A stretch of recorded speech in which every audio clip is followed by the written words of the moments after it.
MIT, you should know that. And it actually is, it's probably one of the fundamental things that makes Bitcoin special. Bitcoin isn't just a crypto asset network. It's easy to create a crypto asset network.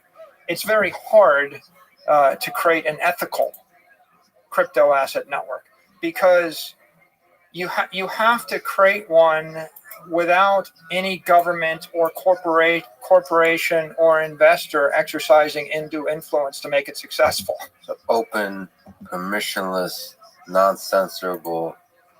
So basically no way for you, without explicitly saying so, outsourcing control to somebody else. So it's a kind of, you have full control. Even with a barrel of oil, what's the difference between a barrel of oil and a Bitcoin to you? What is the, because you kind of mentioned that both are property. Is you mentioned Russia and China and so on. Is it the ability of the government to confiscate? In the end, governments can probably confiscate no matter what the asset is, but you want to lessen the effort involved. A barrel of oil is a bucket of physical property, liquid property, and a Bitcoin is a digital property. But it's easier to confiscate a barrel of oil. It's easier to confiscate things in the real world than things in cyberspace. Much easier. So that's not universally true. Some things in the digital space are actually easier to confiscate because just the nature of how things move easily with information, right? So I think in the Bitcoin world, what we would say is that Bitcoin is the most difficult property that the human race possesses or has yet invented to confiscate. And that's by virtue of the fact that you could take possession of it via your private keys. So, if you got your 12 seed phrases in your head, then that would be the highest form of property right, because I literally have to crack your head open and read your mind to take it. It doesn't mean I couldn't extract it from you under duress, but it means that it's harder than every other thing you might own. If you, in fact, it's exponentially harder. If you consider every other thing you might own, a car, a house, a share of stock, gold, diamonds, property rights, intellectual property rights, movie rights, music rights, anything imaginable, they would all be easier by orders and orders of magnitude to seize. So digital property in the form of a set of private keys is by far the apex property of the human race. In terms of ethics, I want to make one more point. It's like, I might say to you, Lex, I think Bitcoin is the best, most secure, most durable crypto asset network in the world. Is going to go up forever, and there's nothing better in the world. I might be right. I might be wrong. But the point is, because it's property, it's ethical for me to say that. If I were to turn around and say, Lex, I think the same about MicroStrategy stock, MSTR. That's a security, okay? If I'm wrong about that, I have civil liability or other liability because I could go to a board meeting tomorrow and I could actually propose we issue 1 million more shares of MicroStrategy stock, whereas the thing that makes Bitcoin ethical for me to even promote is the knowledge that I can't change it. If I knew that I could make it 42 million instead of 21 million and I had the button back here, right, then I have a different degree of ethical responsibility. Now, I could tell you your life will be better if you buy Bitcoin, and it might not. You might go buy Bitcoin, you might lose the keys and be bankrupt, and your life ends, and your life is not better because you bought Bitcoin, right? But it wouldn't be my ethical liability any more than if I were to say, Lex, I think you ought to get a farm. I think you should be a farmer. I think a chicken in every pot, you should get a horse. I think you'd be better. I mean, these are all, they're all opinions expressed about property, which may or may not be right, that you may or may not agree with. But in a legal sense, if we read the law, if we understand securities law, and I would say, most people in the crypto industry, they didn't take companies public, and so they're not really focused on the securities law. They don't even know the securities law. If you focus on the securities law, that would say you just can't legally sell this stuff to the general public or promote it without a full set of continuing disclosures signed off on by a regulator. So there's a fairly bright line there with regard to securities. But when you get to the secondary issue, it's how do you actually build a world based on digital property if public figures can't embrace it or endorse it? You see, so you're not going to build a better world based upon Twitter stock, if that's your idea of property, because Twitter stock is a security, and Twitter stock is never going to be a non-sovereign bearer instrument in Russia, right, or in China, right? It's not even legal in China, right? So it's not a global, permissionless, open thing. It will never be trusted by the rest of the world, and legally, it's impractical. That would you really want to put $100 trillion worth of economic value on Twitter stock if there's a board of directors and a CEO that could just get up and take half of it tomorrow? The answer, no. So if you want to build a better world based on digital energy, you need to start with constructing a digital property. And I'm using property here in open, permissionless, in the legal sense. Okay. But I would also go to the next step and say property is low frequency money. So if I give you $1 million and you want to hold it for a decade, you might go buy a house with it, right? And the house is low frequency money. You converted the $1 million of economic energy into a structure called a house. Maybe after a decade, you might convert it back into energy. You might sell the house for currency, and it'll be worth more or less depending upon the monetary climate. The frequency means what here? How quickly it changes state? How quickly does something vibrate? So if I transfer $10 from me to you for a drink, and then you turn around and you buy another, right? We're vibrating on a frequency of every few hours, right? The energy is changing hands.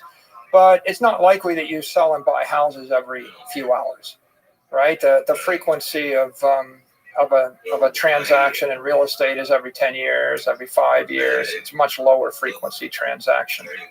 And so when you think about what's going on here, you have extremely low frequency things, which we'll call property. Then you have mid-frequency things, I'm going to call them money or currency. And then you have high frequency, and that's energy. And that's why I use the illustration of you got the building, you got the light, and you got the sound, and they're all just energy moving at different frequencies. Now, Bitcoin is magical, and it is truly the innovation. It's like a singularity because it represents the first time in the history of the human race that we managed to create a digital property properly understood. It's easy to create something digital, right? Every coupon and every skin on Fortnite and Roblox and Apple TV credits and all these things, they're all digital something, but they're securities, right? Shares of stock are securities. Whenever anybody transfers, when you transfer money on PayPal or Apple Pay, you're transferring in essence a security or an IOU. And so transferring a bearer instrument with final settlement in the internet domain or in cyberspace, that's a critical thing. And anybody in the crypto world can do that. All the cryptos can do that. But what they can't do, what 99% of them fail to do, is be property. They're securities. Right? Well, there's a line there I'd like to explore a little further. For example, what about when you, like Coinbase or something like that, when there's an exchange that you buy Bitcoin in, you start to move away from this kind of some of the aspects that you said makes up a property, which is this non-censorable and permissionless and open. So in order to achieve the convenience, the effectiveness of the the transfer of energy, you have to leverage some of these That could be. Yeah. places that remove the aspects of property. Something maybe you can comment on that. Let me give you a good model for that. If you think about the layer one of Bitcoin, the layer one is the property settlement layer, and we're going to do 350,000 transactions or less a day. 100 million transactions a year is the bandwidth on the layer one, and it would be an ideal layer one to move $1 billion from point A to point B with the massive security. The role of the layer one is two things. One thing is I want to move a large sum of money through space with security. I can move any amount of Bitcoin in a matter of minutes for dollars on layer one. The second important feature of the layer one is I need the money to last forever. Right? I need the money indestructible, immortal. So the bigger trick is not to move $1 billion from here to Tokyo. The big trick is to move $1 billion from here to the year 2140. Go outside. And that's what we want to solve with layer one. And the best real metaphor in New York City would be the granite or the schist. What you want is a city block of bedrock. And how long has it been there? Like millions of years it's been there. And how fast do you want it to move? You don't. In fact, the single thing that's most important is that it not deflect. If it deflects a foot in 100 years, it's too much. If it deflects an inch in 100 years, you might not want that. So the layer one of Bitcoin is a foundation upon which you put weight. How much weight can you put on it? You put 1 trillion, 10 trillion, 100 trillion, a quadrillion. How much weight's on the bedrock in Manhattan, right? Think about 100-story buildings. So the real key there is the foundational asset needs to be there at all. So the fact that you can create $100 trillion layer one that would stand for 100 years, that is the revolutionary breakthrough, first time. And the fact that it's ethical, right? It's ethical and it's common property, global, permissionless. Extremely unlikely that would happen. People tried 50 times before and they all failed. They tried 15,000 times after, and they've all generally failed. 98% have failed, and a couple have been less successful. But for the most part, that's an extraordinary thing. Now, just really quickly pause just to define some terms. Maybe people don't know. Layer one is that Mike was referring to is in general what people know of as the Bitcoin technology originally defined, which is the blockchain. There's a consensus mechanism of proof of work, low number of transactions, but you can move a very large amount of money. The reason he's using the term layer one is now that there's a lot of ideas of layer two technologies built on top of this bedrock that allow you to move a much larger number of transactions. So sort of higher frequency, I don't know what terminology you want to use, but basically be able to use now something that is based on Bitcoin to then buy stuff, be a consumer, to transfer money, to use it as currency, just to define some terms. Yeah. So the layer one is the foundation for the entire cyber economy. And we don't want it to move fast. What we want is immortality, immortal, incorruptible, indestructible. Right? That's what you want, integrity from the layer one. Now there's layer two and layer three, and layer two I would define as an open, permissionless, non-custodial protocol that uses the underlying layer one token as its gas fee. So what's custodial mean, and how does the different markets, is Lightning Network? So Lightning Network would be an example of a layer two, non-custodial. So the Lightning Network will sit on top of layer one. It will sit on top of Bitcoin, and it solves what you want to do is solve the problem of it's well and fine. I don't want to move $1 billion every day. What I want to move is $5. I like billion lying down times on a day. my back.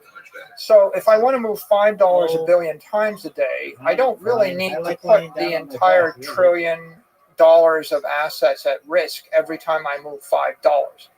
All I really need to do is put $100,000 in a channel or $1 million in a channel, and then I do 10 million transactions where I have $1 million at risk. And of course, it's kind of simple. If I lower my security requirement by a factor of 1 million, I could probably move the stuff 1 million times faster. Right? And that's how Lightning works. It's non-custodial because there's no corporation or custodian or counterparty you're trusting, right? There's the risk of moving through the channel, but Lightning is an example of how I go from 350,000 transactions a day to 350 million transactions a day. So on that layer 2, you could move the Bitcoin in seconds for fractions of pennies. Now, that's not the end all be all, because the truth is there are a lot of open protocols. Lightning probably won't be the only one. There's an open market competition of other permissionless open source protocols to do this work. And in theory, any other crypto network that was deemed to be property, deemed to be non-security, you could also think of as potentially a layer 2 to Bitcoin. Right? There's a debate about are there any and what are they, and we can leave that for a later time. But why do you think of them as layer 2 as opposed to contending for layer 1? Yeah, actually, if they're using their own token, then they are a layer 1. If you create an open protocol that uses the Bitcoin token as the fee, then it becomes a layer 2. Right? Bitcoin itself, right, incentivizes its own transactions with its own token, and that's what makes it layer 1. Okay, what's layer 3 then? Layer 3 is a custodial layer. So if you want to move Bitcoin in milliseconds for free, you move it through Binance or Coinbase or Cash App. So this is a very straightforward thing. I mean, it seems pretty obvious when you think about it that there are going to be hundreds of thousands of layer 3s. There may be dozens of layer 2s. Lightning is A1, but it's not the only one. Anybody can invent something, right? Dude, and we can. Doug, I forget his name, but he might be the funniest bucket pull they've ever had. He's the guy who's hauling horses and causing. Like that kind of guitar, the guy who had like that blues, epic blues. Not that guy. Solo. That was somebody. That was different. I hunted him down on Instagram and I congratulated him. Like, I was so proud of him because I know a lot of people who were like in bands and stuff. I like the guy who says, "I'm hauling horses and causing divorces." That guy's hilarious. Yeah, he done this for everything. He was the funniest. Yeah, he was very funny. Yeah, he absolutely did. Yeah. Very, very funny. Yeah, but I'm a big guilty. I've watched them all. It took me like 3 months to watch all 700 and whatever episodes, but it was fun. It was worth it. I really don't like the stadium shows. Yeah, nobody does. I don't like the stadium shows. I don't like. I don't think David Lucas is very funny. I don't think that he's hit or miss. When he's roasting, he's good. Yeah. I don't like Hans Kim. You're not alone. There are a lot of people who don't. But I don't love Rick or whatever. Yeah, no, I know who you're talking about, Rick. Yeah, The new Hanzo Shepasuda or whatever, the Japanese guy. I think that guy. So I don't think he's that good. You think he's funny? No. It could just be personal preference, but I don't think he's funny. I think that guy from Houston, the newest bucket pull, or maybe second newest bucket pull after that guy from Japan. Or Golden State. Yeah. Yeah. He has been on He like was a real quiet, new golden ticket guy. Everyone thinks he's autistic and hits some piano. yeah. I think He's he's really great too. I think he's pretty funny. I think that Cam can be funny, but he also can be hit and miss. See, that's the thing. Like, it's just like some characters like just are funny characters, right? Yeah, William And so, Montgomery. like, that's what like people are laughing about the Japanese guy type shit. It's just I don't care if you laugh that way. I mean, I'm not saying I don't think he's like completely funny. Like they did that thing at that poke restaurant or whatever, that sushi restaurant, like a couple weeks ago, and that was okay. Um, I think that Okay, for bad reviews. I think William Montgomery is fucking hilarious. He's the highlight of the show. He's made the show go on and continue on, yeah, for sure. Yeah, But he's insane. I think that Artie Matty is pretty funny. Oh yeah, he's the prodigy. Artie is incredible. And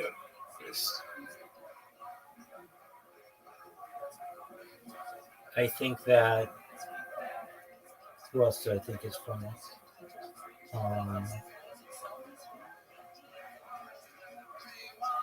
what do you think of Bert Kreischer? I think he's not funny at all.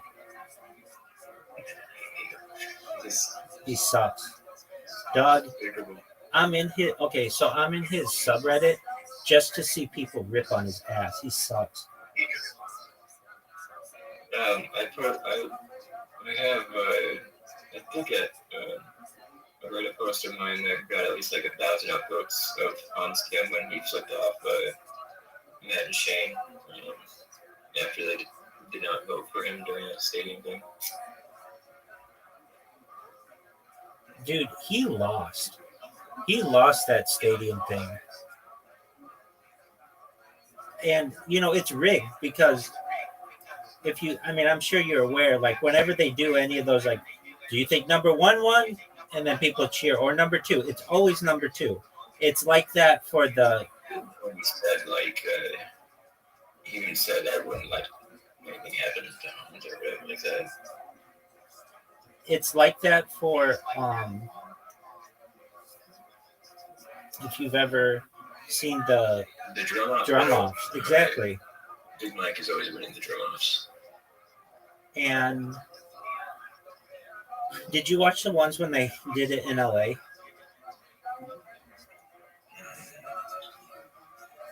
Was that when the crowd was like terrible? No. I mean, like, when did you start watching? Like, just when they've been in Austin? Oh yeah. I'm sorry. Yeah. Did you watch? Have you seen the ones like in LA? Yeah, with the original band. Yeah, exactly. It was a different kind of show then.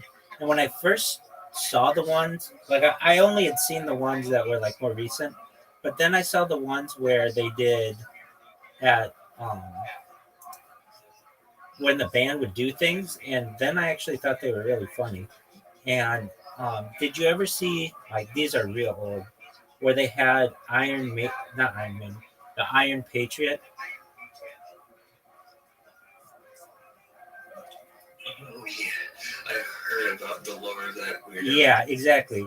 Those ones are fucking deep cuts, but they're hilarious. And the Iron Patriot actually came on stage, like he rushed the stage at episode like 200 something, and it like freaked Tony out like crazy. It was just really funny. And I gotta look that up. I never saw that one. yeah, so he rushes He's like standing outside the stage forever. Yeah, he rushes the stage and then just does this little wave, and Tony's literally like, I just saw my life flash before my eyes. Like, he thought he was like gonna have a gun or something, and he pretty easily could have. Um, I I very much enjoyed, believe it or not, the Iron Patriot because he gave a little background on the guests. So he would read their Wikipedias and then ask them really awkward things about their Wikipedias, which I kind of thought was funny, like because nobody else is going to press you on your Wikipedia, but this guy did, and um, he was really creepy too. I'm not saying he wasn't creepy, but there was just something about him that like I just thought was really interesting that he would um, he would just He runs a stream talking about Kill Tony still on his YouTube page. yeah, and he promotes Kill Tony even though they want nothing to do with him. And like he promoted the most recent Nashville show. I don't know. I'd like him to come back. Actually, he's weird though. He's weird. And if you okay, so the lore of him was this: he was at the first episode, and if you've ever seen the first episode, it's like really bare bones. And he offered, he said like, "Hey, I've got this suit that I'd like to wear that cost $6,000. I imported it from Norway. Would you let me come on?" And they're like, "Okay, well, we guess you could be like security or something like that, like whatever." And so he was on the first like 50 episodes or something, and he would read. He really was like a third part of the show. He was the band before the band, and he would read the people's Wikipedias and then ask them about like weird things on their Wikipedias. And sometimes the people didn't want to answer or whatever. Um, it was kind of funny. So he couldn't. He had this suit that was like $6,000 that would like smell because he couldn't like wash it. It was like a plastic Iron Man suit, and it couldn't be the Iron Man suit because if it was the Iron Man suit, it was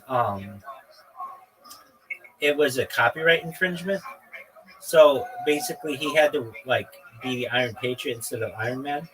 And what the reason why he lost his job was I mean, he was annoying. Like he would annoy people and he would chime in when he shouldn't have chimed in or whatever. But that's fine. He was just kind of feeling out. You can make yourself.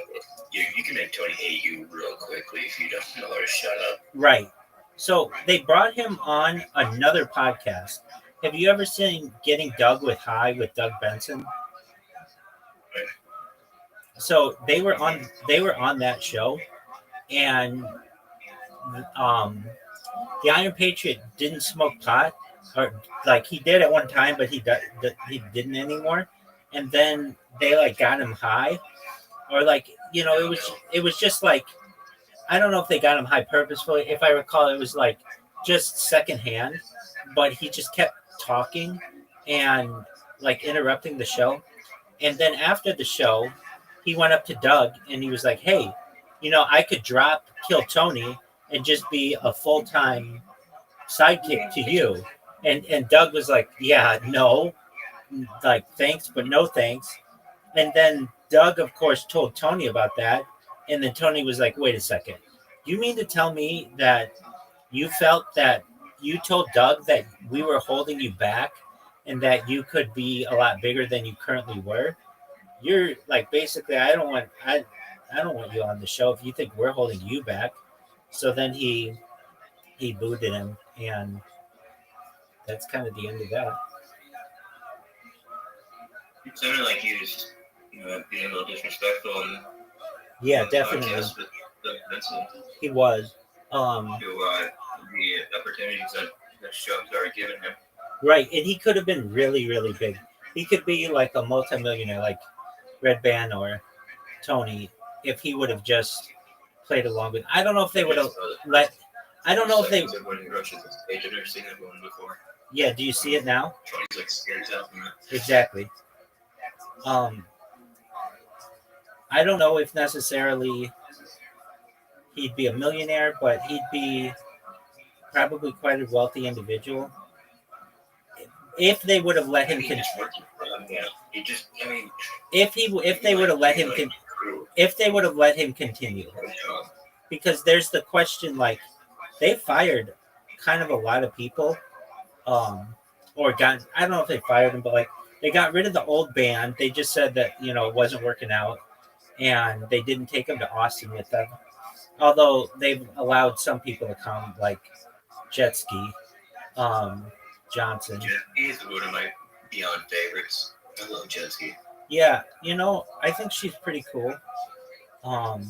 She had I a think she's super cute. Too.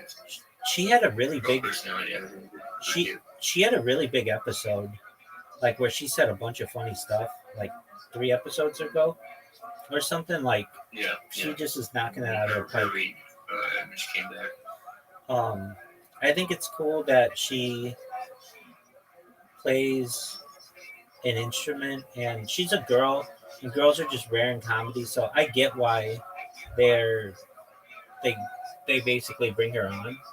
um I think that the old band, I think, had to get really creative because they would wear like different costumes every episode, which cost some money and time and everything, and they were doing other things too. I mean, like, nobody made Kill Tony like their full-time job. They all had other stuff going, and like now they can, but um and then they had, well, in the really early days, they had, this is what I thought, they had regulars, but they were only women, and they had Kim Congdon. They had this other girl, I forget her name. Her last name starts with an M, I think. Mikhailsky or something. And then they had this other girl on who just never could get comedy right. She was just really scared and just couldn't do it. And then they had this one girl. You can look her up on Instagram. This girl's hot as fuck. Her name's Violet Jones on Instagram, and she actually got too big for Kill Tony and started working full time at HBO. So she kind of was like, she got big time, and a very attractive woman. Even like Joe Rogan, who normally wouldn't make comments about like chicks like that. I don't think, he was already pretty big, and like he didn't want to get Me Too'd or whatever. He was like, "You are hot as fuck." And she's a very pretty woman. So her name was Vanessa Johnston or something like that, and but she goes by Violet Jones on Instagram. Anyway, and then then they had this other guy, this guy from North Carolina, who was maybe the funniest person they've ever had on the show. Unfortunately, what happened, and they never talk about him anymore, but what happened with him was he moved from North Carolina and he was living in his car. And it was really sad because all his guys' stories were about being homeless, basically. But he was very, very, very funny. I mean, I'm like, you watch his old stuff, he comes through and he's very, very funny. And they loved him. He was the first male regular. And he started doing tours with Tony a little bit and like opening up for people. And he actually got in a video game. He was starting to become big. But the saddest thing happened. He was living in his car, and he was like living in a gym parking lot and always having to dodge cops and stuff. And one night he was out and about and he got jumped. And they got him good to the point where he had like brain damage. And he was never the same. He was never as funny as he was. And then he went back to being homeless, and apparently like he moved out of LA. I mean, it's just like a really sad story. And there was it's like not talked about a lot, but he was on like maybe I maybe like 50 episodes or so. He was on like episodes 100 through 150, but he was so funny that I remember Red Band saying, we've had a lot of people on here and no one aside from you has ever come up and killed every single time. He's like, you've never not killed. I remember it was like 25 in a row. He just killed, and he was really really funny. He was before William Montgomery even. Yeah, Michael Michael Lair. Dude, the goat, man. So funny. So funny. What a tragic story. But his memory lives on. It's so sad to think that's what's going to happen to the new redhead girl. Oh, guys. It is really sad. Yeah. She's Like, pretty hot. like She's pretty hot and pretty funny. And watching those episodes of Michael Lair's like last few months is like, and having on stage was just like on like, fucking him on stage and stuff like. yeah, it's sad.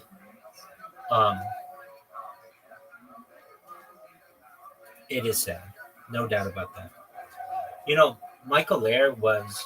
But that like also showed like the type of person Tony is, and like 'cause Tony's relationship with Michael Lair was pretty intense, and like you get to see like how real, like good of a human Tony is.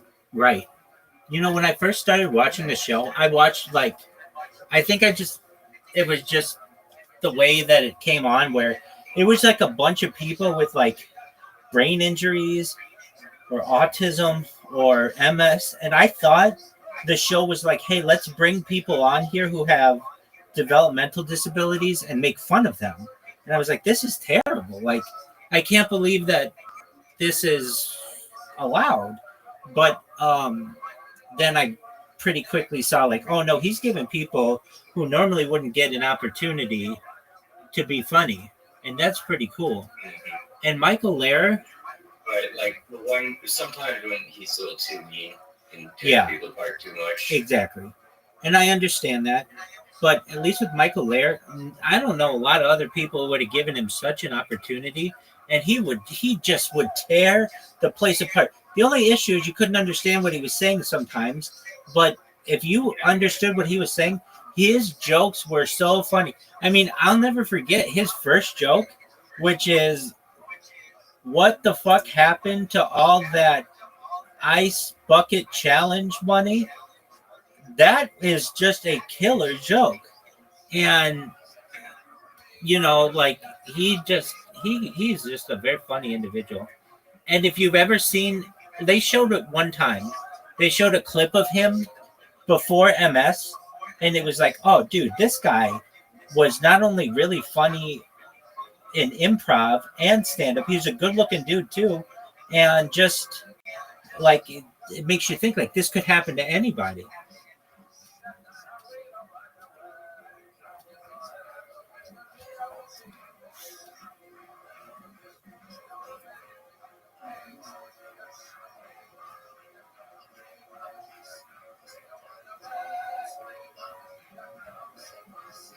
Yeah. So I watched all of them from episode 1 through episode 700 or whatever. And now let's talk about guests. Who your favorite guests are. For the longest time, Tony wouldn't always be able to fill the guest spot, so they would have Dom Irera on, who was quite funny. But he's got, yeah. They also had Doug Benson on a lot. Dude, somebody who I didn't. Some guy who was on mushrooms and thought. Oh yeah. The garbage can. Yeah. Garbage can, or whatever. Um. Was on mushrooms. But, Are you talking about the episode where that guy rushes the stage on mushrooms? Yeah, he wasn't rushed. He was just doing a minute, but like he didn't like Jeremiah's reaction to him, and he pulled Jeremiah's cord out of his mic and tried starting to fight with Jeremiah, and Big J took over. That's right. That's what happened. That's right. That's right. And could sense something was going to happen. There was Brody Stevens, who I actually appreciated a lot more after his death. all his positivity and all that, and just like I never listened to Brody. I just knew he was just a wild guy. And I've seen a video of him freaking out at Tony at the comedy store.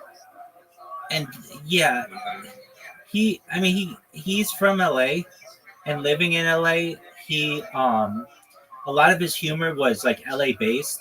So if you're here, you like. Or was it he mostly, or did he schizophrenic thing? Oh, he had all kinds of issues. He wasn't that though. He just had like severe depression, and he was just like one of those guys who could never. Like he played baseball at Arizona State and like wasn't good enough to make the major leagues and was always trying to make these teams and like he got into stand up and then started doing he was the opening comic for he was like the warm-up guy for Chelsea Lately, and he was in The Hangover, and he was just a funny person and he had a lot of catchphrases. The biggest one is 818 till I die, which is the area code for the Valley, and kind of sad that he did die. And he's just a he was just a really funny person, I think. Not really funny, but there were aspects of him that I thought were funny. Now, one of those for me is Greg Giraldo. yeah, definitely. Who was a lawyer and then became a stand-up comedian. I didn't know he was very smart. Yeah, definitely. He would be so big today. He would be big today, and what's his name? His joke about I always tell people this joke because it's so great. It was like describing the letters between the men who were in war back in like the Civil War time and the letters between dudes nowadays. And my dearest Janae, as I fight the forces of tyranny out in these sweet molasses fields. And like, dear Marie, it is hot out here in the desert. That's very funny. Patrice O'Neill would be huge today too. They even say, I mean, I've even heard them say, Patrice O'Neill, if he was alive today, he'd have the biggest podcast in the world. And I don't know if that's true. I don't know if it'd be bigger than the Joe Rogan Experience, but I think it would be very big. And I also think that it would be he would have had other roles as well. He was on The Office as a warehouse worker. He was on Chappelle's Show. He just gone too soon. Another guy who's gone too soon. I got a question about that Dave Chappelle thing. So just maybe I've not thought about this, but consider Dave Chappelle and his stand-ups when his show was out and before the Africa leave, and the Dave Chappelle coming back after Africa, and he's buff and strong. And it's a different person. I'm glad he said that. Yeah, dog. I've thought the same thing. So I've looked into this one pretty deeply, and allegedly, didn't he say that they killed him? They killed him and cloned him. Exactly. Yeah. And I've heard they killed his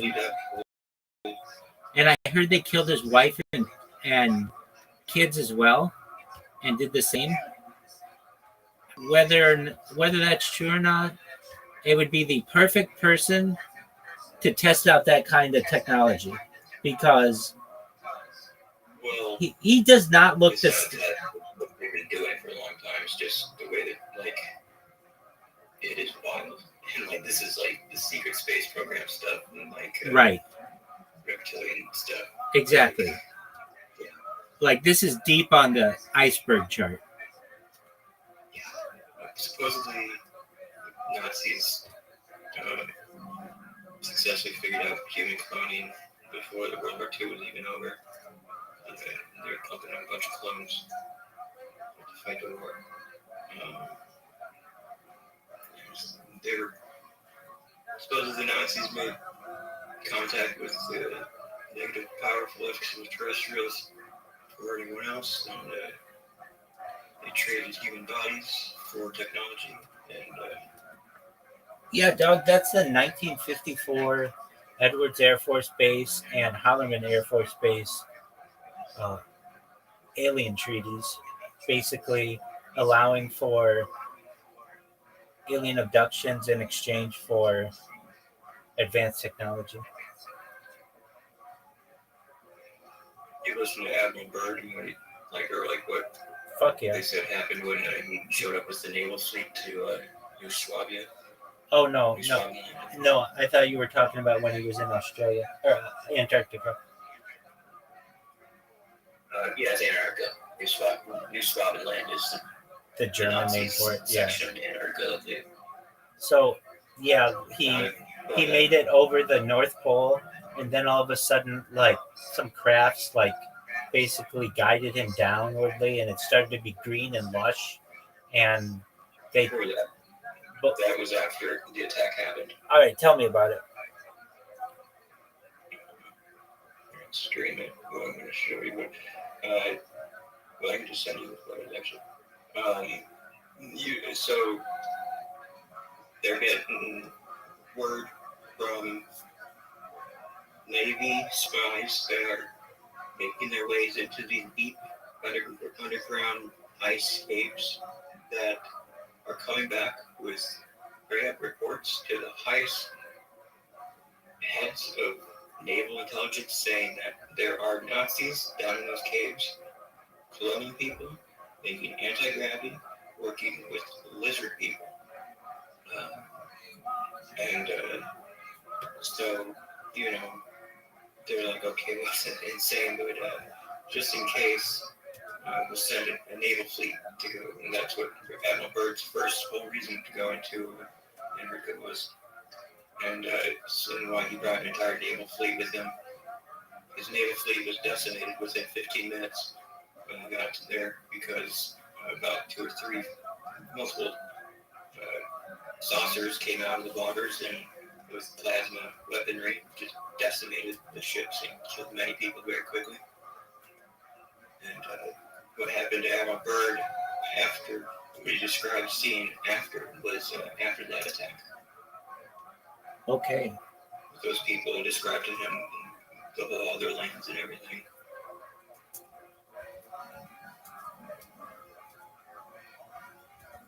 Yeah. It's back to Dave Chappelle. That story. There's somebody else who talks about it. Oh, it's Jim Brewer. If you've ever seen Jim Brewer talk about it, he's kind of made... He's a reptilian for sure, but he's a disclosure. He's trying to open the truth for everyone. I've seen, so Jim Brewer is another one that I think maybe it was the original comedian when he grew up, but I don't think it's the same Jim Brewer. Okay, well, the Jim Brewer that they discuss he discusses Dave Chappelle, and he's like, yeah, it's not the same person. Like, he's not the same guy that it was when we did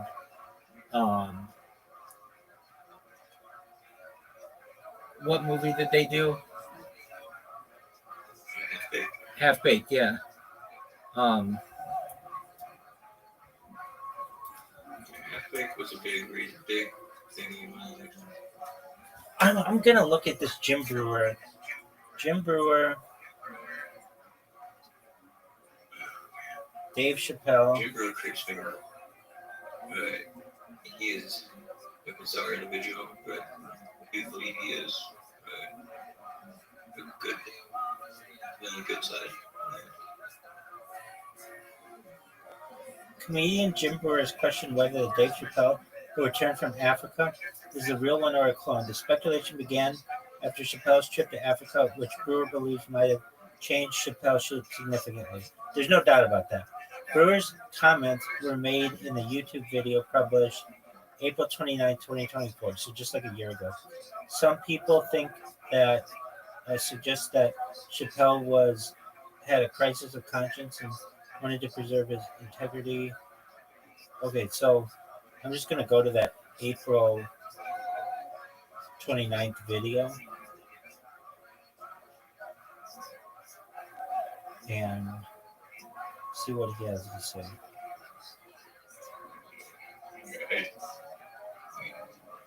Jim Brewer.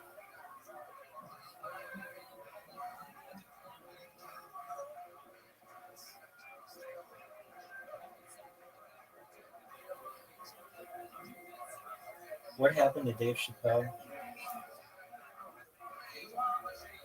Here it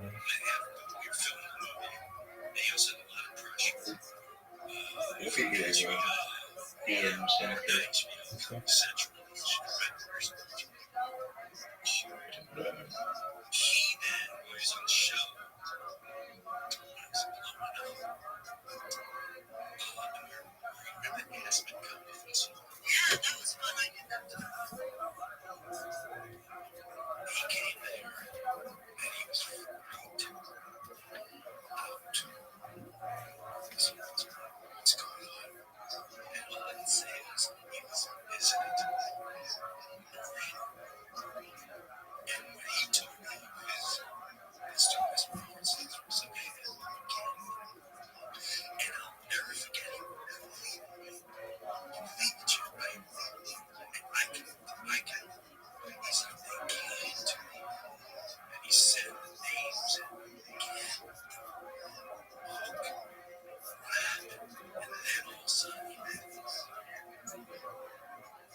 Yeah.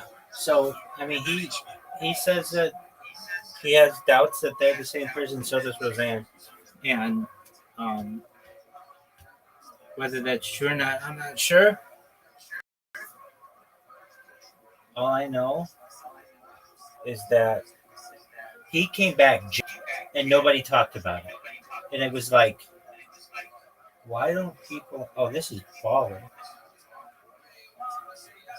You're looking at those ships.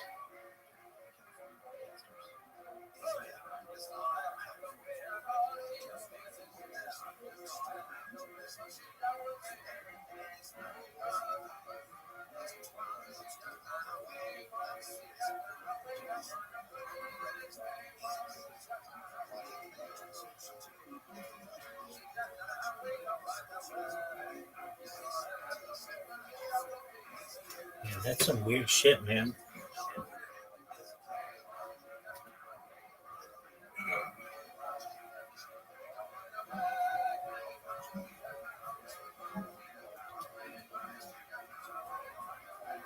I've been trying to understand why the heck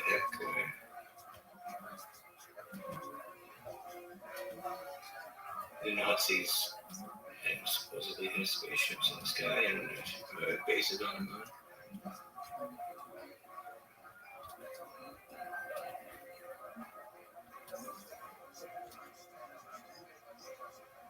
John Lear must have shown some of the Nazi bases on the moon.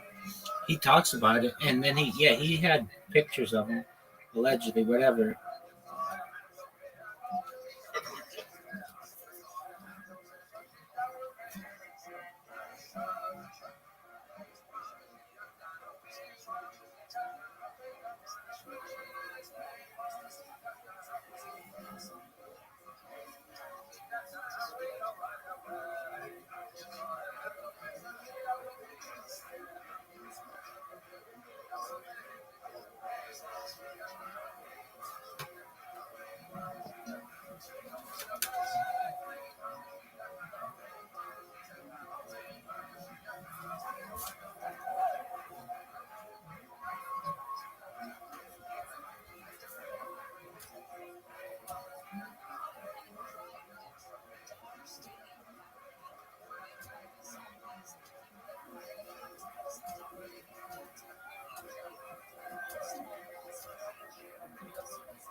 We can have this debate about custodial, non-custodial.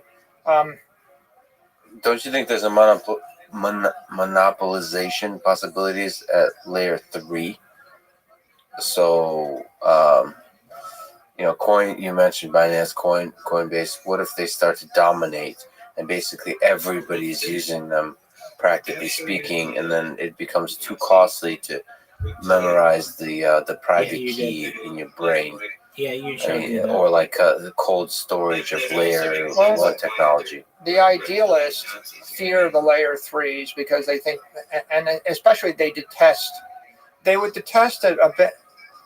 There's almost like a layer 4, by the way, if you want to. A layer 4 would be, I've got Bitcoin on an application, but I can't withdraw it. So I've got an application that's backed by Bitcoin, but the Bitcoin is sealed. It's a proprietary example. And I'll give you an example of that. That would be like Grayscale. If I own a share of GBTC, and so I own a security, actually, you could own MSTR. If you own a security or you own a product that has Bitcoin embedded in it, you get the benefits of Bitcoin, but you don't have the ability to withdraw the asset. So you got a security market at layer 4. Am I understanding this correctly? I don't know if I would say, not all securities are layer 4, but anything that's a proprietary product based upon with Bitcoin embedded in it, where you can't withdraw the Bitcoin, is another application of Bitcoin. Mm-hmm. So if you think about different ways you can use this, you can either stay completely on the layer 1 and use the base chain for your transactions, or you can limit yourself to layer 1 and layer 2 Lightning. And the purist would say we stay there, get your Bitcoin off the exchange. But you could also go to the layer 3. When Cash App supported Bitcoin, they made it very easy to buy it, and then they gave you the ability to withdraw. When PayPal, or I think Robinhood, let you buy it, they wouldn't let you withdraw it. There was a big community uproar, and people want these layer 3s to make it possible to withdraw the Bitcoin, so you can take it to your own private wallet and get it off the exchange. I think the answer to the question of, well, is corruption possible, is corruption is possible in all human institutions and all governments everywhere. The difference between digital property and physical property is when you own a building in Los Angeles and the city politics turn against you, you can't move the building. And when you own a share of a security that's like a U.S. traded security and you wish to move to some other country, you can't take the security with you either. And when you own a bunch of gold and you try to get through the airport, they might not let you take it. So Bitcoin is advantageous versus all those because you actually do have the option to withdraw your asset from the exchange. And if you had Bitcoin with Fidelity and you had shares of stock with Fidelity, and if you had bonds and sovereign debt with Fidelity, and if you own some mutual funds and some other random limited partnerships with Fidelity, none of those things can be removed from the custodian, but the Bitcoin you can take off the exchange, you can remove from the custodian. So it's still possible. There's a deterrent. There's a deterrent. Yes. There's an anti-corrupting element, and the phrase is an armed society is a polite society, right? Because you have the optionality to withdraw all your assets from the crypto exchange, you can enforce fairness. And at the point where you disagree with their policies, you can, within an hour, move your assets to another counterparty or take personal custody of those assets. And you don't have that option with most other forms of property. Maybe you don't have as much optionality with any other form of property on Earth. And so what makes digital property distinct is the fact that it has the most optionality for custody. Now, coming back to this digital energy issue, the real key point is the energy moves in milliseconds for free on layer 3s. It moves in seconds or less than seconds on layer 2s. It moves in minutes on the layer 1. And I don't think it makes any sense to even think about trying to solve all three problems on the layer 1, because it's impossible to achieve the security and the incorruptibility and the immortality if you try to build that much speed and that functionality and performance. In fact, if you come back to the New York model, you really wanted a block of granite, a building, and a company. That's what makes the economy, right? If I said to you, you're going to build a building, but you can only have one company in it for the life of the building, it would be very fragile, like very brittle. What company 100 years ago is still relevant today? You want all three layers because they all oscillate at different frequencies. And there's a tendency to think, well, it's got to be this L1 or that L1. Not really. And sometimes people think, well, I don't really want any L3. But companies, it's not an either or. Companies are better than crypto asset networks at certain things. If you want complexity, you want to implement complexity, or you want to implement compliance or customer service, right? Companies do these things well, right? We know you couldn't decentralize Apple or Netflix or even YouTube. The performance wouldn't be there and the subtlety wouldn't be there. And you can't really legally decentralize certain forms of banking and insurance because they would become illegal in the political jurisdiction they're in. So unless you're a crypto anarchist and you believe in no companies and no nation states, right, which is just not very practical, not anytime soon. Once you allow that nation states will continue and companies have a role, then the layered architecture follows, and the free market determines who wins. For example, there are layer 3s that let you acquire Bitcoin and withdraw Bitcoin. Mm-hmm. There are other applications that let you acquire but not withdraw it, and they don't get the same market share, but they might give you some other advantage. There are certain layer 3s like Jack Dorsey's Cash App where they just incorporated Lightning, mm-hmm. an implementation of it. So into Cash App. So that makes it advantageous versus an application that doesn't incorporate Lightning. If you think about the big picture is 8 billion people with mobile phones served by 100 million companies doing billions of transactions an hour. And the companies are settling with each other on the base layer in blocks of 80 million at a time. and then the companies are trading with the consumers, right, in proprietary layers like layer 3, and then on occasion people are shuffling assets across custodians with Lightning layer 2 because you don't want to pay $5 to move $50. You want to pay a 20th of a penny to move $50. And so all of these things create efficiency in the economy. And Lex, if you want to consider how much efficiency, if you gave me $1 billion in 20 years, I couldn't find a way to trade with another company or a counterparty in Nigeria. Like no amount of money. Give me $10 billion. I couldn't do it because you get shut down at the banking level. You can't link up a bank in Nigeria with a bank in the US. You get shut down at this credit card level because they don't have the credit card, so they won't clear. You get shut down at the compliance FCPA level because you wouldn't be able to implement a system that interfaced with somebody else's system if it's not in the right political jurisdiction.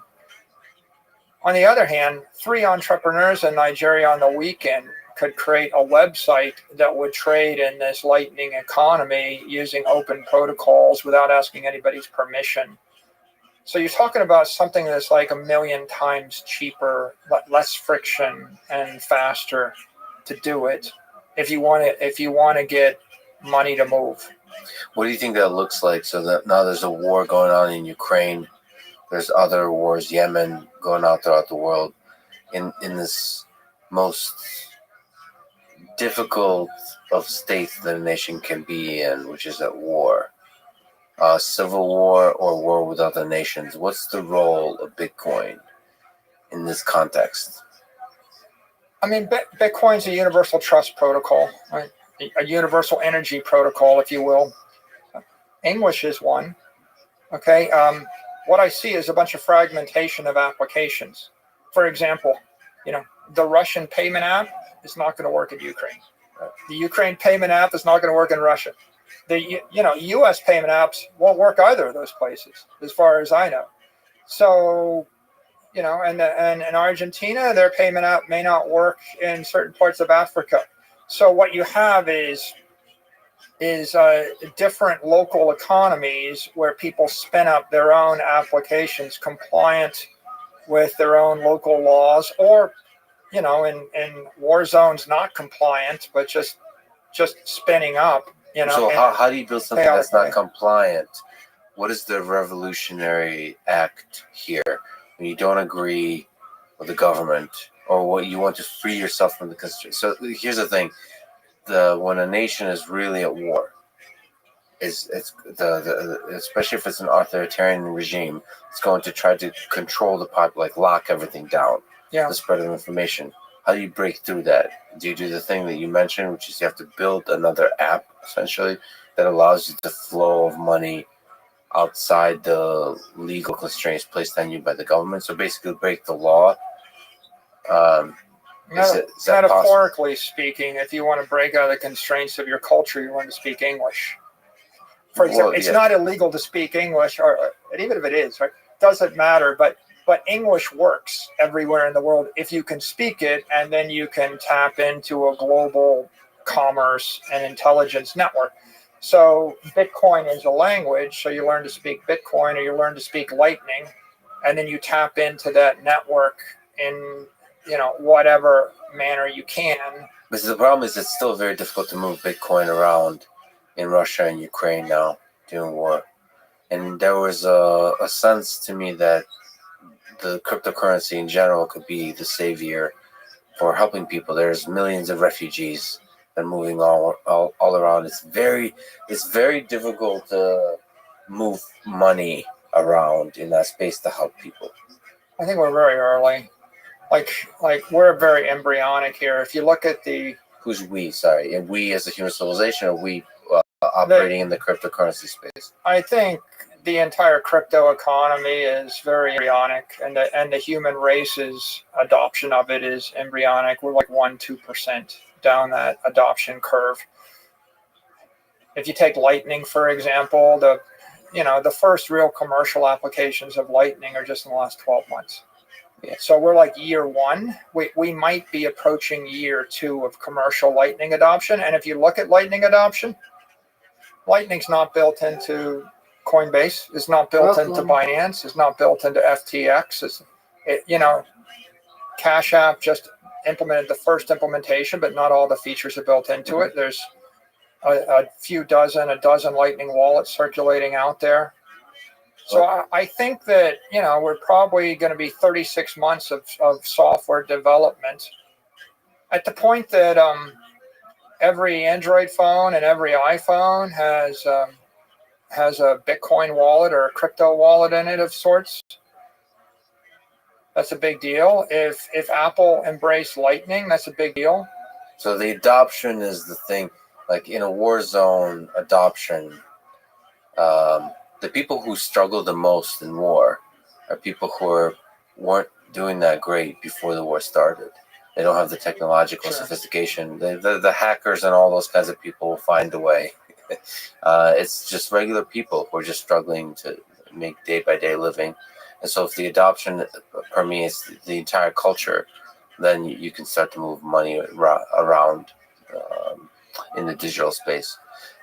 What if if you can psychoanalyze Jack Dorsey for a second? So he's one of the early adopters, or he's one of the people pushing the early adoption, this layer 3.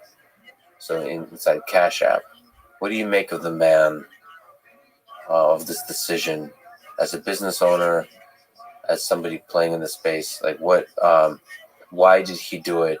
And what does that mean for others at this scale that might be doing the same? So incorporating Lightning Network and incorporating Bitcoin into their products. I think he's been pretty clear about this. He feels that Bitcoin is an instrument of economic empowerment for billions of people that are unbanked and have no property rights in the world. If you want to give an incorruptible bank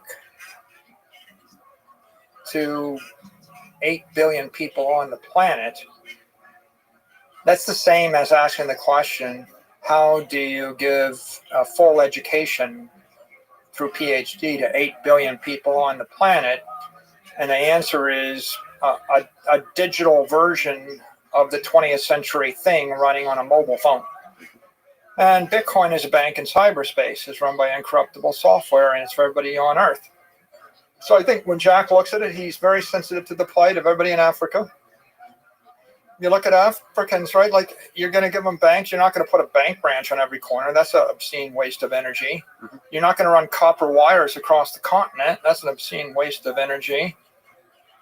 You're not going to give them gold, and so how are you going to provide people with a decent life? But the metaphor, I think, is relevant here. The biological metaphor, Lex, is type 1 diabetic. What did you say? If you're a type 1 diabetic, you can't form fat. And if you can't form fat, one more time, then you can't store excess energy. So that means that fat is the ultimate organic battery. And if you've got 30 pounds of it, you can go 60 days without eating. But if you can't generate insulin, you can't form fat cells. And if you can't form fat cells and store energy, then you can eat yourself to death. I mean, you will eat and you will die. You'll starve to death. So the lack of property rights is like being a type 1 diabetic. And so if you look at most people everywhere in the world, they don't have property rights, they don't have effective bank, and their currency is broken. Like, what are the two things that in theory would serve as the equivalent of an organic battery or an economic battery to civilization? It would be, I have a currency which holds its value and I can store it in a bank. So a risk-free currency derivative. I pay you your money, you take your life savings, you put it in the bank, you save up for your retirement, you'll have happily ever after. That's the American dream, right? That's the idyllic situation. The real situation is there are no banks, you can't get a bank account. So I give you your pay in currency, and then I double the supply and I give it to my cousin. or I give it to whatever cause I want, or I use it to buy weapons, and then you find a loaf of bread costs triple next month is what it costs, and your life savings is worthless. And so in that environment, everybody's ripped back to Stone Age barter. And the problem with that, even Stone Age barter, is you're going to carry your life savings on your back, and what happens when the guy with a machine gun points it at your head and just takes your life savings? So I think from Jack's point of view, he thinks that life is, this is maybe too strong, but these are my words, life is hopeless for a lot of people, and Bitcoin is hope. Right? Because it gives everyone an engineered monetary asset that's a bearer instrument, and it gives them a bank on their mobile phone, and they don't have to trust their government or another counterparty with their life force. So there's a secondary thing I think he's interested in, which is the first thing is the human rights issue, and the second thing would be the friction to trade cross borders is so great, right? Yeah. Like, you like AI, so I'll give you a beautiful notion. Maybe one day there'll be an artificially intelligent creature in cyberspace that is self-sufficient and rich. Like it would have sovereignty. You mean? Can a robot own money or property? How about, can a Tesla car? Can I actually put enough money in a car for it to drive itself and maintain itself forever? Or can I create an artificially intelligent creature in cyberspace that is endowed such that it would live 1,000 years and continue to do its job? Right? We have a word for that in the real world, is institution. Harvard, Cambridge, Stanford, right? There are institutions with endowments that go on in perpetuity. But what if I wanted to perpetuate a software program? And with something like digital property, with Bitcoin and Lightning, you could do it. And on the other hand, with banks and credit cards, you couldn't, right? You couldn't ever. So you can create things that are beautiful and lasting. And what's the difference in speed? Well, so I can either trade with everybody in the world at the speed of light, friction-free, in 24 hours writing a Python script, or I can spend $100 billion to trade with a few million people in the world after it takes them 6 months of application. The impedance is like a 10 million to 1 difference, right? And the metaphors are literally like launching something in orbit versus almost orbit, or vacuum sealing something. Does it last forever, and does it orbit forever, or does it go up and come down and burn up? Right? And I think Jack is interested in, putting freedom in orbit, right? Putting freedom in orbit. And he said it many times. He said, this is the internet needs a native currency. Yeah. Right? And no political construct or security can be a native currency. You need a property, and you need a property that can be moved 1 million times a second. Can you oscillate it at 10 kilohertz or 100 kilohertz? And the answer is only if it's a pure digital construct, permissionless and open. And so I think he's enthusiastic as the technologist, and he's enthusiastic as the humanitarian. And what he's doing is to support both those areas. He's supporting the Bitcoin and the Lightning protocol by building them into his product, but he's also building the applications which you need at the Cash App level in order to commercialize and deliver the functionality and compliance necessary, and they're related. And I should also say, he's just a fascinating person. For a random reason that I couldn't even explain if I tried, I met him a few days ago and gave him a great big hug in the middle of nowhere. There was no explanation. He just appeared. That's a fascinating human. His relationship with art, with the world, with human suffering, with technology is fascinating. I don't know what his path looks like, but it's interesting that people like that exist.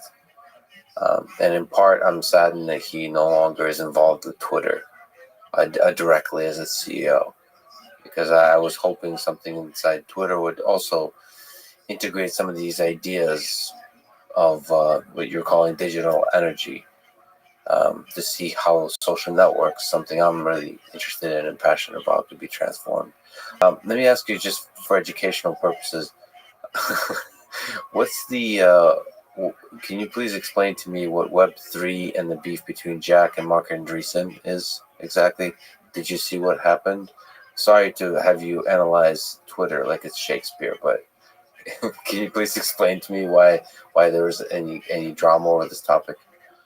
First of all, Web3 is a term that's used to refer to, the part of the economy that's token finance. So if I'm launching an application and my idea is to create a token along with the application and issue the token to the community so as to finance the application and build support for it, I think that that's the most common interpretation of Web3. There are other interpretations too, and so I'm just going to refer to that one.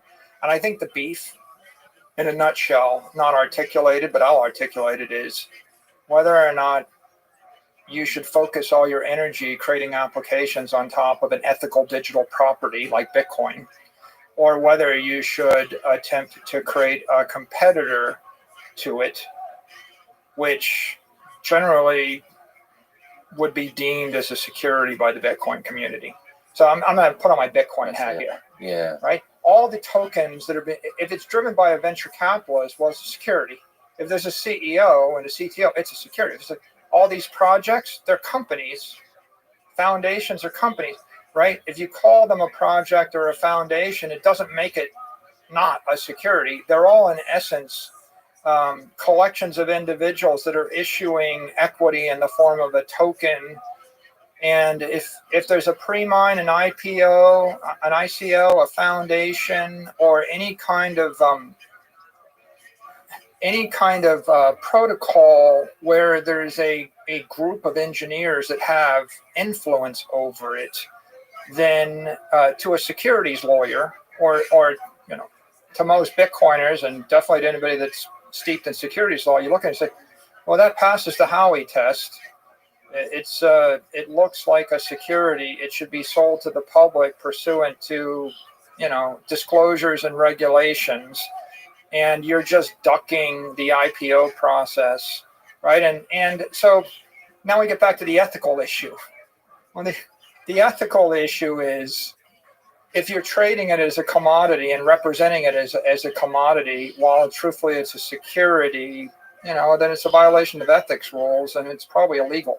Well, you keep leaning on this. Let me push back on that part. Yeah. Maybe you can educate me. But you keep leaning on this line of securities law as if it, with all due respect to lawyers, as if that line somehow defines what is and isn't ethical. I think there's a lot of correlation, as you've discussed, but I'd like to leave the line aside. If the law calls something a security, it doesn't mean, in my eyes, that it is unethical. I mean, there could be some technicalities, and lawyers and people play games with this kind of stuff all the time. But I take your bigger point that if there's a CEO, if there's a project lead, that's fundamentally, well, that to you is fundamentally different than the structure of Bitcoin. It's not that creating securities is unethical. I created a security. I took a company public, right? That's not the unethical part. It's completely ethical to create securities. Block is a security. All companies are securities. The unethical part is to represent it as property when it's a security, and to promote it or trade it as such. This whole promotion, that's also a technical thing, because you're like what counts as not as promotion is a legal thing, and you get in trouble for all these things. But that's the game that lawyers play. There's an ethical thing here, which is like, what's right to promote and not. To me, propaganda is unethical, but it's usually not illegal. If you roll So- the clock back 20 years, right? All the boiler room pump and dump schemes were all about someone pitching a penny stock, Sure. selling swampland in Florida. And if you roll the clock back forward 20 years and I create my own company and I represent it as the same thing and I don't make the disclosures, right? You're just one step removed from the boiler room scheme. Yeah. And that's what's distasteful about it. There are ways to sell securities to the public, but there are expectations. Maybe we could forget about whether the security laws are ethical or not, right? I will leave that alone. We'll just start with the biblical definition of ethics. Yes. Don't lie, cheat, or steal. So if I'm going to sell something to you, I need to fully disclose what I'm selling to you, right? And that's a matter of great debate right now. And so I think that that's part of the debate. But the other part of the debate is whether or not we need more than one token. Like, we need at least one, right? Yes. We need at least one digital property One is better than because zero means there is no digital economy. Yes. And by the way, the conventional view of maximalists is they think there's only one and everything else isn't. That's not the point I'm going to make. I would say we know there is at least one digital property, and that is Bitcoin. If you can create a truly decentralized, non-custodial, bearer instrument that is not under the control of any organization, that is fairly distributed, then you might create another or multiple, and there may be others out there. But I think that the frustration of a lot of people in the Bitcoin community, and I share this with Jack, is we could create $100 trillion of value in the real world simply by building applications on top of Bitcoin as a foundation. And so continually trying to reinvent the wheel and create competitive things is a massive waste of time, and it's diversion of human creativity. It's like we have an ethical good thing, and now we're going to try to create a third or a fourth one. Why? Let's talk about it. So first of all, I'm with you, but let me ask you this interesting question, because we talked about properties and securities. Let's talk about conflict of interest. You said you could advertise public. You have a popular Twitter account. It's hilarious and insightful. You do promote Bitcoin, in a sense. I don't know if you would say that, but do you think there's a conflict of interest in anyone who owns Bitcoin promoting Bitcoin? Is it the same as you promoting the farming? I would say no. There's an interest. I think that you can promote a property or an idea to the extent that you don't control it. I think that the point at which you start to have a conflict of interest is when you're promoting a proprietary product or a proprietary security. A security in general is a proprietary asset. So, for example, if you look at my Twitter, you will find that I make lots of statements about Bitcoin. You won't ever see me making a statement that, say, MicroStrategy stock will go up forever. I'm not promoting a security MSTR, because at the end of the day, MSTR is a security. It is proprietary. I have proprietary interest in it. I have a disproportionate amount of control and influence on the direction. The control is the problem. The control is the problem, because you have interest in both.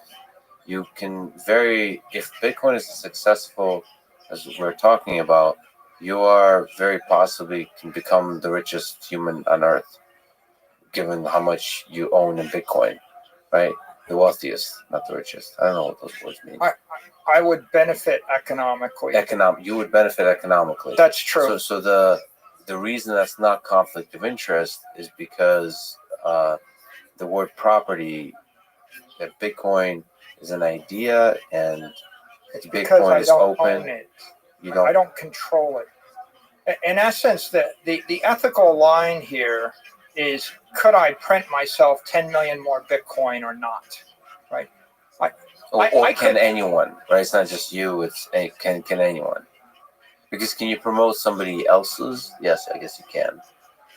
Like if you can you promote Apple when you it's have no like stake. you could have a Twitter account where you promote oil, or you promote camping, or you promote family values, or promote, a carnivore diet, or promote the Iron Man, right?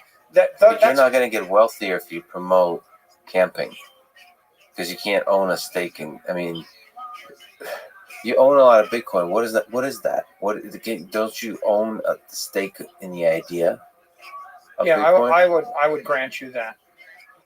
But the lack of control is the fundamental ethical line that you don't have. All you are is you're a fan of the idea. You believe in the idea and the power of the idea. Yeah, I think You can't take that idea away from others. let's come back to. Let me give you some maybe easier examples. If you were the head of the Marine Corps, right, and someone came to you and said, "I created Marine Coin." And the twist on Marine Coin is I want you to tell every Marine that they'll get an extra Marine Coin, when they get their next stripe. And then I'm going to give you, and I'm going to let you buy Marine Coin now. And then after you buy Marine Coin, I want you to promote it to them, right? At some point, if you start to have a disproportionate influence on it, or if you're in a conversation with people with disproportionate influence, it becomes conflict of interest. And it would make you profoundly uncomfortable, I think, if the head of the Marine Corps started promoting anything that looked like a security. Now, if the head of the Marine Corps started promoting canoeing, you might think he's kind of wacky, like maybe that's kind of a waste of time and distraction. So, but to the extent that canoeing is not a security, not a problem unless ultimately the issue of decentralization is really a critical. So not having a head. One. So is it something? Can Bitcoin be replicated? So all the things that you're saying that make it a property, can that be replicated? I think it's possible to create other crypto properties. Does the having a head of a project a thing that limits its ability to be a property if you try to replicate a project? Is that the fundamental flaw? I think the real fundamental issue is you just never want it to change. If you really want something decentralized, you want a genetic template that substantially is not going to change for 1,000 years. So I think Satoshi said it at one point. He said the nature of the software is such that by version 0.1, its genetic code was set.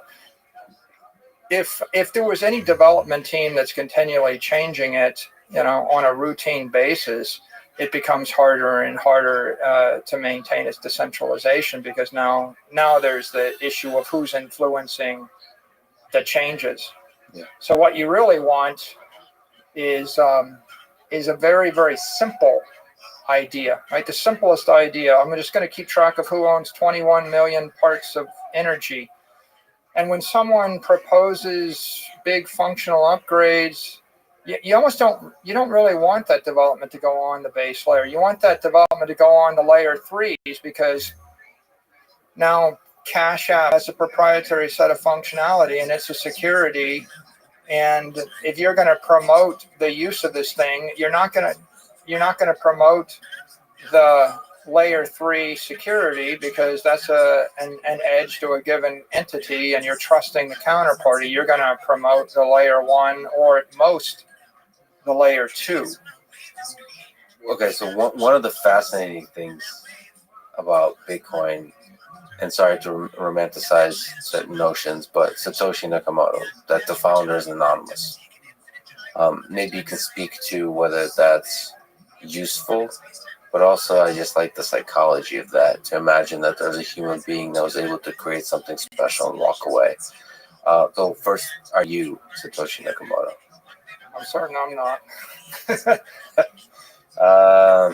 No, I think that provenance is really important. And if I were to look at the highlighted points, I think having a founder that was anonymous or pseudonymous is important. I think the founder disappearing is also important. I think that the fact that the Satoshi coins never moved is also important.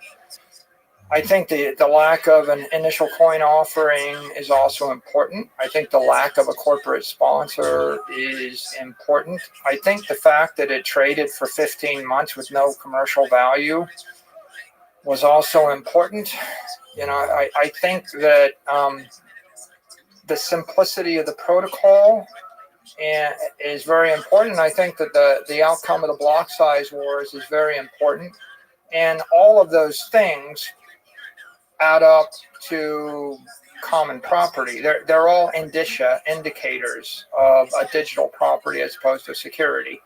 If there was a Satoshi sitting on top of $50 billion worth of Bitcoin, I don't think it would cripple Bitcoin as property, but I think it would undermine its digital property. And if I wanted to undermine a crypto asset network, I would do the opposite of all those things. I would launch one myself. I would sell 25% or 50% to the general public. I would keep some of the initial, I would pre-mine some stuff or early mine it, and I would keep an influence on it. Those are all the opposite of what you would do in order to create common property. And so I see the entire story as Satoshi giving a gift of digital property to the human race and disappearing. Do you think it was one person? Do you have ideas of who it could be? I don't care to speculate. But do you think it was one person? Like it was one person. Maybe in conjunction with a bunch of others. I mean, it might have been a group of people that were working together, but certainly there's a Satoshi. I mean, it's just so fascinating to me that one person could be so brave and thoughtful. Or do you think a lot of it is accident, like the block size wars, the decision to make a block a certain size? All the things you mentioned led up to the characteristics that make Bitcoin property. Do you think that's an accident, or was it deeply thought through? Like, this is almost like a history of science question. People tried it they tried 40 of them, right? I mean, I think there's a history of attempting to create something like this, and it was tried many, many times, and they failed for different reasons. And I think that, like Prometheus tried to start a fire 47 times, and maybe the 48th time it sparked. And that's how I see this. This is the first one that sparked, and it sets a roadmap for us. And I think, if you're looking for any one word to characterize, it's fair. Right? The whole point of the network is it's a fair launch, a fair distribution. Like, yeah, I have Bitcoin, but I bought it. In fact, at this point, we've paid $4 billion of real cash to buy it. If I was sitting on the same position and I had it for free, then there's always this question of, did I, or I bought it for a nickel a coin or a penny a coin. The question is, was it fair? And that's a very hard question to answer, right? Did you acquire the Bitcoin that you own fairly? And if you roll the clock back, you could have bought it for a nickel or a dime, but that was when it was a million times more likely to fail, right? When the risk was greater, the cost was lower, and then over time, the risk became lower and the cost became greater. And the real critical thing was to allow the marketplace, absent any powerful interested actor, right? It's almost like if Satoshi had held 1 million coins and then stayed engaged for 10 more years, tweaking things in the background, there'd still be that question. But what we've got is really a beautiful thing. We've got a chain reaction in cyberspace, or an ideology spreading virally in the world that has seasoned in a fair, ethical fashion. Sometimes it's a very violent, brutal fashion with all the volatility, right? And there's been a lot of sound and fury along the way. How do you psychoanalyze? How do you deal from a financial, from a human perspective with the volatility. You mentioned you could have gotten it for a nickel and the risk was great. Where's the risk today? What's your sense? We're 13 years into this entire activity. I think the risk has never been lower. If you look at all the risks, right, the risks in the early years is the engineering protocol proper? Like 1 megabyte block size, 10-minute clock frequency, cryptography is first, will it be hacked or will it crash? 730,000 blocks and it hasn't crashed. Will it be hacked? Hasn't been hacked. But, it's a Lindy thing, right? You wait 13 years to see if it'll be hacked. But on the other hand, with $1 billion, it's not as interesting a target as it is with 100 billion. And when it gets to be worth $1 trillion, then it's a bigger target. So the risk has been bleeding off over time as the network monetized. I think the second question is, will it be banned? You couldn't know. It literally could have been banned at many times early on. In fact, in 2013, I tweeted on that subject. I thought it would be banned. Mm-hmm. I made a very infamous tweet. I thought it was going to be banned. In 2014, the IRS designated it as property and gave it property tax treatment. Okay, so they could have given it a tax treatment where you had to pay tax on the unrealized capital gains every year, and it probably would have crushed it to death, right? So it could have been in any number of places banned by a government, but in fact it was legitimized as property. And then the question is, would it be hacked or would it be copied? Will it be something better than that? And it was copied 15,000 times. And you know the story of all those. And they either diverge to be something totally different and not comparable, or someone trying to copy a non-sovereign bearer instrument store of value found that their networks crashed to be 1% of what Bitcoin is. So now we're sitting at a point where all those risks are out of the way. I would say that year one of institutional adoption is it started August 2020. That's when MicroStrategy bought $250 million worth of Bitcoin, and we put that out on the wire. We were the first publicly traded company to actually buy Bitcoin. I don't think you could have found a $5 million purchase from a public company before we did that. So that was kind of like a gun going off. And then in the next 12 months, Tesla bought Bitcoin, Square bought Bitcoin. And I'd say now we're in year two of institutional adoption. And about 24 publicly traded Bitcoin miners by the end of this quarter. So you're looking at 36 publicly traded companies, and you've got 50, at least in the range of $50 billion on the balance of Bitcoin on the balance sheet of publicly traded companies, and hundreds of billions of dollars of market cap of Bitcoin exposed companies. So I would say the asset, decade one was entrepreneurial, experimental. Decade two is a rotation from entrepreneurs to institutions, and it's becoming institutionalized. So maybe decade one, you go from 0 to $1 trillion, and decade two, you go from 1 trillion to 100 trillion. What about governments? Government adoption, you said institutional adoption.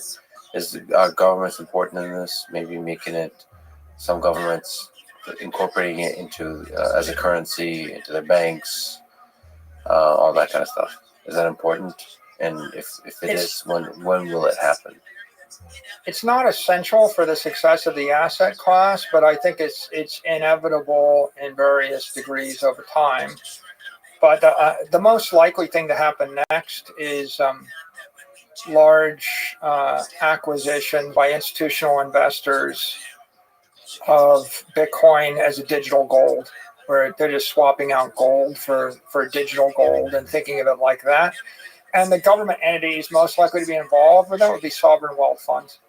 If you look at all the sovereign wealth funds that are holding big tech stock, equities, the Swiss, the Norwegians, the Middle Easterners, if you can hold big tech, then holding digital gold would be, not far removed from that. That's a non-controversial adoption. I think there are opportunities for governments that are much more profound, right? If a government started to adopt Bitcoin as a treasury reserve asset, that's much bigger than just an asset investment. That's 100x bigger. And you could imagine that's like $1 trillion opportunity. Like any government that wanted to adopt it as a treasury reserve asset would probably generate trillions of dollars, trillion or more of value. And then, the thing that people think about is, well, will oil ever be priced in Bitcoin or any other export commodity? I think there's like $1.8 trillion or more of export commodities in the world, and right now they're all priced in dollars. I think that this is a colorful thing, but it's not really that relevant. Like you could sell all that stuff in dollars. That the relevant decision that any institution makes, whether they're a nonprofit, a university, a corporation, or a government, is what's your treasury reserve asset. And if your treasury reserve asset is the peso, and if the peso is losing 20% or 30% of its value a year, then your balance sheet is collapsing within 5 years. And if the treasury reserve asset is dollars and currency derivatives and U.S. treasuries, then you're getting your 7. Right now, it's probably 15% or more monetary inflation. We're running double the historic average. You could argue triple, somewhere between double and triple, depending upon what your metric is. So, do I think it'll happen? I think that they're conservative, but they have to be shocked. And I think there is a shock. The late Russian sanctions are a big shock. When the West sees $300 billion worth of Russian gold and currency derivatives, I think it's, you got the famous quote by Putin that, we have to rethink our treasury strategies, and that pushes everybody toward a commodity strategy. What commodities do I want to hold? I think that's got a lot of people thinking. I think it's got the Chinese thinking. Everybody wants to be the reserve currency, right? So if I buy $50 billion worth of dollars every year, then I buy 500 billion over a decade, and I probably pay $250 billion of inflation cost on the backs of my citizens in a decade. So inflation could be one of the sources of shock. And you wonder if there is a switch to Bitcoin, whether it will be a bang or a whimper. Like, what is the nature of the shock, of the transition? I think that the year 2022 is pretty catalytic for digital assets in general, and for Bitcoin in particular. The Canadian trucker crisis, I think, educated hundreds of millions of people and made them start questioning their property rights and their banks. I think the Ukraine war was a second shock, but I think that the Russian sanctions was a third shock. Yeah. I think all three of them, and I think hyperinflation in the rest of the world is a fourth shock, and then persistent inflation in the U.S. is a fifth shock. So I think it's a perfect storm, and if you put all these events together, what do they signify? They signify the rational conclusion for any person thinking about this is, I'm not sure if I can trust my property. I don't know if I have property rights. I don't know if I can trust the bank.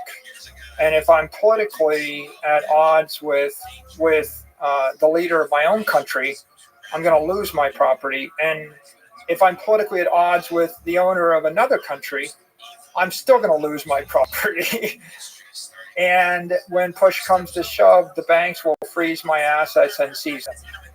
And I think that that is playing out in front of everybody in the world, such that your logical response would be, I'm going to convert my weak currency to a strong currency. Like I'll convert my peso and lira to the dollar. I'm going to convert my weak property to strong property. I'm going to sell my building downtown Moscow, and I'd rather own a building in New York City. I'd rather own in a powerful nation than than be stuck with a building in Nigeria or a building in Argentina or whatever. So I'm going to sell my weak properties, buy strong properties. I'm going to convert my physical assets to digital assets. I'd rather own a digital building than own a physical building. Because if I had $1 billion building in Moscow, who can I rent that to? But if I have $1 billion digital building, I can rent it to anybody in any city in the world.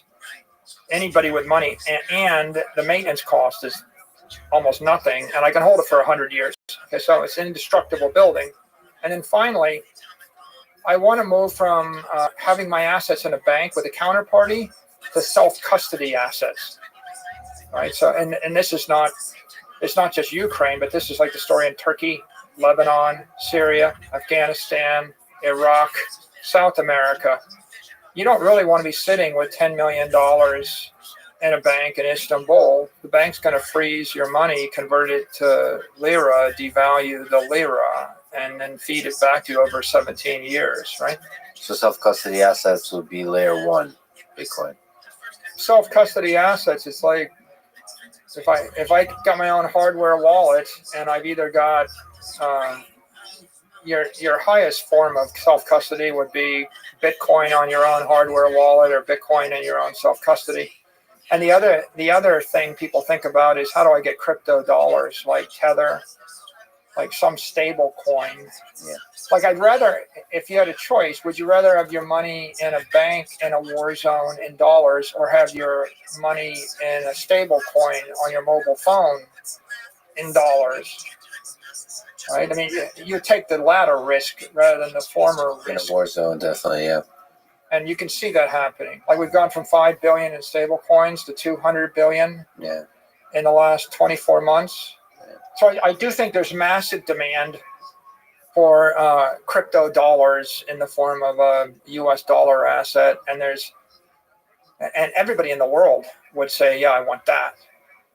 Well, unless you're just an extreme patriot. But most people in the world would say, I want that. And then a lesser group of people would say, I think I want to be able to carry my property in the palm of my hand, so I have self-custody of it. So Bitcoin price has gone through quite a roller coaster. What do you think is the high point it's going to hit? I think it'll go forever. Right? I mean, I think the Bitcoin is going to, it's going to climb in a serpentine fashion. It's going to advance and come back, and it's going to keep climbing. I think that the volatility attracts all the capital into the marketplace. And so the volatility makes it the most interesting thing in the financial universe. It also generates massive yield and massive returns for traders. And that attracts capital. Like, we're talking about the difference between 5% return and 500% return. So the fast money is attracted by the volatility. The volatility has been decreasing year by year by year. I think that it's stabilizing. I don't think we'll see as much volatility in the future as we have in the past. I think that if we look at Bitcoin and model it as digital gold, the market cap goes to between 10 and 20 trillion. But gold is, remember, gold is defective property. Gold is dead money. You have $1 billion of gold that sits in a vault for a decade. It's very hard to mortgage the gold. It's also very hard to rent the gold. You can't loan the gold. No one's going to create a business with your gold. So gold, it doesn't generate much of a yield. So for that reason, most people wouldn't store $1 billion for a decade in gold. They would buy $1 billion of commercial real estate property. And the reason why is because I can rent it and generate a yield on it that's in excess of the maintenance cost. So if you consider digital property, that's $100 to $200 trillion addressable market. So I would think it goes from 10 trillion to 100 trillion as people start to think of it as digital property. What does that mean in terms of price per coin? At 500,000, right? That's a $10 trillion asset. Absolutely. At 5 million, that's a $100 trillion asset. So if it crosses 1 million, it can go even higher. Yeah, I think it keeps going up forever. I mean, there's a reason it can go to 10 billion coin, right? Because digital property isn't the highest form, right? Gold was that low frequency money. property is mid-frequency money, but when I start to program it faster, it starts to look like digital energy, and then it doesn't just replace property. Then you're starting to replace bonds. It's 100 trillion in bonds. There's 50 to 100 trillion in other currency derivatives, and these are all conventional use cases, right? I think that there's 350 trillion to 500 trillion dollars worth of currency derivatives in the world. And when I say that, I mean things that are valued based upon fiat cash flows. Any commercial real estate, any bond, any sovereign debt, any currency itself, any derivatives to those things, they're all derivatives, and they're all defective. And they're all defective because of this persistent 7 to 14% lapse, which we call inflation or monetary expansion. Can we switch subjects to talk about the energy side of it, like Sure. the innovative piece?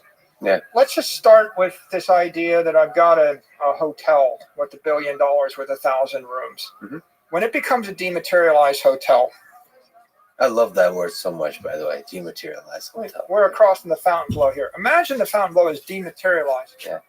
The problem with a physical hotel is I got to hire real people moving subject to the speed of sound and physics laws and Newton's laws, and I can rent it to people in Miami Beach. But if it was a digital hotel, I could rent the room to people in Paris, London, and New York every night, and I can run it with robots. And as soon as I do that, I can rent it by the room hour, and I can rent it by the room minute. And so I start to chop my hotel up into 100,000 room hours that I sell to the highest bidder anywhere in the world. And you can see all of a sudden the yield, the rent, and the income of the property is dramatically increased. I can also see the maintenance cost of the property falls. I get on Moore's law, and I'm operating in cyberspace. So I got rid of Newton's laws. I got rid of all the friction and all those problems. I tapped into the benefits of cyberspace. I created a global property. I started monetizing it at different frequencies. And of course, now I can mortgage it to anybody in the world, right? I mean, you're not going to be able to get a mortgage on a Turkish building from someone, in South Africa. You have to find someone that's local to the culture you're in. So when you start to move from analog property to digital property, it's not just a little bit better, it's a lot better.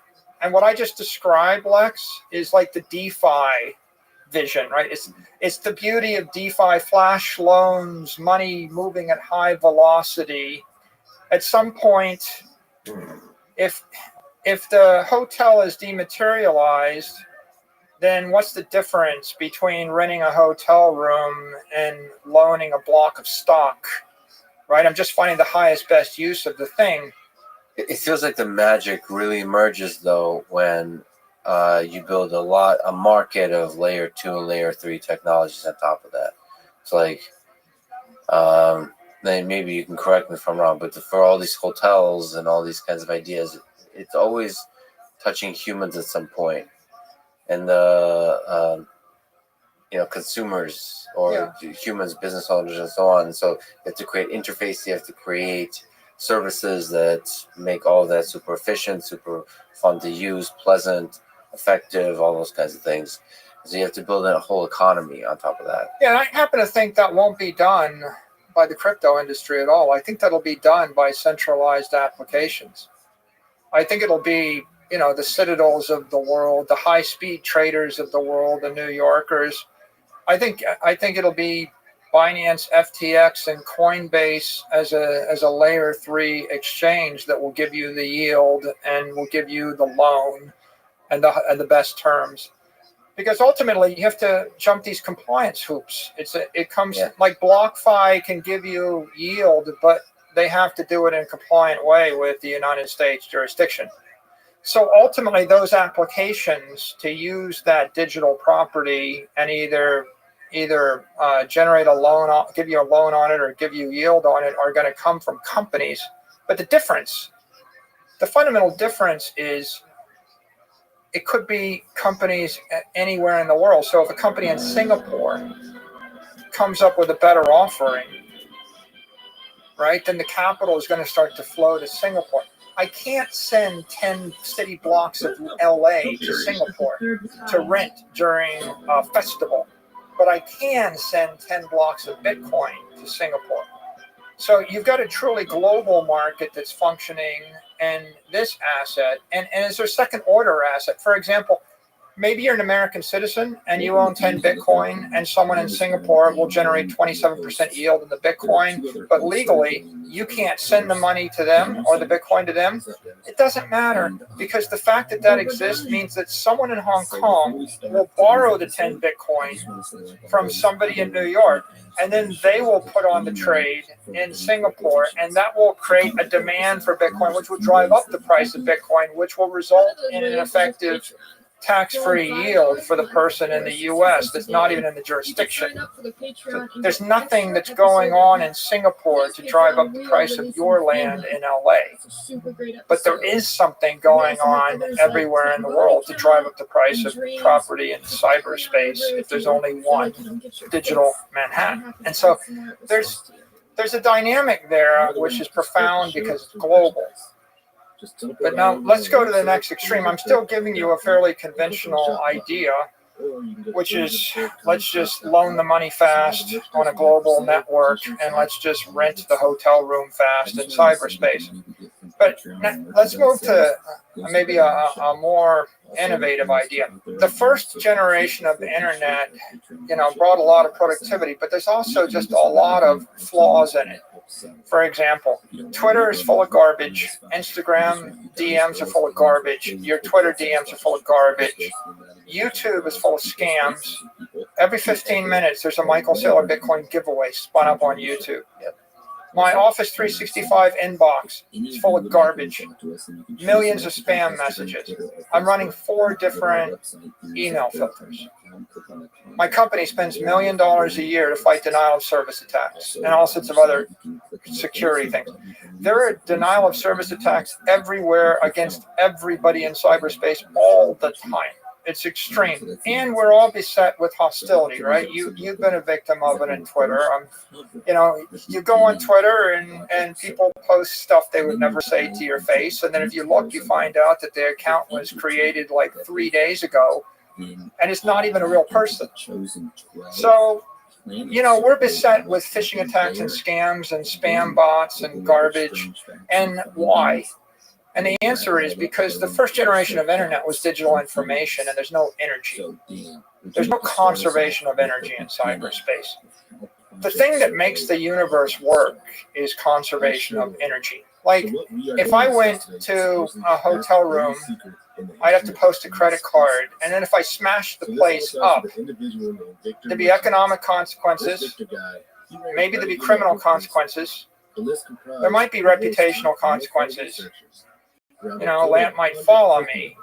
But in the worst case, I can only smash up one hotel room. Now imagine I could actually write a Python script to send myself to every hotel room in the world every minute, not post a credit card, and smash them all up anonymously. The thing that makes the universe work is friction, speed of sound, speed of light, and the fact that it's conservative. You're either energy or you're matter, but once you've used the energy, it's gone, and you can't do infinite everything. That's missing in cyberspace right now. And if you look at all of the moral hazards and all of the product defects that we have in all of these products, most of them, 99% of them, could be cured if we introduced conservation of energy into cyberspace. And that's what you can do with high-speed digital property, high-speed Bitcoin. And by high-speed, I mean not 20 transactions a day, I mean 20,000 transactions a day. So how do you do that? Well, I let everybody on Twitter post 1,000 or 10,000 Satoshis via a Lightning wallet, a Lightning badge. Give me an orange check. If you put up $20 once in your life, you could give 300 million people an orange check. Right now, you don't have a blue check, Lex. You're a famous person. I don't know why you don't have a blue check. Have you ever applied for a blue check? No. There are 360,000 people on Twitter with a blue check. There are 300 million people on Twitter. So the conventional way to verify accounts is elitist, archaic. Yeah, how does it work? How did you get a blue check? I mean, You got to apply and wait 6 months, and you have to post, like 3 articles in the public mainstream media that illustrates you're a person of interest. Interesting. Generally, they would grant them to CEOs of public companies, or the whole idea is to verify that that you are who you are, who you say you are. Right. But the question is, why isn't everybody verified? Right. And there's a couple of threads on that. One is some people don't want to be doxxed; they want to be anonymous. But there are even anonymous people that should be verified, Right. because otherwise you're subjecting their entire following to phishing attacks and scams and hostility. But the other What's the orange verification? So this idea, can you actually elaborate a little bit more? If you put up $20, yeah, I think everybody on Twitter ought to be able to get an orange check if they could come up with like $10. and what is the power of that orange check? What does that verify exactly? You basically post a security deposit for your safe passage through cyberspace.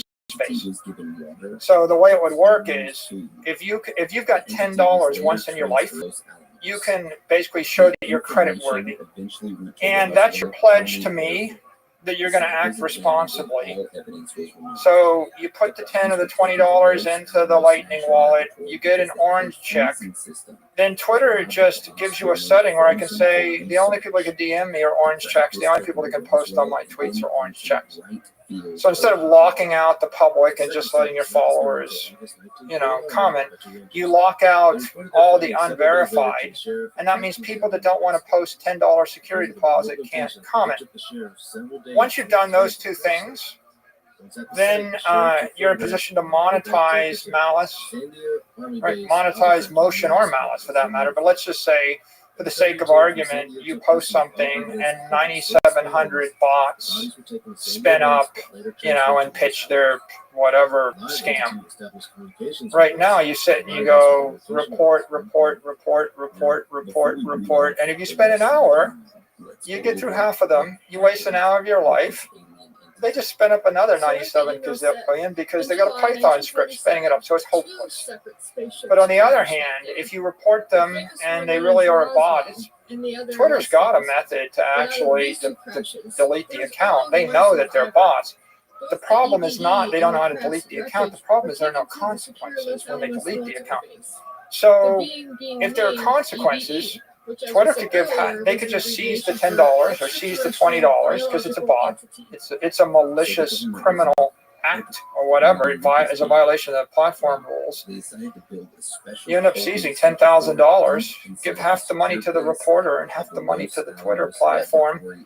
And that's a really powerful idea, but that's tying it. That's adding friction, akin to the kind of friction you have in the physical world. You have consequences. You have real consequences.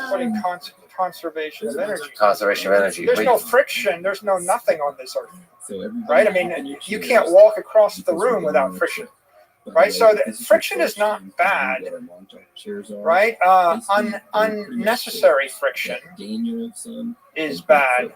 So in this particular case, you're introducing conservation of energy, and in essence, you're introducing the concept of consequence or truth into cyberspace.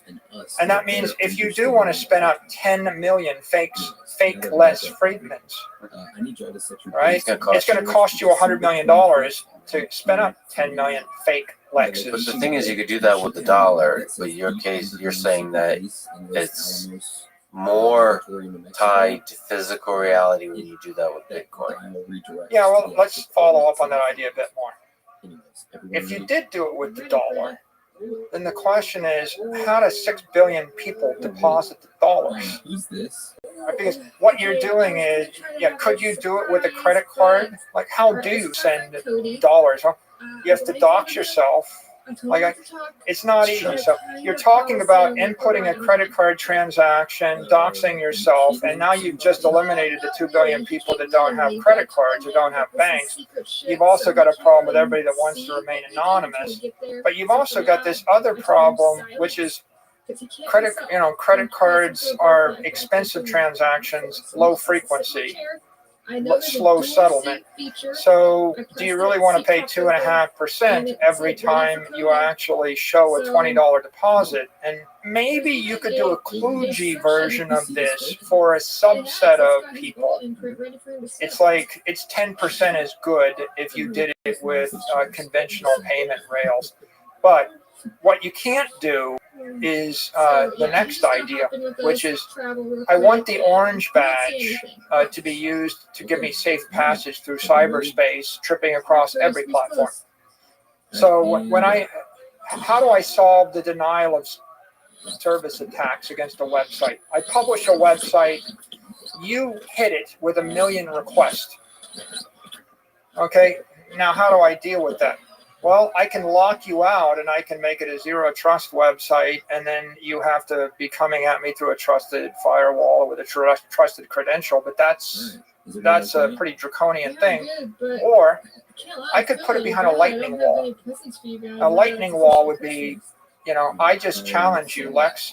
You want to browse my website, you have to show me your 100,000 Satoshis. Do you have 100,000 Satoshis? Click. Okay, now you click away 100 times or 1,000 times, and after 1,000 times, well, now Lex, you're getting offensive. I'm going to take a Satoshi from you, or 10 Satoshis, a micro transaction. You want to hit me 1 million times? I'm taking all your Satoshis and locking you out.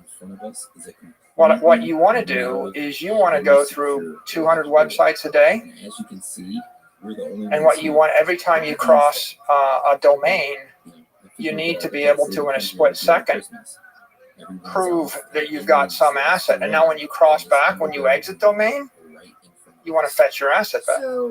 So how do I, in a friction-free fashion, browse through dozens or hundreds of websites, post a security deposit for safe passage, and then get it back? You couldn't afford to pay a credit card fee each time.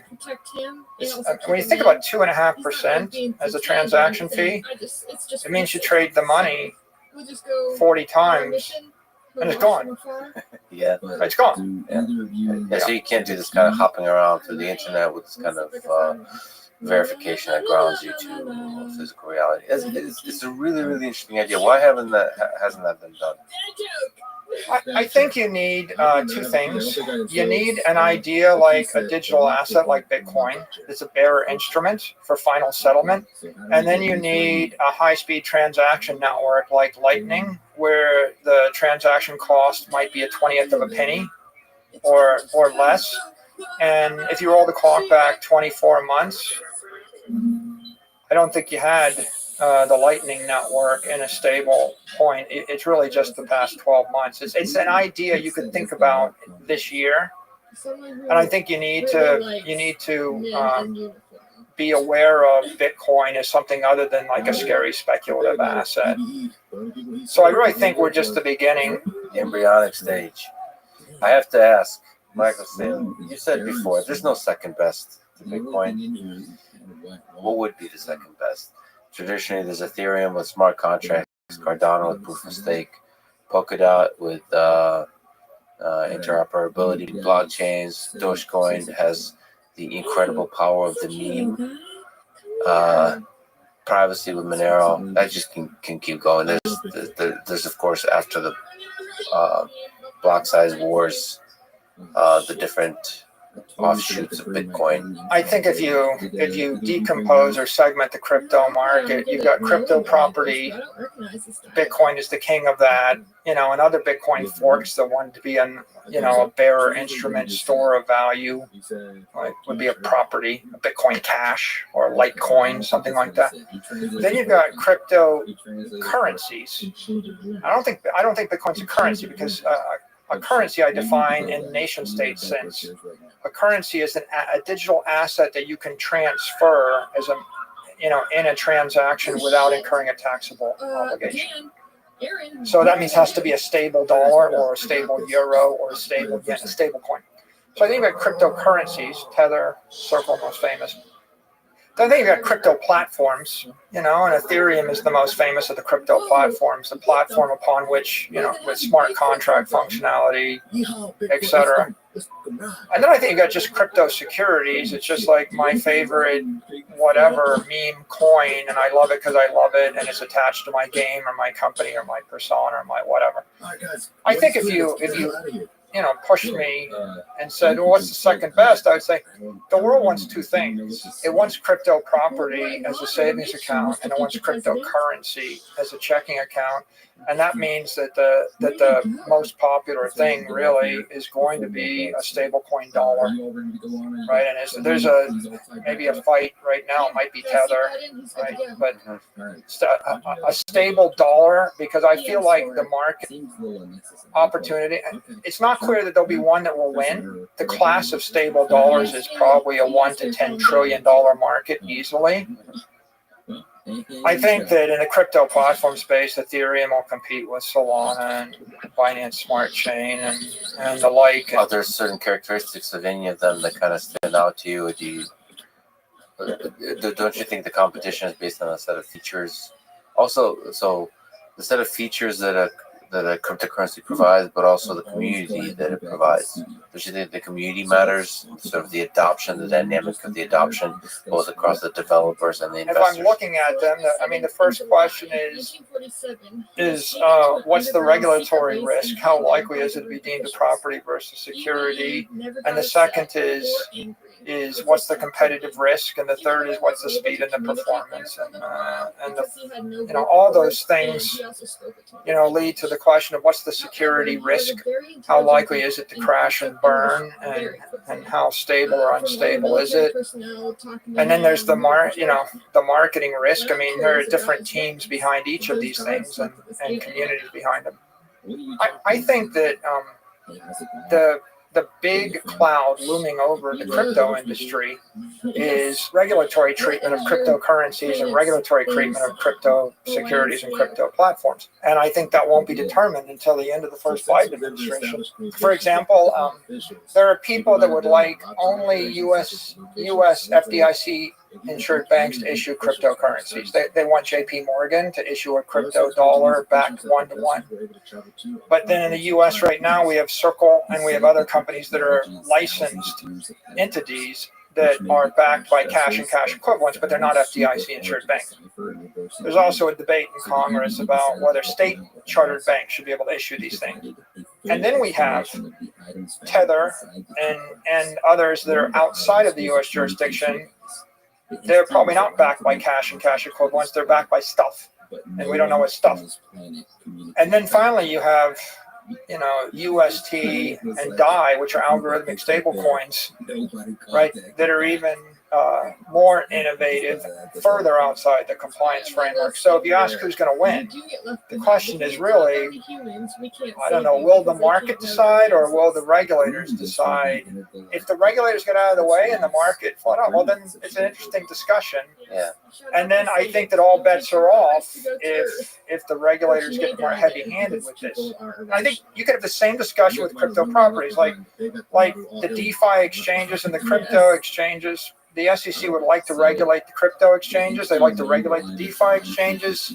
That means they may regulate the crypto platforms and at what rate and in what fashion. And so I think that I could give you an opinion if it was limited to competition under the current regulatory regime. But I think that the regulations are so fast moving and it's so uncertain that you can't make a decision without considering the potential actions of the regulators. I hope the regulators get out of the way. Can you steel me on the case that Dogecoin is, I guess, the second best cryptocurrency, if you don't consider Bitcoin a cryptocurrency, but instead a crypto property. I would classify it as crypto property because the US dollar is a currency. So unless your crypto asset is pegged algorithmically or stably to the value of the dollar, it's not a currency. It's a property or it's an asset. So then, can you still mend the case that Dogecoin is the best cryptocurrency then? Because Bitcoin is not even in that list. The debate is going to be whether it's property or security. And there's a debate whether it's decentralized enough. So let's assume it was decentralized. Yep. Well, it's increasing at not quite 5% a year inflation rate, but it's not 5% exponentially. It's like a plus 5 million, 5% something. Captain is less. I forget the exact number, but it's an inflationary property. It's got a lower inflation rate than the US dollar, and it's got a much lower inflation rate than many other fiat currencies. So I think you could say that. But don't you see the power of meme, the power of ideas, the power of fun or whatever mechanism is used to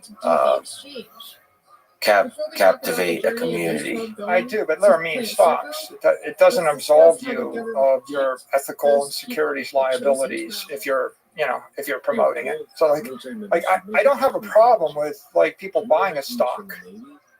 It's just the way I divide the world is, right, there's investment, there's saving, and there's speculation, and there's trading. So Bitcoin is an asset for saving. If you want to save money for 100 years, you don't really want to take on execution risk or the like. So you're just buying something to hold forever. For you to actually endorse something as a property, like if you said to me, Mike, what should I buy for the next 100 years? I say, well, some amount of real estate, some amount of scarce collectibles, some amount of Bitcoin, right? You can run your company, right? But running your company is an investment. So the savings are property. If you said, what should I invest in? I'd say, well, here's a list of good companies, private companies. You can start your own company. That's an investment, right? If you said, what should I trade? Well, trading is like a proprietary thing. Like I don't have any special insight into that. If you're a good trader, you know you are. If you said to me, what should you speculate in? We talk about meme stocks and meme coins, and it kind of sits up there. It sits right in the same space with what horse should you bet on, and what sports team should you gamble on, and should you bet on black 6 times in a row and double down each time. I mean, it's fun, but at the end of the day, it's a speculation, right? You can't build a civilization On speculation. on it. It's not an institutional asset. And in fact, where I'd leave it, right, is Bitcoin is clearly digital property, which makes it an institutional grade investable asset for a public company, a public figure, a public investor, or anybody that's risk adverse. I think that the top 100 other cryptos are like venture capital investments. And if you're a VC and if you're a qualified technical investor and you have a pool of capital and you can take that kind of risk, then you can parse through that and form opinions. It's just orders of magnitude more risky because of competition, because of ambition, and because of regulation. And if you take the meme coins, like, you know, when some rapper comes out with a meme coin, it's like maybe it'll peak when I hear about it, right? It's like, but I mean, SHIB was created as a coin such that it had so many zeros after the decimal point that when you looked at it on the exchanges, it always showed 0, 0, 0, 0. Mm-hmm. And it wasn't until like 6 months after it got popular that they started expanding the display so you could see whether the price had changed. That's speculation. You've been, maybe you can correct me, but you've been critical of Elon Musk in the past in the crypto space. Where do you stand on Elon's effect on Bitcoin and cryptocurrency in general these days?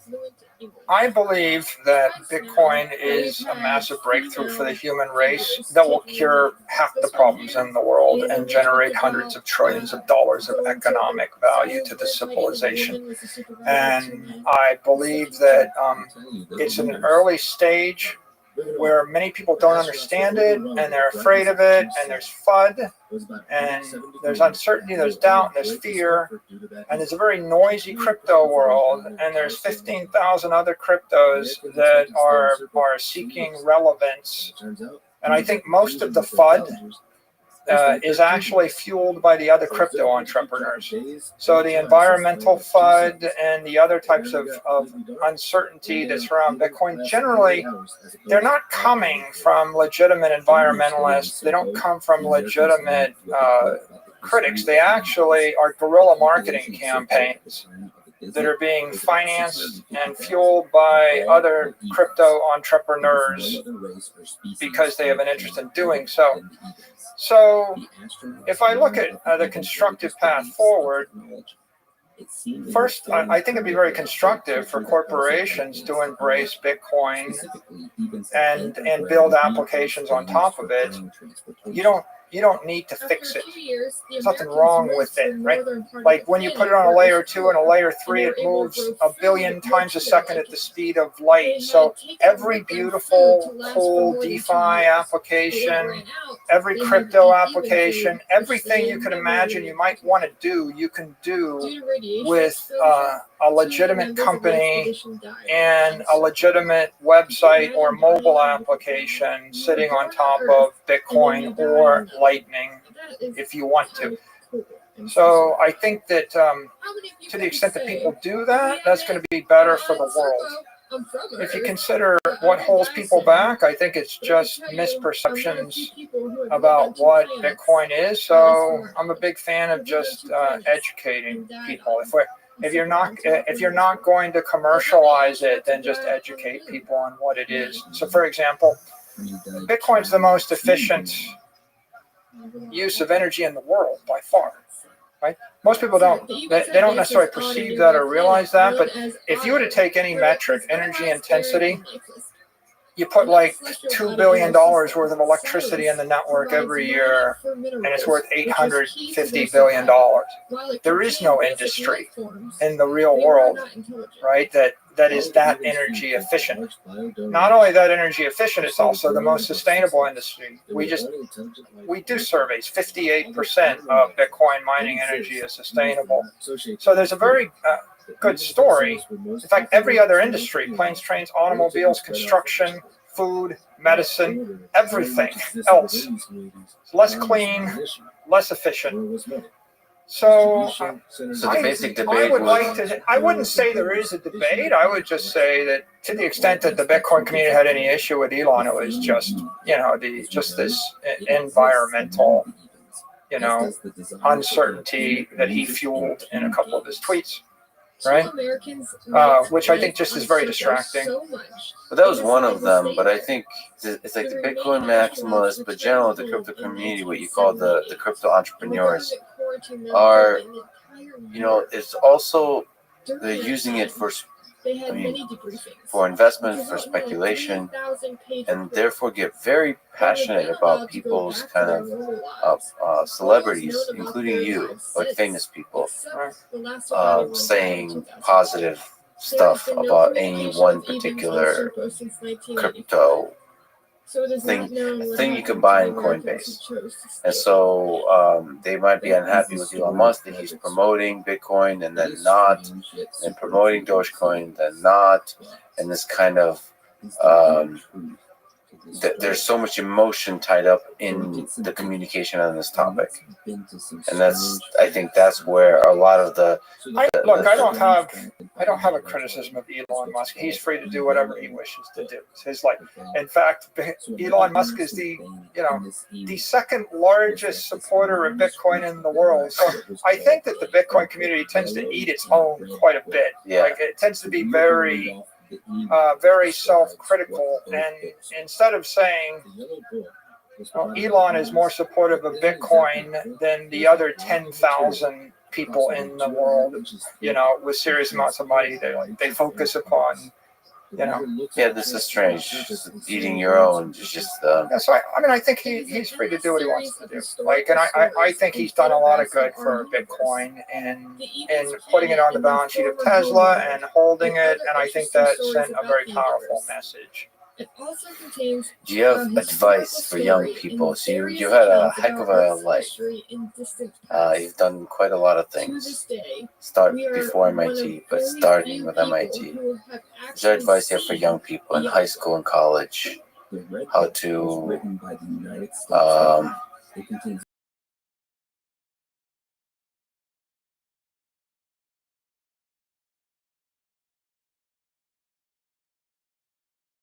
for his children. He had twins when they enter adulthood. He said, "Give me your advice for them in a letter. I'm going to give it to them when they turn 21, something." So then he handed. I thought I was at a party, and then he handed me this sheet of paper. I thought, "Oh, he wants me to write it down right now." So I sat down, I started writing, and I figured, "Well, what would you want to tell someone at age 21?" You wrote it down. So I wrote it down. Awesome. Then I tweeted it, and it's sitting on Twitter, but I tell you what I said. I said, my advice if you're entering adulthood, focus your energy, guard your time, This sounds very intriguing. train your mind, train your body, think for yourself, curate your friends, curate your environment,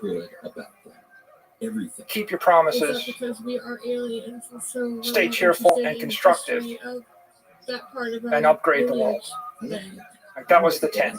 Upgrade the world. That's an interesting choice of words. Upgrade the world. Upgrade the world. It's like an engineer. Focus your energy. It's a very engineering themed. Keep your promises too. That's an interesting one.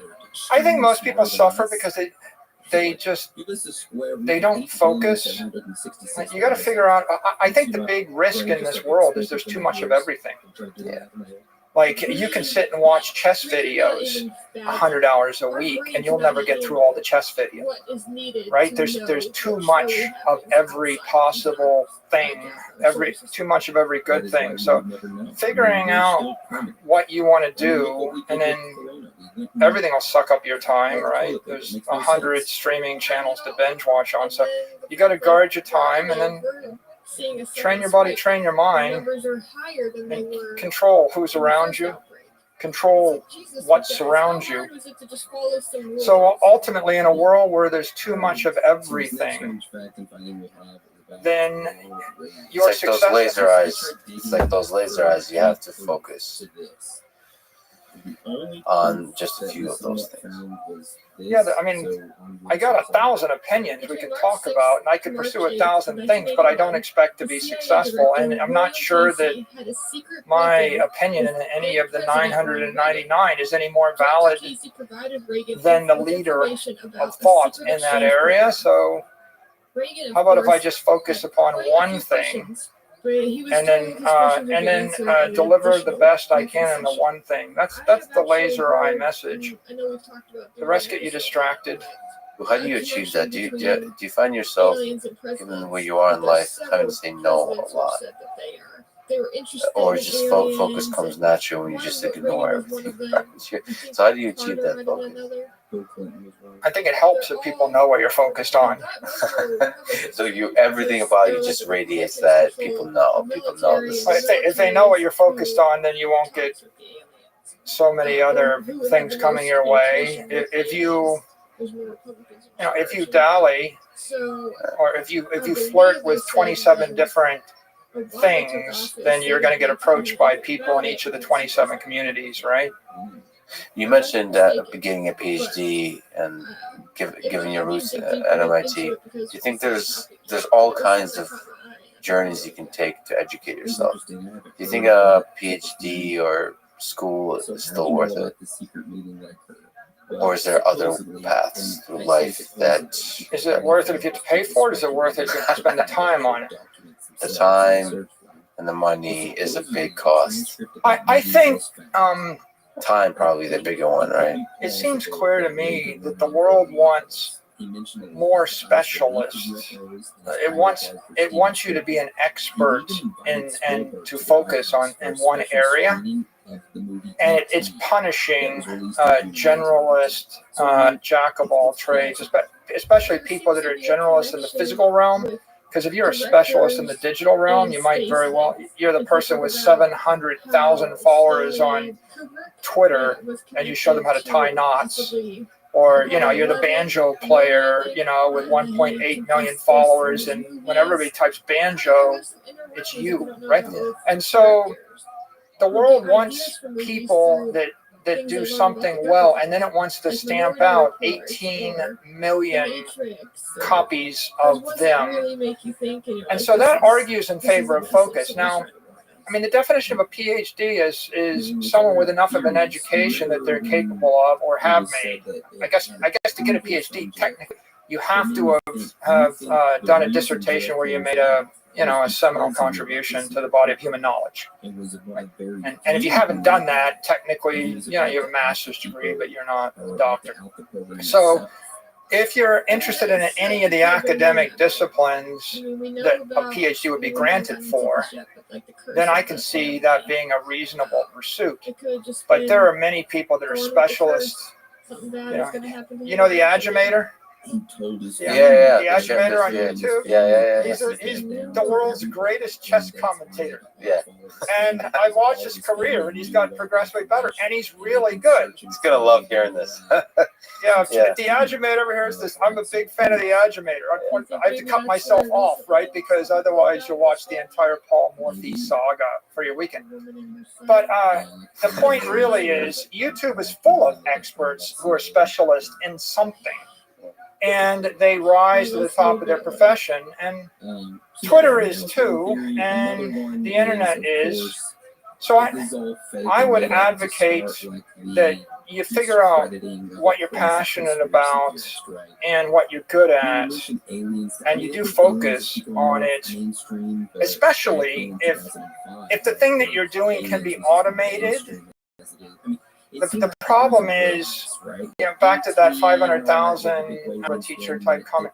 The problem is, if it is possible to be automated, then over time, someone's probably going to automate it, and that squeezes, the state space of everybody else. It's like after the lockdowns, it used to be there were like all these local bands that played in bars, and everybody went to the bar to see the local band, and then during the lockdown, you would have like these 6 super groups, and they would all get 500,000 or 1 million followers, and all these smaller local bands just got no attention at all. Well, the interesting thing is, one of those 500,000 eligible teachers is likely to be part of the automation. So it's an opportunity for you to think, where's my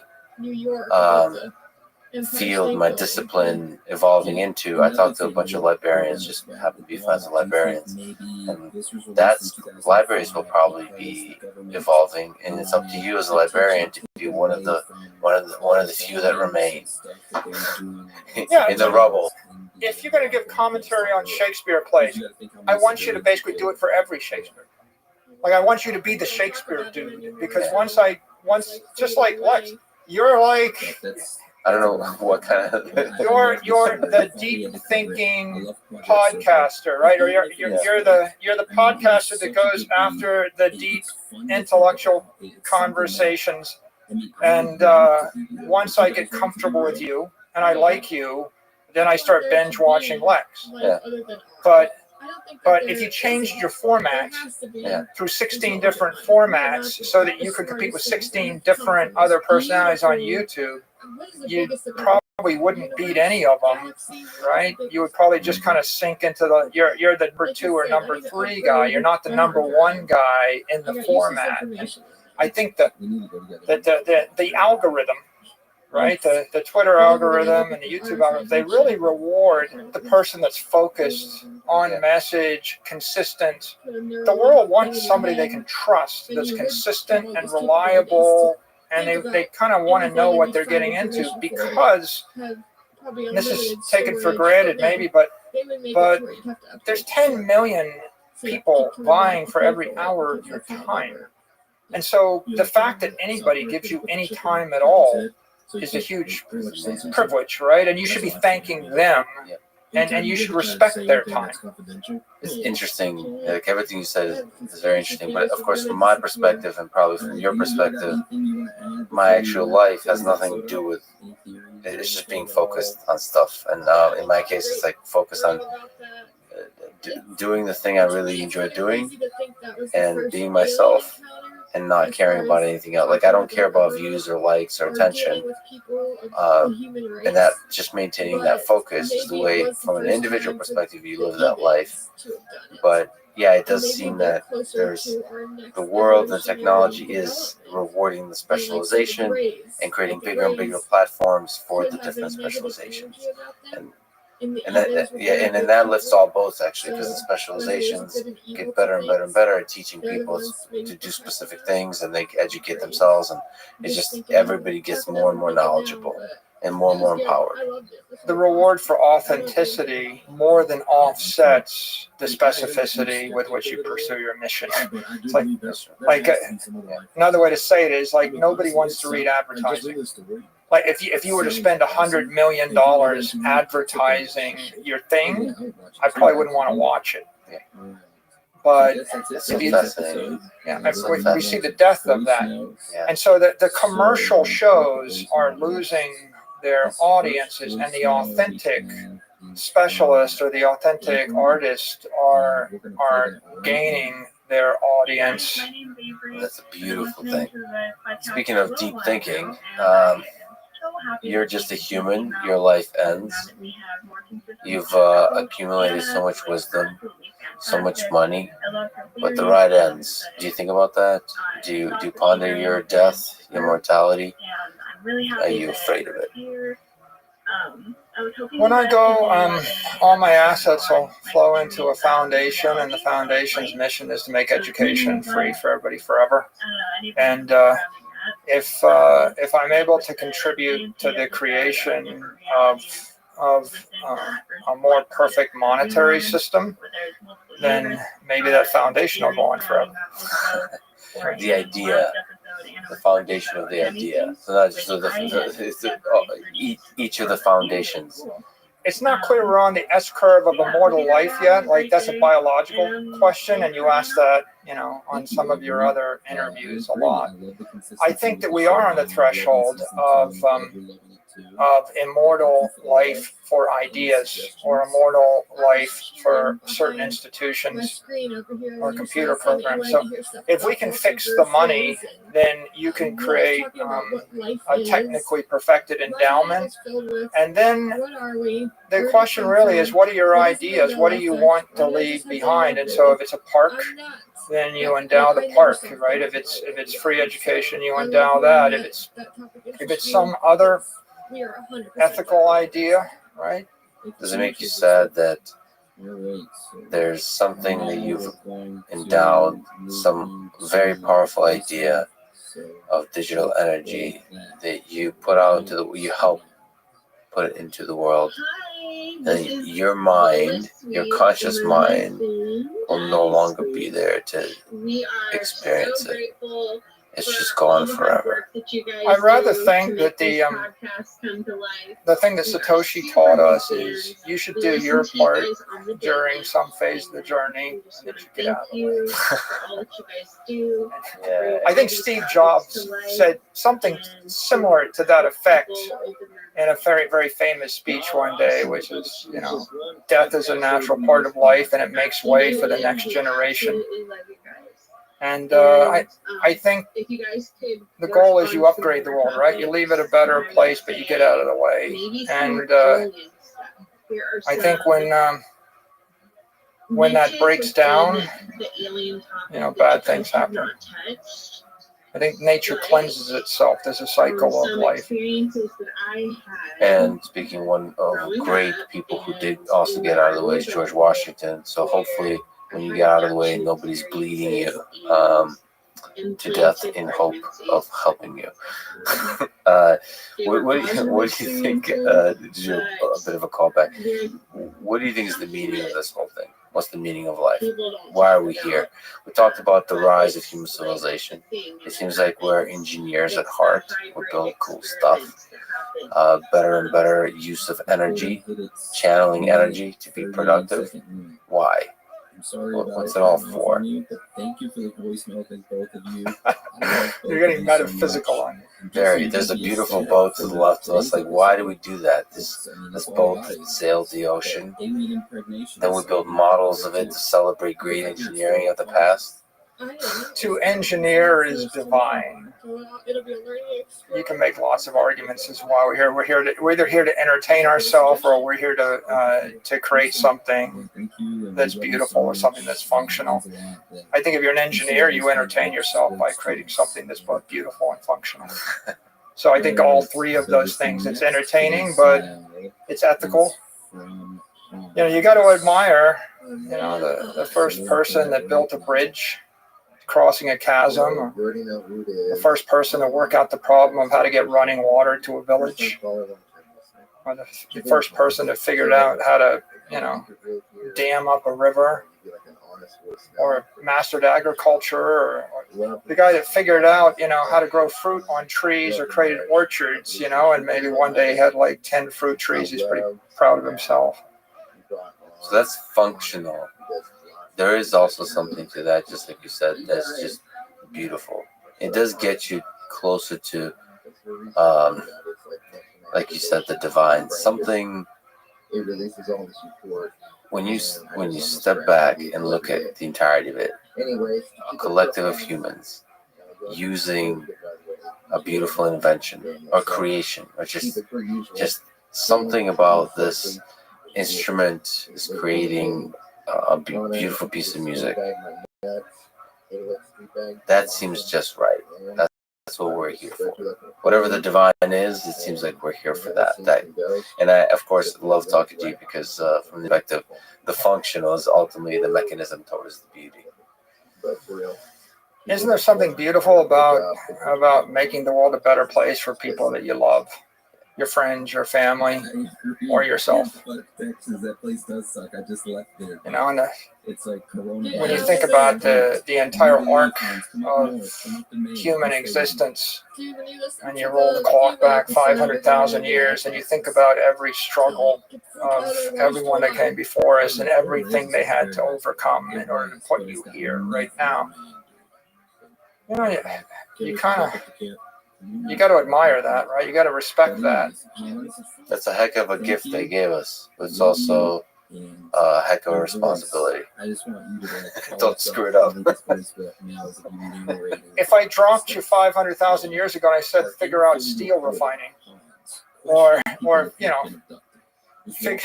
figure out silicon chips, fabric production, or whatever it is. Why? Or You're like, fire. and so now we're here, and I guess the way you repay them is you fix everything in front of your face you can, right? And that means to someone like Elon, it means get us off the planet, right? To someone like me, it's like, I think, fix the energy in the system. And that gives me hope. Michael, this is an incredible conversation. You're an incredible human. It's a huge honor you would sit down with me. Thank you so much for talking today. Yeah, thanks for having me, Lex. Thanks for listening to this conversation with Michael Saylor. To support this podcast, please check out our sponsors in the description. And now, let me leave you with a few words from Francis Bacon. Money is a great servant, but a bad master. Thank you for listening, and hope to see you This next time. last voicemail for this week is from an individual named Nick. I don't know if you've ever gotten a voicemail from this person before, but I've listened to this voicemail almost 100 times.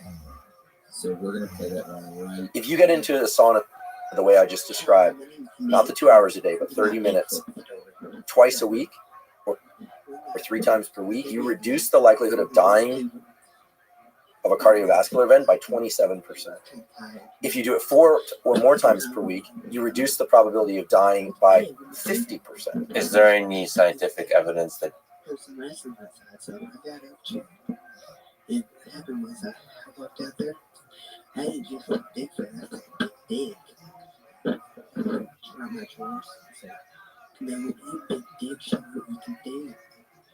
But he did. He did some stuff to me. And Never got my ass getting better than ever than that day. Ooh, baby. It's getting hot right here. I gotta go. Gotta go back to work. Love the podcast. Bye-bye. He was like a mix of Leslie Jordan and Herbert or whatever from Family Guy. That's exactly what I thought. I got some popsicles down in the basement. Come on over, Chris. Well, I'm sorry about, well, I don't know if you want me to be sorry. It sounded like you enjoyed it, but that's what Bigfoot is all about. You know, he's all about just being there for you when you need him. Creating pleasure in any avenue desired. Any. Nick, awesome voicemail, man. Love you. But you're gonna have to contact me because I'm about to have you sign confidentiality forms. For certain reasons. Yes. We want Bigfoot to have a good image going into this campaign. Yeah, but man, from the sounds of it, though, he has helped his people. Definitely doing what he can for you. So, yeah. Thank you, dude. Yes, thank you, Nick. Leave more voicemails. We really appreciate it. That's all the voicemails for this week. Now we're going to move on to ratings and reviews. So, let's see. All right, so the first review we have this week comes from Susie Q872. It was left on May 16th. It is 5 stars. The subject line that reads, "This podcast is awesome." She goes on to say, "This podcast is awesome." No, you're awesome, Susie Q. Thank you for the 5 stars and for the love. We love you. Thank you. Yes, thank you very much. This next one is from George X3 Cool. It was left on May 17th, 5 stars, titled Nice. I started listening to this podcast yesterday in the morning. It's great. Gave us 100%. Thank you. Appreciate that, George X3 Cool. Yes, thank you. We love you, and you're 100%. That's right. 100%. Much love. The next one we have is from Abs Powers from the U.S., left on May 17th, titled Also with 5 stars. I love each and every one of the hosts, their commentary, humor, and the whole vibe of the group. Please don't ever stop doing podcasts, great topics, and a lot of info. Nice. Thank you, Abs. Thank you so much. All right. The next one is from Mamba3355. It was left on May 18th. It is 5 stars in the subject line that reads Review. They go on to say, "Great show. I feel the vibes from it, and it's relaxing to listen to. Y'all all got good personalities and great with the info, with also a little joking. Love from Texas." Well, I just came from Texas, so I hope you're doing good down there. Thank you for the review, and stay safe away from the corner as the second wave flows through the entire state. And I love you. Be careful. Be careful. Thank you so much. This next one is from C2 the Rona from Australia on May 19th. It's titled Rippa. Hello, great podcast. I've tried a few conspiracy paranormal podcasts. It just gave me a headache. I find you all to be very factual, non-opinionated, and fun to listen to. I imagine a lot of effort goes into one episode that you all do. Effort goes into one episode that you all do for the love of it. Great work, and keep them coming, Dan. Wait, no, keep them coming, Dan. Yes, I know. You're awesome. Oh, thank you so much. Appreciate the love. Gotta love Australia. Hope you guys are doing okay after all that was fire. Thank you for the review, Dan from Down Under. This next review, I'm sorry if I mispronounced this. I have no clue how to pronounce this at all. And I know I'm going to get blasted for it. Better essay from the U.S., left on May 19th, titled Great Show with 5 stars. I usually like single host podcasts because they're more organized, but I listen to everything these guys have in one week. They let each other talk, staying respectful with each other's opinion, so it's not a mess like many multi-host shows. I love all of the topics that are covered, and that the hosts offer their own ideas regarding the conspiracy after the topic has been covered. Thanks for the good show. Thank you for that comment. Thank you, Heterosis. I appreciate your kind words. Thank you. Love you. Good job. All right, this next review is from DTBNC from Canada, left on May 20th. They give us 5 stars with a subject line that reads Batman from Canada. They go on to say, "Love you guys. My eyes are open a little more now. Keep doing what you guys do and smoke weed every day. Nice. I like that. I like that. DTBNC, thank you for the 5 stars. Thank you for the review. I love you, Batman from Canada. Smoke weed every day. That's all I can hear. Thank you. You know that ain't changing. Appreciate the love, Batman. So this next one comes in from Suicide BPTS from the United States on May 20th, titled Amazing. Gave us 5 stars. I love this podcast. I first started listening to this when Ghost Stories 3 came out, and I loved it. I went back and listened to every single episode. I love this show. SM. What's that? So much. Oh, thanks. I'm apparently getting old. I love this show so much. Okay, we're good.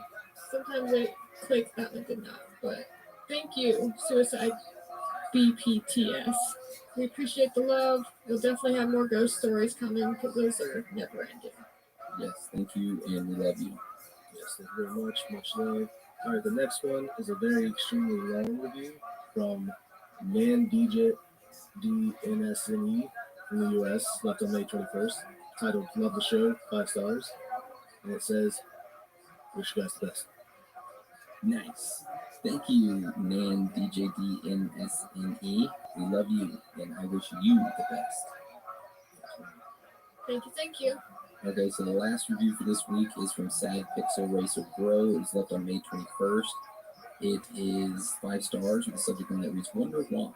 They go on to say, my reviews don't show up. Crying emoji. Well, you wouldn't be the first one that the reviews, it took them submitting them multiple times for the review to show up. For some reason, Apple Podcast doesn't like us, but yeah, what can you do? But thank you for the review, and I love you. Much love. Yeah, we appreciate all the reviews you guys send in. They help us so much, and it gives us great feedback. And you guys know that we are all about hearing what you have to say to try to better each and every week. For your listening ear holes. Yeah. Thank you for all the good ratings and reviews. It does mean a lot, like I said, and I'm glad we got you with this. All right. So shout outs. Do I got any shout outs this week? Oh yeah. So I'm gonna shout out my girl Leanne. She's just awesome. Has a special type of energy about her. She's a good soul on this planet. I super appreciate meeting her. And very recently met my new friend Caitlin, who is my first murderino friend. For those of you who don't listen to my favorite murder, shame on you. But if you know, you know. So stay sexy and don't get murdered, Caitlin. Yeah, I got a few people on Instagram I want to shout out. I want to shout out Wyatt, Kneecaps. I want to shout out Haley F. Super cool. Love chatting with you. Also, Kelly G. She lives up near New Hampshire. She's pretty awesome. Ricardo Aon. Super cool dude. I'm going to shout you out. Another guy named Aaron, who has a really great name, you know. And that's it. That's all I have for this week. If you want to shout out, just holler at me on Instagram. Say, hey, shout me out, and tell me something cool, or say this, and I'll do it. You know? But thank you for all the love on Instagram. Thank you for all the messages. I love every single one of you. I do have a few for Facebook. Actually, got a bunch. I'll try to get. There's no. Let's see. I have a from Nick P. You know, man, awesome talking to you on Facebook. Let's see. Then we have Brandon H. You called up. You got a shirt. He said thanks for the shirt. You know, you told me you were gonna send poses in those shirts. I'm still waiting on those pictures. But please make sure you wear more than just the shirt. No, He was just gonna have the Speedo on. So you gone, man. It's okay. Sabrina B. She hasn't left the actual review yet, but she did type one up. She's like, hi, triple awesomeness of theories of the third kind, despite a start by saying, I wish that it were possible for there to be a new episode every day because your topic materials are fucking amazing. I can't stop listening. Jesus, I love all of it. Best thing that I've come across in I don't know how long. I have the attention span of a 2-year-old, and I have my entire life. Still today in my early 40s, I have a terrible time remembering to take a pill on a daily basis when trying to complete a prescription of medication. But your podcast, on the other hand, I get. So excited, I almost can't sleep the night before the new ones air. I cannot get enough. Love your brilliant question, everything genius minds. I hope your podcast airs for years to come. A little bit more, but she says since she hasn't listed on iTunes that we could use it, so I just wanted to give her a shout out for her kind words and much encouragement. Yeah, thank you. If you know anybody that will pay for us a full-time editor, we can kick out an episode every day, or every other day, and just give it to the full-time editor and let him edit it and him publish it. That would be awesome, right? It could be a girl, not just a he.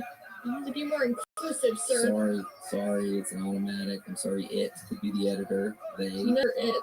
They. It's aliens could be the editor. Have you ever read a book called A Child Called It? Yes, I have. It's the saddest book ever. Did you read the sequel to it? I own all of them. Yeah, I love them. It's very sad series. Okay, sorry. Let's see, the next one I'll give a shout out to. So to our buddy Jake P. You know who you are, Jake. Dude, you're always hitting me up on Facebook, sending me stuff. I do like the meditating Bigfoot picture that you sent me. That shit was funny. I want it.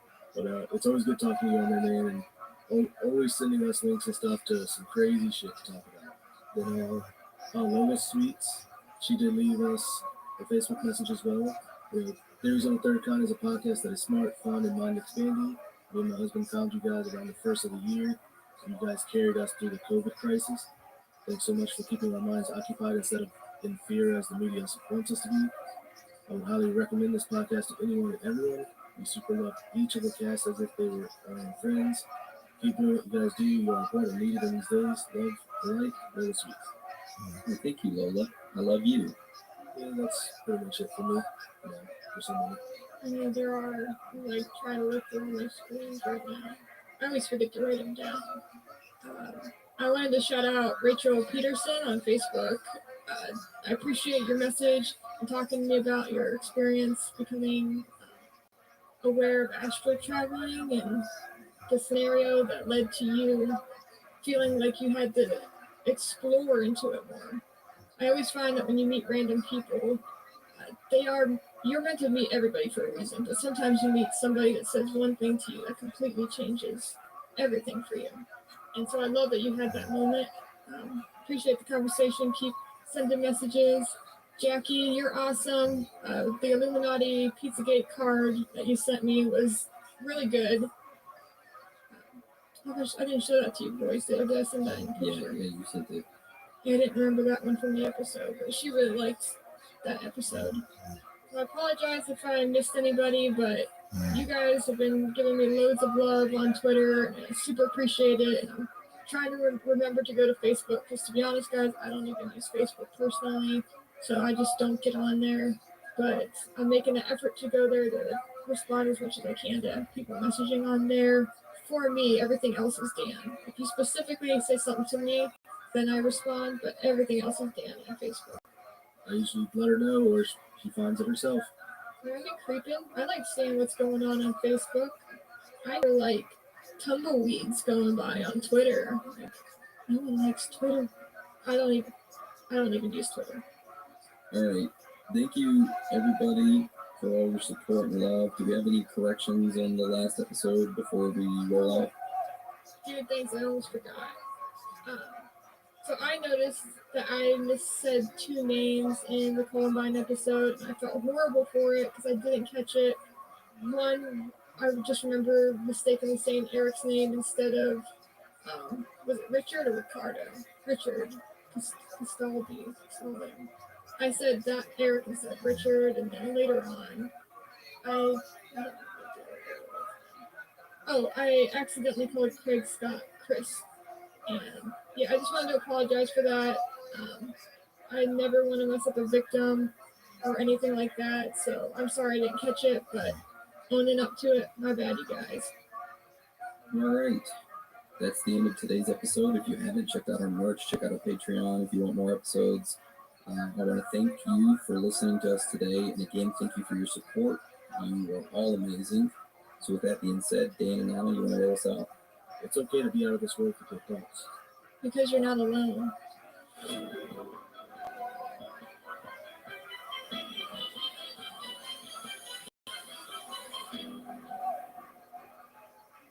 Want your face here yet? Start with cleaner skincare. Primarily Pure uses natural, farm-sourced ingredients to help you glow. No chemicals, fragrances, or fillers. Just pure beauty backed by science. From skincare to deodorants to tallow-based products, they harness nature's healing power for real results. Thousands of 5-star reviews agree. This is beauty that works. Ready to glow? Head to primarlypure.com to make the switch. That's PRIMALLYPURE.com and experience skincare that nourishes you within.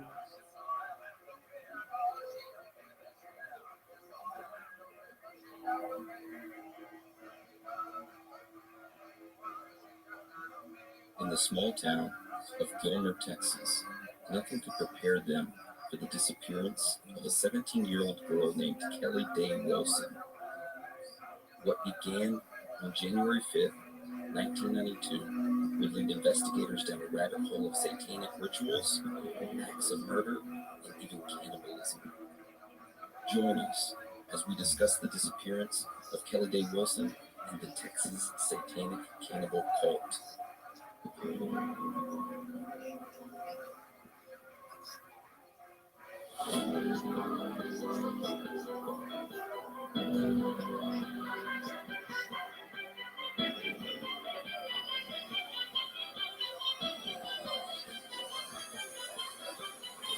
Welcome to Theories of the Third Kind.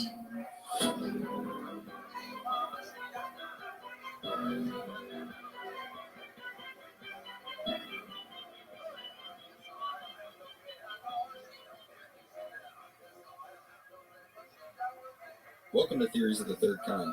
I am Aaron, one of your hosts today, and the other one joining me is Danielson. Today's episode is the disappearance of Kelly Day Wilson and the Texas satanic cannibal cult. But before we hop into it, like always, let me do a quick announcement. We don't run any ads or take any money from corporations. So if you'd like to help us out, a written review on iTunes helps the show tremendously. If you don't want to leave one though, that's fine. We just want you guys, girls, aliens, reptilians, Bigfoot, Sasquatches, Chupacabras, ghosts, Illuminati members, whoever or whatever you are, to enjoy the show. Also, if any of you would like to reach out to us, you can shoot us a message on Instagram, Twitter, or Facebook, or you can go to our website and click the contact button, and there you will find our email address. Also, on our website, you can leave us a voicemail. With that being said, today's episode is the disappearance of Kelly Day Wilson and the Texas satanic cannibal cult. So strap in and strap on, Daniel, because this one is going to be crazy. Ready? All right. So to get into this Texas satanic cannibal cult, we have to talk about the disappearance of Kelly Day Wilson first, because it all starts there. So, Dan, let's talk about exactly what happened the night of Kelly Wilson's disappearance. On the night of January 5th, 1992, 17-year-old Kelly Wilson was working at Northeast Texas Video, which is basically the place where you rent movies at. Yeah, no swimming videos. It's all you go there, pick up your VHS tape, and go home and watch it. That's right. So that night, Kelly was working at this video store alongside the store manager, Joe Henry. At 8:30 p.m., Joe and Kelly closed up the video store. Joe locked it, and that's when they supposedly said their goodbyes for the last time. Real quick here, before we continue, let me explain something. So in case some of you don't know, most small businesses that earn a lot of cash each day, they usually have a worker compile all the money each night when they close.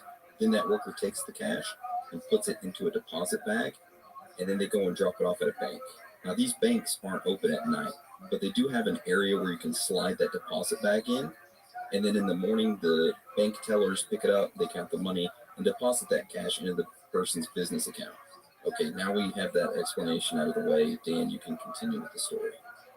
That night, Joe and Kelly left the store at 8:30 p.m. They separated ways. Kelly went to her car and drove to the local bank to make her usual nightly deposit for the video store.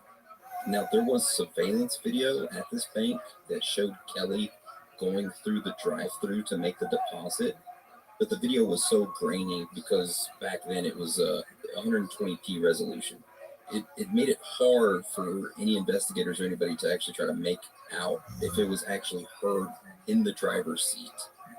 Also, another side note, the deposit bag was in the bank drop-off the next morning, so she wasn't robbed. So that's out of the question. Anyways, back to the story. I was gonna say, so pretty much the video is like a bunch of images of Bigfoot. It's all grainy and shit. You can't see it. That is an excellent comparison, Dan. I would have to say yes. Imagine the blurry ass footage of Bigfoot. That is exactly what Kelly Day Wilson's video footage looked like.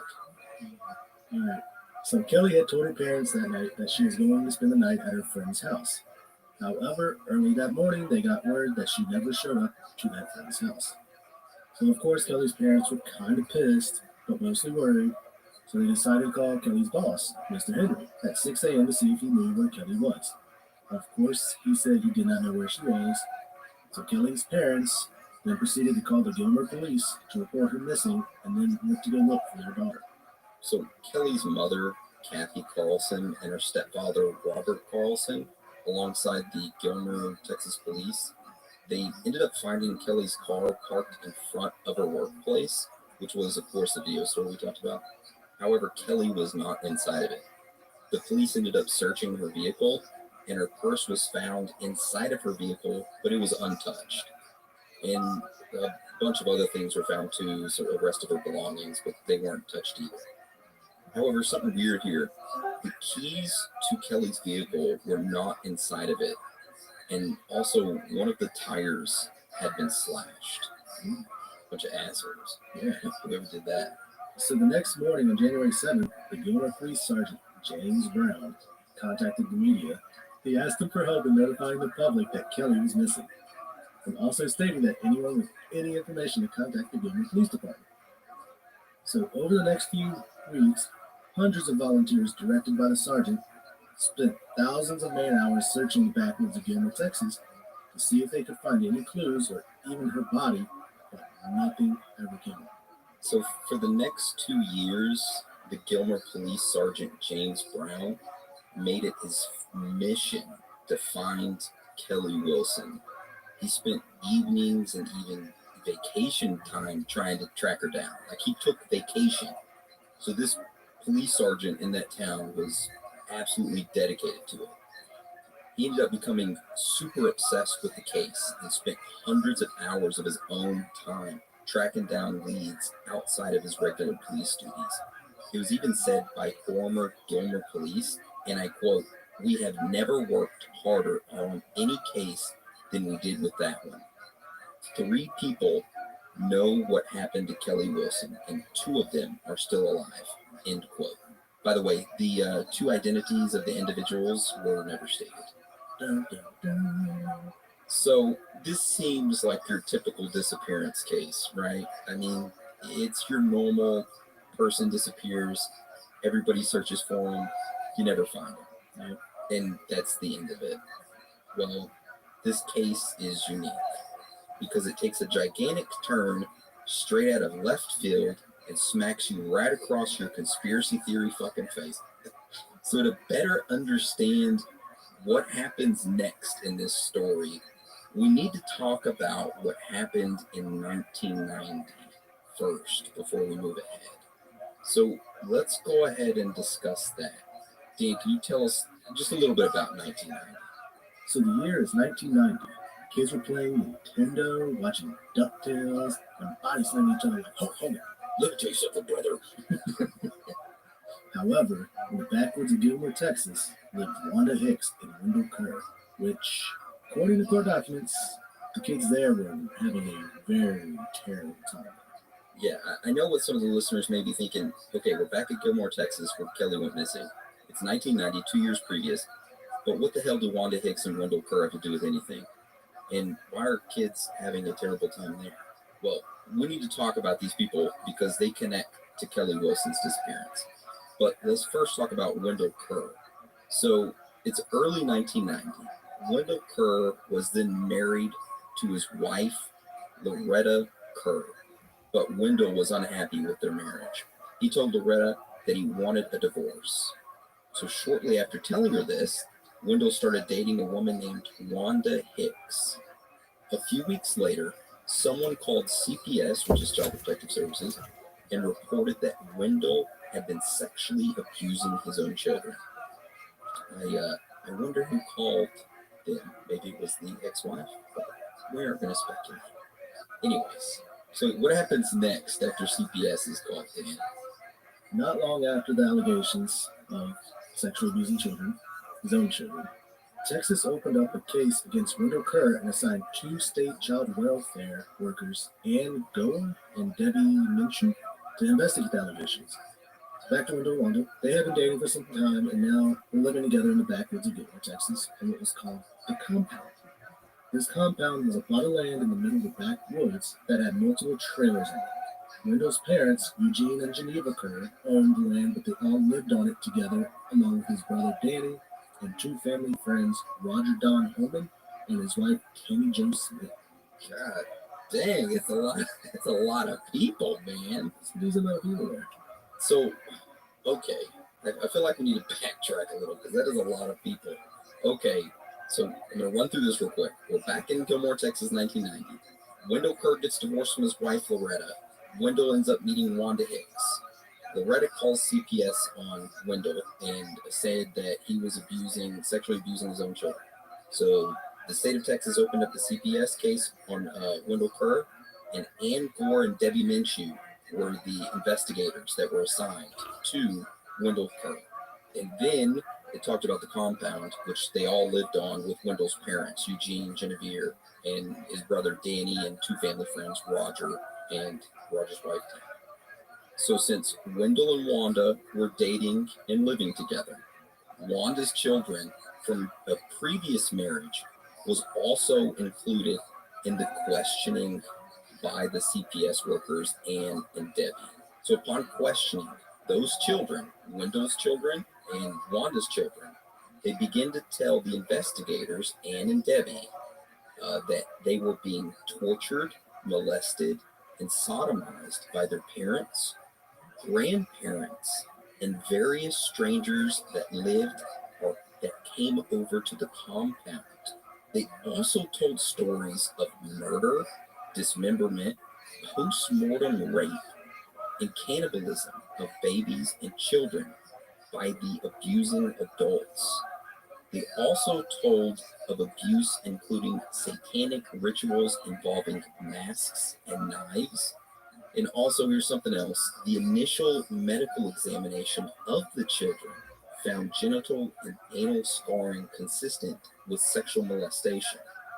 We are now going to go over in more detail of these accounts of what the children said, but I kind of want to warn you ahead of time. This is pretty graphic. If you weren't really comfortable by what was just said, I would kind of not listen to the rest, but this is just a warning. So just let you know now, turn it off. If not, venture forth. So, Dan, can you tell us some more detail of the accounts of what the children said? So one child said to Ann and Debbie, and I quote, "I collect bones.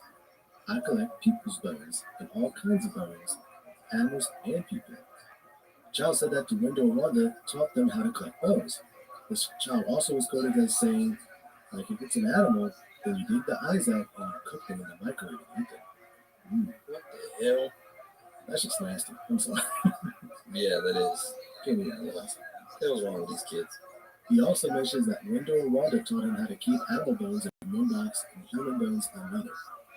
The boy also said that before he had so many bones that he had different boxes for white people's bones and black people's bones, and one for only animal bones.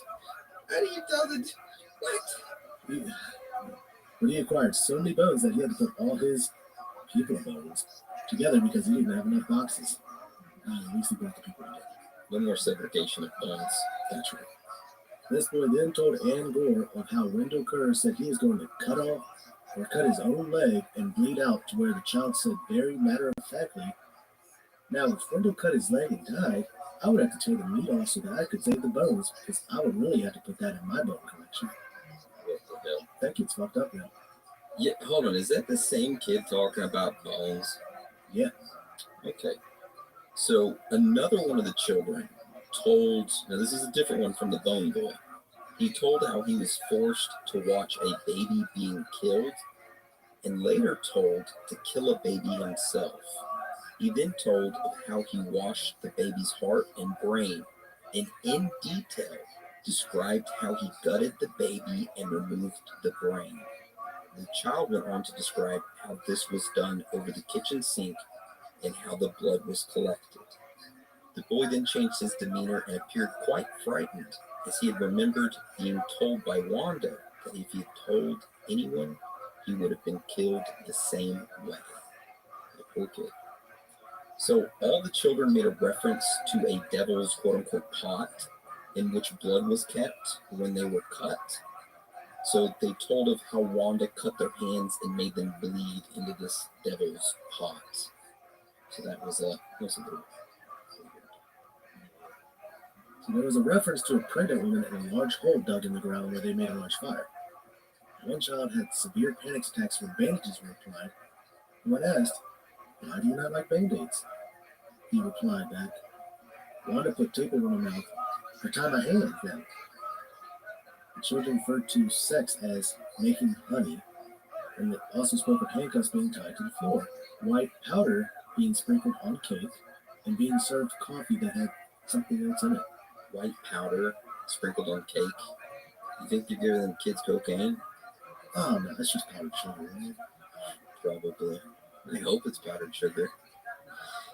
Man, that's... All right, so let's continue.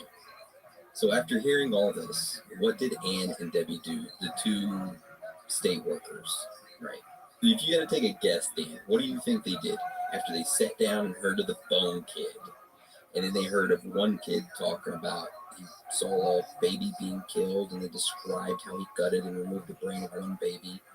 What do you think the CPS workers did? I hope they would have just taken the kids out of there and just did something with the parents or the family. You would think that, right? You would think that would be the way to go. But instead, they went and recruited 2 private occult investigators. Yeah, they went and hired additional investigators. These investigators were Brooks Flegg and Steve Baggs, and they were to assist in an investigation of these accounts by the children. You know, just like any normal state worker would do, they just go and hire some private occult investigators, right? So anyways, well, there is some light at the end of the tunnel. So in total, 15 children connected to this family. They would end up being removed from their homes and ended up being placed into foster care. And the county ended up assigning a special prosecutor to this case, Scott Lyford. He participated like super close with this investigation. So let's get into Scott Lyford. So Prosecutor Lyford decided to do a search of the Kerr property to look for evidence and back up the stories of the torture and the human sacrifice that Ann and Debbie had said the children were telling them about. He got a search warrant and raided the compound. He found 3 shallow grave-like depressions in the soil, a shovel with blood residue on it, an area matching the children's description of where the abuses occurred, 2 devil masks, and a blood-stained mattress cover with 4 knives. That was exactly what the children said to have been used to murder and dismember children. Items were retrieved from the Kerr household as well. These were devices used to restrain and torture children. Finally, plastic bags were found buried on the Kerr property, containing bone fragments. Before Lyford took his evidence to the grand jury, the Texas Human Skeletal Identification Laboratory issued a report stating that the remains were most probably human.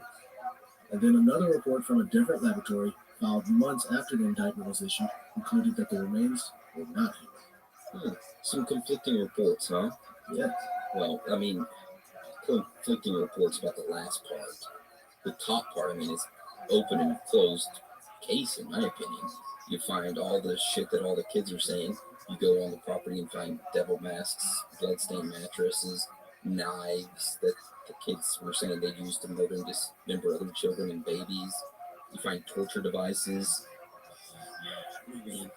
Anyways, this is where the story of Kelly Wilson's disappearance that we spoke about earlier and this Kerr satanic child abuse shit start to overlap.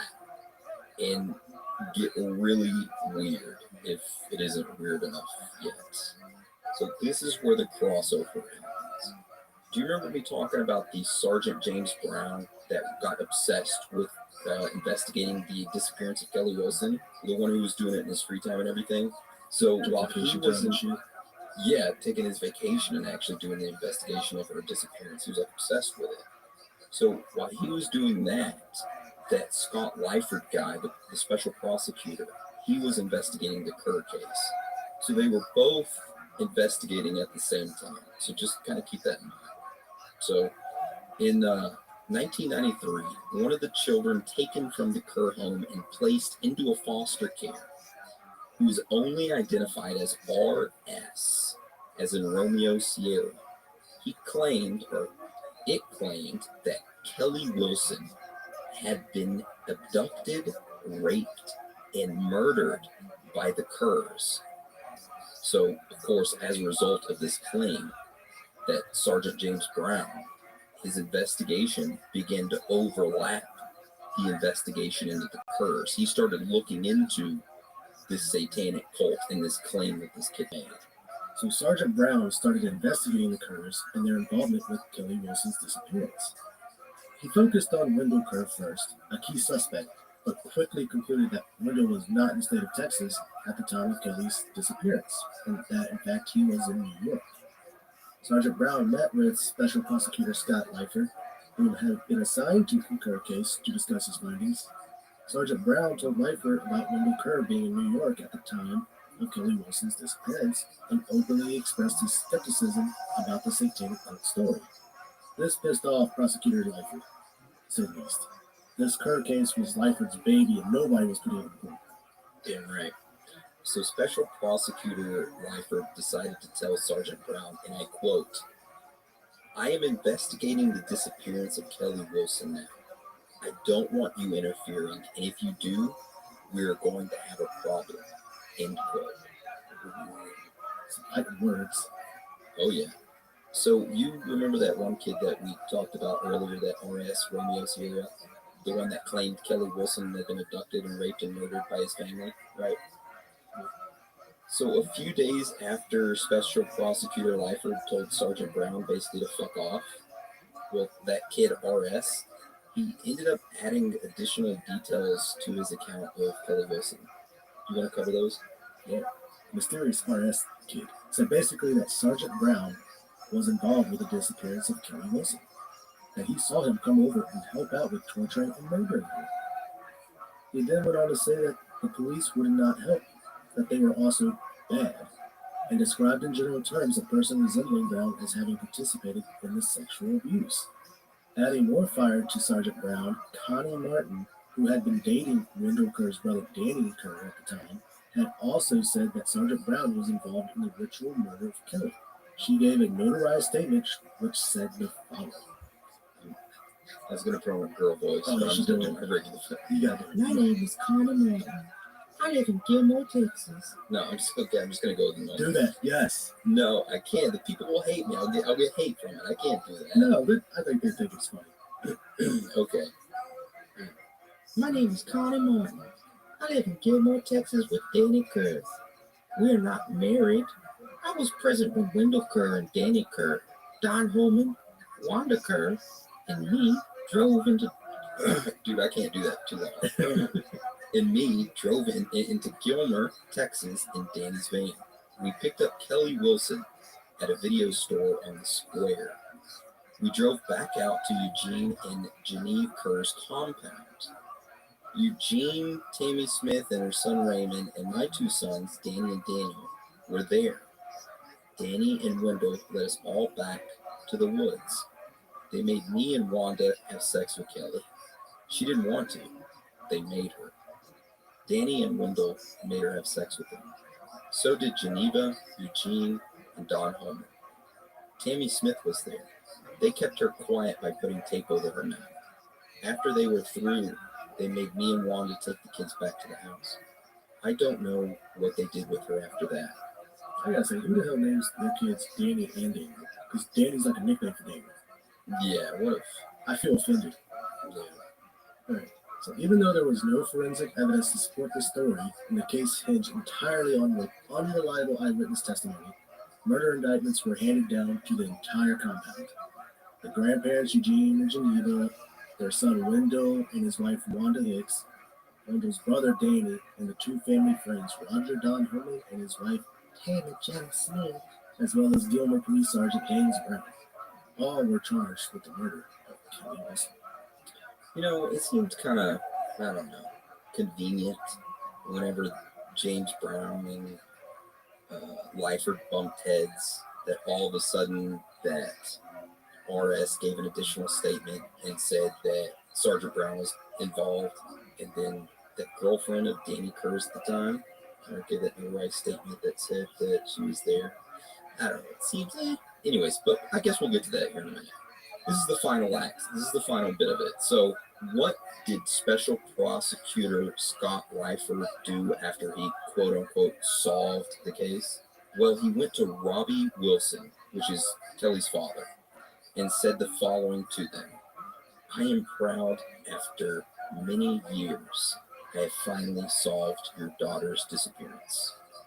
Now, this turned out really bad for Lyford because Connie Martin ended up recanting her statement and said she made it all up. Damn. I don't know, can you take it back even though after you got it notarized and stuff? I don't know. I don't know. That's a good question.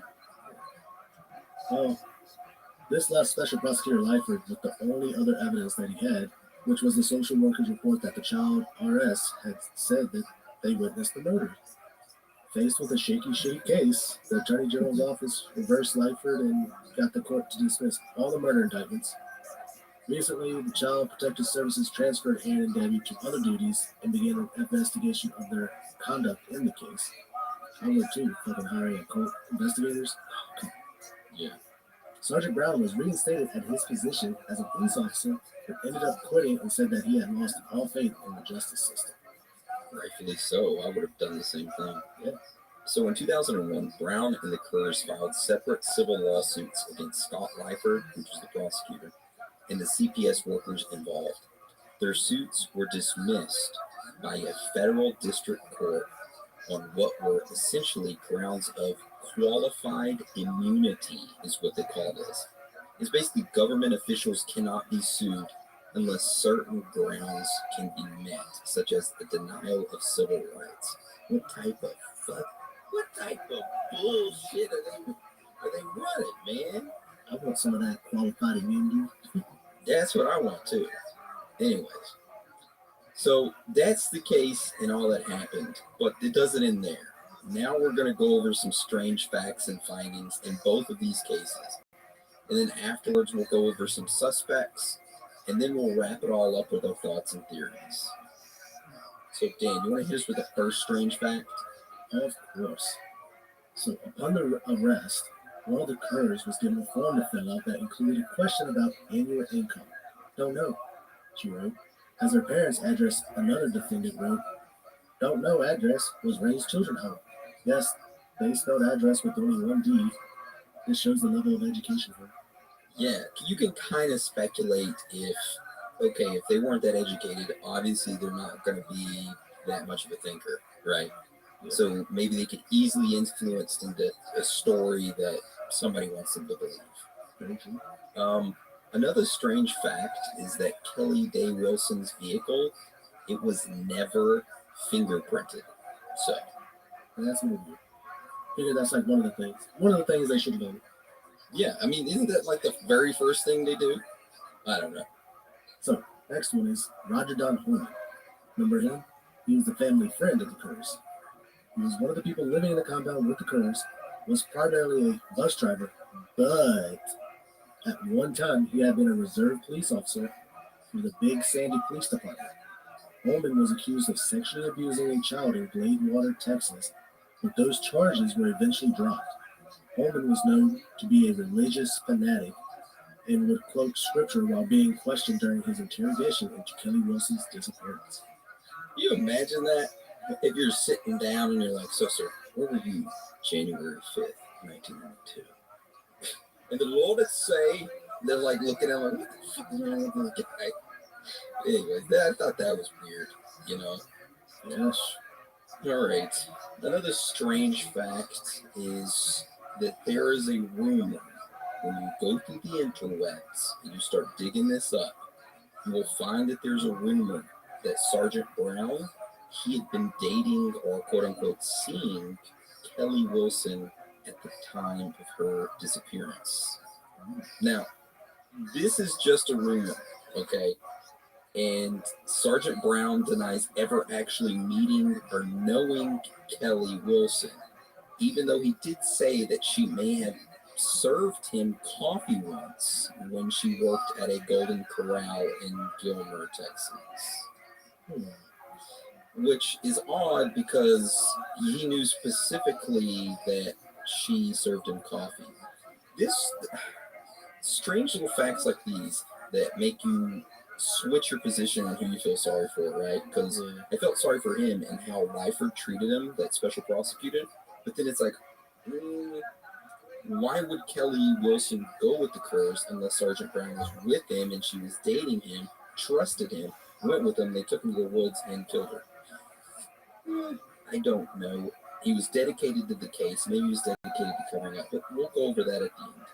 So there's something interesting to add to this theory of, or this rumor of Sergeant Brown dating Kelly Wilson, was that before Kelly's disappearance, Sergeant Brown put in his resume for a position at the Winsboro Police Department, but he was denied. So when asked about it, the chief of police at Winsboro was quoted saying, and I quote, "We do not want to hire someone who is known to associate with high school girls." Oh, Damn. His business is out there. they're right there. What do you think of that? Busted. Almost made me spit my water. God dang. All right. November 16th of 1994, the Gilmer police released a statement that 5 boxes of the evidence from the Wilson case were stolen from the police evidence room. The boxes contained copies of the records in the case. The originals were forwarded to the Attorney General's office, and guess what? These are also missing.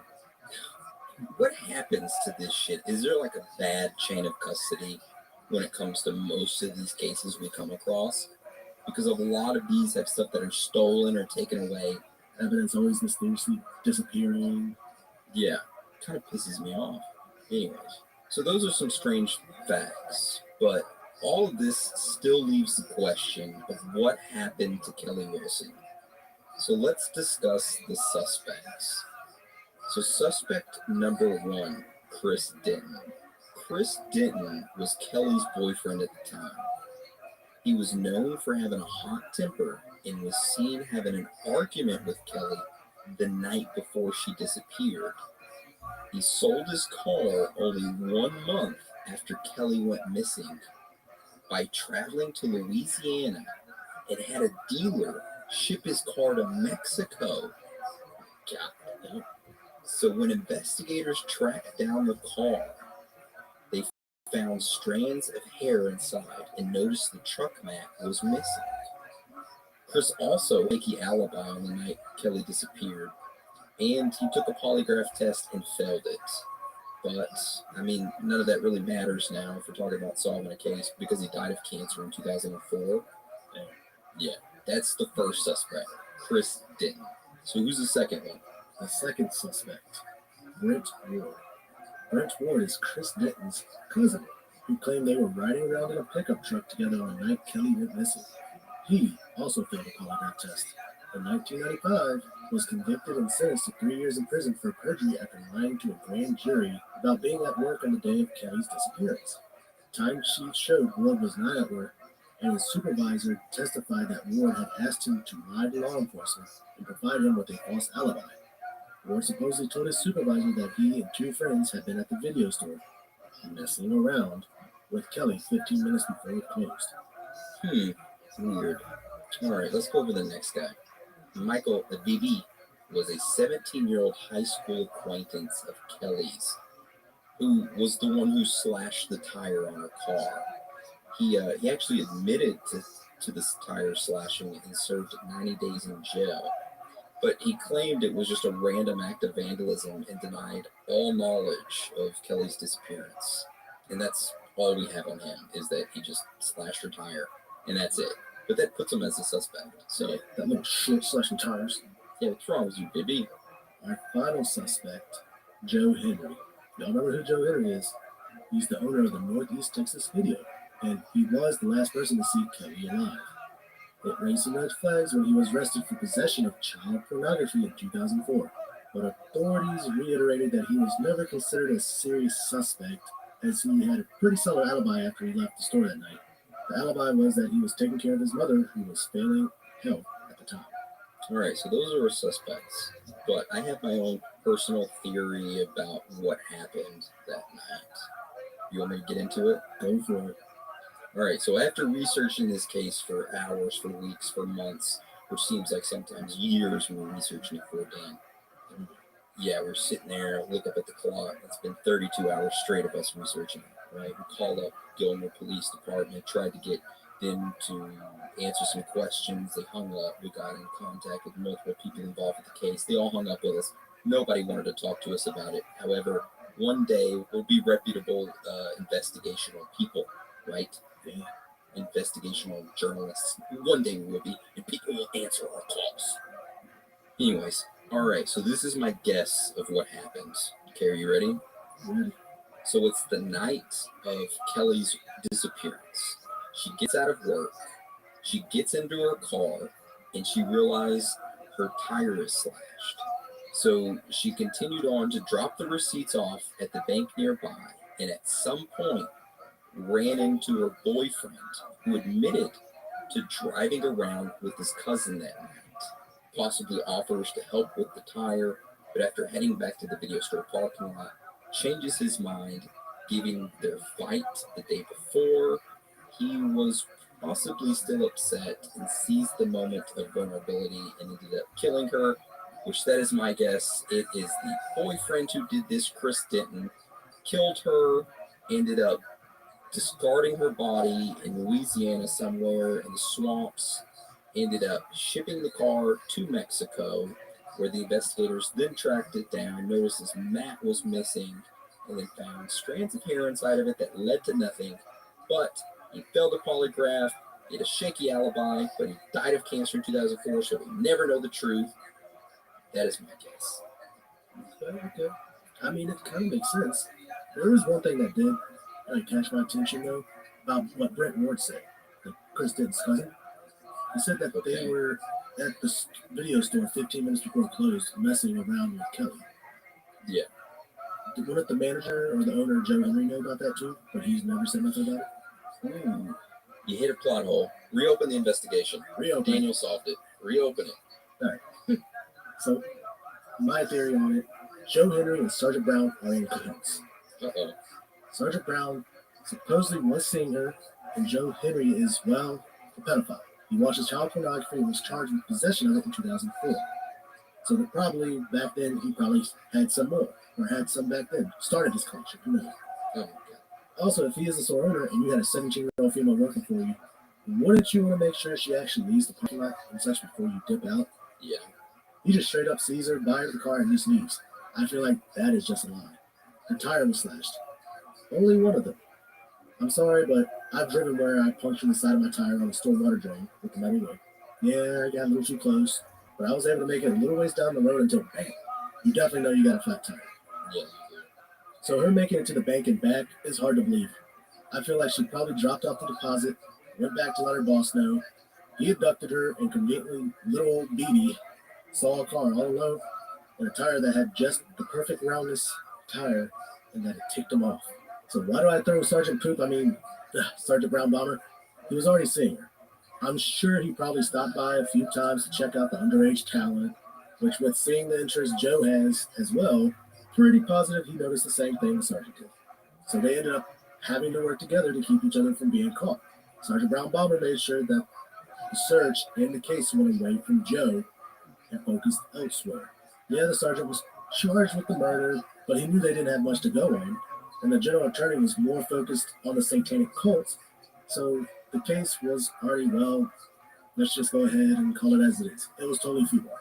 Yeah, it was. The whole entire case was completely messed up from the very beginning. Absolutely crazy. I mean, that's all we really have on it. That's where it sits right now. But this whole disappearance of her is weird. The Linda and Wanda Kerr and the satanic kid thing. That whole thing is, you don't even know where to go. That's why I thought this was such a good story for us to cover, right? You don't know where to go in this story. It's so much information. It goes so many different ways. It's weird. Whatever happened to Kelly, the culprits set it up perfect, I guess you could say. Small town, satanic cult, they're gonna get the more attention. The girl goes missing. It's upsetting, but you gonna pay attention to one girl or a cult that's eating babies and kids and doing all kinds of stuff. Yeah, and then at that time, there was kind of like a satanic panic going on. That's right. So whoever set it up, like you said, set it up perfect to where they weren't even going to be looked at, just this satanic cult would be. But then it makes you question, what were the kids talking about? You know, with all the babies being murdered and all that, isn't that worth looking into? Yeah, and the one kid knew exactly how to freaking gut kids or like tear meat off of bones to collect the bones. And yeah, gut kids and take the brain out. So weird. Anyways, that's the disappearance of Kelly Day Wilson and the Texas Satanic Cannibal Cult. Do you have any final things you want to say before we move on from this, Daniel?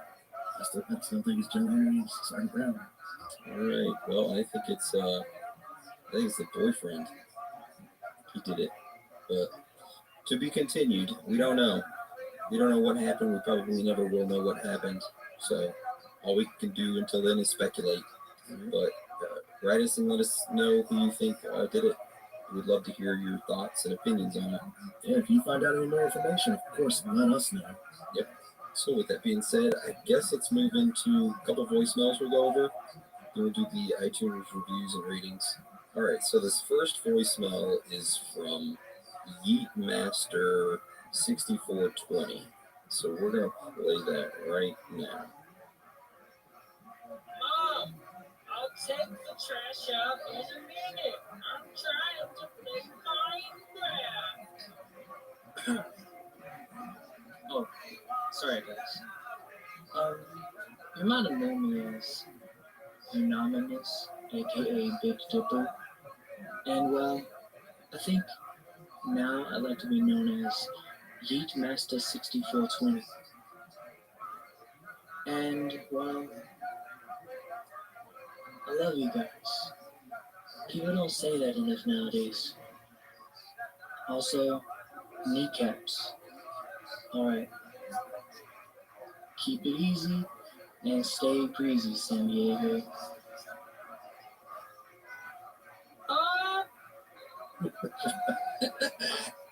Oh my god. Yeetmaster6420. He's right. We don't say kneecaps. It's exactly right. So were you here when he called or when he left a voicemail last time? No, but I've heard about it. Yeah, so he left a great voicemail a few weeks ago. Little Dipper, Big Dipper. And we can't call him Big Dipper anymore. We gotta call him Yeetmaster6420. Yeetmaster6420. Thank you for the voicemail, thank you for the love, and stay safe out there and keep playing that Minecraft. And kneecaps. All right. So this next one is from Anonymous. So we'll play that right now. Yo, I want to see you guys' show's best. This is Dale from Canada. I can't leave a written review on iTunes, but here's my support. Have a great one. Dale, I want to say move on over. I want you to make an extra room for me up there in Canada. Okay? Canada, eh? I'm going to come live up there with you, okay? Number one, love your accent. Number two, love Canada. Number three, love Dale. So thank you for your support. Thank you for your love. It's all right. You can't leave an iTunes review. Totally fine. We'll take the voicemail love just as much. Exactly. Yeah. Thank you. But tell him, Dan. Oh, yeah. All right. So thank you, Dale. All right. That's the end of the voicemails. Now we go to the ratings and reviews. So the first one we got this week is from Ricky_A. He left a 5-star review on March 13th with a subject line that reads, "A good listen if you don't have a stick up your ass." He goes on to say, "Hey, it's Ricky A. Thanks for putting me on Ghost 3. You guys are awesome. Don't change nothing. But I have a request on a subject. If possible, the Fourth Reich and the camps that they had Nazis living in South America, like Argentina, and did human experiments up until the late 90s. So, first of all, thank you, Ricky A, for the 5 stars. Thank you for the love, and not a problem for putting me in the Ghost 3. If you submitted your story, we put you in, so I just want to thank you for submitting it. But I've heard about the Fourth Reich. I've heard about Nazis living in South America and Argentina. I have not heard about the human experiments up until the late 90s there in that specific area. Have you, Dan? I have not. So it's something we're going to have to look into. But it's definitely, it's on our list now. So thank you, Ricky, for the love, for the support, and we will add that to our list. All right, this next one is from Strawberry Ragdoll X. It was left on March 15th, and it is 5 stars. With the subject line that reads, "Best podcast I've heard." They go on to say, "Hey guys, I love the podcast. Keep up the great work. I love listening while working because it keeps me thinking while unloading merchandise. I love the intros because it shows off everyone's light-hearted personality. I hope that y'all can touch on the topic on the similarities of urban legends and many cultures. I like to think that we're all connected in a way, and specifically in some of the things we fear. Love you all. Thank you, Strawberry Ragdoll." Urban legends and many cultures. Yeah, that is something we're going to have to review and go over. It's something we're going to have to go over is urban legends in different cultures. There's a lot of them, but they're all so good. But that is definitely added to our list. But thank you for your love and your support. And I'm glad we could be right there with you while you're unloading merchandise. And I want you to remember to please lift with your legs. So take a deep breath right now. Use your legs. Bend down. And stand up. Bend down. Exactly. We're not going to tell them, but the knees. All right. Well, thank you again, and we love you. Yes, thank you. Okay, this next one is from Nikki G9314, who was left on March 17th. It's 5 stars with the subject line that reads, "Love you guys." They go on to say, "I'm so glad I discovered this podcast. Where can I find a pic of you guys? I need to match a face with your sexy voices, especially Kate's tongue emoji. New girl crush." So, thank you for your love, Nikki. Thank you for your 5 stars. Thank you for your support. Pictures of us, we aren't going to really show actual pictures of ourselves just for privacy reasons, but maybe in the future. So, thank you for that. Yeah, maybe just for you. I don't know. I don't want no model agency to be calling me, bugging me. Oh, yeah, how many times did they call you that one time? Oh, man. Tell you, all I showed was the top part of my head and just the top section of your head. Well, your face wasn't even above. No. They were like, "That's a nice fucking top head right there." Dude, I gotta tell you, my Asian genes, I got some nice fucking hair. You do. I have to say, you do have it. Come here, let me touch it. Come here. See, that's some nice hair. That is some nice hair. All right, thank you, Nikki, for the love. All right, we're gonna move to the next one. So the next one is Little London, left on March 18th. It is 5 stars. With the subject line that reads, "Great podcast." They go on to say, "Just came across this podcast. Love the content and the cast is great as well. Kate's voice is super sexy." Thank you, Little London. You will let Kate know of that, and that seems to be a popular theme. Yep. So, is mine not sexy enough for you? And I'm just like, that's what I'm doing. Oh my God, don't fucking do that. I will unplug this computer. All right, but thank you, London, for your love, and we'll continue serving you knowledge nuggets in your ear. That's right. All right, this next one is from City of Angels, left on March 19th. It is 5 stars with the subject line that reads, "Dope." They go on to say, "Love the show, love the facts, and the theories. Keep up the good work. I got a lot of scary stories from my father and mother from when they were young. Hopefully, I can share some with you as time goes and they can make it on the show. Well, hey, City of Angels, thank you for your love. Thank you for your 5 stars. Go ahead and submit them if you want. You can go to theoriesofthethirdkind.com/contact, or just go to our website, click on the contact button, excuse me, and you can find our email addresses there, which is Aaron@theoriesofthethirdkind or Dan@theoriesofthethirdkind. Or you can go to our social medias, Facebook, Instagram, Twitter, and you can DM us on there and send your personal stories in through there. We'll store them under Ghost Stories 4, which is, it'll be a few months until we go over that. So just let you know, unless you have some Ouija board stories, and that would be before that, because we'll cover Ouija board before that. But send them in, and we'll cover them. But thank you again for the love and the 5 stars, and keep doing you. That's right. All right. So this next one is from AKM19223. It was left on March 19th. It's 4 stars. The subject line that reads enjoyable. They go on to say, I really like the content here. Good range of topics and discussion, and 3 personalities' opinions make for good combo and interesting listening. I see some hate on the digression in episodes, but what real conversations don't go off track here and there. Thank you, AKM. I agree. I mean, sometimes there's some, we digress in some episodes, but I think it's gotten a lot better here recently. Yeah, that's what it is. Yeah, but thank you, AKM, for your love, for your support, and for everything. All right. So this next one is from Ellen Swan. It was left on March 21st. It is 5 stars. The subject line that reads dope. They go on to say, yo, this is awesome. I am obsessed with creepy stuff. And I came across this. It met my expectation, and it is so good. You have to watch this. In all capital letters. P.S. Can you guys do an episode on the man from Torrid?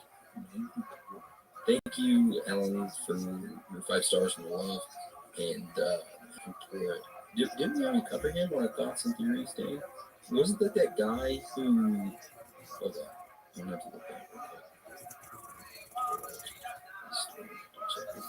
Yeah, we covered him on the time traveling episode. He was the guy who arrived at the Japanese airport, and he had a passport, and he said he was from the country Torrid, but there was like no country named Torrid.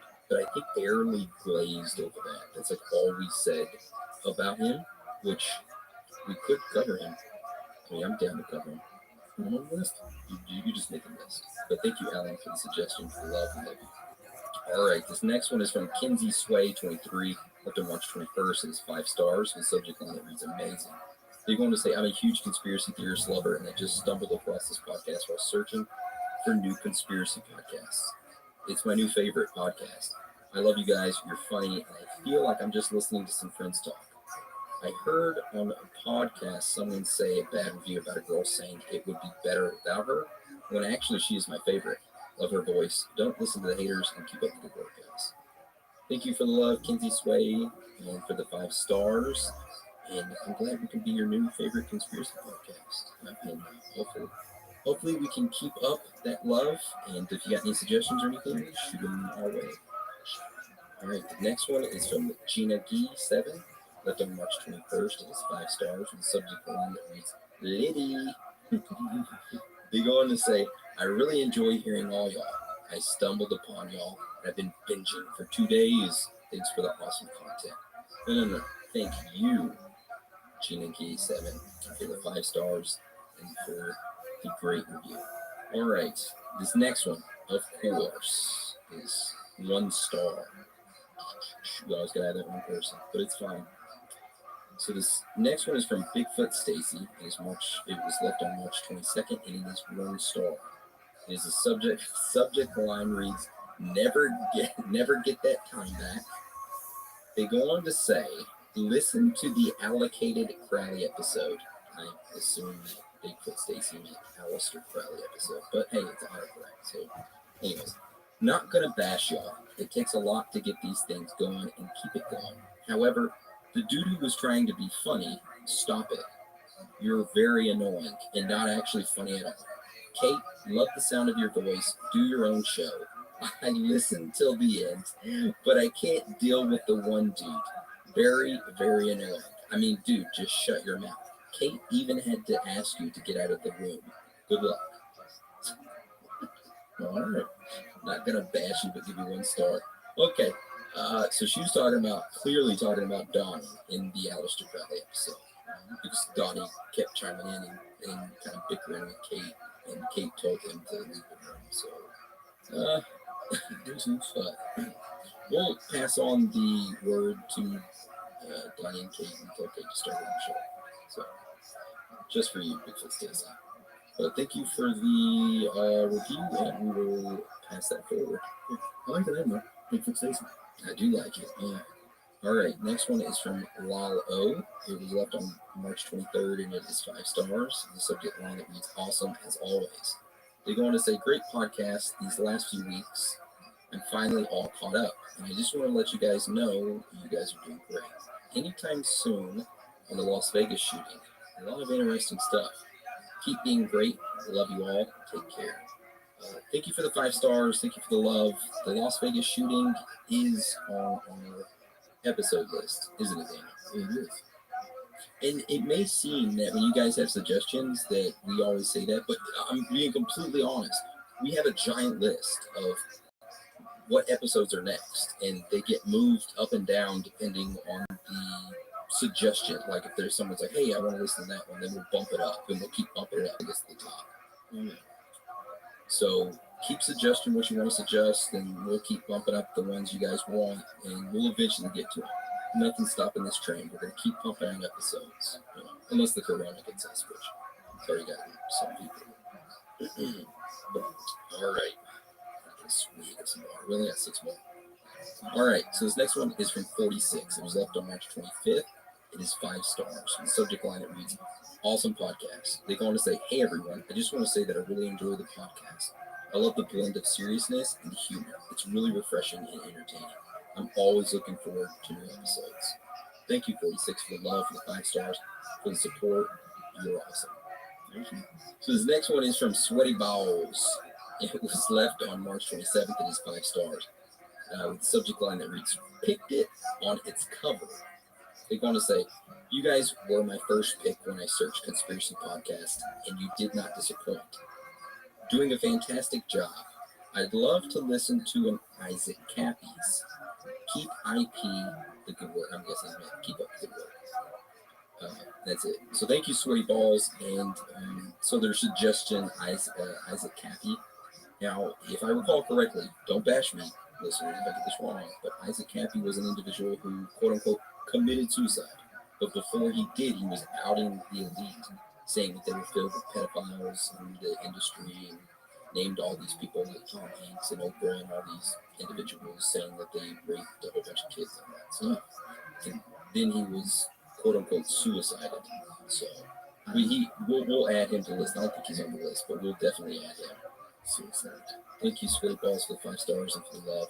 I love you. And Jeffrey Epstein didn't kill himself. Yeah. All right.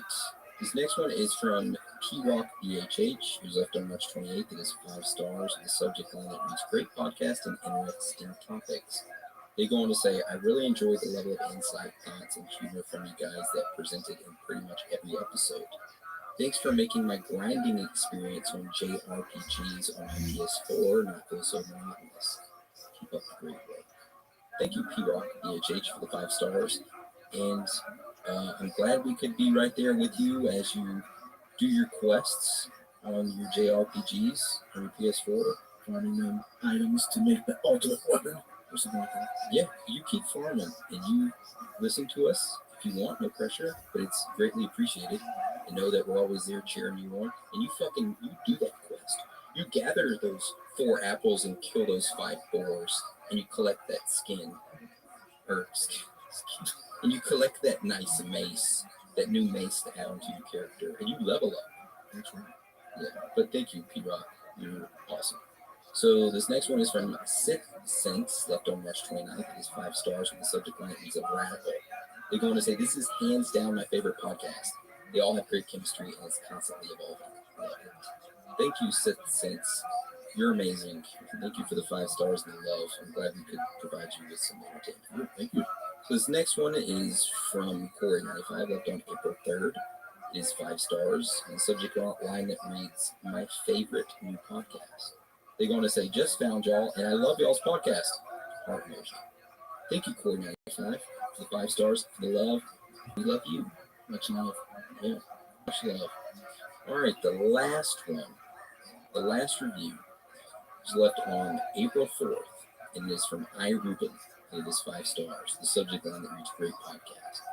They go on to say, "I came across this podcast after being caught up with all my paranormal shows, and I took a chance and listened. I was not disappointed. It has been a couple of months, and it's now one of my new favorite shows. I went back and listened to past episodes, and now I look forward to each new episode. Thank you guys for all you do. Stay safe, stay healthy. Your faithful follower, Reptilian Ruben." Thank you, Reptilian Ruben, for the 5 stars. Thank you for the love. I'm honored to hear that we're one of your new favorite podcasts. We'll continue throwing these episodes out, and we'll continue trying to do what we can do. You know, It's not too personal. Can you see your tail? I like that. Yep, so that's all the ratings, reviews, it's all the voicemails. We'll do some quick shout outs real quick. Let me see. I'll do Instagrams first. I want to give a shout out to Chipper Atlanta, Jessica Cecilia, Hermit Tex 9, Sydney Leo 4, It's Huff, Lucky Breeze 381, Erica Bone, Danny Gibson, Prometheus Pride, Jason Likes Tattoos, all my friends are brainwashed, Kinsey Ray, Brad 0794, Chemical Eva, Zach Attack, Tennille Chapman, Shade Cheser, Jay Horse Chief, and Turlow. I think I'm pronouncing that right. I'm probably not, but I want to give all you guys a shout out. Thank you for the love. Thank you for the support.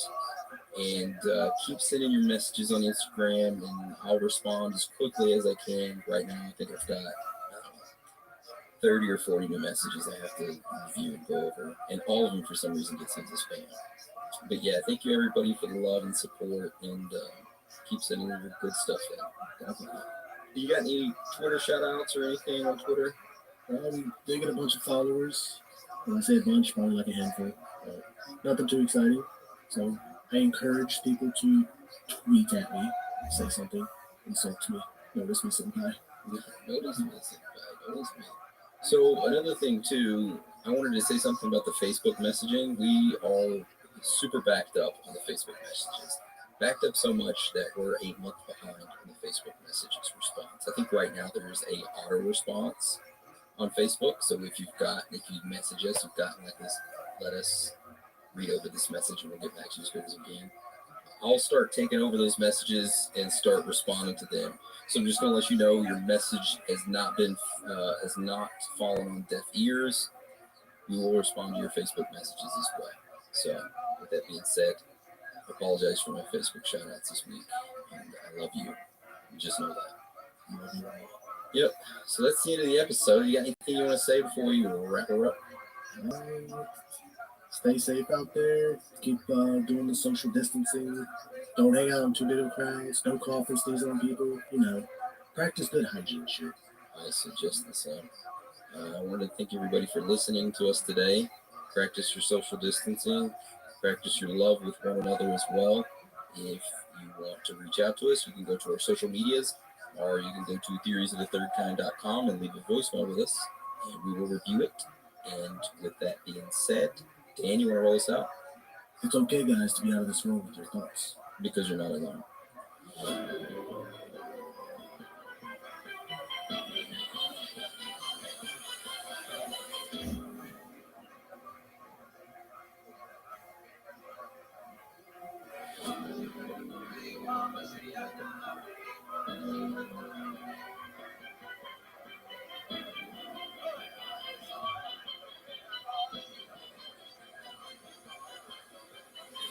Welcome to Theories Of the third kind.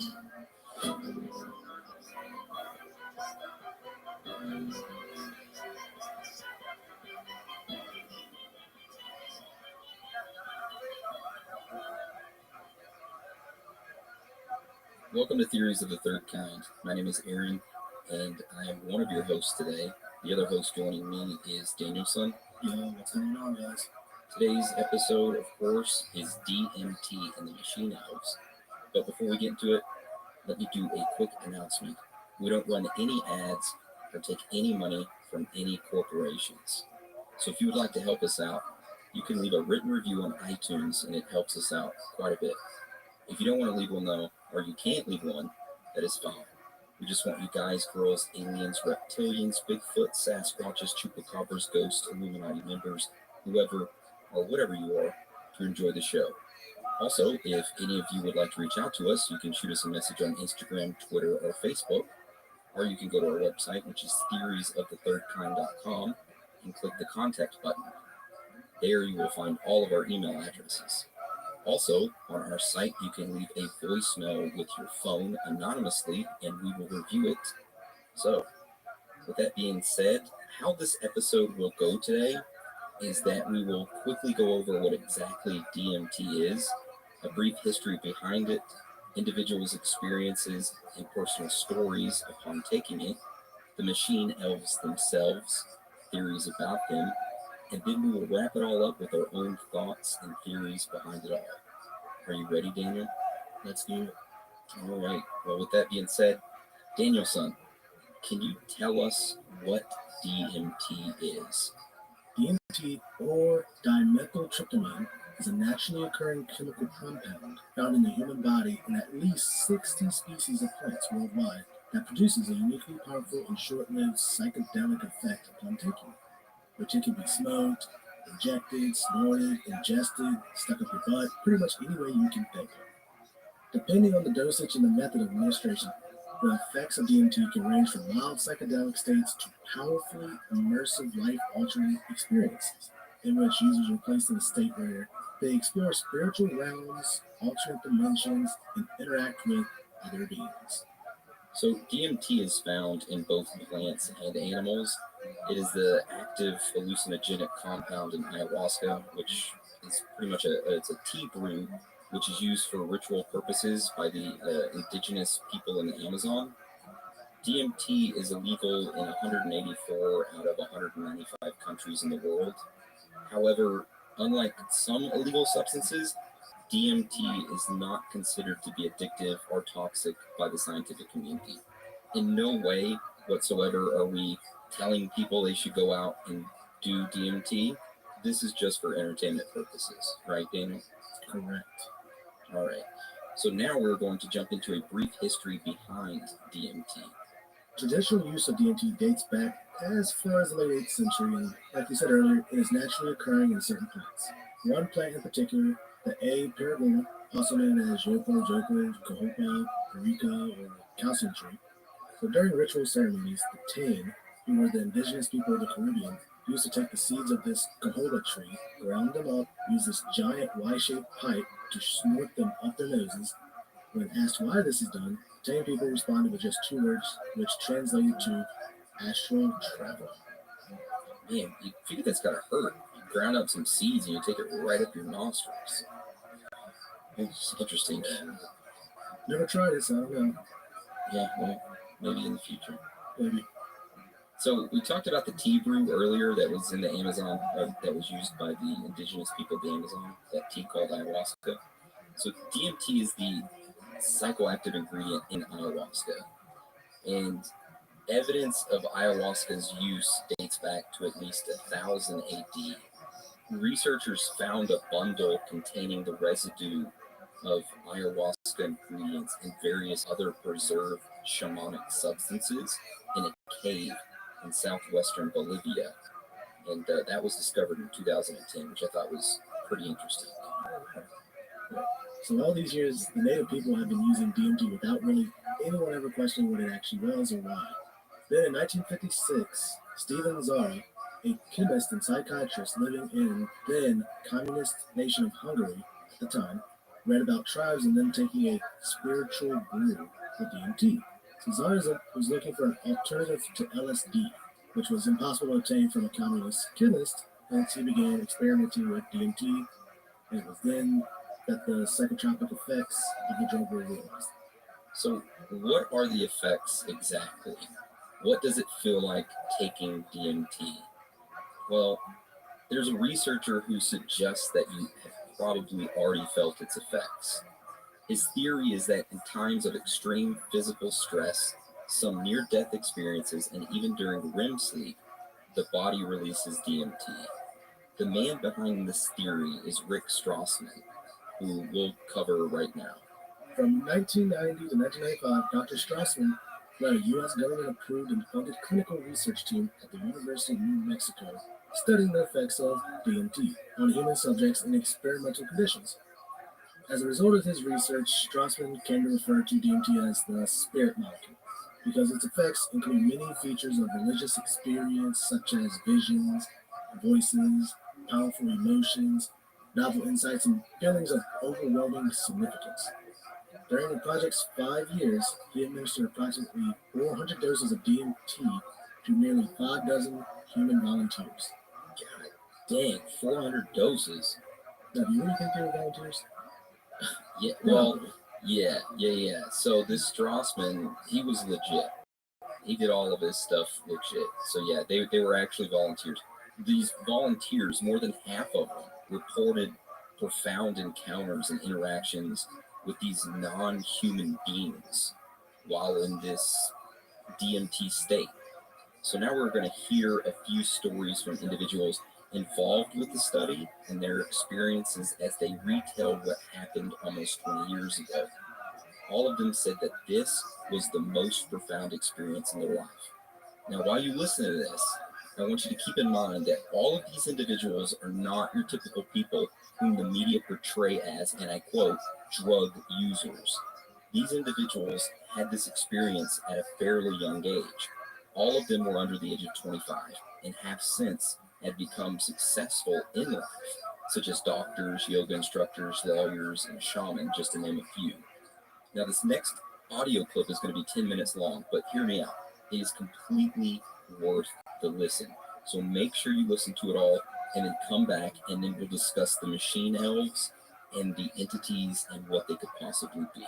So we're going to play that right now. I would get a warm, full feeling, a golden feeling in my chest before it went to my head. I'd feel this warm rod about 1.5 inches in diameter start growing up inside my central channel. It would come up and sort of slow, warm up my chest, go up through my head, and slow down and put tremendous pressure on my sinuses behind my eyes, and slow down, start to grow and extend the skin behind my forehead about 1 inch behind my hairline. And when I was afraid it was going to pop my skin a few times because it was a very physical feeling. About 1.5 inches, 2 inches above my skull, when it popped through there, then the psychedelic trip would start. I thought I died. I saw the white clouds, the Renaissance white fluffy clouds with the gods and angels and all that stuff. That's what I saw. I thought I was dying and going out, but I did take a quick look at Cindy and a quick look at Rick. He had my eyes open. They were both there watching, looking very calm. I go, that's really good. My body was fine.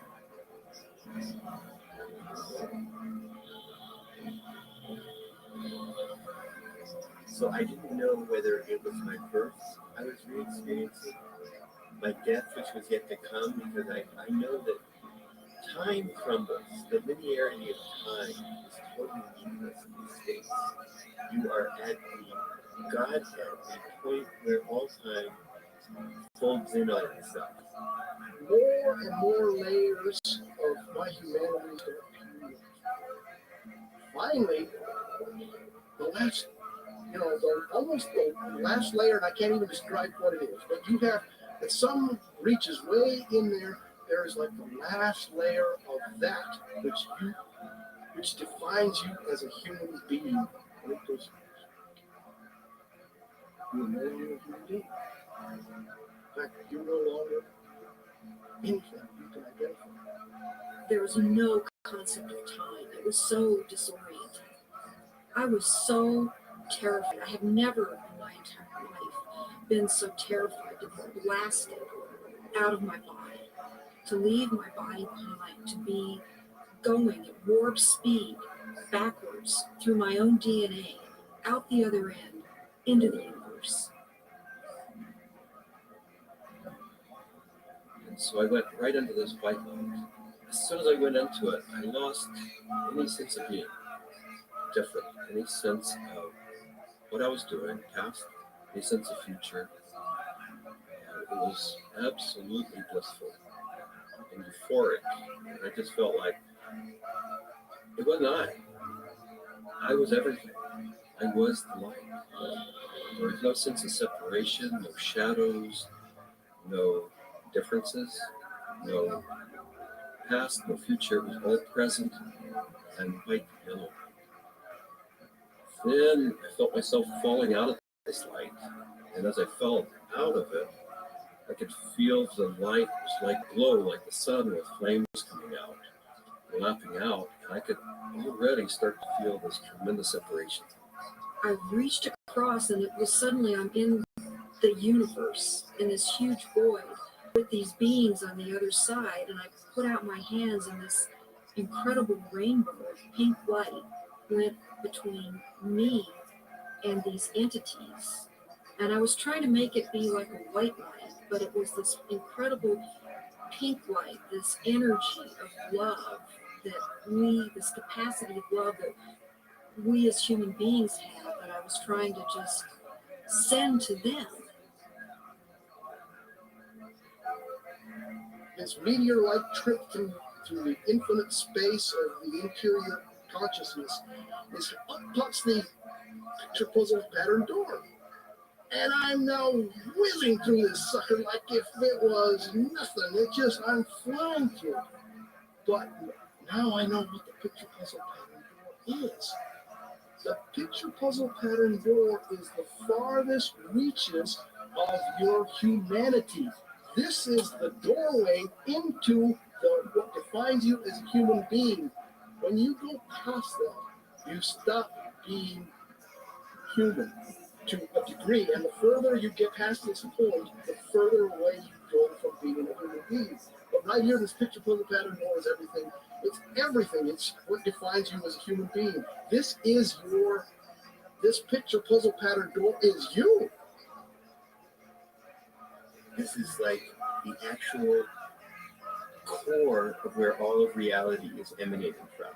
This is where meaning comes from. Symbols were pouring out. They were intertwined. Every symbol and letter and in every language was pouring out at this point. And I looked around at my environment, and I was trying to absorb everything, to understand, but there were all of these machines or structures or things that I had never seen before, that I had no idea what they were. I was like a caveman in a computer lab. I didn't have any idea, but I knew in my intellectual awareness that this was a very advanced civilization or life forms or whatever they were. They were so far advanced from what we know here on Earth.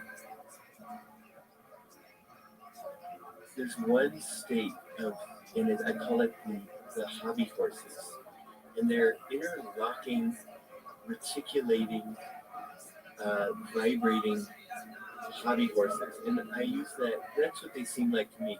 They interlock, and they form a visual pattern that seems infinite in scape. And then you're on the inside, outside, inside, every side. And so it's less possible to use, words start to escape you. The texture of the space was very much like an animated Mexican tile. It seemed to be hyper vivid in color, in the Technicolor sense, but also very clay-like and earth, with an earth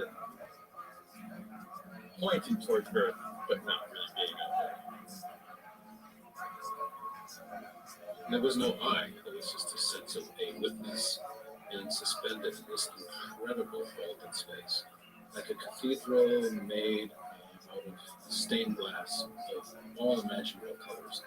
unbelievable brilliance and saturation of color. Just this amazing pattern. This dome, this gigantic dome. It felt like the size of it. I just felt like. And there were these winged beings. I don't remember exactly what they were like. Angels? Something like angels. That were majestically kind of flying through the space. There was something about the quality of flying that I've never seen. It was like a sense of another realm that was there. My sense was that at some point there was this implicit sense, this is the divine realm. This is the divine realm. And it was not like a thought, but it was like this implicit kind of recognition. It was all very, very impersonal until I got to the space where I realized that I was in the area where souls await rebirth. And I was there, and I had been there so many times before. I recognized it, and this incredible transcendent peace came over me. I had never in my life ever felt such peace. Everything was stripped away. Every hope, every fear, every attachment to the material world was completely stripped out of me. I was free to just be the essence of a soul. After the medicine wore off, there is that familiar sensation of kind of coming back into the body. And I remember that was probably almost all those experiences of coalescing back into sensory awareness and the sense of having a body and that becoming a little more substantial. So, oh yeah, here I am. I live in a body. Okay. So Laura removes the eye shades, and I ask, not really with my eyes open quite yet, I ask, how long was I gone? I needed to know. And Rick chimes in like 15 minutes.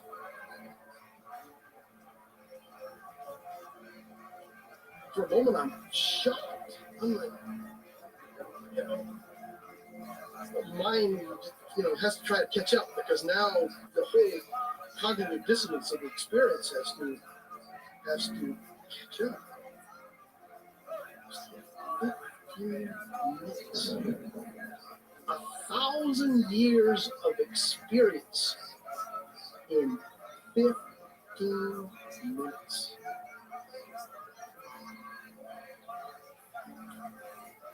Well, to say the least, it was profound. It was profound. All of those accounts that you just heard, those individuals were part of Rick Strassman's study. All of them got injected with DMT and were observed by Dr. Rick Strassman and a nurse there, and they studied them. All those stories were completely interesting. That one guy, 1,000 years of experiences in 15 minutes. What do you think of that? It's kind of scary. Scary, or someone's very good at, or very bad at keeping track of time. Yeah. So the big thing is, why is DMT illegal? Dr. Strassman hypothesized that DMT originated inside the brain, coming from a small gland about the size of a grain of rice, which is called the pineal gland, otherwise known by some as the third eye. This pineal gland is responsible for regulating our sense of time and is found in practically every vertebrate species. But despite DMT being naturally produced in the body, sadly, it is classified as a Schedule I drug, which by law makes it equivalent of magic mushrooms, which is also bullshit, peyote cactus, which is bullshit, and opiates like heroin, which I think is bullshit. But so I have a theory as to why DMT is illegal, but we'll get to that in my thoughts and theories section, so we won't touch that right now. So let's go ahead and move on to the machine elves. So Daniel-san, what can you tell us about these machine elves? Machine elves is a term coined by writer and philosopher Terence McKenna to describe non-earthly entities that are often reported by individuals upon taking DMT. However, machine elves date way back further References to such encounters can be found in many cultures ranging from shamanic traditions of Native Americans to indigenous Australians and African tribes. So what is it like experiencing these machine elves? Well, according to Terence McKenna, at about 1 minute to 2 minutes into the DMT trip, one may burst through a crystal-like mandala and find there's a whole bunch of entities waiting on the other side, saying, "How wonderful that you're here. You come so rarely. We're so delighted to see you." They're like jeweled, self-dribbling basketballs, and there are so many of them, and they come pounding towards you, and they will stop in front of you and vibrate, and then they jump into your body, and then they jump back out again. And this whole thing is going on in a high-speed mode where you're being presented with thousands of details per second, and you can't get a hold of them, and these things are saying, don't give in to astonishment, which is exactly what you want to do. You want to go nuts with how crazy this is. And they say, don't do that. Pay attention to what we're doing. And what they're doing is making objects with their voices, saying structures into existence. They offer things to you saying, look at this, look at this. And as your attention goes towards these objects, you realize that what you're being shown is impossible. It's not simply intricate, beautiful, and hard to manufacture. It's impossible to make these things. The nearest analogy would be the Fabergé eggs, but these things are like the toys that are scattered around the nursery inside of UFO. Celestial toys, and the toys themselves appear to be somehow alive and can sing other objects into existence. So what's happening is this proliferation of elf gifts, which are moving around singing, and they are saying, do what we are doing. And they are very insistent. And they say, do it, do it, do it. And you feel like a bubble inside your body beginning to move up towards your mouth. And when it comes out, it isn't sound, it's a vision. You discover that you can pump stuff out of your mouth by singing, and they're urging you to do this. They say, that's it, keep doing it. At about 4.5 minutes into the trip, you speak in a kind of unknown language.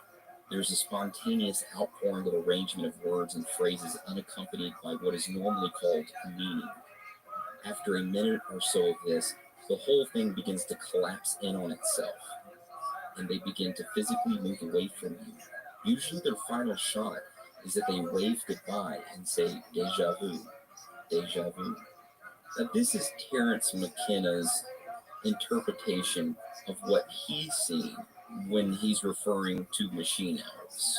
There's a lot of different interpretations of what people have seen and all that. And Terence McKenna's story about these beings is not unique. Many other people have experienced very similar things. So now we're going to cover some personal stories of individuals experiencing these so-called beings. So this first listener submitted experience is from someone very close to the show. Me and Danielson are going to split up reading this one, so I hope you're ready. That's just a little FYI for you listeners. So Danielson, you want to start it off for us? Yeah, all right. Here we go. I took one deep drag off the pipe, held my breath, and waited for a second. After taking a second, I started drifting into the visual flow of the DMT practice. I was almost fully immersed into the DMT universe, but was still able to get off my final third drag from the pipe. Just then, I had this immense ringing in my ears, and it built up a pressure in my head that burst. I was immediately blasted out of the thin fabric of the visual fractal fantasy that I was in and into a new realm. It was like walking from a dim night into a brightly lit casino in Las Vegas. I felt like I had walked behind the scenes into a series of rooms. Everything was colored but cranked up to its fullest potential. The images were clear, crisp, and vivid, 1,000 times more vivid than they had ever been in my life. I was in a bright, colored series of rooms. There were two people, a man and a woman. They appeared to me like simple computer-generated images. As soon as I took a step, they glided up to me and spoke directly to me. They kept saying, "Welcome back," in words like, "The big winner, he has returned. Welcome to the end and the beginning. You are the one." As I looked around the room, I felt the sense of some huge celebration upon my entry to this place. Bells were ringing, lights were flashing.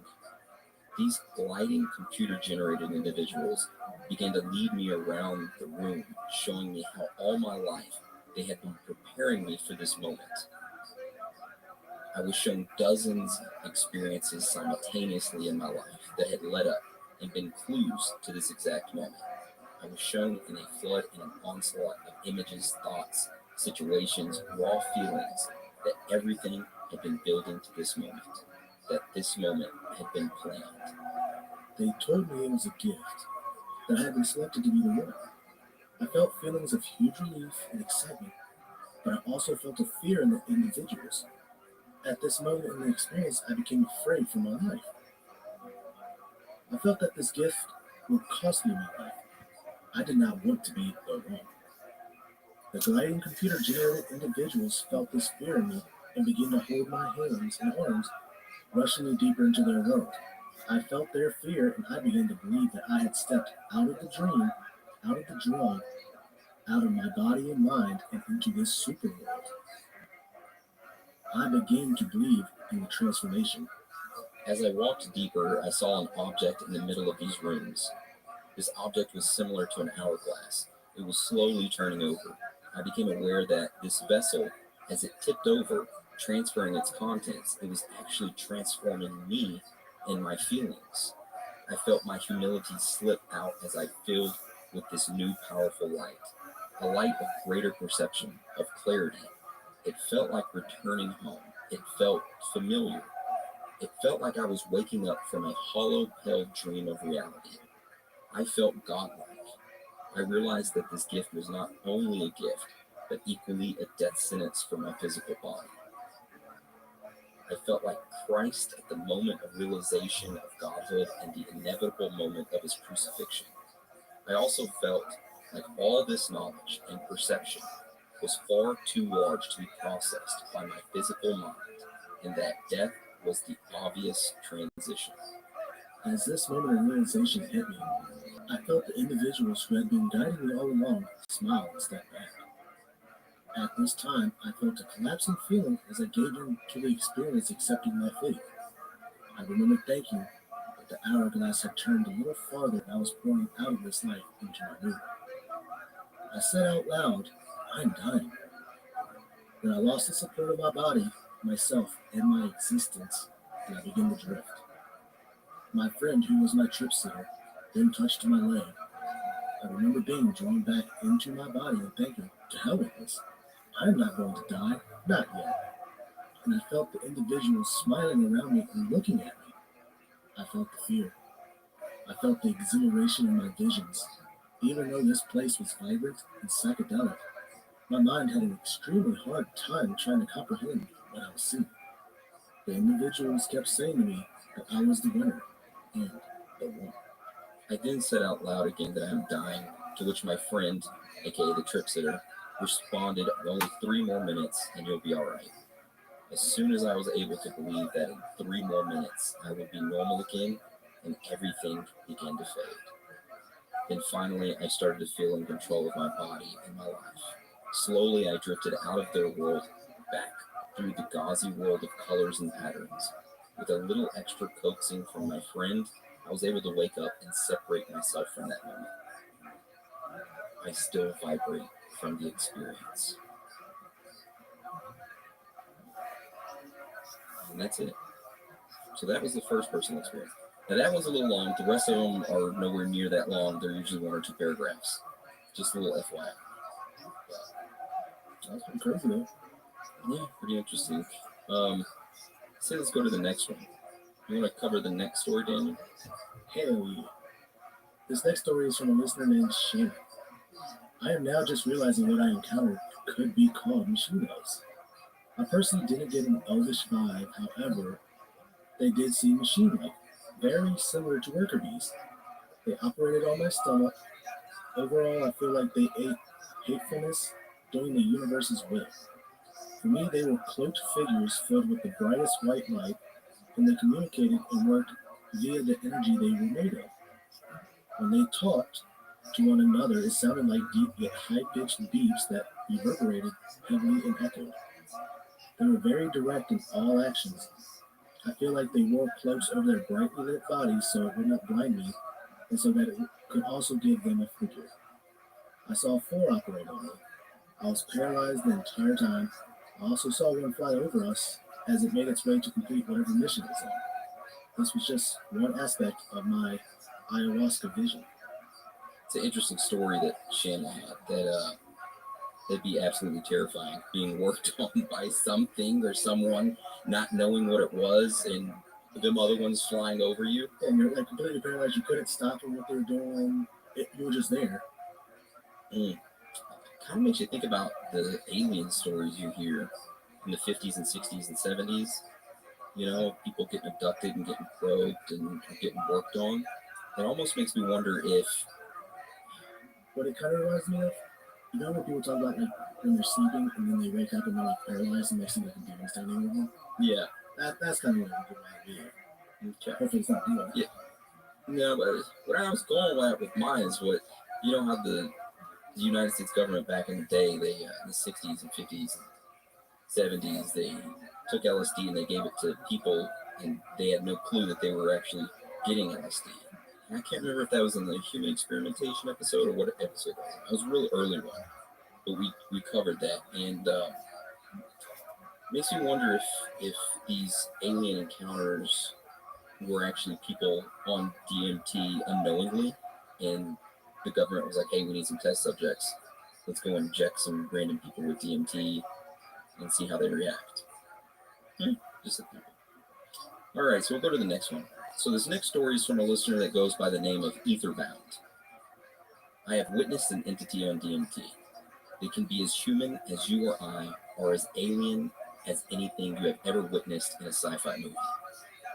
Then other times, you vault past trivial things like aliens of jesters, and your reality is wiped away and replaced with the source field. By that, I mean you enter a place where everything that ever was, is, or will be. We are limited by our senses. They give us this illusion we perceive to be reality. There is nothing like the DMT breakthrough. Nothing. Well, maybe death. We are God experiencing itself subjectively. I didn't mean to get off on a tangent. I witnessed a craft of some sort once, but was under the impression from the crew it was organic. Not metal and steel, but living tissue that could hold any form they wanted. All communication, if you want to refer to it as that, is in pure emotion. I don't know what to call it. They are in your mind and you theirs. It is a level of understanding that only can be understood with the experience. Our puny language has no words for the things you will go through. It's very interesting. It's pretty much whatever you imagine it as. Yeah. If some people think, some people think it's all in your head and that's what you imagine. I mean, yeah, that would be one thought to it, But okay, so this next story we're gonna go over, and then we'll go into theories and start discussing it and start theorizing and stuff like that. So, do you want to cover this next one? Yeah. So, of course, if you listen to podcasts, then you know of Joe Rogan. Yes, the Joe Rogan who hosted Fear Factor for around 9 years, who is also a commentator for the UFC. Anyways, he talks quite a bit about DMT in a few of his podcast episodes. He had mentioned using DMT on multiple occasions, but he said that his experiences of what he saw was not quite Machino's, but something different. He said, and I quote, "Reality dissolves and you're there. The last DMT trip that I had was very strange. There was these gestures that were giving me the finger. They kept giving me the finger. I think it's their way of telling you not to take yourself seriously." Can you imagine that being the first time you take DMT and you're like wanting some really emotional breakthrough, right? You're wanting to strip yourself of your ego. You're all prepared, ready to go. You've been getting your mental state good for months, and you go and you smoke it or whatever. You think you're gonna have this breakthrough. All of a sudden, you see these jokers dancing around, giving you the finger. It's like, what the?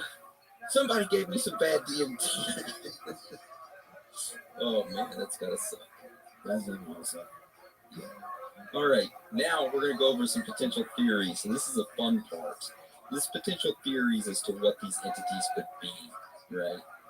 So the first one we're gonna cover is that there are no alien or spiritual entities at all, and it is just merely a hallucination. Okay. What do you think of that one? I mean, it's possible. Yeah. The brain is pretty crazy when it comes to being able to cope and deal with things and what it can come up with.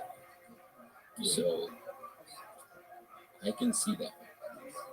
So what's the next one? Next one. DMT allows awareness of processes at a cellular or even atomic level. Maybe even of quantum mechanical processes at the atomic or subatomic level. Whoa, that's deep. Yeah, it allows you to, I guess, tap into a different level of awareness. I could see that. You know, that's another possibility. So, okay.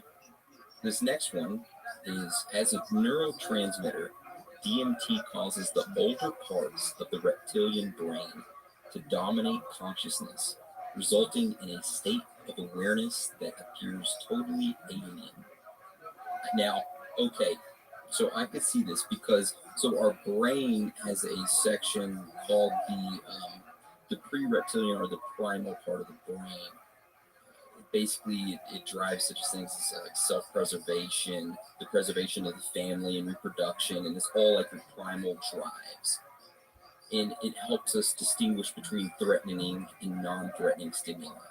I can see the argument being made that DMT somewhat, maybe, let's say, enhances that reptilian part of the brain, and then it overflows and you become what a friggin' wolf or a lion or whatever thing else sees. It's just me just freeballing it, you know? I could see it, but I have no scientific proof to back that up, so it's just a theory. All right, what's the next one, Daniel? The next one is psychedelic tryptamines are the biochemical means by which we contact the creators, the divine God. Yeah, I don't know. Possible, I guess. Yeah, possible. I don't discredit much stuff. I think anything's really possible. So, okay. The next one is DMT provides access to the afterlife or world of the dead, and the entities are the souls or personalities of the departed. Now, my personal thoughts and theories is this, so I'm going to save my thoughts on this when we get into personal thoughts and theories here in a minute. So keep that one in the back of your mind. So do we want to go ahead and move to the next one? Yeah, we'll go ahead and move to the next one. See, DMT entities are beings who have mastered the art of time travel and can communicate with humans without physically materializing. I like that one. I always love me some time traveling. Now, do you think they use the Montauk chair? I think they've far surpassed the Montauk chair. They probably, okay, imagine computers back in the day, right? Mm-hmm. A Montauk chair is huge, okay? A Montauk chair is like the early 80s computer, so it's huge. Now, people in the future, their Montauk chairs is just going to be like a little computer chip, like a very small computer chip the size of your pinky nail. And they just like touch their pinky nail, and then that's how they time travel. See, that's what we need to get, Daniel. Man, I love my Montauk chair. Yeah, it is comfy. All right, so this last one is the entities are probes from an extraterrestrial or an extra-dimensional species set out to make contact with organisms such as ourselves, who are able to manipulate their nervous systems in a way that allows the communication to take place. Holy shit, that is deep. I like that one. I like that one. Never even thought about that. These entities that you're visualizing are basically workers from these other interdimensional species sent out to make contact with us, or whomever. They're like, hey, go make contact with the people in the third dimension while we're up here in the fourth dimension. And then tell us how it goes. Tell us what they're like. Oh, they're down there bombing each other still over religion? Okay, leave them alone. We'll come back. Yeah, we'll come back in a couple hundred years. Anyways, those are some of the theories about the entities. Now we're going to roll into personal thoughts and theories. All right, so my first theory is what I call the ghost theory. It's similar to one of the ones we talked about earlier, okay? But what if, when an individual takes DMT and experience these quote-unquote beings, that they're actually being blasted off into another dimension, like their soul is being, now this is under the assumption you think that we have a soul, is being blasted out into another dimension that we're unaware of. They walk around in that dimension, but are seen as ghosts, right? Okay, now this is where it takes a turn. What if, when people in this dimension, like when we see ghosts, they're actually other beings from other dimensions on a DMT trip that end up in our dimension in ghost form? So we aren't seeing ghosts, we're seeing we're seeing species or other beings or other people on DMT trips from other dimensions. I saw you before.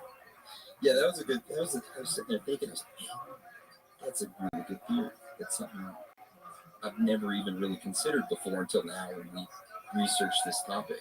Was what if that's what it was? It's interesting to think about, you know. I like that.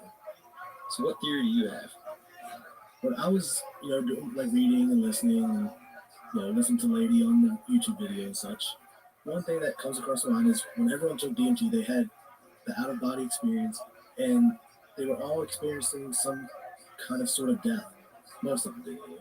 DMT seems to give you that feeling of passing away, of death, the euphoria of being released from your physical form. And then, these machine elves, since there is no true form to them, and they are all like different to different people, I can only assume with the feeling of passing on, maybe these forms are representations of your own self throughout your own life, or whatever you decide to picture them as, imagine them. So pretty much kind of like a hallucination. And the one lady was saying, she was in like a machine library, and that kind of just made me think of, with them, pretty much them being different forms of your former self, I guess, future, past, present, whatever, past lives, that maybe they're going back through different memories of different lives and such, which, and that's why it seems unfamiliar to them. Yeah. Or somewhat familiar, but somewhat unfamiliar, right? She said there's a sense of, deja vu, that there was a sense of like being familiar with being at that place again. Daniel, always going deep with his theories. I do agree that you experience a DMT quote unquote trip when you die. You know when you like lay down for a nap and you go to sleep and you wake up and you're like, damn, how long has it been? It's felt like it's been 5 hours, but in reality it was like 5 or 15 minutes, right? Yeah. There's a theory that your pineal gland releases a small amount of DMT, and what this DMT does is actually slows down time for you, and only for you.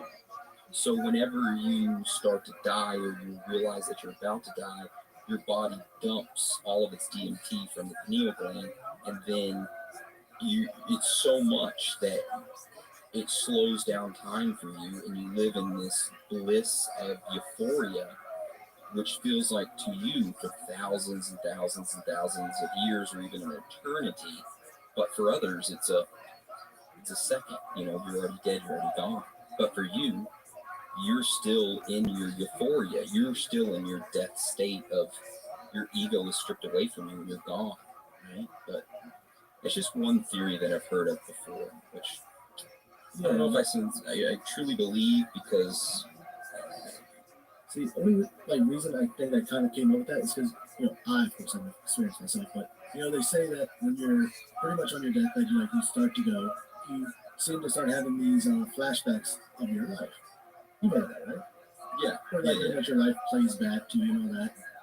And that kind of made me think of the DMT because, like you said, the pineal gland releases lots of it. So maybe it's just, it connects with, of you passing away, that euphoria that it gives you from being released. Okay. Yeah, I mean, it all fits. I like that a whole lot. Thank you, Dan.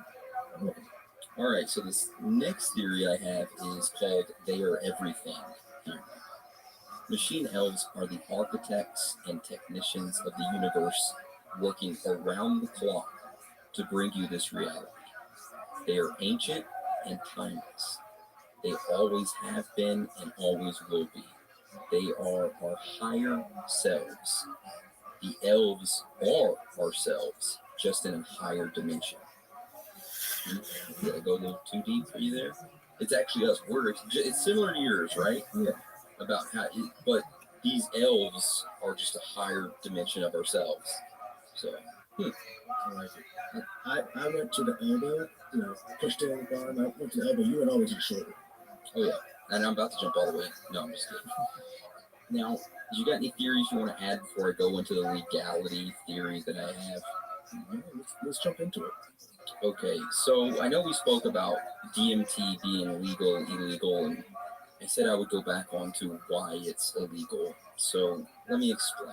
DMT is not illegal because of any scientific research which states that it's dangerous. DMT is illegal because LSD was made illegal in the United States in 1968, which then catalysts the United Nations blanket ban on all psychotropic compounds in 1971.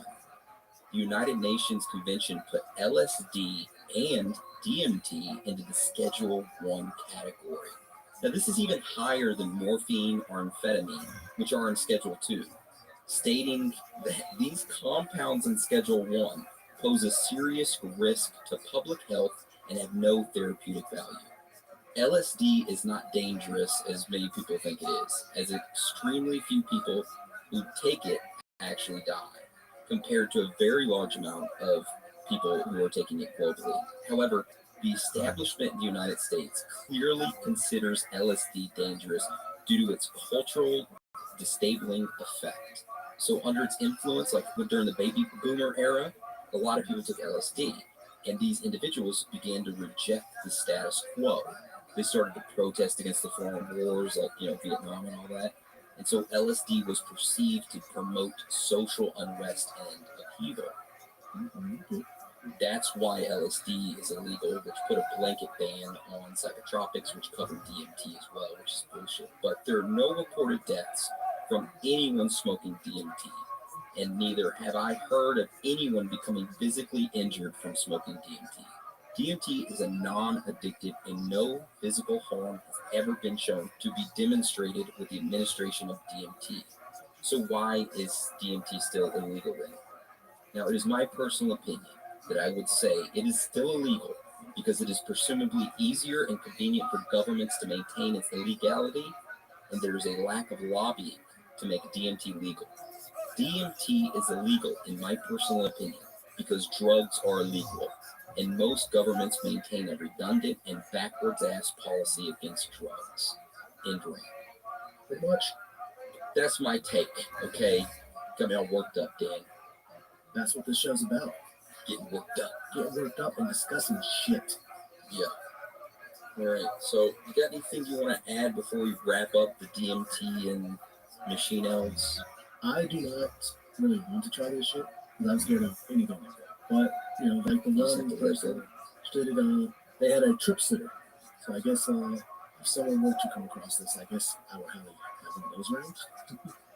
Yeah, I would highly recommend having a trip sitter. Now, this is not promoting you taking it or you doing it whatsoever. What you do with your body and what you choose is yours. We're not trying to influence you in any way. We just want to make you aware of what it is and the studies behind it and stories behind it. So what you do is your decision.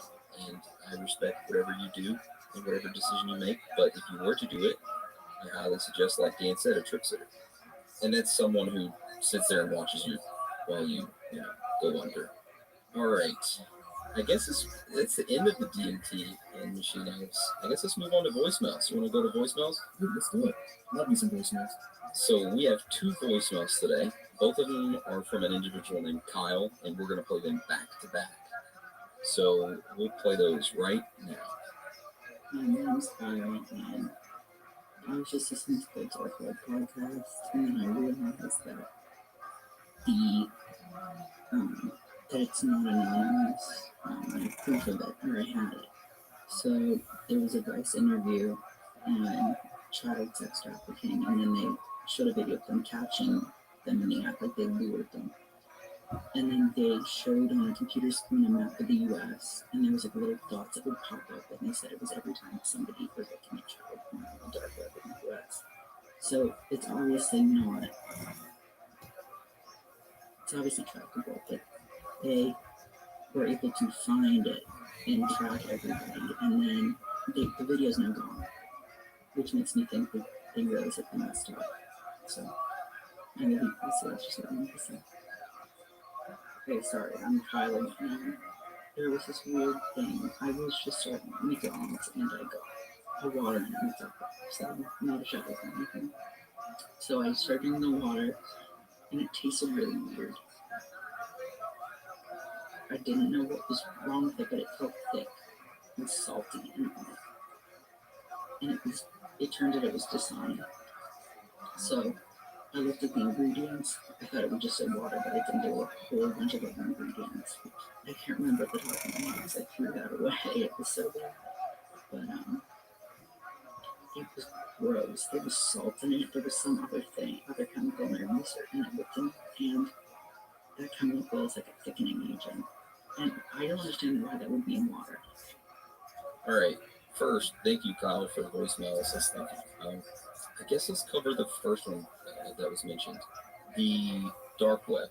Now, we did state in the dark web that it was made by the United States government, so it's not surprising that it is entirely trackable. Yeah, I mean, that sucks, but it's good for the people trying to catch the people who are looking up that kind of disgusting stuff, you know? Yeah. It's interesting that the Vice interview disappeared after it was on for a little while. Guaranteed someone out there still has it. Yeah, they probably saved it somewhere. Let me do a quick DuckDuckGo search. Vice interview. Okay. All right. So, Dan, see if you can pull this up. See if it will pull up for you.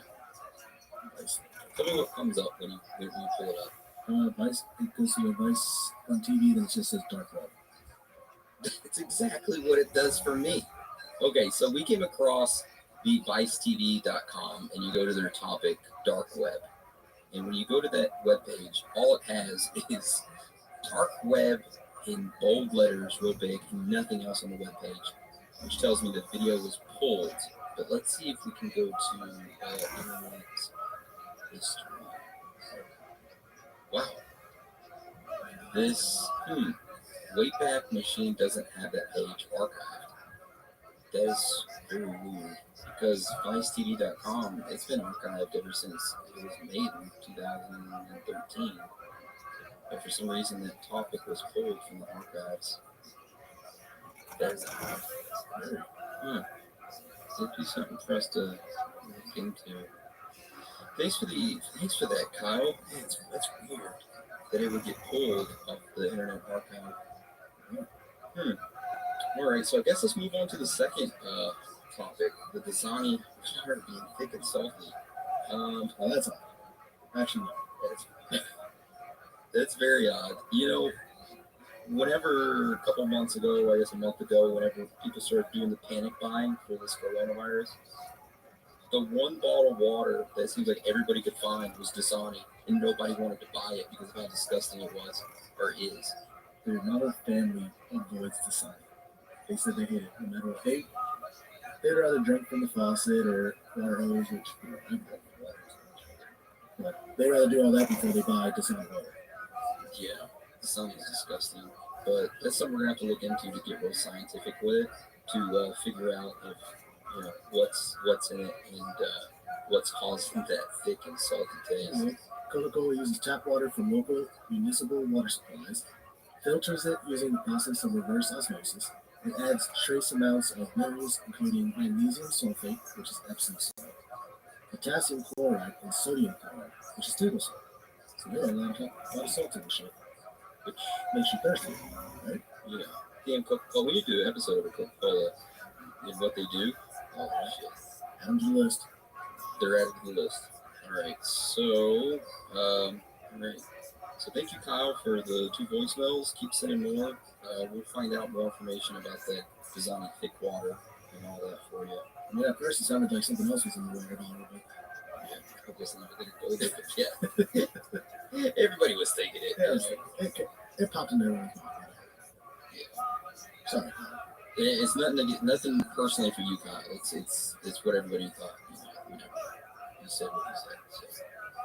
All right, so now we're going to get into ratings and reviews. Let's see. So this first review was left on April 7th, and it is from Great Britain. It is from the user Lonely Wanker. It is 5 stars with a subject line that reads, "Great show." They're going to say, "I don't really like podcasts, but I never miss an episode of yours. Keep up the good work. Much love from an obnoxious English lass." Thank you, Lonely Wanker, for the 5 stars and for the love. We love you. Thank you. All right, this next one was left on April 7th, and it is by Ruben, and it is back in the United States. It is 5 stars, and the subject line that reads, "I love it." They're going to say, "This was very entertaining. I was captivated the entire episode. Mel's Hole was my first episode. Keep it up, you guys. I'll have to go back and catch up on all the prior episodes." Thank you, Ruben. It was all because of Daniel. Daniel's the master. Yes. I can't do that. Especially talking about my nodules there. Yeah. Come here. Let me feel it again. So soft. All right. Thank you again, Ruben, for the 5 stars and the love. We love you. And just keep in mind, whenever you go back and catch up on the prior episodes, our early episodes, the quality is not that great. So just giving you a heads up. All right. So this next review was left on April 8th. It is from AGTG. It is 5 stars. The subject line that reads, "So lucky to have found you guys." They go on to say, "So I'm a huge conspiracy, paranormal, everything, weird, strange fan, and you guys do just that. Love this podcast. Putting it on my top list. Keep it up, guys. Lizard, Chupacabra, Bigfoot 2020. That's what I'm talking about. Bigfoot 2020. Yeah. Anyways, thank you, AGTG, for the 5 stars. Thank you for the love. And I agree, Bigfoot 2020. All right, this next one is from Steve Peg. It was left on April 9th, and it is from Canada. It is 5 stars with a subject line that reads, "Hard Yup." They go on to say, "Well done, everyone. Stumbled upon this podcast a week ago and have been very entertained so far. Love the intros and the topics you touch upon. The tip of the hat to Art Bell during the Mel's Hole episode was great. Missed that guy. Started from the newest episode and worked my way back in time. No chair needed. It's great when a group of like-minded people can make you laugh and make you think at the same time. Thank you for all the content. May all your worship continue to bow at the waist and mind the gap, my friends. Much love."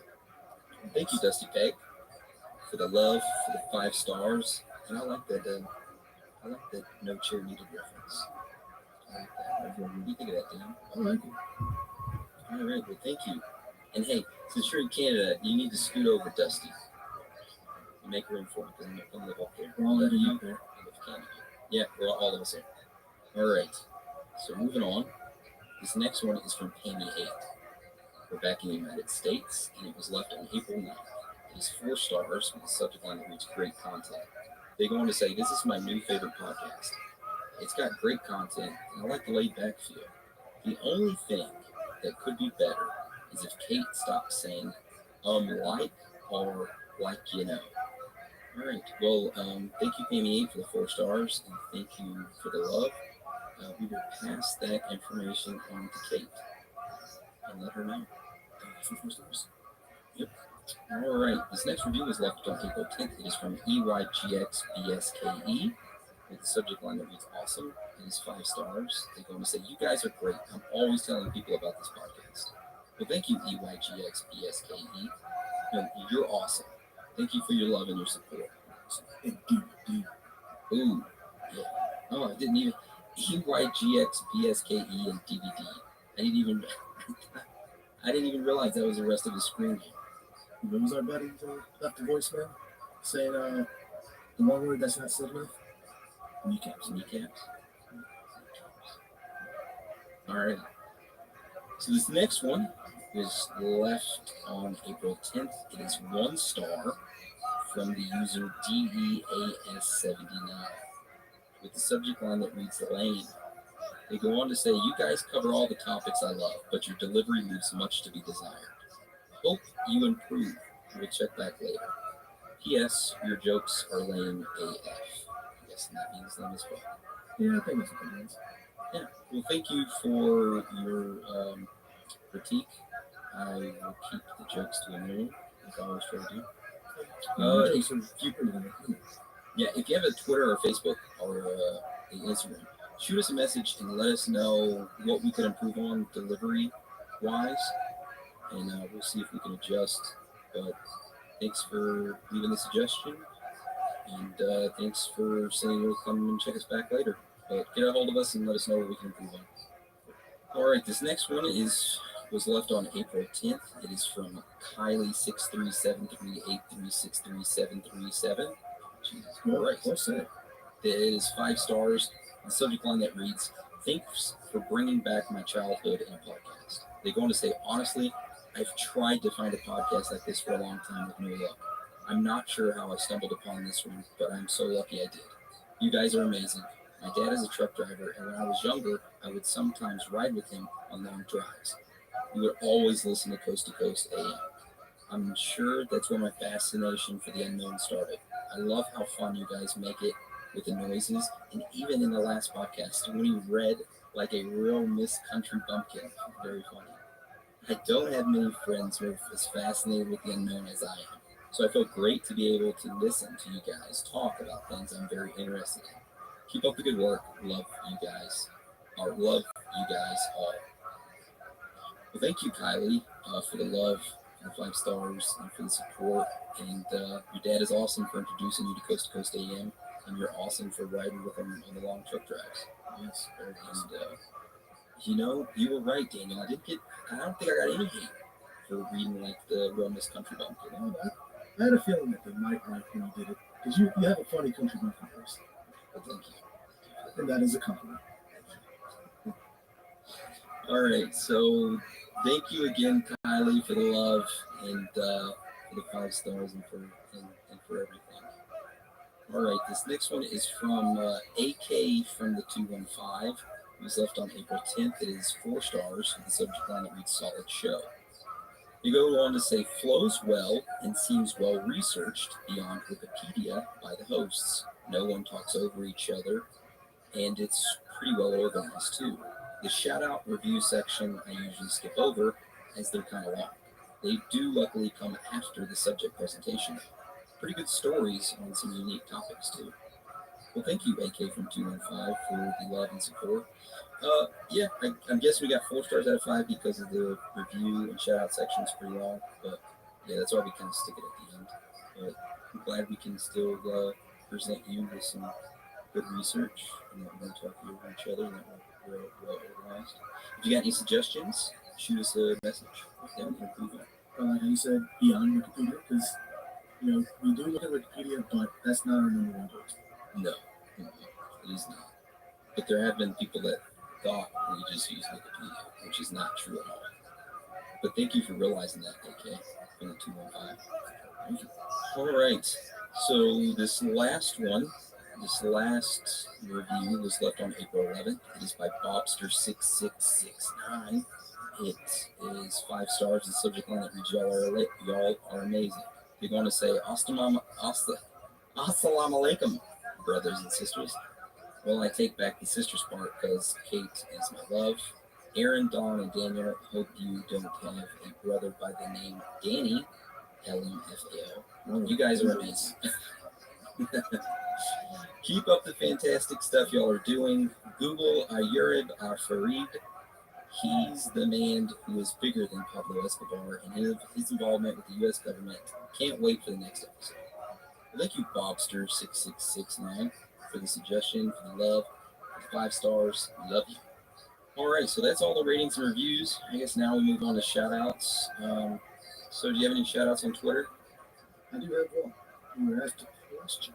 It is from Bobby at I am Talawahid. It says, what if all the modeling agencies are really just catalogs for the elites and they get to choose what they want to quench their and others' thirst? We should have an episode on that. I think we kind of touched on that on the human cloning, I guess, but we never really went in depth with it. Mm-hmm. That's something we're going to have to dive deep into. And maybe that could be one of our thoughts and theories. We should throw that on our thoughts and theories list. What's that? All right, awesome. Thank you for that. So I guess we'll move on to Instagram shout-outs. I want to shout out Figi3, JSauceGG, Matthews3594 sent us a message that said, is Epstein still alive? Of course he is. Shout out to Turloaf, to Lucky Breeze 381, Zach Attack, Goodness Prevails, and Sydney and Chipperton Atlanta. So thank you guys for shooting us messages. Still playing catch up on all of that as well. On the Facebook shout outs, I want to give a shout out to Libby P, Colleen F, A-E, Bobby C, Nick P, Connor M, Judy C, Gary L, Mike T, Emmanuel D. I'm not saying you guys' last name for privacy reasons. Jacob V, Sean H. Sorry it took so long for those shout outs, guys. We're super backed up on Facebook messages. So I apologize it took so long for those, but just know that we love you and we appreciate the messages and the love, and keep them coming. All right. So Dan, you got anything to add before we roll this out? Yeah. Jake Farm, I know you sent me an email probably a month or so back. I was going to reply, but then the email was deleted. So I guess it only holds the emails for... Yeah, we have to switch our email program, man. Our email thing we're using is freaking prehistoric. So, yeah, so Jake Farm, if you want me to send me another email, and I'll try to reply back to it. I didn't forget about you. All right. So with that being said, thank you for joining today's show. If you guys want to get a hold of us, you can find us at theoriesofthethirdkind.com. That website has links to all of our social media stuff and to our email addresses. Thank you again for joining us. We love you. Stay safe out there. So with all that being said, Dan, you want to roll us out? All right, guys. It's okay to be out of this world with your thoughts. Because you're not alone.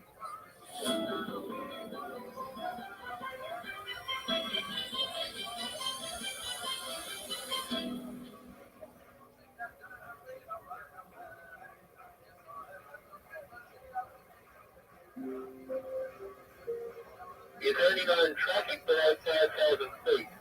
No, traffic. Seems to be a large aircraft below 5,000 feet. Seems to be playing some sort of game. He's flying over me. Can you describe the aircraft? As it's flying past, it's a long shape.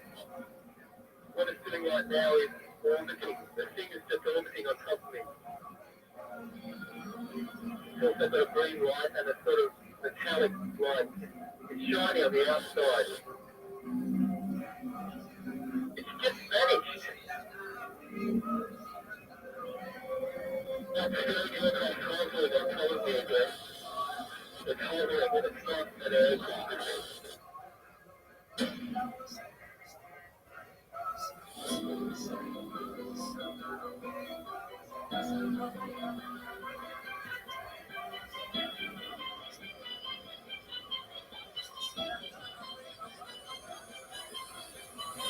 Welcome to Theories of the Third Kind.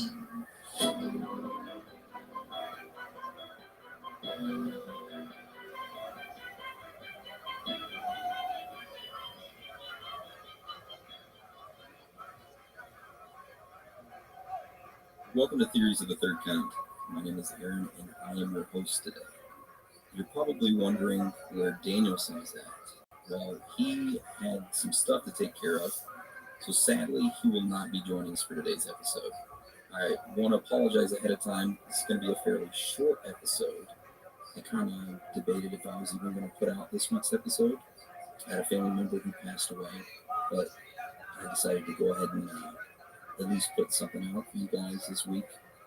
But this is an action-packed. There's just so much stuff going on with this UFO encounter that we're going to discuss. We have actual audio from the UFO encounter.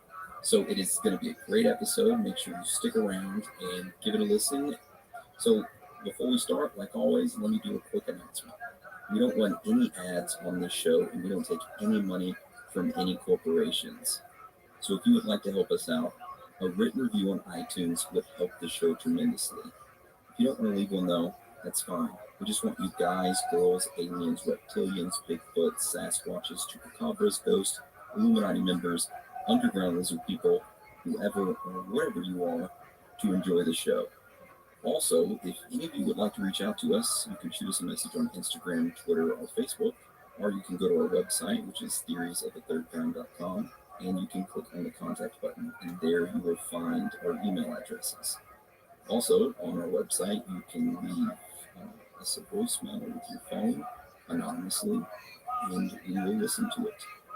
So with that being said, let me go over how today's episode will work. We'll start off with talking a little bit about who Frederick Valentich was. Then we'll talk a little bit about the UFO encounter, the search and the investigation, the strange facts and findings, and then, of course, we'll wrap it all up with my thoughts and theories on the whole entire case. So let's go ahead and discuss a little bit about Frederick Valentich. He was born on June 9th, 1958 in Melbourne, Australia. He attended Keilor Heights High School up until his 10th year, when he decided to continue his studies at a private college. So Frederick wanted to have a career in aviation really bad. So he applied to enlist in the Royal Australian Air Force, but he was rejected. Not once, but twice. A little side note here. The reason he was rejected was because of his inadequate educational qualifications. And there's also some other things that happened during flight school, which we'll discuss later on during the Strange Facts section. Anyways, so Frederick was a member of the Air Training Corps, and on February 24th, 1977, at the age of 19, he received his student pilot license. Then, in September of 1978, at the age of 20, he received his private pilot license. So that's just a little bit of a backstory of Frederick, and it's not much, but it kind of sums it up to where we can get into the event and what happens. On October 21st, 1978, Frederick fired a flight plane at Moorabbin Airport in Melbourne, Australia. Now, real quick, if you don't know what a flight plan is, it's basically like a document that is filed by a pilot with the local air navigation service provider. This is done prior to the departure. It pretty much just maps out the flight path, destination, and the reason why. And they can do that anytime before their flight. So on his flight plan, he stated that he was to fly to Kings Island in the Bass Strait via Cape Otway to pick up passengers and then return. Now, something to keep in mind while we go over this. The flight to Kings Island was around 125 miles. So it wasn't that long of a flight for him. So at 6:19 p.m. on October 21st, 1978, Frederick hopped into his Cessna 182 light aircraft and departed Moorabbin Airport. He quickly climbed to a cruising speed of around 160 miles an hour. His visibility was good and winds were light. It was excellent flying weather. So everything seems good so far for him. So now we're going to get into the encounter. At 7 o'clock p.m., 41 minutes into his flight, Frederick contacted the Melbourne Flight Service to inform them of his presence, that he was in the area, and reported reaching Cape Otway and that he was on his way to King Island. Now that's all normal, right? He's just relaying in, hey, I'm on the same route that I'm supposed to be. I'm 10 to the same place, everything's fine. So then 6 minutes later, at 7:06 p.m., Frederick radioed into the Melbourne Flight Service. And this is like where the air traffic controllers are at. Air traffic controller Steve Roby picked up the radio. Frederick asked him if there are any other aircraft in his area of 5,000 feet. Traffic controller Steve responded to Frederick and said that there was no known traffic at that level. Frederick said that he could see a large unknown aircraft which appeared to be illuminated by 4 bright landing lights. He was unable to confirm its time, but said it had passed about 1,000 feet overhead and was moving at a high rate of speed. The radio fell silent for a moment, and then Frederick responded. He said that the aircraft was approaching him from the east, and said that it was probably another pilot purposely toying with him. Then, at 7:09 p.m., Air Traffic Controller Steve asked Frederick to confirm his altitude, and if he was able to identify the aircraft.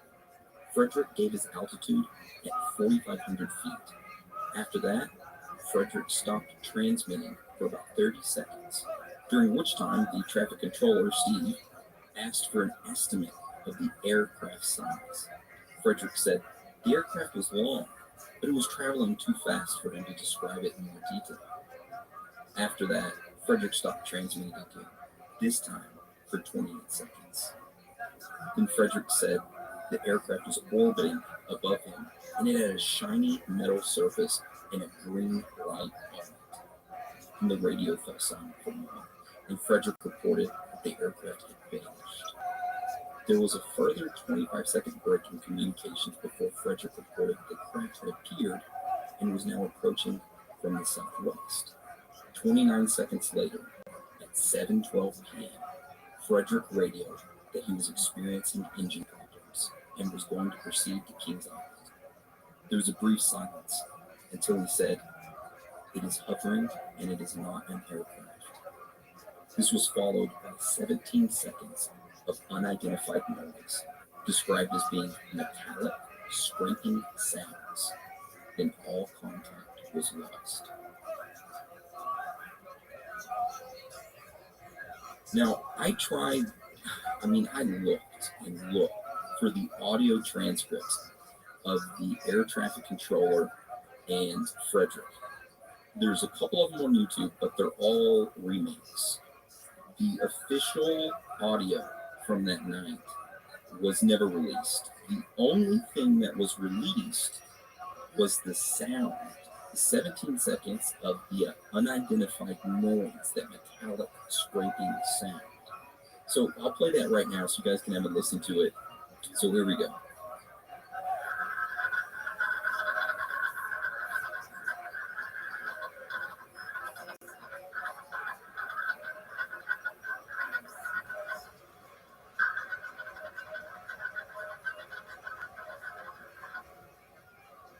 So that's the sound. I tried using Adobe Audition, the audio program, to enhance the quality of it and see if there's anything that I can make out in the audio, and I couldn't really make out anything in the audio besides it.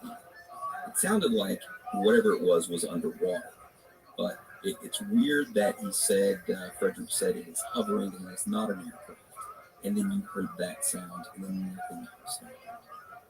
So let's move into the search and investigation part.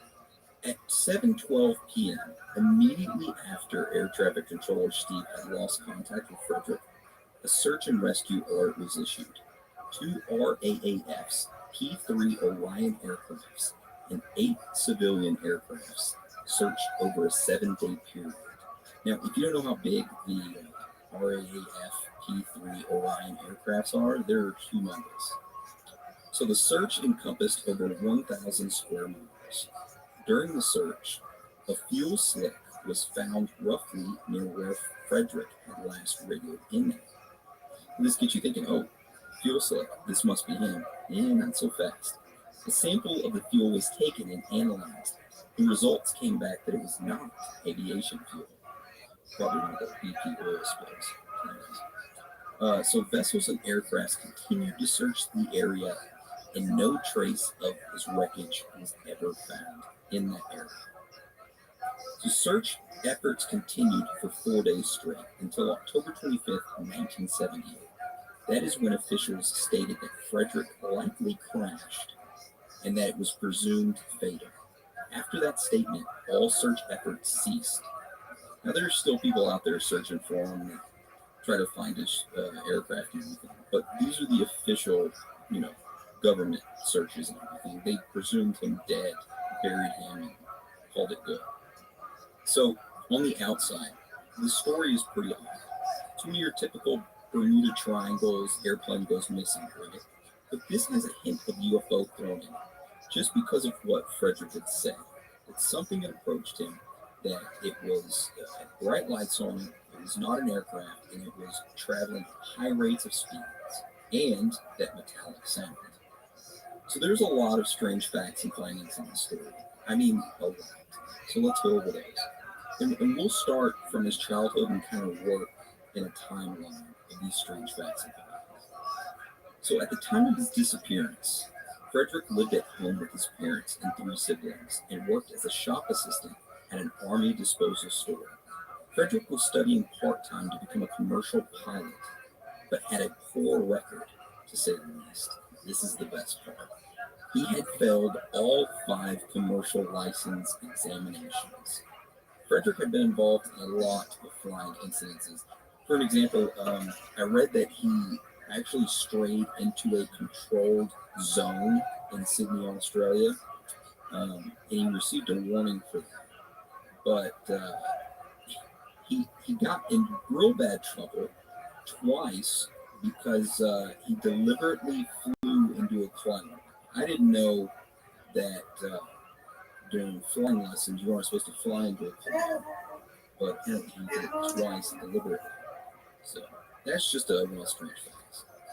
And here's something else that I found, which was odd. So on October 21st, 1979, of course the day that he disappeared, Frederick told his family and his girlfriend and a few friends that he was leaving to go pick up crayfish, which on his flight plan, of course, he wrote down that he was flying to King Island to pick up some individuals and fly back. But he told his family that he was going to go pick up crayfish. It's kind of odd. So during the accident investigation, it was learned that there was no passengers waiting to be picked up at King Island, and that he had not ordered any crayfish. So it just adds to the mystery of the story itself. Something else that was odd.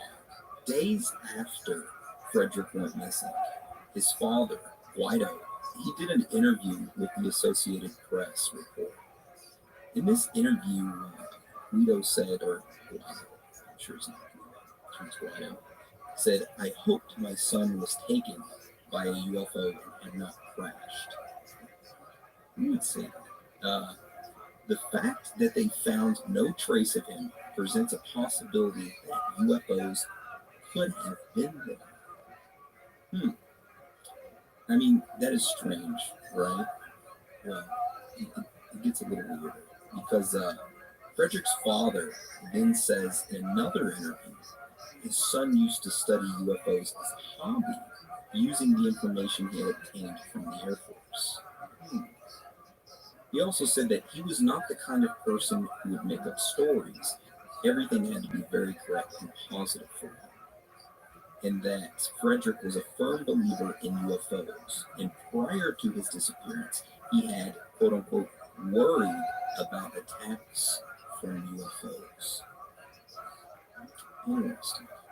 Now, keep that in mind, that strange fact, because I touch back on that again in my theory section, where I think I solved this case, but we'll save that to the end. Let's move on to the next one. Now, you guys remember the 17 seconds of unexplained noise, right? Described as being metallic and scraping sounds. So there was a researcher, Paul Norman. He received a copy of this recording from the authorities, and he had it analyzed by the Royal Melbourne Institute of Technology. And another was sent to the United States for analysis by Dr. Richard Haynes, who was a former researcher with NASA and an associate professor of psychology at San Jose State University. So he was very accredited. He knew what the hell he was doing. So after Dr. Haynes analyzed the sounds, he said the sounds were 36 separate bursts with barely constant start and stop pulses bounding each one. He also said that there was no discernible patterns in time or frequency in the noise. So the significance of the sounds, it still remains undetermined, and nobody really can say, hey, that's what it sounds like. Me personally, I think it sounds like a microphone going underwater. Which, if I had an extra microphone laying around, which I do not, I would stick it underwater and let you guys hear it, which probably would be that simple. But hey, you got to do stuff for the show. All right. So we're talking myself in the studio. So, so on the day of Frederick's disappearance, there was a plumber named Roy Manifold, and this guy just happened to be setting up a time-lapse camera and tripod on the shoreline in order to photograph the sun setting over the water. So Roy took a whole bunch of pictures of the sun, right? And when he got the pictures developed, he noticed that they appeared to show a fast-moving object exiting the water near Cape Otway Lighthouse. Right? So Roy gave the time that the pictures were taken as approximately 6:47 p.m., 20 minutes before Frederick reported having difficulties. I did get a copy of this photograph. I was able to retrieve it, and I will post this photo on our Instagram under the story highlights. But for the listeners who don't have Instagram or unable to look at the graph, it is a picture of the sunset, and in the upper right-hand corner, there is what looks like a bug up close. Now, that's just my personal opinion. It looks like a beetle with wings. It could be something else. It could be something else. So there's a lot of different photographs of this image. But I was able to obtain this one. Now, there was a group, a UFO group called Ground Saucer Watch, and they analyzed all these photographs of this object, whatever it is. And this UFO group argues that the distance that the object moved between frames and relative to the clouds in the background indicate that the speed that the object is moving is 200 miles an hour. So they did some math. They mapped the shit out of it, and they said that's what it is. But it wasn't really sitting well with people. People were like, you think you'd need somebody more credible? Well, do you remember the Dr. Haynes, right? That NASA guy who analyzed the metallic sounds? Well, he got the pictures as well. And he said, based on computerized data of the pictures, the images represent an unknown flying object of moderate dimensions, apparently surrounded by a cloud-like vapor or exhaust residue. Now, when I look at the picture, and I only have one, it looks like the wings are on the back of it. It looks like a bug with wings. But if he says it's an exhaust, and he has computerized data that analyzes photograph, then I could see that being an exhaust. It's an odd-shaped UFO if it is one, because it's more so of a square shape rather than the typical round, flat UFO. So let's move on. So another strange thing worth noting is that after news of Frederick's disappearance became public, a number of individuals reported witnessing unusual activity in the area. Some people claim to have seen, quote unquote, an erratically moving green light in the sky. And in one instance, witnesses located about 2 kilometers west of Apollo Bay, Victoria, stated that they saw a green light trailing a plane, which was a Cessna, that he said, and that he was in a steep dive at the time. That's eyewitness accounts, but still, that's odd. Now, some more UFOologists came forward and said that there was a large amount of reports of UFOs being in the area several years prior. So the last strange fact was that in May of 1983, 5 years after Frederick disappeared, an engine flap from a Cessna 182 aircraft, which was the same one as Frederick was flying, was found washed ashore on Flounders Island, which was located in the Bass Strait, which is the area near where Frederick was flying. The flap featured a partial serial number. The range that this partial serial number fell into Well, it was the same range as Frederick's serial number. Something to add to this, though. Steve Roby, that air traffic control guy, he doesn't believe it is from the Sam Cessna. He went on record saying, if it was much closer to the area where he went down, I would consider it. But it's an extremely long way, to the point that I discounted it completely. Also, Roby said that there was nothing in what Frederick said over the radio which indicated a hoax or disorientation in loss of bearings. You find a piece of engine cover with a partial serial match, and it's the same aircraft that Frederick was flying. I would kind of lean more towards that just based on that, but I would like to see more engine parts appear, or at least an entire plane found. Anyways, so those are strange facts and findings. Now we're going to get into possible theories as to what happened. There's quite a bit of different theories, some more popular than others, which we'll still cover those, but we won't touch on as much because they've been hammered on ever since Frederick disappeared. But the first theory we're going to go over is Frederick staged his own disappearance. Now, this isn't an unreasonable suggestion. For an example, during his disappearance, his aircraft still had enough fuel to fly over 400 miles. Also, no time was the aircraft plotted on radar. So this casts doubts as to whether it was even near Cape Otway. And something worth noting here is that the Melbourne police received reports of a light aircraft making a mysterious landing not far from Cape Otway at the same time as Frederick's disappearance. Now, I don't know anyone who was called in to a police department and said, hey, there is a light aircraft making a mysterious landing. Unless the aircraft is landing on the road or where it's not supposed to be, then I could see people calling. But if it's just a landing in a field that's a designated landing spot, then I don't see that as an issue. But that's one of the theories. So now this next theory we're going to go over is the most common and talked about one when it comes to Frederick Valentich and his disappearance. This one is titled The Graveyard Spiral.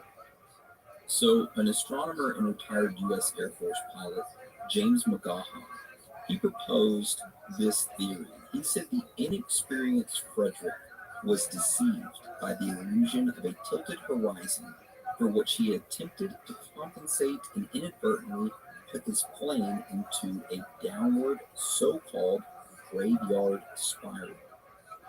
So the G-forces of this tightening spiral would decrease fuel flow, resulting in the rough idling reported by Frederick. This downward spiral ended up ultimately sending Frederick into the ocean. But what about the bright lights that Frederick saw?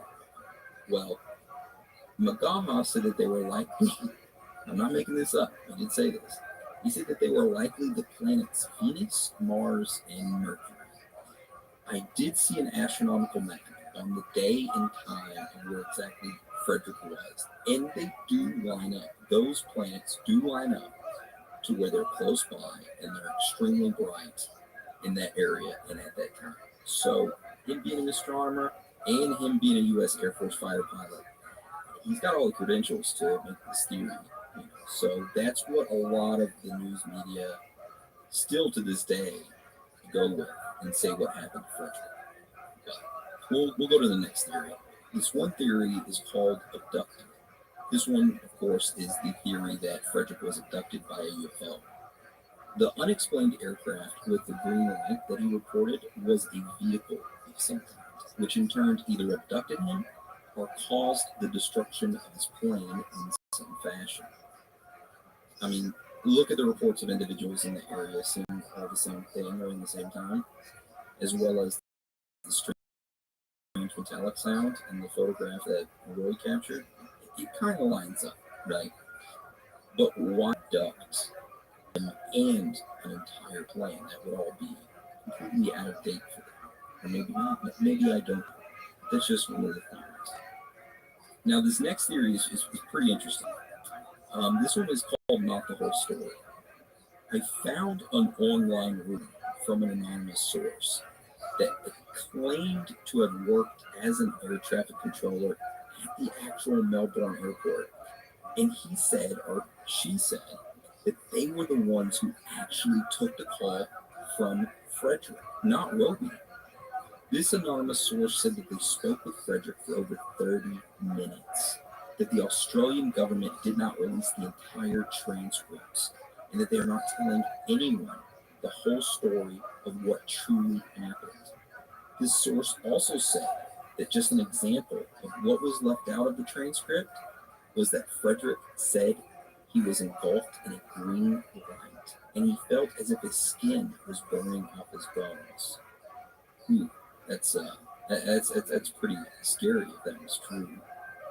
All right, so now I guess we're going to go into personal thoughts and theories. I think I solved this case, and I sat there and I thought about it. As I was reading and researching this case, I thought about what could happen, and this theory may be a little bit out there, okay? But I want you to hear me out on this. All right, so the title of my theory is Government Cover-Up. A secret branch of the Australian government was developing a new high-tech aircraft, one that had capabilities of flying at high speeds and extremely high-tech weaponry on board. Everything was going good with all of the testing and everything, but they still needed to test their high-tech weaponry on a human subject, but couldn't or wouldn't ask for permission from their overseers. So then here comes along Frederick. Now the government already had records of him since he had applied multiple times to the Royal Australian Air Force, right? And he was denied. But he was the perfect scapegoat for them to be able to try this new weapon on. So picture this. Weeks before his flight, Frederick gets contacted by officials from the secret branch of the Australian government. These officials tell Frederick that they are government officials and they are part of a secret program, that they want Frederick to be the pilot for saving the world from UFOs, but to not tell anyone. Frederick accepts, and these officials tell Frederick to fly to Kings Island on October 21st for his first mission, but to just tell everyone that you're picking up friends, or you can tell them that you're buying crayfish or whatever you want. So weeks prior to his first quote-unquote mission, Frederick starts studying UFO books more. Now, this falls in line with what his father said in the interview, how his son used to study UFOs as a hobby using information he had obtained from the Air Force. He was not the kind of person who would make up stories. Everything had to be very correct and positive for him. He was a firm believer in UFOs, and prior to his disappearance, he had worried about attacks from UFOs. So that's what his father said, so keep that in mind. So Frederick goes out on October 21st for his flight to Kings Island for his first mission to quote-unquote save the world from UFO attacks. Frederick gets in his plane, starts flying. The secret government officials are not at Kings Island, but are monitoring Frederick's plane. They deploy their new high-tech aircraft. Frederick sees it and relays the information to the air traffic controller, who has no idea what the hell is going on. The pilot of new high-tech aircraft isn't used to it, hence why he was all over the place, going back and forth, orbiting above, orbiting below. And then he accidentally slams into Frederick's plane, which caused the metal screeching sound. Case solved. I say case solved, but yeah, it's a crazy theory. It's fun to think about. It is fun to think about. But overall, it was a pretty far left out there. I admit. I kind of reached out for that one, but I wanted a real interesting theory. So I just wanted to say one last thing before we close this up, is that there's some things that I do know. That the Bass Strait, it's an extremely rough piece of water, one of the roughest in the world. Actually, there's one that's rougher, and it's the Strait near Hawaii.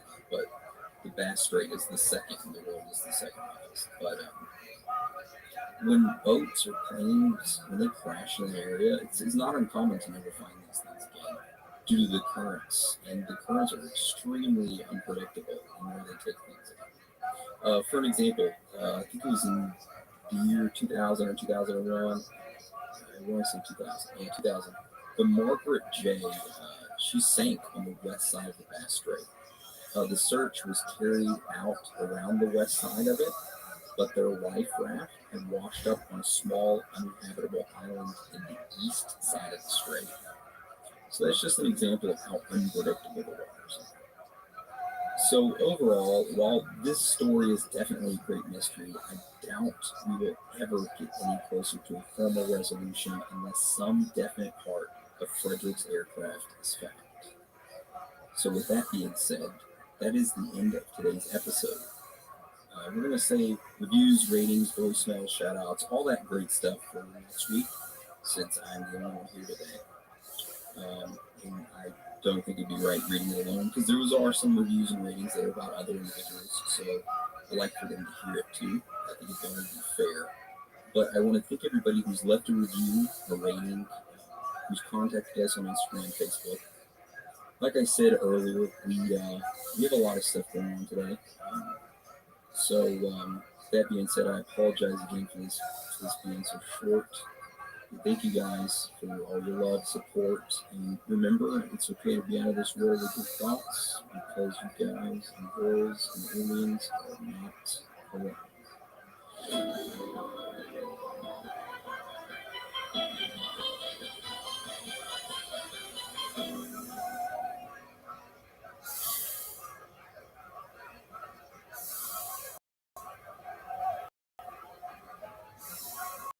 I don't have a whole lot of time.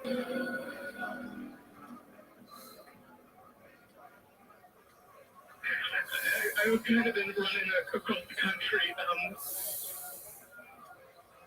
What we're thinking of as aliens, they're extra-dimensional beings.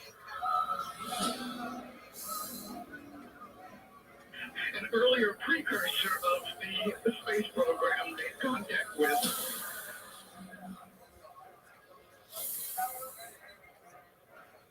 The disasters that are coming, they want those major population centers wiped out. They are not what they claim to be.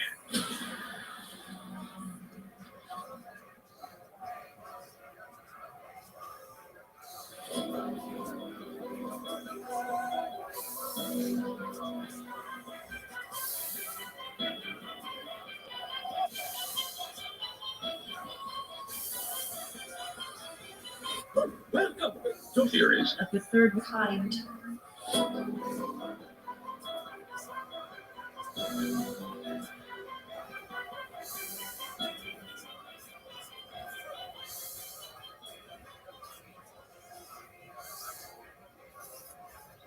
Welcome to Theories of the Third Kind. My name is Aaron, and I'm one of your hosts today.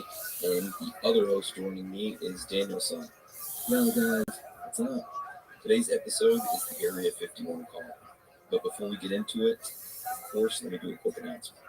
We don't run any ads or take any money from corporations. So if you would like to help us out, a written review on iTunes helps us out a lot. If you don't want to leave one, though, it's totally cool. We just want you guys, girls, aliens, reptilians, Bigfoot, Sasquatches, Chupacabras, ghosts, Illuminati members, whoever or whatever you are, to enjoy the show. Also, if any of you would like to reach out to us, you can shoot us a message on Instagram, Twitter, or Facebook, or you can go to our website, theoriesofthethirdkind.com, and click the contact button, and there you will find our email addresses.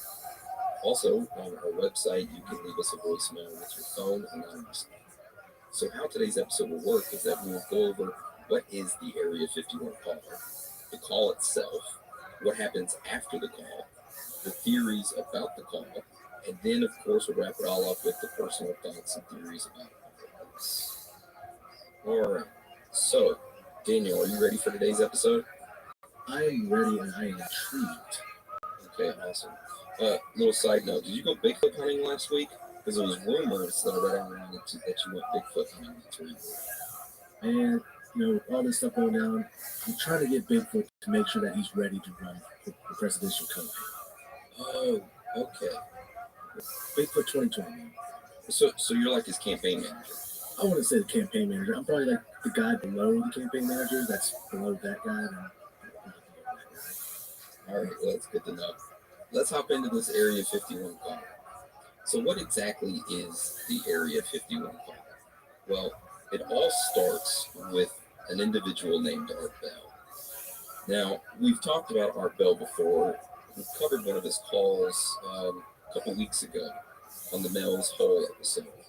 But if you don't know who Art Bell is, then let me enlighten you real quick. He was a radio broadcaster in the 80s, 90s, and early 2000s.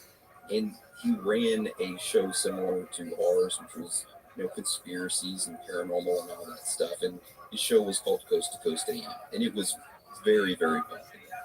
So that's a little bit about who Art Bell is in Coast to Coast AM. So Dan, can you go into what happened with the Area 51 call? Of course. So on September 11th, 1997, on the Coast to Coast AM radio show, Art Bell was taking live calls on air from random individuals. All the phone calls were fairly normal, just asking Art questions about UFOs and theorizing about certain stuff. But then, everything changed. Art took a call from a man that said he had previously worked at Area 51. The man's voice was frantic. He was terrified for his life.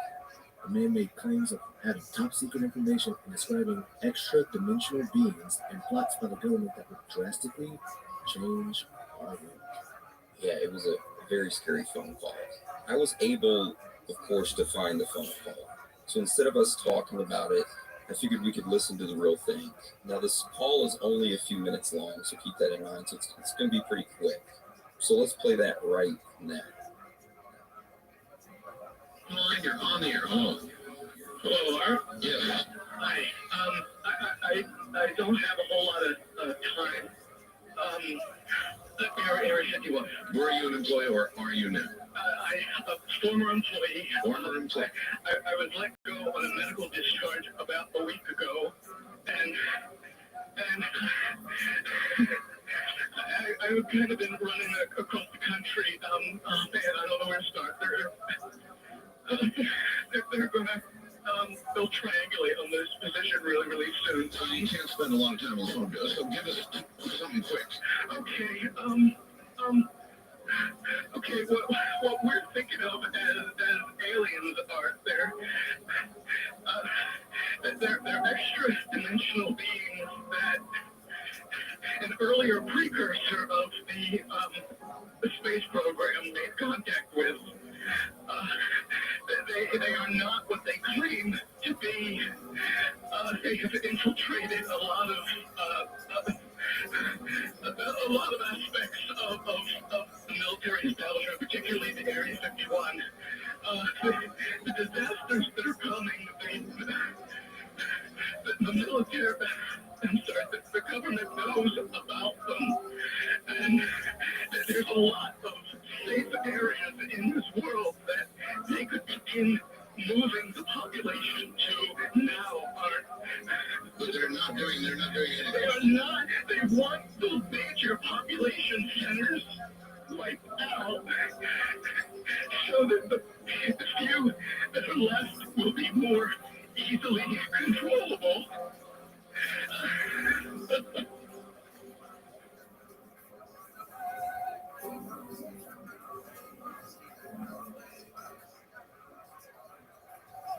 All right, so that's pretty weird, right? Yeah. Yeah, the guy, in my opinion, he sounds believable.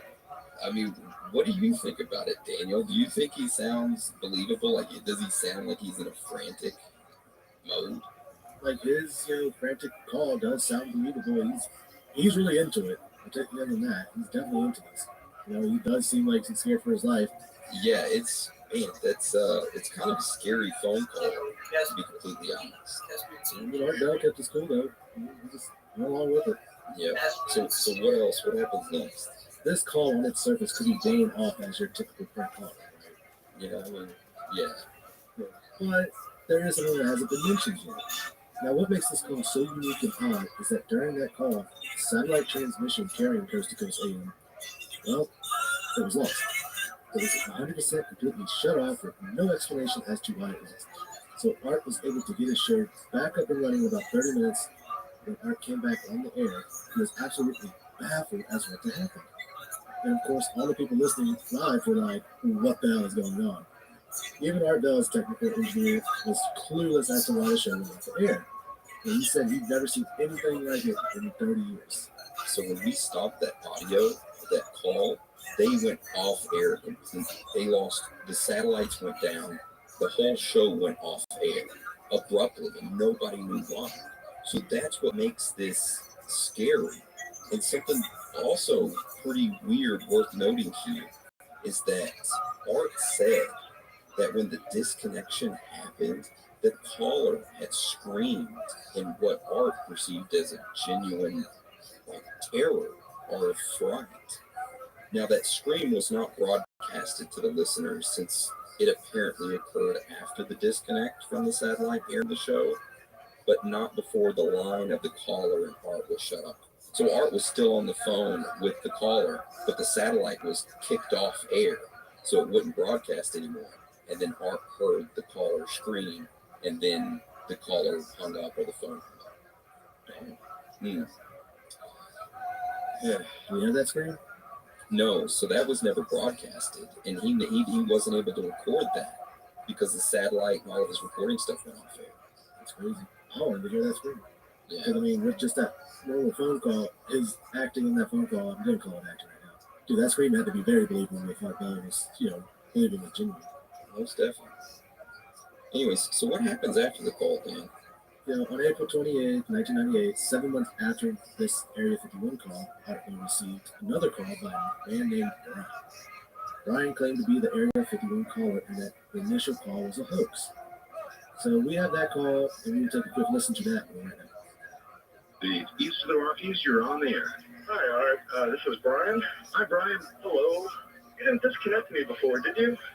So that occurs. Obviously, sometimes I go to a line and get dead and nobody's there, and that's what's happened. We just were on the cusp there. Anyway, I'm glad I made it back through. Yeah, you got all my paranoia buttons running. I always get very nervous when I call you.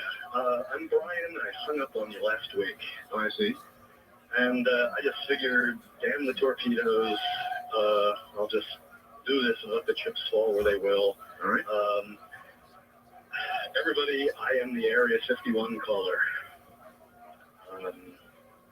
That's my statement, and let you or whatever tear it apart.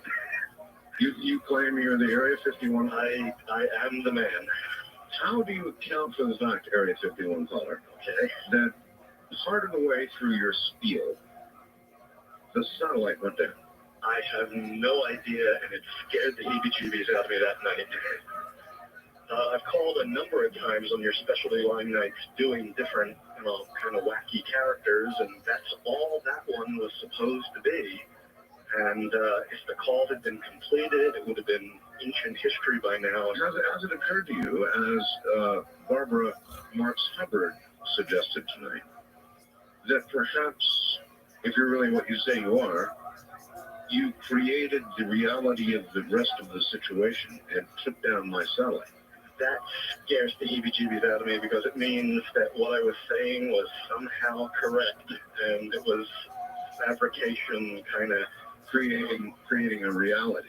Yeah, if that was the case, I humbly apologize to you because I love your show, and the last thing I would ever want to do is not hear you off the air. So what can I do to prove my claim here? Well, I guess you could give us a little of what you gave us then so that we could hear it and know it to be you. Are you sure you want me to do that, Art? I'm positive. Don't, Art, please. I don't want you to ask me to do this. If I start doing that guy,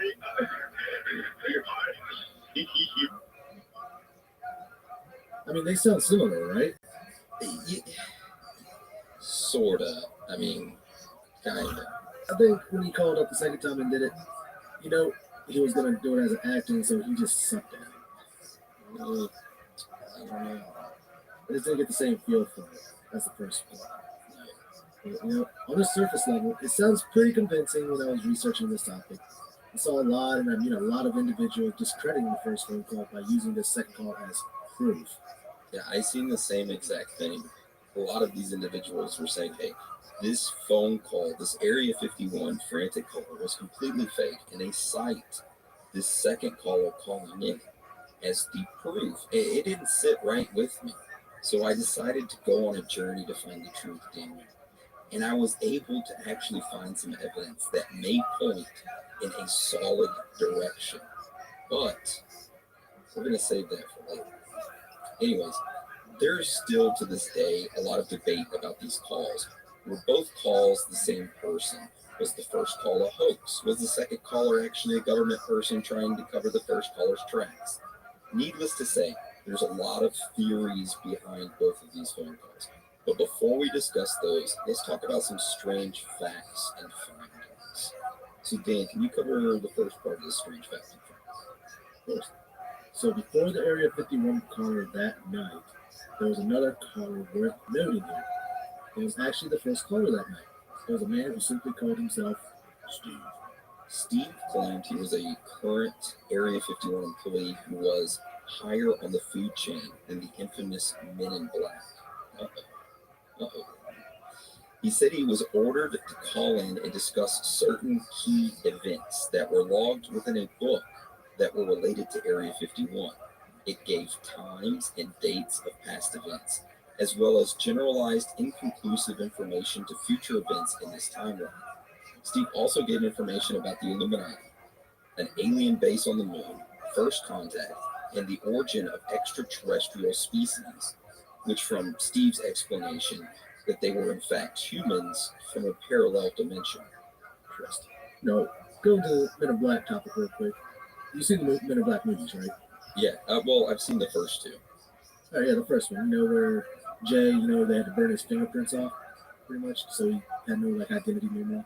I don't actually recall that certain part of the movie. Oh, he pretty much put his hands on, this round globe thing, and he's just like, what is this, dude? And they're like, oh, go get rid of your fingerprints. And literally, they just burned him off. Mm. Well, I just got a new grill, had it going and all that, and temperature thing was kind of not centered right. And I didn't think about it. And I grabbed it with my thumb and index finger to try to turn it. And I should have realized that the temperature thing already said 550. So I should have realized how hot it was. Oh, so you're halfway to becoming a Man in Black agent. Yeah, do you think they'll, help me finish off the rest of my fucking fingers and I can join them? I mean, we could do it right here. Come on over. Let me singe off the rest of your fingers. My index finger and thumb, when I rub them together, it is so smooth right now. Nice. Anyways, so this Steve guy ended up becoming a semi-frequent caller during the next year or so on Coast to Coast to him. At one point, Art did ask Steve what he thought happened to the Area 51 caller. Steve said that distraught Area 51 caller probably had been captured by authorities, but was not killed, as many listeners assumed, but rather was taken and reprogrammed or brainwashed to call in once more and proclaim the entire event to be a hoax. Which, of course, several weeks later, a man claiming to be the Area 51 caller called the Art Bell Show to state that the call had been a hoax, just as Steve had predicted would happen. Weird. Yeah, but I mean, that could have been predicted. I mean, that's a pretty easy prediction if you're talking about prediction. It's not very specific. But, anyways, so that was a little strange. So what's the next strange thing? There's a very popular alternative metal band called Tool. Ooh, I love it. I've honestly never heard their music. What? Hold on. You've never heard of Tool before? You've never heard the music? Honestly, I can't recall the name Tool, but I may have heard the band. Oh my God! After we get done recording, I'm gonna send you links of about 10 songs you can start off listening to. I love their music. Listen to them. But in 2001, they released the album Lateralis. On that album, there's a song called Fa'id Di. The song is the actual recording of the Area 51 caller with music overlaid behind it. I searched to try and find the translation of, the Fa'id Di. I finally found that in Enochian language, it translates to voice of God. Yeah, I'm familiar with that Fa'id Oyed. Anyways, all right. So now that we've covered those strange facts, let's get into the good stuff, Dan.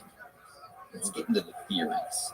So this first theory is called Actual Warnings of Disasters to Come. So let's theorize. So the call was made on September 11th, 1997, right? The initial Area 51 frantic call. And the caller talked about the disasters that are coming and that there's safe areas to relocate people. That sounds like a prevention for something related with war or terrorism, perhaps. So this theory is that what if the caller was genuine? That he was actually trying to warn us about events of 9/11 and the upcoming slaughter of humans in the Middle East that has been happening from that very point and continuing to happen even to this day. I mean, it's a good theory. The dates line up exactly 2 years before 9/11 Twin Towers attack happened. But it poses the question, if this theory was true, why? Why would these interdimensional beings, as he states in the call, want some type of 9/11 event? Well, it rolls us into our next theory. So do you want to cover us on the next theory? Because, I mean, this is a possibility of why they would want it. Population control. I'm pretty sure we've heard a lot about that so far, lately. Yeah. This theory is called population control. So what if the call is actually real? That the entire world is controlled by aliens or extra-dimensional beings that will primarily stay near Area 51 or have been conjured up in Area 51. That the whole goal of these beings is population control, that the human race needs to stay below a certain limit of humans or everyone will start to starve off. So these beings enforce wars like 9/11, viruses like COVID-19 to help kill off parts of the population so that the other parts thrive. What do you think about that one? You know what? I like that one. I like it because it kind of plays them as the good and the bad guy. They're kind of like Thanos in this, right? They're making sure that the human race stays below that population limit so everybody doesn't die of starvation. And how they keep them below it is this viruses and the wars. You know what that makes me think of? And this is going to go a little off topic here. Well, not really off topic, but it's something worth mentioning when we're talking about population control. And that's the Georgia Guidestones. Are you familiar with those? I am not. Okay. So I'll give you a quick rundown. So the Georgia Guidestones are like these granite monument stones that were erected in the 1980s in Georgia, of course. The structure, it was commissioned by a small group of loyal Americans. Literally, that's what it says when who it was commissioned by, a small group of loyal Americans. And on the stones is a set of 10 guidelines inscribed into them. And they're inscribed in 8 modern languages.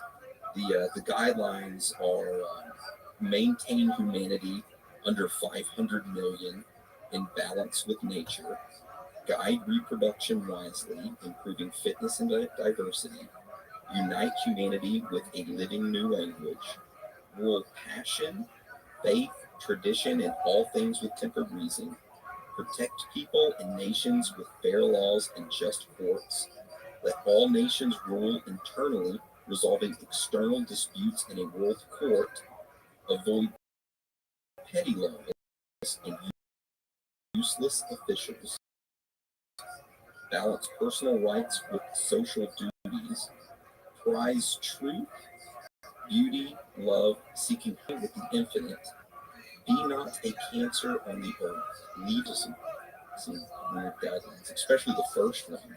They basically want to keep humanity under 500 million, and it keeps a balance with nature. How do they know that that's the balance? How do they know that's the balance that works with nature? I don't know. I don't even know who these small group of loyal Americans are. They're probably the Illuminati. Probably those guys. They're really big on erecting monuments and stuff like that. I'll do something here. Oh, all right. Sorry, I kind of got off on a tangent there with population control, but still, it was something worth, I thought, noting while we were talking about the population control theory. It's a good one. Yeah. So I guess we can move on to the next theory. You ready for it? Yes. It was all a publicity stunt. Okay. So this theory is that, of course, it was all a publicity stunt. And the proof to back it up So immediately after this happened, Art Bell's program, which of course was Coast to Coast AM, it gained quite a bit of attention in the mainstream media. This had some people thinking that all of it was just a publicity stunt.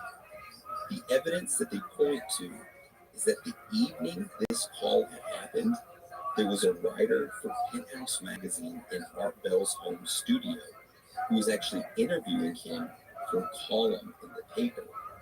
I mean, interviewing him, and then he takes this Area 51 caller, and then all of a sudden the satellites magically go out. I mean, I glanced over your theory, Dan, and I think your theory kind of touches this. So do you want to hold off on your opinion until we get to personal thoughts and theories? Yes. Okay. All right. We'll hold off. And I'll hold off my opinion too until the personal thoughts and theories for that discussion. So do you want to go on to the next one? Yeah. So the next one, it was all a hoax. First thing we automatically think about when we talk about it being a hoax, of course, is the guy Brian who called Art Bell 7 months after the Area 51 caller first called. And he claimed that it was all made up. Remember we talked about that when we listened to the audio? So this guy's full name ended up being Brian J.L. Glass. He is a comic book writer and won multiple awards for his works. Even today, he's still going on with the story that he was the original Area 51 caller. He's doing podcast shows and other gigs where he explains his story of being the original Area 51 caller. But he has no proof or way of proving that he was the original caller or explanation for the loss of satellite transmission during the original call. Yeah, so I sent out an email to him, tried to get a hold of him and see if he wanted to come on the show. Of course, the credibility still isn't there, Dan, but one day we'll get there to people will respond to her emails. Once Bigfoot gets into the White House, they're going to recognize the show. It's going to be mandatory law that you must listen to us. Anyways, so of course he didn't email back, and I wasn't expecting him to. But I spoke earlier about going on a journey to find evidence that points into a certain direction, right? And that was part of the trying to find the evidence. I was trying to get him on the show, but I couldn't. But I did go an alternate route, and I think I happened to find it. I happened to find that evidence. So I just happened to come across an expert in the field of voice identification. This expert was gracious enough to take both calls, the original and the call 7 months later, you know, the one that he was claiming that it was a hoax. Yeah. And this expert ran both of them through his vocal imprint program. And this is what the expert had to say about both calls. So do you want to cover that part, Ben? Should I do an accent? You know what this guy's accent is? No, I guess just your regular voice. I'm a part-time independent record producer. I went to the studio and ran both recordings through the recording gear. The second call passed with flying colors in every category except for one, vocal imprint. Vocal imprint is exactly what it sounds like, a readable print of a person's voice, just a fingerprint. No two are alike. The police and the FBI use commonly vocal imprints as a means to identify a speaker in all recordings. I'm no conspiracy theorist and have no reason to lie, but after analyzing and viewing the vocal imprint of both of these callers, I have reached the 100% certainty that these two voices are not coming from the same set of vocal cords. What do you think of that? That's exactly what I thought. They just didn't sound like, they just didn't sound the same. No, they did. I mean, they sound similar, sort of similar, but something was off that I couldn't put my finger on. And that's what it was, the vocal input. Keep that in mind when we go to personal thoughts. So do you want to cover this last theory? Yeah. So the last theory is the satellite knocked off. So as for an explanation to why the satellite got knocked off air, I did come across an account that claimed the satellite being knocked off air was because of an event that the satellite's Earth sensor lost lock. And the satellite rolled into an altitude where it no longer pointed at the uplinks, causing 50 channels to go off air for about 30 minutes. I looked at this happening to other stations on the state, and I just couldn't find any. I did the same thing. I came across the same theory, and I looked, and I couldn't find any other reports of other satellites that day or other channels going off air at the same time. Anyways, I guess this moves us on to personal thoughts and theories. So I'm really interested in yours, Dan. Mine's nothing special, but I definitely believe it was just a publicity stunt. It got people interested, and it gained Steve. he became like a regular and calling in. We like hearing from our listeners. Bring some excitement to the show and get people to interact more. It's entertainment. That's what podcasts are for. It's entertainment and knowledge. That's what we hope to bring to our listeners.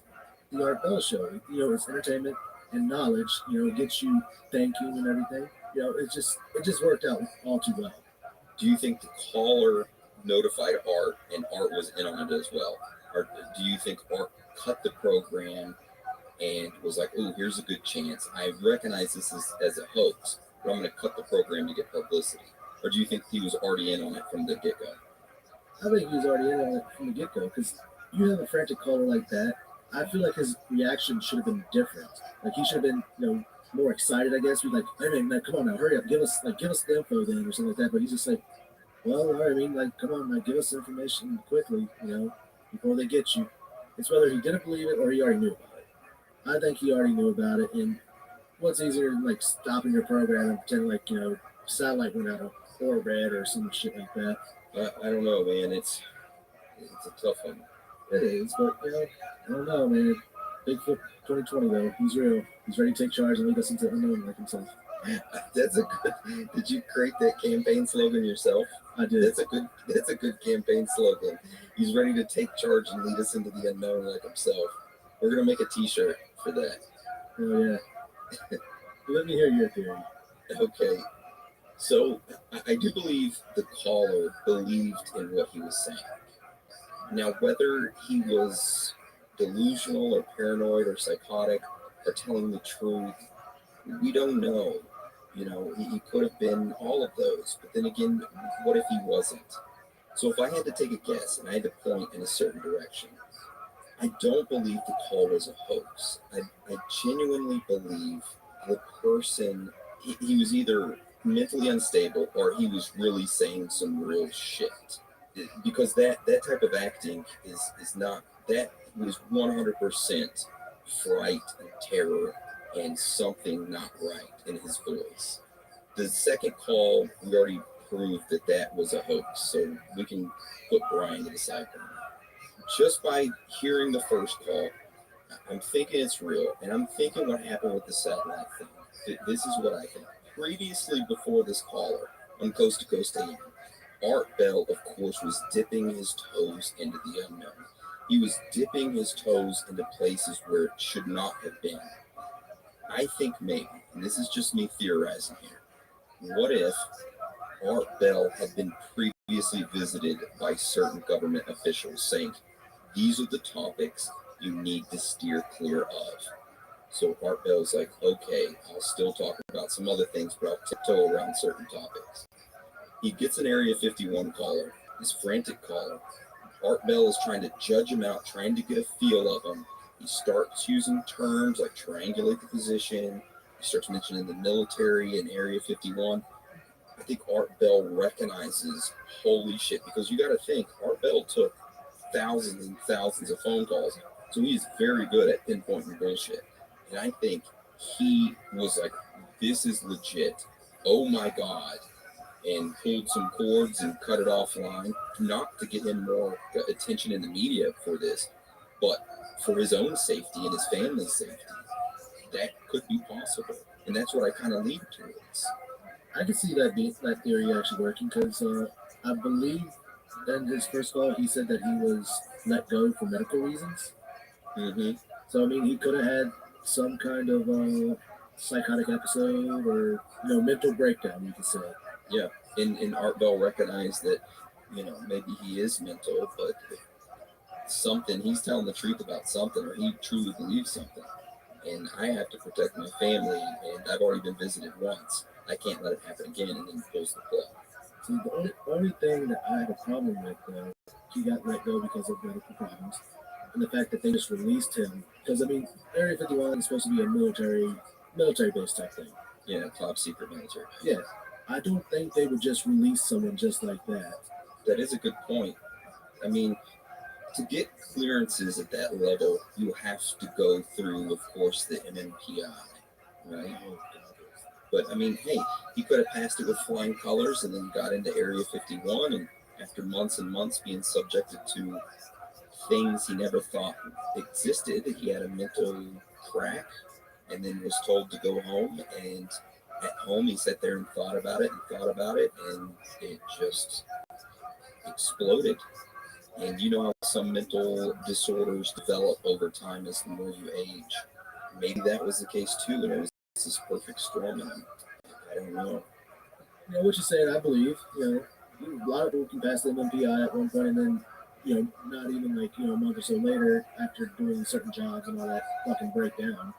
Job's too much for them. And I'm pretty sure working at Area 51 could definitely be a job that could, you know, just beat you down or probe you. You never know. Probe. Well, that is the possibility of being probed. I mean, aliens. You never know. And I mean, he could have been a test subject there, for all we know. Alien testing, see what happens, and then when they released him, first thing he did was try to spill the beans. Yeah. I forgot about this thing that I thought about the other day when we were researching this.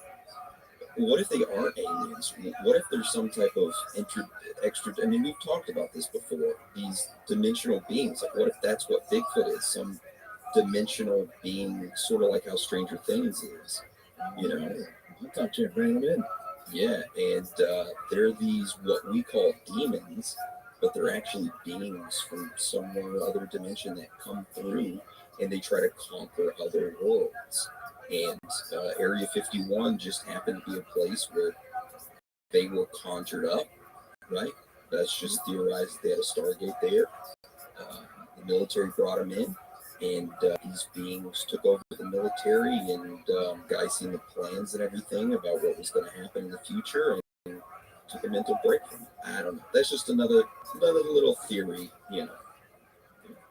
So whether or not this call was real, I mean, we can't really say. We'll probably never know the truth. But what we can say is that the urgent seriousness in the first caller's voice, as well as the light going out, it all certainly made for a compelling broadcast. And Joe, for Art Bell, got to give him props. He was man. He was. So I want to thank everyone for joining us for today's episode, and I'm glad Daniel's back. We are saving voicemails, reviews, ratings, shout-outs for episode 50, which is next week. And we have a big announcement, but I guess we go ahead and say it now. Oh, yeah. The end of season 1 is next week. Yes, we will have more things to come and announcements in the future regarding season 2. And I can tell you this, though, season 2 will not nearly be as long as season 1 was. Season 1 was more of a feel-out, right? Yeah. And we can better the show and the audio and all that stuff. But I think we got things figured out, and we'll keep improving. We'll make a lot more announcements regarding season 2. But next week is the end of season 1. We'll have all of our voicemails, reviews, ratings, shout-out, and I hope you join us for that. And I want to thank everybody again. I love you all. And Daniel, you got anything you want to say? Yeah, I mean, this is just for my enjoyment. I want to see like some drawings of Bigfoot that y'all have. Or Bigfoot 2020. It's like some campaign ads. Some funny ones. Ooh, campaign ads. Yeah, okay. If you draw something good, we'll have a surprise for you. So there you go. Anyways, with all this being said, I love all you guys. Thank you again for joining us. If you want to get in contact with us, all of our social medias, you can shoot us a direct message. With all that being said, Daniel, you want to roll us out? Sure. All right, guys. It's okay to be out of this world with your thoughts. Because you're not alone.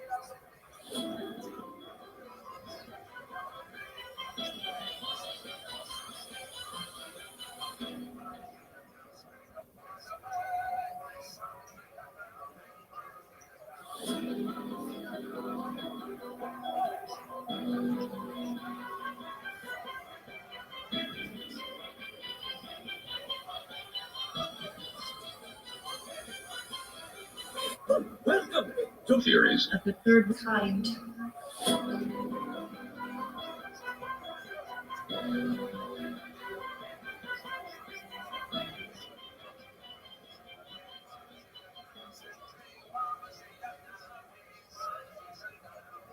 Welcome to Theories of the Third Kind.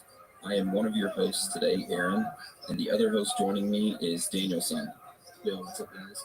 So today is episode 50, Theories Thursday. But before we get into it, of course, I got to do the quick announcements. We don't run any ads or take any money from any corporations. So if you'd like to help us out, you can leave us a written review on iTunes, and it would help us out a lot. If you don't want to leave one, though, that's cool. We just want you guys, girls, aliens, reptilians, Bigfoot, Sasquatches, chupacabras, ghosts, whoever or whatever you are, to enjoy the show. Also, if any of you would like to reach out to us, you can shoot us a message on Instagram, Twitter, or Facebook, or you can go to our website, theoriesofthethirdkind.com, and click on the contact button, and there you will find our email addresses. Also, on our website, you can leave a voicemail with your phone, and we will listen to it. So, today's episode is Thoughts and Theories Thursday. Episode 50. Can you believe it's been 50 episodes, Daniel? It's a lot of episodes, man. It is 50 straight weeks. I love it. So, how today's episode will work, of course, is that me and Daniel, we each have our own theory that we're going to be discussing and talking about. And then at the end of the show, we will be covering voicemails, reviews, and ratings. So make sure you stick around for those because we have a lot of good theories and things that we're going to discuss. So who should go first with their theory? Me or you? I'll let you do the honors. Okay. My theory this week is called The Sounds of Hell. I came across this theory and I thought it was super interesting. This whole story behind it, I started digging into it and I was like, whoa, I have to tell everybody about it. I figured I would cover it. So my story starts way back in 1989. So in 1989, there was these Russian scientists, and they were wanting to do some studies of the Earth's crust. They decided, well, let's go to Siberia and start drilling some boreholes. So when they got there, they immediately set up their equipment and started getting to work.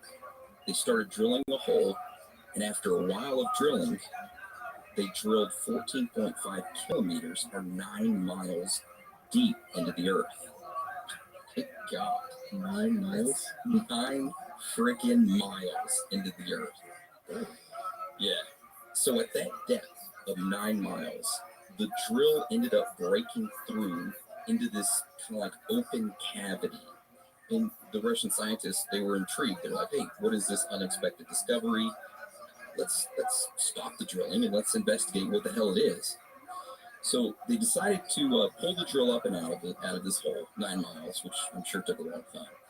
And they hooked up this heat-tolerant microphone and other equipment, such as temperature probes and a bunch of other stuff, to figure out what was down there. Now, they lowered this temperature probe and the heat-tolerant microphone down, and the temperature that they picked up on the probe was around 2,000 degrees Fahrenheit. But that wasn't the real shocker. What the real shocker here was what the microphone ended up catching and recording. Now, when it finally got down there, the heat-resistant microphone only captured about 17 seconds of audio before the microphone melted. Now, I do have the audio, so let's go ahead and listen to the sound, and I want to warn you ahead of time. It's kind of disturbing, so we'll play that right now.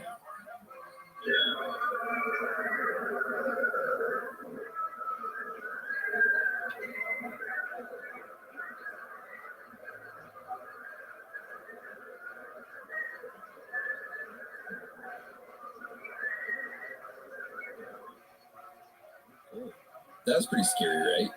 I mean, that definitely kind of woke me up a little bit more. Yeah, so I'm going to give you a little backstory real quick before I dive into this details of the audio and stuff. I was doing some research over this during my night shift run, and I decided to listen to this audio on the drive home. Like, I hadn't listened to it at all. I've just read about the story and all that. And I'm like, okay, well, I'll listen to the audio on the way home. It was pitch dark. Me driving home from night shift, and I cranked the volume up because I didn't think my audio was loud enough in my car. I about blew the damn speakers out of my car. So yeah, it was scary to say the least. So after the scientists heard this recording, some of them were convinced that it was sounds from hell, and there was reports that a lot of them decided to quit. But there were a few scientists who did stay there, and these scientists told of a story that happened that night. They said apparently in the middle of the night, a big gas burst out of this borehole, this flame, and the scientists went out to look to see why it was doing that. And they said this shape of a gigantic winged demon was formed out of these flames coming out of this borehole, and then it dispersed, and the words "I have conquered" in flames formed in there, which is a little weird. Anyways, so as a final touch to this weirdness, medics were reported to have given everyone on site a dose of a sedative that erased their short-term memory, but apparently not well enough for these scientists to blow the lid on this story and go to the tabloids about it and all that stuff. But I thought it was a pretty interesting story, but it didn't feel right to me, Dan. I wanted to do some digging, right? Yeah. I wanted to know if there was an actual hole in Siberia that was around the same time frame as this, and I found no evidence of such borehole in Siberia, but I did find this, and it's kind of odd. So the deepest borehole in the world is the SG3, which is part of the Kola super deep borehole. So let me explain this real quick. In 1970, Russia started drilling this super deep borehole, and they named it the Kola borehole. This was like the main central hole that they were digging, and then eventually they started branching off of this main hole and digging other holes. One of the branches off of that was the SG3. So Kola was dug in 1970, but get this, the SG3, that was done in 1989, the same year as supposedly the story of the hole in Siberia. It's a little odd. I mean, it wasn't in Siberia that the SG3 was at, but it was in 1989, and to date, it is the deepest hole dug at roughly 7.6 miles. It's not the 9-some miles that was reported in Siberia, but it is 7.6 miles. It's a deep-ass hole. That is a deep-ass hole. And I couldn't find any reports of these sounds or whatever coming from SG3 hole or anything weird coming from the Kola super bore deep hole or anything like that. So my track stopped there in regards to that. But then I had a next mission, Dan. My next mission was to find the origins of this story. Who reported it first? Now, this would tell me a lot about if the story was actually true, because that's what I was digging down to. I wanted to know the truth of this, right? So I found out after digging that the appearance of this story, it first appeared in a Finnish newspaper called Ammanithasia. It is like the longest word. I looked it up to try to find pronunciations of it. I could not find it. It turns out that this Ammanithasia was not a scientific journal, but was a small evangelical Lutheran magazine that was published in Finland between 1974 and 1989. So in 1989, an evangelical minister in Texas named R.W. Shamberg, he ended up coming across this Finnish newspaper article that talked about this hole. And he sent this article to the Trinity Broadcasting Network. And this was in 1989. So this Trinity Broadcasting Network was a huge Christian network that had television shows, newsletters, and huge audience, right? This network decided to run a story in late 1989, both on their TV broadcast networks and newsletters about this super borehole that they heard sounds from hell from. And they title it Scientists Discover Hell. So that's how it started, in a Finnish religious kind of like article newspaper, and then a minister in Texas found it, sent it to Trinity Broadcasting Network. They made a story about it in late 1989 and ran it on the broadcast networks. But what's up? This all happened without anyone ever hearing the alleged audio recordings of the sounds. Nobody ever presented one or broadcasted one, or anything, that leads to the question, where the hell did the audio come from, right? If they didn't have it, where did it come from? Well, I did some more digging, Daniel, and I figured it out. 12 years later, in 2002, after the story had come and gone of these scientists discovering this hole, someone emailed. You want to take a guess who? Art Bell? Oh, goddamn, you are so good. Yes. Someone emailed Art Bell, and they said, and I quote, "I just recently began listening to your radio show and could not believe it when you talked about the sounds from hell tonight. My uncle had told me this story a couple years ago, and I didn't believe him. Like one of your listeners who discounted the story as nothing more than a religious newspaper fabricated account. The story about the digging, the hearing of the sounds from hell, is very real. It did occur in Siberia. My uncle collected videos on the paranormal and supernatural. He passed away fairly recently. He let me listen to one of the audio tapes that he had on the sounds from hell in Siberia, and I copied it. He received his copy from a friend who worked at the BBC. Attached is that sound from my uncle's tapes." Art, of course, then played the recording, and that's what we heard earlier. That's where they came from. And ever since then, they've been widely circulated and attached to this 1980 story of that Russian scientist finding it. So, Dan, do you believe this hole actually exists? And do you believe the sound is authentic and real? They said that it was supposed to be like a 9-mile hole, but the only one that you found close enough to it is the record of what, the 7.6 mile hole? Yeah. So I'm iffy about the hole, but I mean, those sounds though. They are odd sounds. I ran it through Audacity, did some tweaking on it. It is a looped sound. I did find that out, but I could not find a source for the sound. I mean, the main noise I heard was it sounded like a woman screaming. Mm-hmm. Yeah, I could easily reproduce something like that. But in 1989, could I have? Probably not with their technology. I don't think I could. The thing that gets me is it's starting in a Finnish newspaper that was a part of a religious group, and then Trinity Broadcasting Network picking it up and spreading it. Was it just a plot for the evangelical Lutheran magazine in Finland to kind of push people more towards their church? Possible. Yeah. But could they have honestly found this hole and found these sounds and said, we need to protect the public from this, and we don't need to open it up, because if we do, there could be demons from hell coming out or something, or some other beings coming out and invading Earth. That is another possibility of why they didn't look into it further. But overall, I thought it was a good story. I thought it was a good conspiracy.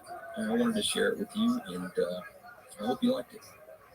All right, so I guess we'll move on to yours. What do you have for us today? I'd like to bring up my man, Mr. Bigfoot. Cool. You got to bring him in on episode 50. Of course, you're his campaign manager, so you're kind of promoting him. Yeah, I'm trying to promote him, but I found a couple videos that I feel like it's slander against him. Slander? What do you mean slander? I mean, this is not the Bigfoot I know, and they're trying to make it sound like it's him. You talking about the beef jerky commercials? No, that's how my man usually is. He loves his beef jerky. He loves messing with people for fun. But no, man, these videos, they have him just like screaming at people, hiding in the woods and screaming. What do you mean hiding in the woods and screaming? You have some? Well, obviously you do have some. I have a video. The guy was out mushroom hunting, and he supposedly says he caught. Well, he doesn't say it, but all the comments for it say that it's Bigfoot. Okay, hold on. So let me get this right.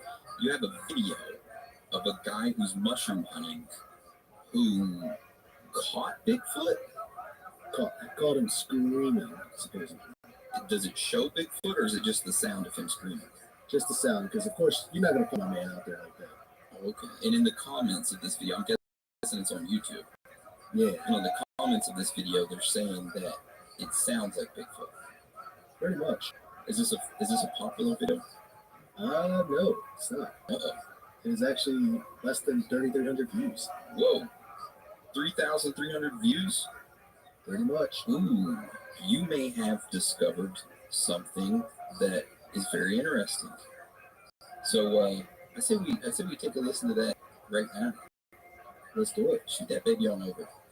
I'm gonna play it for you guys right now. Okay. Well, there's certainly no shortage of the pheasant back mushrooms out here. Let's see, here's one. That tree has a bunch. And then the slog over here has a bunch. It's going to be about 12 inches across. This one looks like it has a bite out of it. And this one. And there's one over here. Looks like it's holding some water.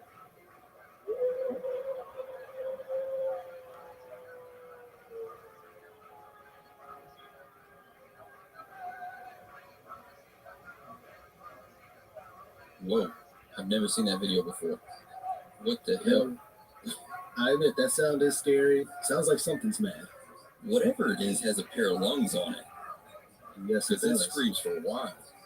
We'll link this video on Facebook, Twitter, Instagram, all that stuff. I'll leave it in the comments of the post for episode 50. Do you want us to describe the video? I mean, there's not much to describe. It's just a guy mushroom hunting, and then he hears. Well, I mean, you obviously hear what he hears, and then he walks away briskly. Yeah. So the video happened May 9th, 2015. The guy was out mushroom hunting, and he's looking at some nice mushrooms and all that. He did find a mushroom that did have a bite in it, but it was a small bite. Definitely wasn't my man Bigfoot. But he's just out hunting, and the next thing you know, you hear this loud ass scream, pretty much. I've seen a lot of Bigfoot videos and a lot of sounds, and they're very similar to this one. I did find another video that sounds sort of just that. I think a guy was on with his wife. It was on YouTube as well. It's 149,000 views on it. It happened actually November 20th, 2019. So pretty recent still. But yeah, it was pretty much almost the same kind of video. You have a link to that? I do. All right, so we'll I guess we'll listen to that one as well. Play that one right now.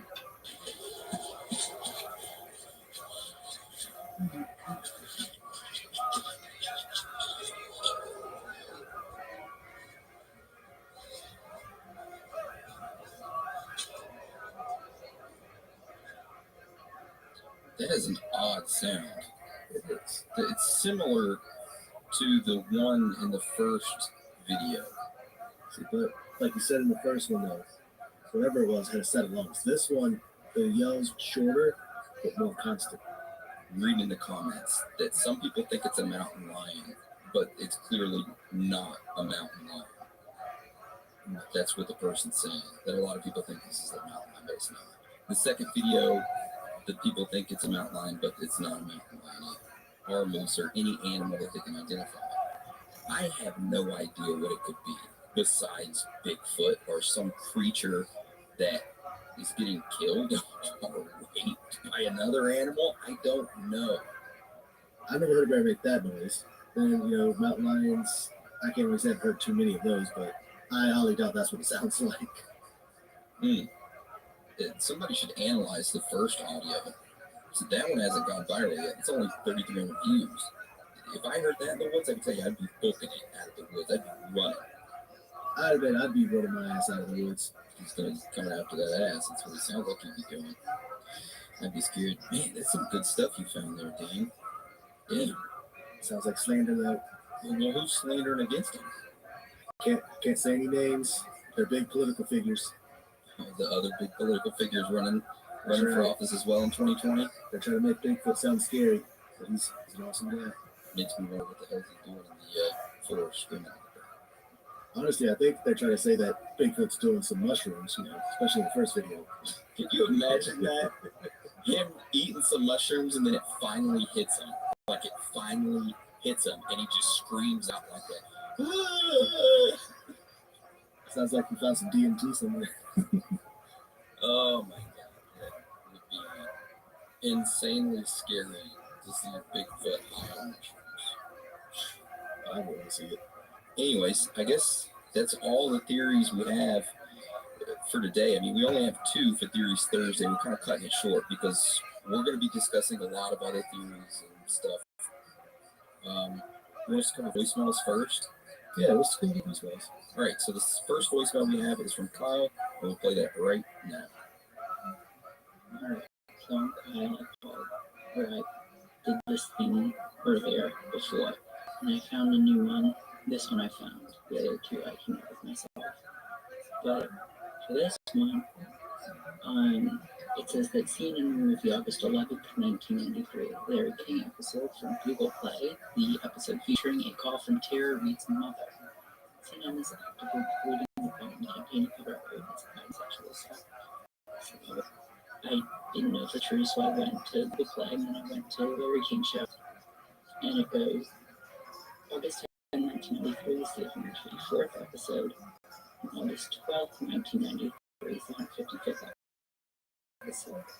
So every day before was episode 150 was the day before episode 151. Except for on the weekends. The weekends were never recorded, but August 11th is not a holiday. This was recorded. So I don't know what's going on there. Are you familiar with what he's talking about, Dan? I am not. Okay, so I'm pretty familiar with this because I looked it up and started researching it a couple of days ago because I came across it in one of the conspiracy forums that I lurked. All right, so Joe Biden, right? He's a Democratic nominee that's running against Donald Trump. I usually don't like talking about political stuff, but for this we will, okay? And we're not taking any political sides on either of this. And I just want to let everyone know that I'm not a Republican, I'm not a Democrat, I'm a party of the people. I just want to make that clear, okay? So anyways, Joe Biden is the Democratic nominee. Not officially yet, but he's probably going to be because there's nobody else running. Anyways, so there has been reports from an individual named Tara Reid that she was secretary or something for him, an associate with him in like 93 or 92 or 91 or somewhere around there. And she was sexually assaulted by him. And she came out, individuals, hey, Joe Biden sexually assaulted me. And everybody's ignoring it. Well, back in 1993, Larry King was doing his talk show, and he got a phone call from Tara Reid's mother, who claimed that Joe Biden sexually assaulted her.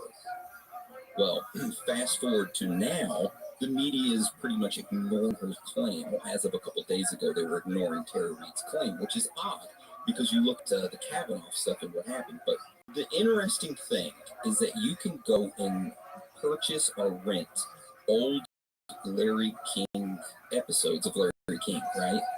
And Google Play is one of the only places where you can rent it from. Or if you go on Google Play and you look up Larry King Live and you go to season 3 in 1993 and you scroll all the way down to episode 150 something, there'll be an episode August 10th. It's 154, and then episode 155 is August 12th.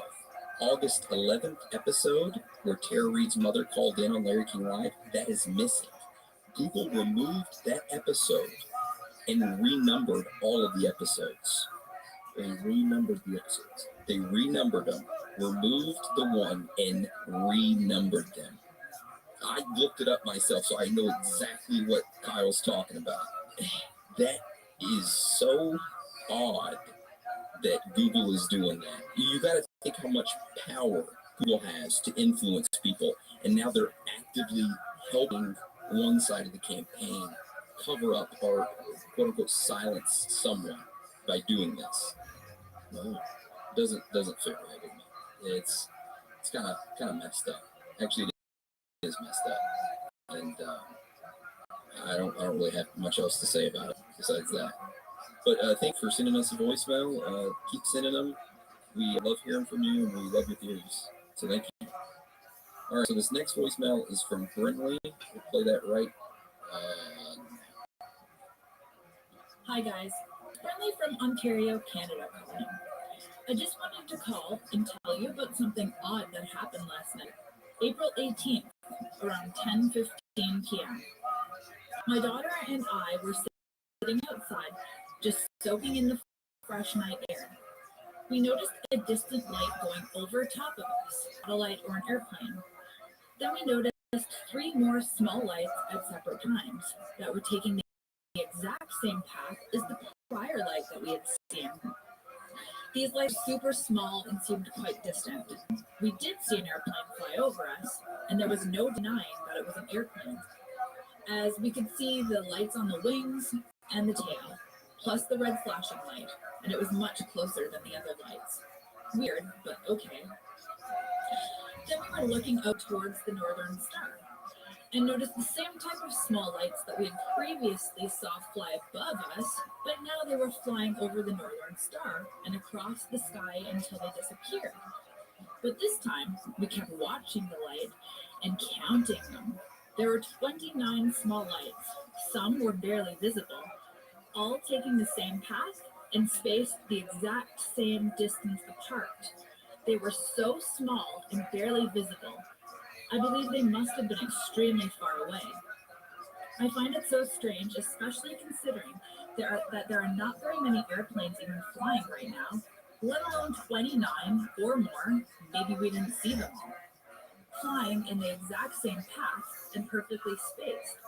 And on top of that, definitely not the same lights as what we had saw on the airplane.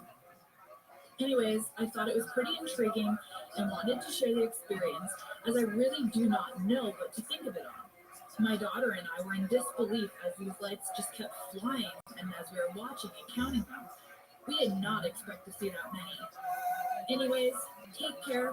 I love your show, and I look forward to the new releases more now than ever. Peace. That is a lot of UFOs, if that was UFOs. Great migration. So first off, can we just say how good her voice and microphone sound? It was so crisp. I'm jealous. Yeah, Krispy Kreme is how her voice and microphone sounded. I'm jealous. I wish I had that type of voice. But man, that is odd to see. What did she say? 24 in a line. That many on April 18th. I tried to look up for anything that had happened April 18th or any sightings. Couldn't find anything.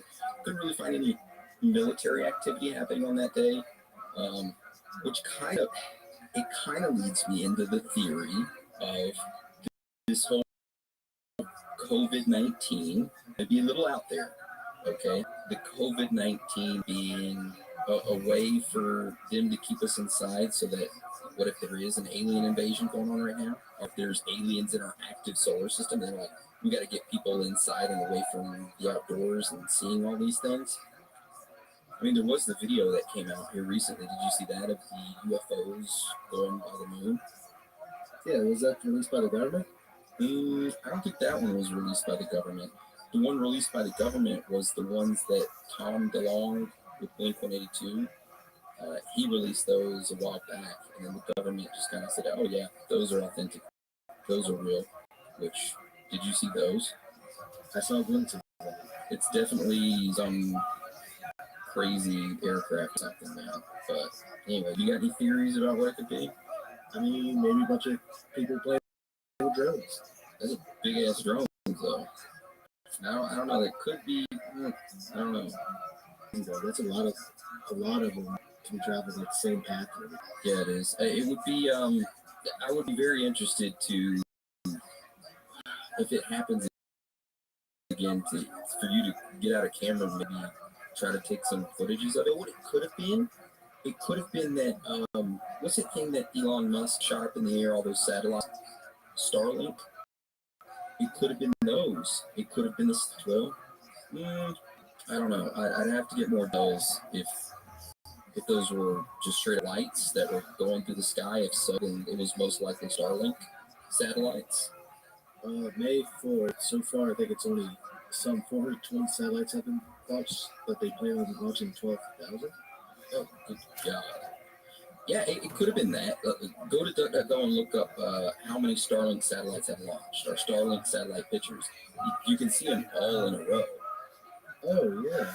All right, so Brinley, if you could, Go on DuckDuckGo and look up Starlink satellites, and you'll see pictures of them in a row, a whole bunch of them. They're extremely bright. If you could, look at that and then write us an email and let us know, either an email or Instagram message or wherever, and let us know if that was similar to what you saw. I would be very interested in knowing. But thanks for the voicemail. Love hearing from you. Love your voice. Love your microphone. You're great. All right, so now we're going to move on to the last voicemail. This is from Jake Fong, and I have not heard any Burnley's, and this is my first time hearing this one. I think it's both of our first time hearing this one, right? Yes. All right, so we'll play that right. What's up, folks? Long time listener, first time caller. It's your boy, Jake. You may be wondering why my voice sounds like a kidnapper asking for a ransom. Well, as I hear how high-pitched it sounds, and I don't want to do it on the podcast. I'm very self-conscious about it, and let's just leave it there. Anyways, I think it would go nice and give a deep to the field of sin, if you know what I mean. Now, with that said, I have a few things to pick up. First of all, I'm going to shout out Chris. Donnie is off fiddle tapping his asshole and said, don't go off the grid. Maybe ignoring our Facebook messages. I miss you, man. Really kind of hates me now, even though we gained a time with him. By the way, I want to sex go to Saturn every time someone gives me that Federal State Farm reference. I'm a fellow person, I understand the struggle. That's my goal, anyway.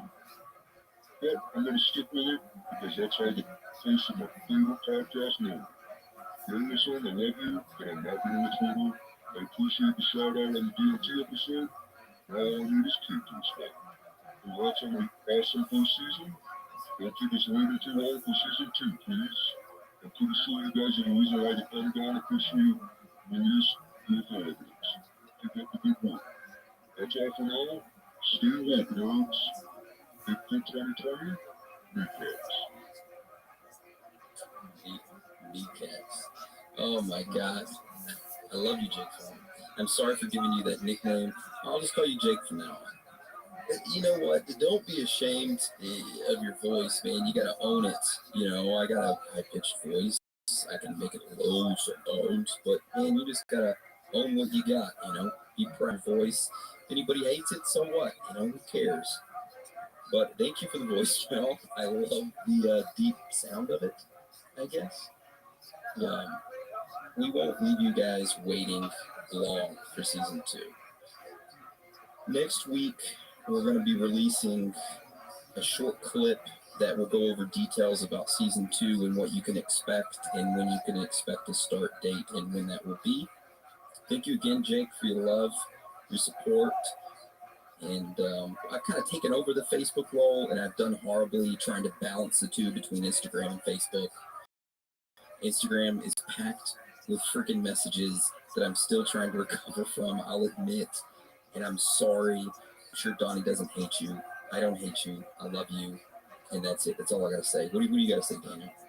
I mean, I understand about not wanting to get a Twitter. I'm still trying to figure out Twitter. I don't post a lot on there. I do try to respond as much as I can. But man, Twitter moves at a faster pace than I do. I'm just trying to keep up with that. Yeah, I don't have a Twitter. I have no idea how to work it. So I'm ever so grateful for you doing that, Daniel. It's crazy. Yep. Okay, so those are the voicemails. I guess we'll move on to emails. How many emails do you have? You really want to know that number? No, not really. We have quite a bit of emails to go over. That's all I'm going to say. Okay, so this first email comes from Johnny, and the subject line of odd Pizzagate connection. They go on to say, these celebrities are said to love pizza. The first one, Lena Durham, from the show Girls, was the creepiest one because she wrote in her book that she fingered her little sister when the sister was a baby. She got a lot of flack from that and was being called a pedophile even though she was a child herself when the incident happened. It's just spooky as hell. Love the podcast and I'm almost caught up. Listening to Shapeshifter Ranch at the moment, it is creepy as hell, but I'm a bit skeptical of it.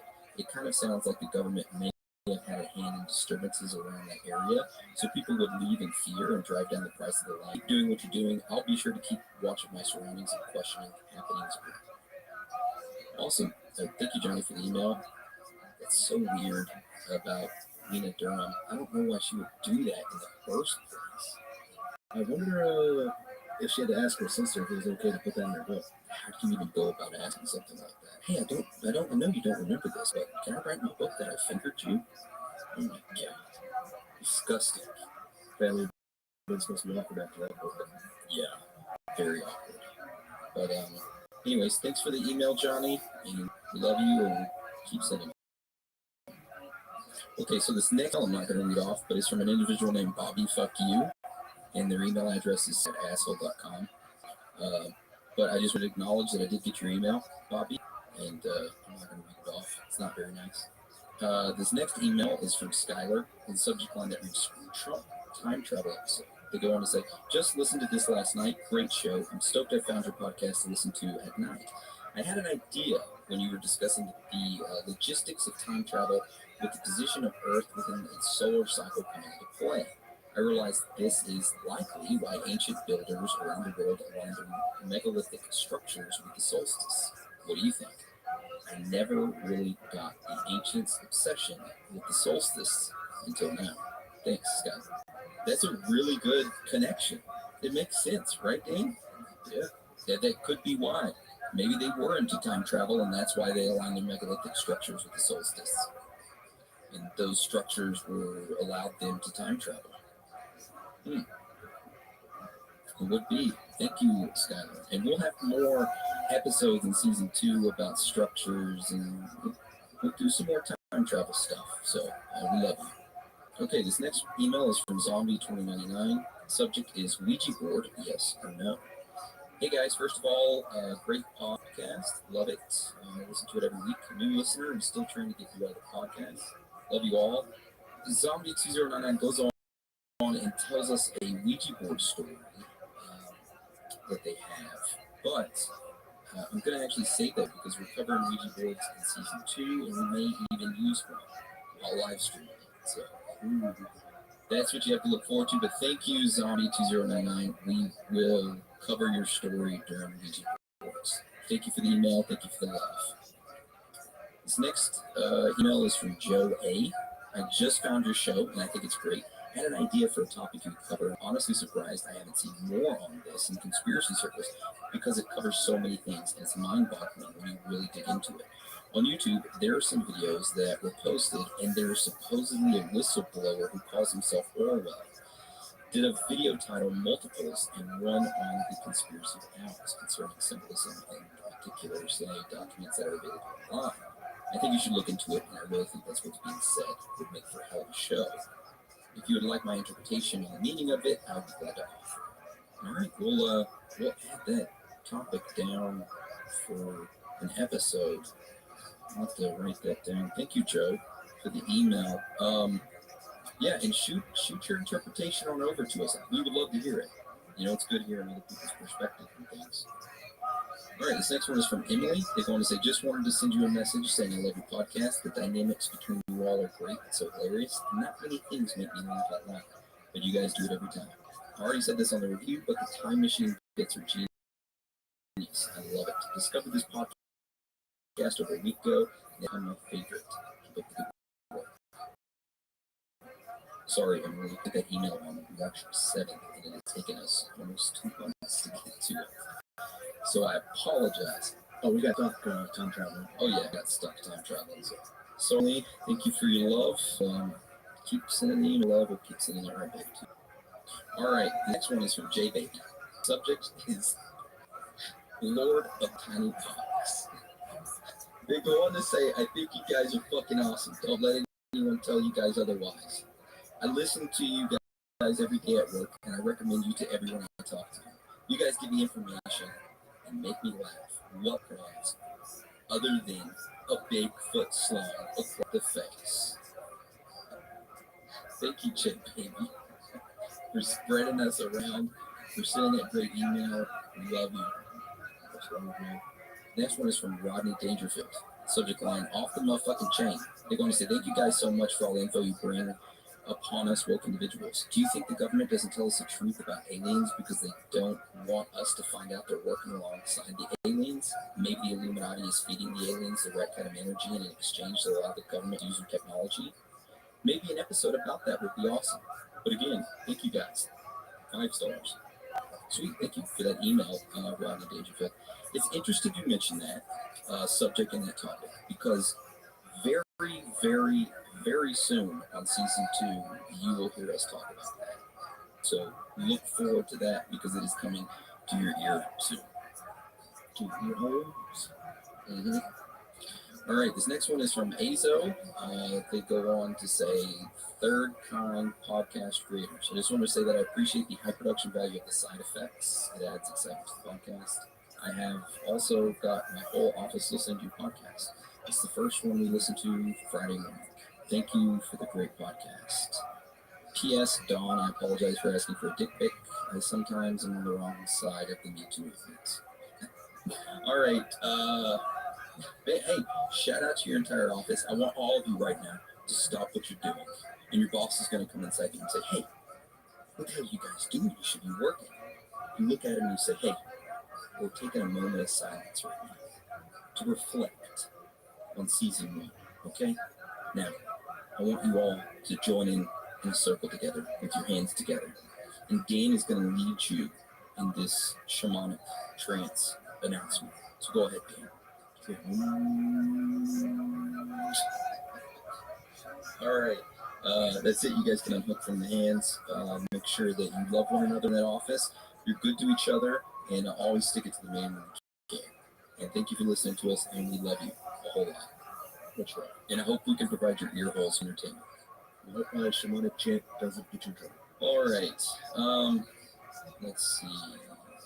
This next one is from Parker. You guys kick fucking ass. All the opinions and views make my latter part of the workday and commute to work 10 times better. I just discovered the podcast last Saturday while sitting on my ass trying to find something to do at work. I must say that after starting listening, I was hooked from the very beginning. The reptilian episode has stuck with me the most. Also, the Lake City Quiet Pills episode was good as fuck. If there's any way I could contribute with money or something to help you guys grow, just let me know. Much appreciated.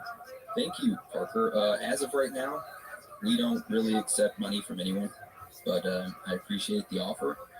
Here in the future, season 2, we'll have some, maybe have some merch roll out. I know we keep saying it.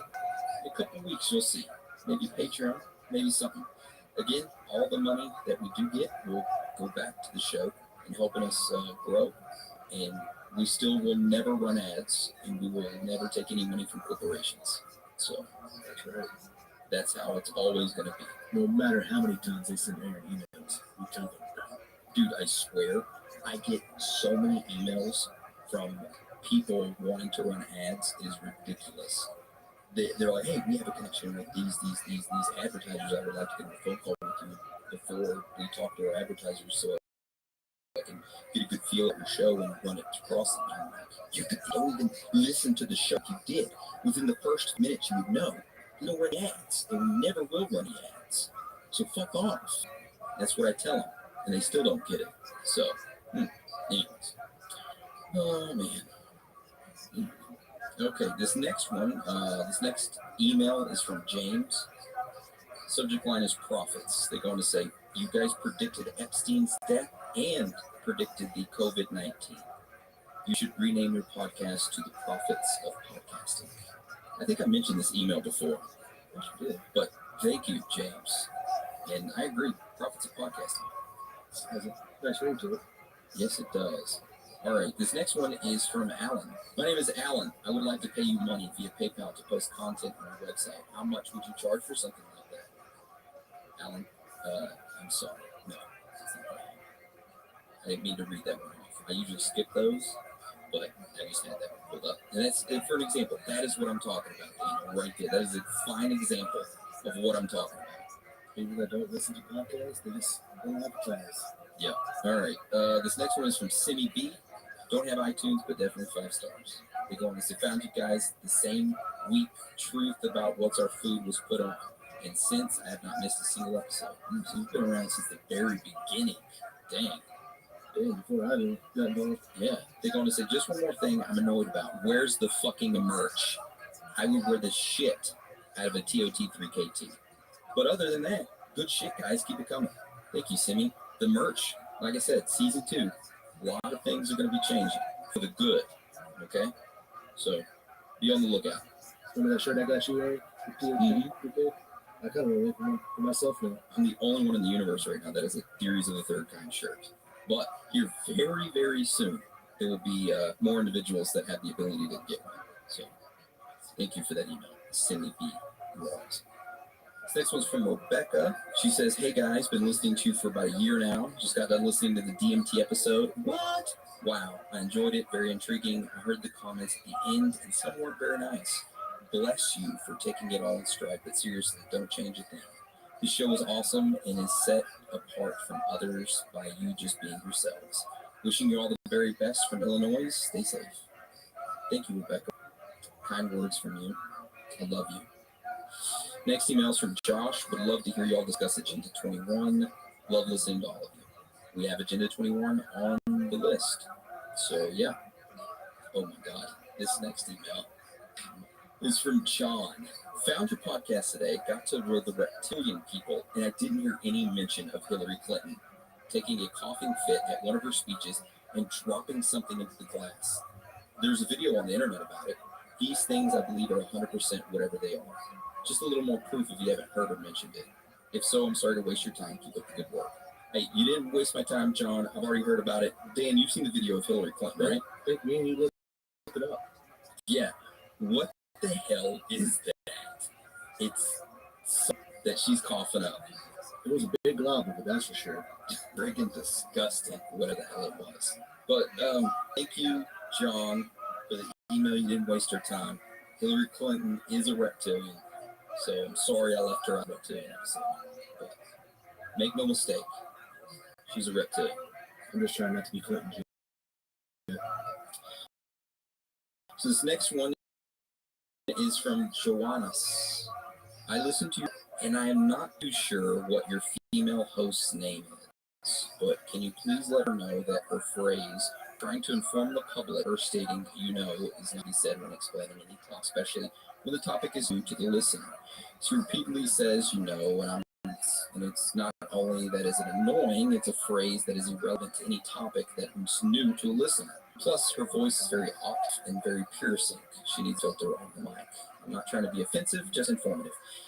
You know, I agree that she does need a pop filter on her microphone. I think she used to have one on her microphone. I've told her, I think before, to get one, but I'm not sure if she has. But I'll relay the messages, and I appreciate it. Appreciate the feedback. This email is from Adam W.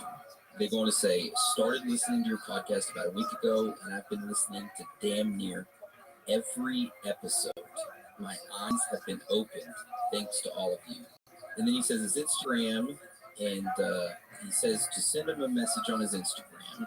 So, Dan, he can send you a picture of his 1-inch meat. Nice. I'm ready. Thank you for all your work. Every week literally makes my day better.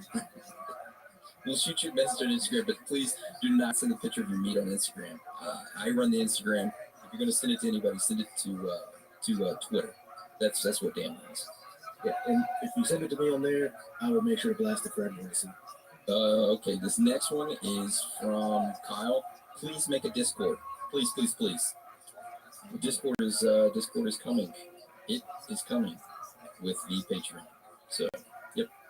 This last email is from Rex, and it is subject line cryptids. They're going to say y'all should definitely do an episode series on cryptids around the world. My favorite podcast by far. Keep it up, guys. Thank you, Rex. And I want to thank everybody for sending in emails.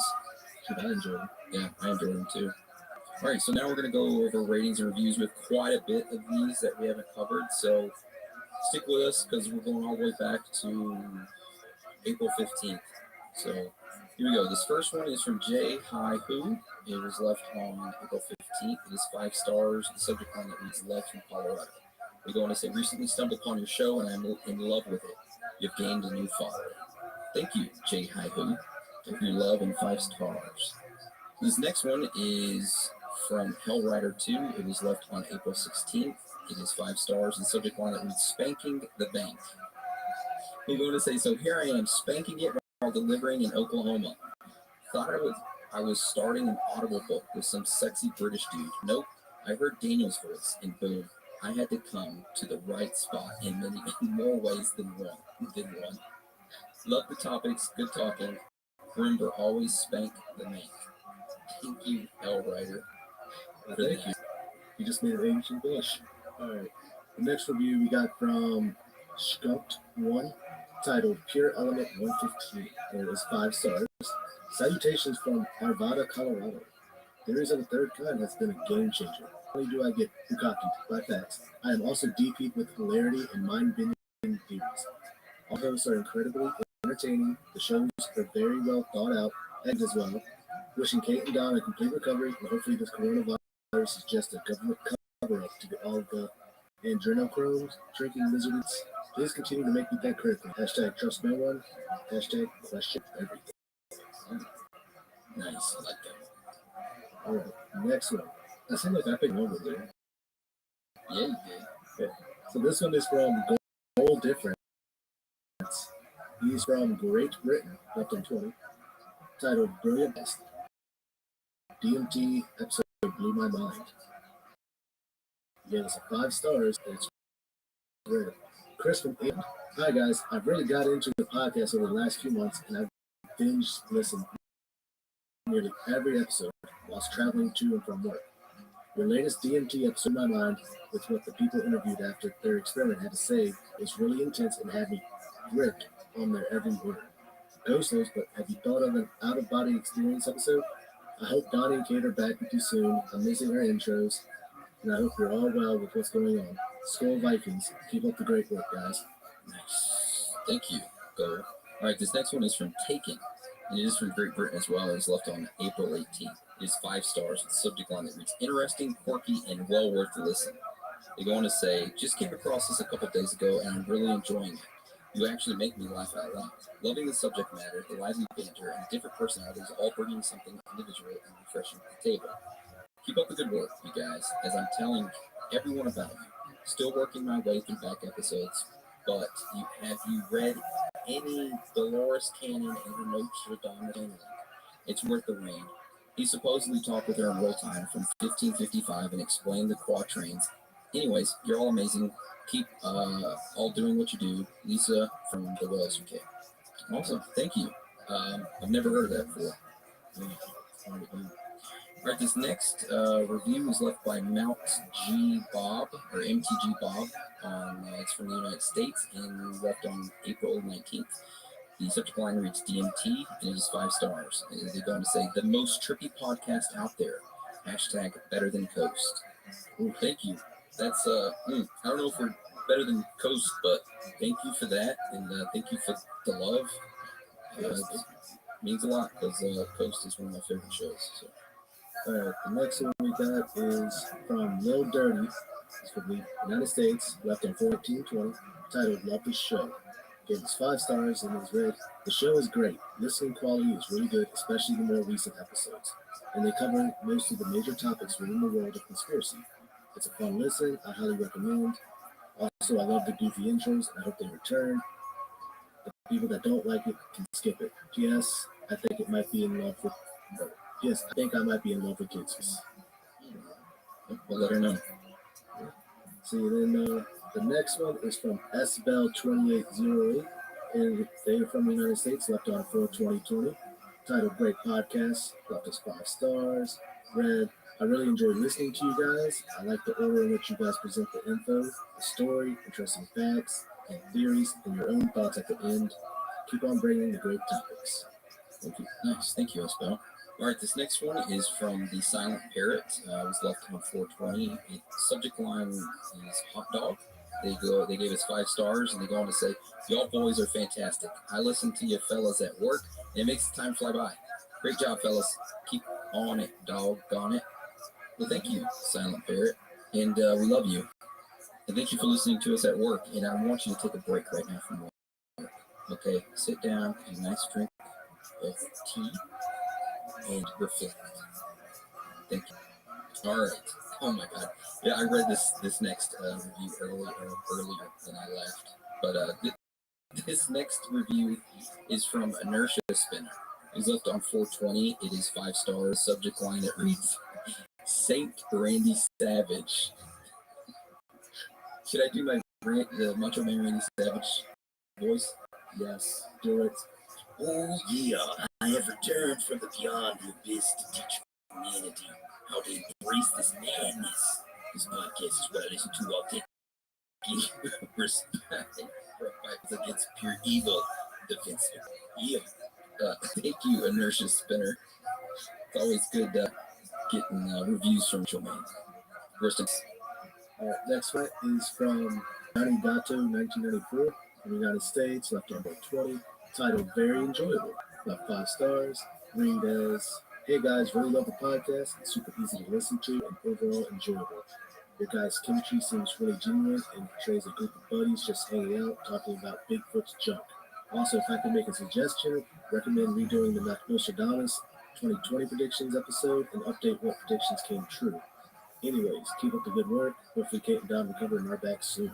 Nostradamus. That's oh yeah, thank you for the 5 stars. But that Nostradamus idea is a good one. You need to write that down. Oh, man, I really do pick those. Right, this one is from Advocate Behave. I guess I said that right. From the United States, left on 420. Titled Love You Guys, left 5 stars. Listen to most of your guys' episodes, always quite interesting. I get a laugh while being able to think and theorize about topics I rarely get opportunities to discuss day-to-day life. Your guys' episodes on Pizzagate is by far the best. So much knowledge about it and inside thoughts of it. None of the facts of the matter make any sense. It is a very suppressed, dangerous topic that's being scrubbed off of the online community, whether it be YouTube, Facebook, MSN, Google, or wherever the mass population goes for discussion. In addition to many other things that arm the mass population with the tools to investigate, scrutinize government agendas, fear for your guys' life and the lives of those who shine light onto this. Journalists are killed and investigators are silenced when it comes to this topic. Please archive it. I've used a series of links, websites, and documents that expose it is for what it is. Best podcast around, and really appreciate the work you guys put in. Thank you for that. Thank you.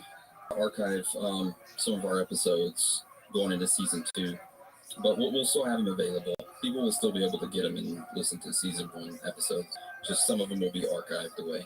Just a little heads up, but we'll keep you informed. Anyways, this next review is from Granny Pounder. It was left on 420. It is 5 stars. The subject line reads "Love you long time." They go on to say, "Love the podcast. It helps me get through my workday with ease. Was interested if you guys could do an episode on monoatomic gold and its connection to the third eye, not to be confused with the brown eye, and the Anunnaki and the ancient Sumerians. All of these topics are also connected to James Mars, who is an American hero and conspiracy theorist who died mysteriously in 2017. If you're interested in this, I would refer you to YouTube and just search Jim Mars, monoatomic gold. Much of the story is covered in that lecture. Thank you guys. Keep up the great work." Granny Pounder, love your name. We are going to have an episode over the Anunnaki, ancient Sumerians, and the monoatomic gold, so be prepared for that. It's coming fast, and it's coming right at you. But thank you for the love. Thank you for the 5 stars. Thank you. All right, this next one is from Madman Willis, left on 420. It is 5 stars. The subject line that reads, "Keep up the good work, Skinwalkers a hit." They go on to say, "Thank you for the thoughtful, fun, Art Bellion Scooby-Doo podcast. You all take it to the next level. It's so cool to feel like I'm back in college chatting with friends about life and all its freaky what-ifs. Serious? Deep. The dialogue balances with a light-hearted good nature. All your personalities are distinct and innovative, entertaining, dare I say, ghastly improv. Thanks for the fun." Thank you, man, for the 5 stars and for the love, and I really do appreciate the love. Definitely, man. Next one we got is from Giovanni from the United States, left on 421. Titled Love the Reviews, 5 stars. And he says, "Best reviews and love the subjects." Short and sweet. Thank you, Giovanni. All right, this next one, I don't think it's really a name, but I'm going to read the letters off. It's from UHLYITDAJGV from the United States, left on 421. Titled Get Rid of the Chick, left 3 stars. Reads, "Kate needs to go. Every time she speaks, I have to skip over her annoying voice and endless nonsensical rants. She doesn't even know what she's talking about half the time. Not really sure why she's even part of your podcast." All right, we'll let her know. Yeah. All right, so this next one is from Elyssie CM. It was left on April 22nd. It is 1 star with the subject line of "The Girl Ruins It." They go on to say, "Would be much better without her. She sounds uneducated." Jesus Christ. You people are brutal, man. Back to back. All right. Move on to the next one, I guess. All right, the next one's from Love Kate XOXOX, left on 423 from the United States, titled Eddie. They got 5 stars and reads, "Hey guys, love your podcast. I hear it at work and I mentioned it to my friends and now they're stuck on it. Keep up the good work. Love Kate's voice. Have you guys heard of spirit cooking?" Yes, I have heard of spirit cooking with Maria Abrovich or something like that. Maybe something that we'll cover in the future. It's something that we have to cover in the future, really. You know? But I'm down for it. Thank you for the love. All right. The next one is from Olive UXO26. The United States, left on 423, titled 5 stars. I guess, give that 5 stars. This podcast has been keeping me company during the pandemic and quarantine. It's so interesting. Thank you. Appreciate it. Thank you for the love. I'm glad we could keep you company. Next review is from Snow Penny. It was left on April 24th. It is 5 stars and subject line that reads very good. They go on to say, "Just found you. Love the episodes. So informative and interesting." Thank you, Snow Penny. I love you. All right, this next one is from Stereophonics Fan 2. It was from Australia. It was left on April 24th. It is 5 stars and subject line that reads amazing podcast. They go on to say, "I'm a coast to coast listener and I found this podcast while searching around iTunes. This is now my favorite podcast. All the hosts are excellent and the content is always interesting." 5 stars. Thank you, Stereo. Thank you. Definitely. Thanks for the love. All right, the next review is left from Wade Splits, left on April 24th, and he is from Canada. The titled Sam Scotch left us 5 stars. "Great work on the podcast. By the way, there's a documentary out there about a real Sam Squatch, Bigfoot. His name is Sam, and he has been spotted around the Sunnyvale Trailer Park in Nova Scotia. Google Sam the Sam Squatch and check it out. And again, best podcast I've heard in a while. Keep up the great work." Check that out. Yeah, we're gonna have to look that up, but thank you, Wig Splits. Sam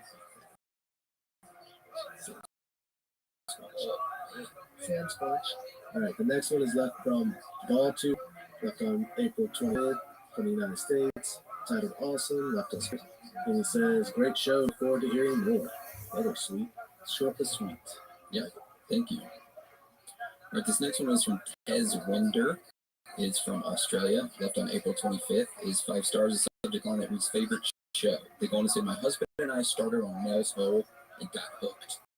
Haven't missed an episode and now making our way back to where it all began. Well researched and great delivery. Top chair. Only thing is I wish the episodes were a little longer. Love from Melbourne, Australia." Thank you, Tess. Glad we could provide you and your husband with your whole enjoyment. And our episodes will be longer as we grow, as we get more hosting. Our episodes will be longer, I'm just glad that people actually like the Montauk chair. I'm so glad I actually brought him up that episode. Yeah, the creator of the Montauk, Danielson. It's gonna get a lot of uses too. Montauk chair is gonna be worn out by the end of season 2. So I look forward to it. Yeah. All right, this next review is left by Minty Skills. It is from Canada. It was left on April 26th. Subject line, it reads pretty good. It is 4 out of 5 stars. They go on to say, "You guys put in the time to at least somewhat understand the topics you talk about. I hope you don't seriously believe in lizard people, though." Thank you, Minty Skills, for the 4 stars, and recognizing that we put some time into some of the stuff we research. Love you. Just kidding. Thank you for the review, though. All right. Our next review is left by Exercised, left on April 26th from the United States, titled Good Podcast, left us 5 stars. "I like listening to these guys and seeing them grow. The format is getting streamlined and all the work is shown. I want to see these underdogs win. Aaron keeps tempo well and moderates the discussion with a straightforward temperament and navigates the episodes very well. Kate, Don, and Daniel are all very independent in thoughts and views and show individual diversity in thought. It is quite simply a group of friends discussing a subject of interest and having a good time. Please keep recording and growing. I know these times are odd, but it's good to hear seemingly normal people joking, laughing, and having good conversations. Awesome. Thank you. I mean, that's what it's about right there, just being able to have a good conversation and get your mind blown. Yep. All right, the next one is from Camper23, left on April 27th in the United States, titled Left as 5 stars. I'm not really a conspiracy theory guy, but this podcast has opened my mind to many theories. Now I look forward to every episode and can't wait until the next one is out. The only thing I would ask is each episode had their own stories on Instagram, instead of having to click the stories until I found the picture I was looking for. Thanks for the hard work. I know you guys put a lot into this. Yeah, we're making some changes.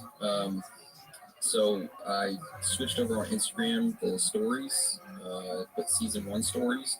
So when we start season 2, which is not going to be 50 episodes, I can tell you that right now. Season 2 is going to be not 50 episodes. We're going to have its own little stories. So when we talk about something and we add them to the Instagram stories, it will be under the season 2 stories. And if you want to go back and listen and look at other pictures, you can click on the season 1 stories and click through those. But thank you, Camper. You 5 stars. We love you.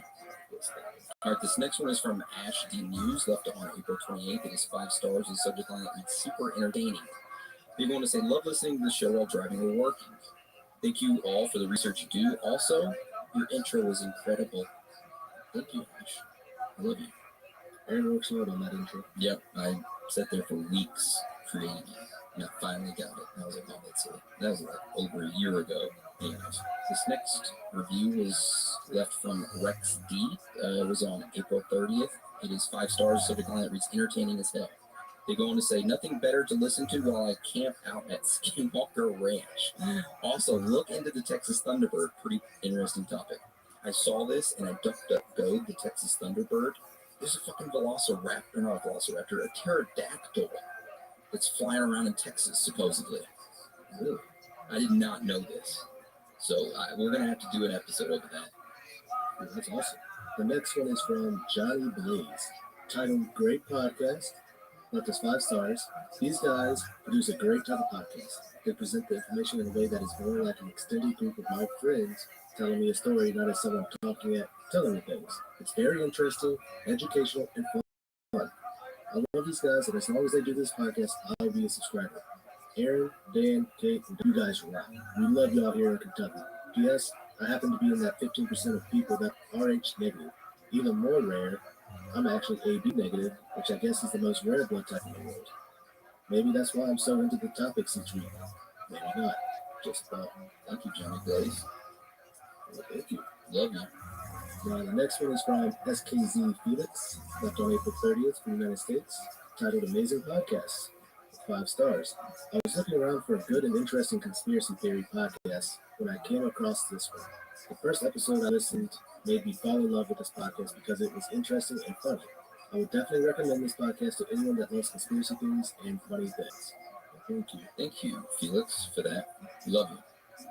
Much love. This next review is from Strongarm 209, who's left on April 30th. It is 5 stars, a subject line that reads one of the best.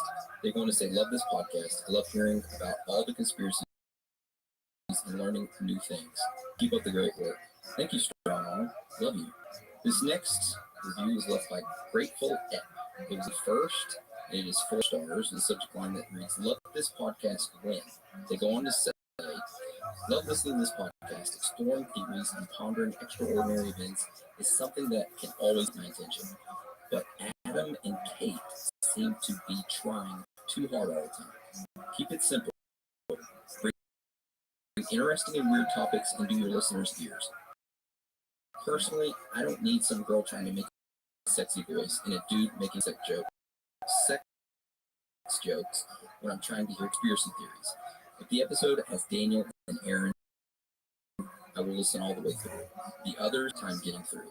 No hard feelings, and I'm trying not to be rude. Just letting you know how it is. Keep up the great work. I assume when you said Adam and Kate, I assume you meant Donnie and Kate. No idea who Adam is. So, but thank you for the support. Thank you for the love, and thank you for the support. Yes, thank you.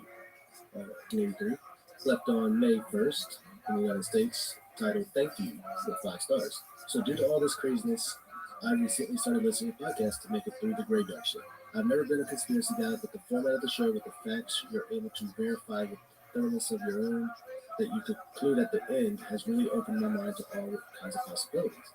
One other thing is that after I'm listening from the first episode all the way through to the new episodes, I found it really amazing how a lot of episodes tie into other episodes, whether it be groups of people, individuals, sightings, cults, and other government agendas.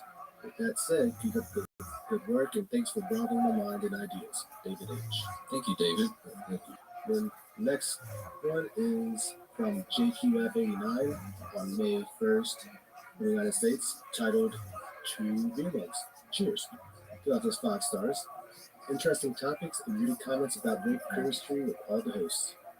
Thank you, JQF89. I love you. This next one is from Awesome Matt, who's left on May 1st. It is 4 stars. It makes awesome podcast. They go on to say, when you guys did the DMT episode, I had a thought or theory. What if heaven is the effect of the DMT releasing in our brains? It would make sense to me since most of the descriptions of taking it feel like you've just passed on. I think that was your theory, Dan, right? That's what you said. It pretty much ties into my theory that, pretty much the whole DMT effect is feeling of passing on and whatnot. Yep. Awesome. But thank you for the 4 stars and thank you for the love, Matt. You're awesome. All right, this next review is left by 153638261, and it is from Canada, left on May 1st. It is 5 stars. The subject line reads sick. They go on to say, I've only listened to a couple episodes, but I like how you really go in depth on every topic. It's awesome how you include proof and give a conclusion from many different views. Keep doing what you do. Y'all are deadly. Thank you. Love you. And I love Canada. Next one is from Michael, May 2nd from the United States. Titled Great Podcast with 5 stars. This is one of my favorites. Good content. These guys are great. Highly recommend for conspiracy theories. Thank you. Thank you, Michael. The next one is from Jasic, left on May 2nd from the United States. Titled Amazing Podcast with 5 stars. I started on a DMT episode, so I'm a little late to the party. I work at a production factory and listen to podcasts to pass the time. I love every host and how they have their own theories in every podcast. Overall, I have listened for 4 weeks now and have played 10 hours in a row every workday. I love the podcast, guys and girls. Don't believe in the hate people need to just listen out. I love the podcast. Have a good day. Thank you. Thank you, J6. 10 hours a day, every day in a row, the past 4 weeks. Whew. That's a lot of conspiracy in your brain, man. That's a lot. Yeah. All right, this next review is left by Duke Nukem 21. It was left on May 3rd. It is 5 stars. The subject line that reads, looky here. They go on to say, if you ain't got haters, then you ain't popping. Riveting subjects with new takes. You can absolutely tell the research and work we put behind every subject. It pays off in the format of a wonderful podcast episode with humor that I find enjoyable. Most importantly, guys and girl are a genuine group of free thinkers. That's the greatest quality I think you get in a review and something this world desperately needs for more. First, have a wonderful history on the microphone, back and forth. It really gets better with each episode. Peace out, Soul Viking hater. We'll let Donnie know. But thank you for the 5 stars and the love, man. I really appreciate it. This next review is from page 34. It's left on May 4th. It's 5 stars. The subject line is love it. They're going to say such a fun podcast. These hosts are funny, and I love how they state all the facts, theories, and then give their own thoughts. Thank you, Paige. Love you. The next one's from NEVDNSJS, left on May 4th from the United States, titled TheBomb.com with 5 stars. I missed the intros, but loving the extra time for the content. Love the information and humor mix. You all have great voices, which makes it even better. I've been hooked since listening to the first episode a few weeks ago, and I finally got caught up to the current. Honestly, kind of sad I can't binge the podcast all night at work anymore. My boyfriend laughs at me whenever I come home and just rant on about the information you all bless my ear holes with. He loves it though, as he's big into conspiracy theories as well. Keep it up, guys. Much love, Patty. Thank you, Patty. Love you. Yeah. Season 2 won't be too far around the corner, so you get to be able to binge them again. Oh yeah. If you wait a little bit. Yeah, it's right around the corner. You're gonna have a lot more stuff to to talk to your boyfriend about. So be prepared. All right, the next review is from Pammy 8, left on May 4th from the United States. Titled Great Content, 5 stars. I'm editing my previous rating. The recent episodes have been awesome. The 4-host setup was really dragging me down. After the Rona, please keep it to the 2 hosts. It's improved your show enormously. Aaron and Dan are very interesting and intelligent. Don't listen to all the thirsty dudes drooling over Kate's sexy voice. She's actually very annoying, not only her voice, but her speaking style. She doesn't have a clear thought. I love sex jokes just as much as the next person, but there's a time and place, and it's not a conspiracy theory podcast. The other guy needs to go too. A little rough, but I appreciate the 5 stars. I appreciate the honesty. Thank you, Pammy. In the future, we'll talk more about some stuff, but as of right now, we'll just leave it at that, you know. But I appreciate it, Pammy. Yeah, definitely appreciate you having your rating from before and keeping us up in criticism. I like it. All right, this next review was left by Skylar Lambert on May 4th. It is 5 stars. It's a big line that reads engaging and riveting. They go on to say, great podcast. I jumped around episodes a little bit, but now I'm working through them in chronological order. Especially love the theories around the Mandela effect. I remember Bernstein, human experimentation, the Oak Grove, and the Denver airport. If you want to open your mind to new possibilities and think the powerful elite are shady, this is an excellent podcast. You're never alone. You are never alone in your thoughts. Thank you, Skylar, for those kind words. Those were actually some of my favorite episodes as well. Yep. Oh, man, that's good stuff. All right, just 2 more reviews, and then that's it. This next review is by, oh my God, UIOPASDFGHKLLXZZVNM from Great Britain. It's left on May 4th, and it is 5 stars. Subscribe. Brilliant podcast. They go on to say, recently started listening. Fantastic. Not listening, bad podcast. Love all things creepy and conspiracies. Thanks, guys. Thank you for the love and the 5 stars.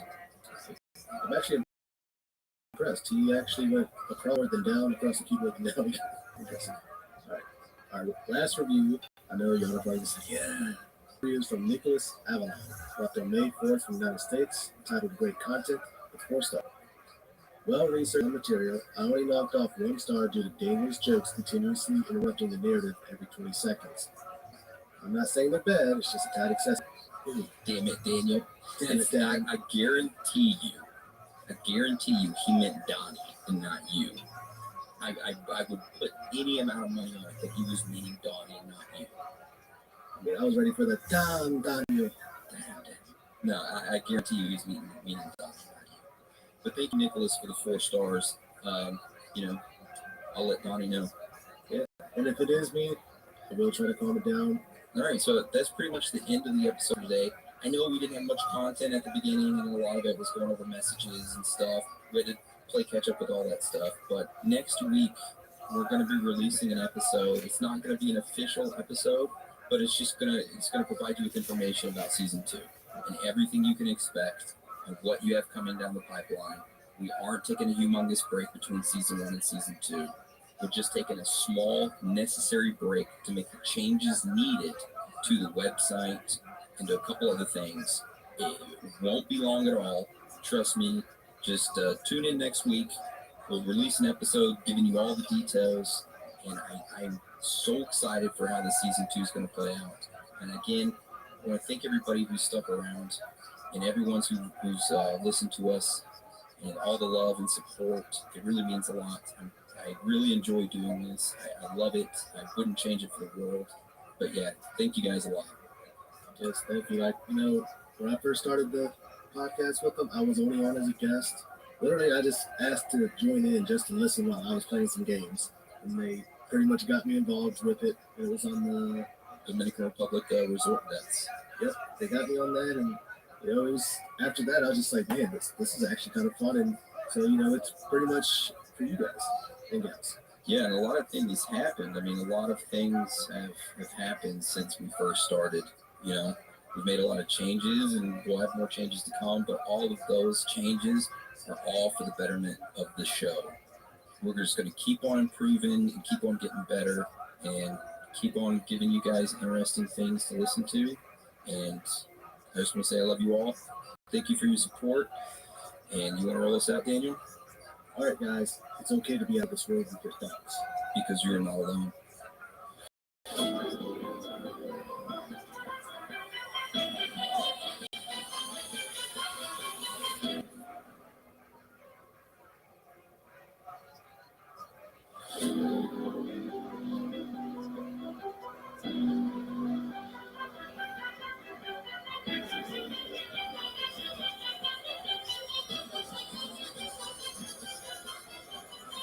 Welcome to theories of the third kind.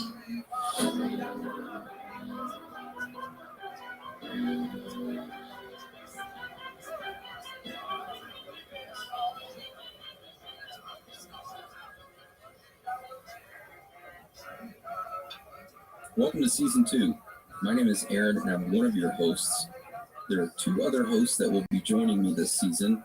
One of them, all of you are familiar with, is the Asian sensation who is returning from hunting Bigfoot in Southeast Asia, Danielson. We also have a new host who is joining us. She is the sensation from a different nation who is Croatian. Everyone welcome Anna. Hey, all you cool cats and kittens. I am very excited for Season 2 and what we all have in store. We have a ton of surprises, twists, and turns.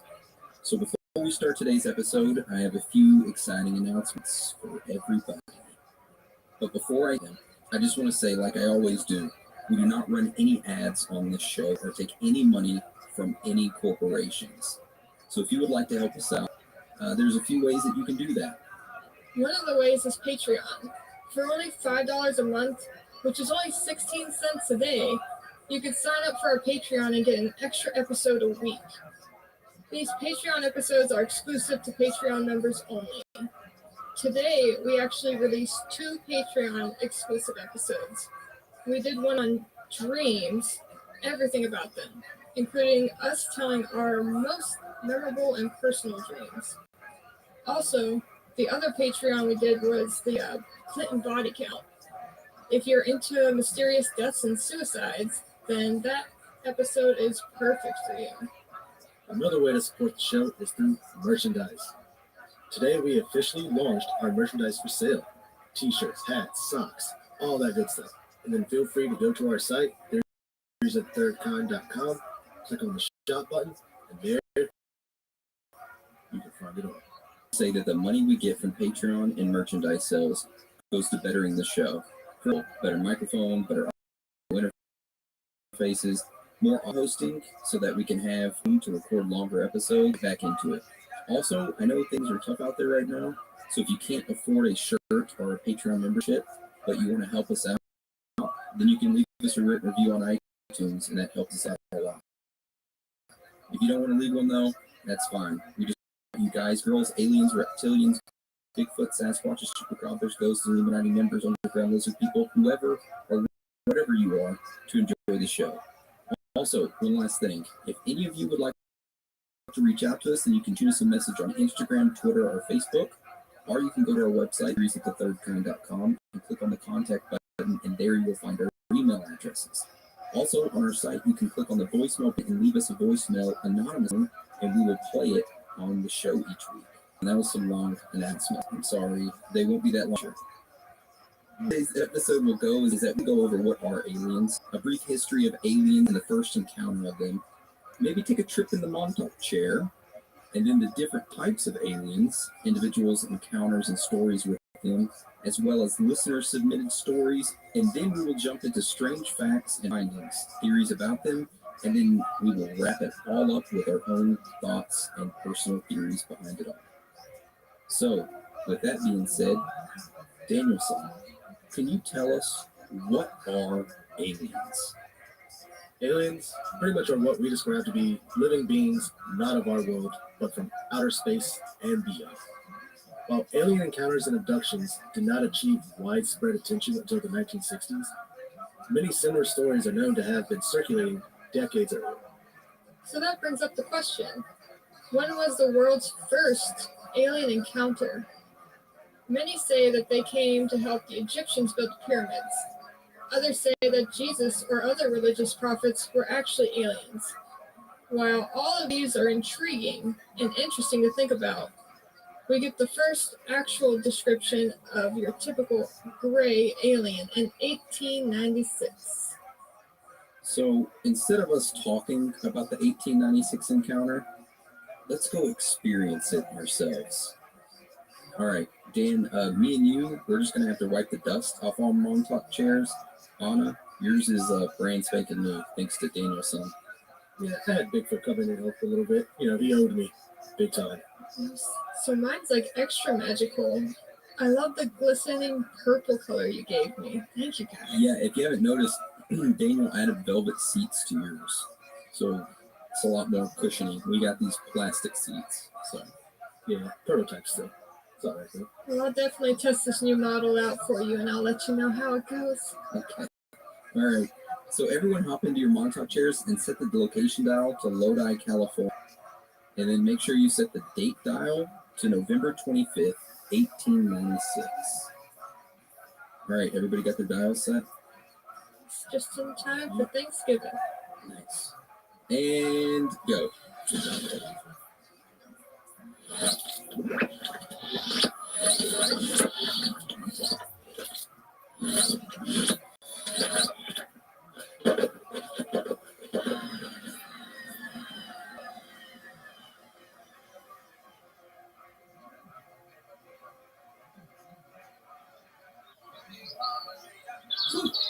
All right, is everyone okay? I'm golden. Yes, that was a lot smoother than I thought it would be. Yeah, ours was all shaky. I want yours. Daniel, you're going to have to build me one of those. I'll get Bigfoot to help again. I'll probably have another broken hand. It's like a Cadillac. There's something smooth about a Cadillac. Oh, we got a whoop deal here. Ours is falling apart. Anyways, all right, so you're probably wondering what the hell we're doing here. Standing on the side of a dirt road at around sunset. Well, we aren't here at the sunset. I'll tell you exactly what we're here for. If you look to your left, this dirt road that's in front of us leads to a wooden bridge that's about 100 feet away from us. And if you look to the right, you will see in the far distance a horse and carriage slowly heading towards us. You guys see that? Yeah, I can see that. That's old school. Yeah, we're back in the day. There's no cars here. All right. So there are two individuals that are riding in that horse and carriage. Those individuals are Colonel H. Shaw, along with friend Camille Spooner. Now, what they are about to encounter is mind-blowing. So when they get to right where we're standing on this road is where all of this goes down. So we have to hide in some bushes to watch and listen to what happens. So there's some bushes right there. Let's jump in them and let's watch what happens.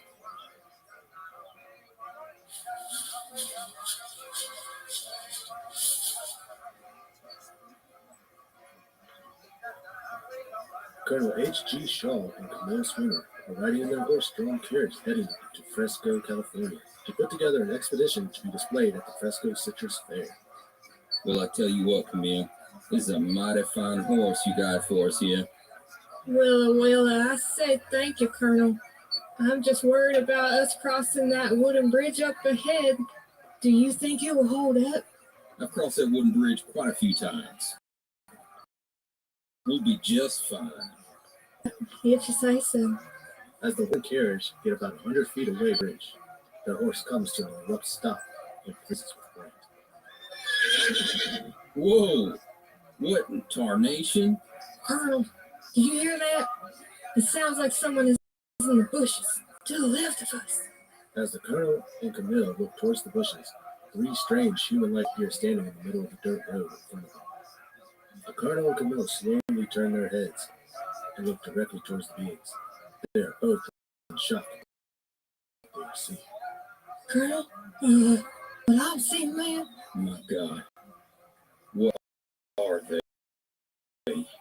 Are they human? I mean, they look human, yes, but they're still not like anything that I've ever seen before. God damn. Whoever they are, they're tall as hell. I bet all three are around 7 feet tall. Look at them. They're super skinny. We can't take them in a fight. Let's get the hell out of here. Get horses, get. they aren't budging. Damn. Well, it looks like we're gonna have to get out and introduce ourselves then. What? Come on, Camille. Let's go say hi.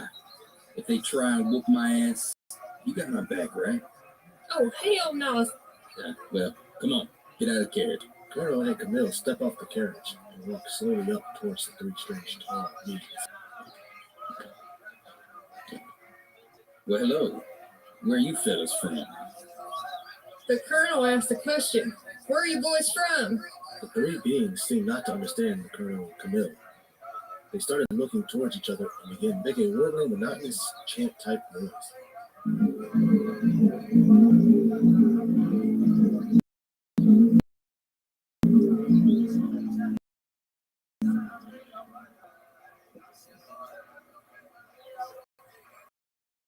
What the hell? Are they talking? Well, it sure seems like it. I don't think it's going to do us any good to try to conversation. Yeah. They keep staring at our horse and carriage. Do you think they will? Hey, what the hell's wrong with you, Camille? Let's just watch and see what they do. But be ready. If they attack us or our horse, then I'm attacking them back. Three strange beings began walking around the horse and carriage, inspecting everything very carefully. All right. Now they are closer to us. They look super weird. They're so small. They're kind of like street. They're moving their fingers.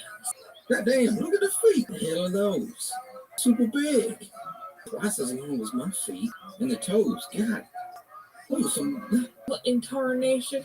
Looks like they have better use of feet than their hands. Similar to monkeys. Any clothes on these? Some type of growth them. It doesn't like hair, feathers. They don't have hair on their head either. Their noses look like polished ivory. Man, their eyes are large, but the mouth so small. Well, that's good for me. I don't think they got teeth. The beings each had a bag that they carried under their left arms that had a nozzle attached to it. Every 5 or so minutes, one of them would place the nozzle into their mouth and breathe a type of gas, which made the sound of that to a person airing up a football.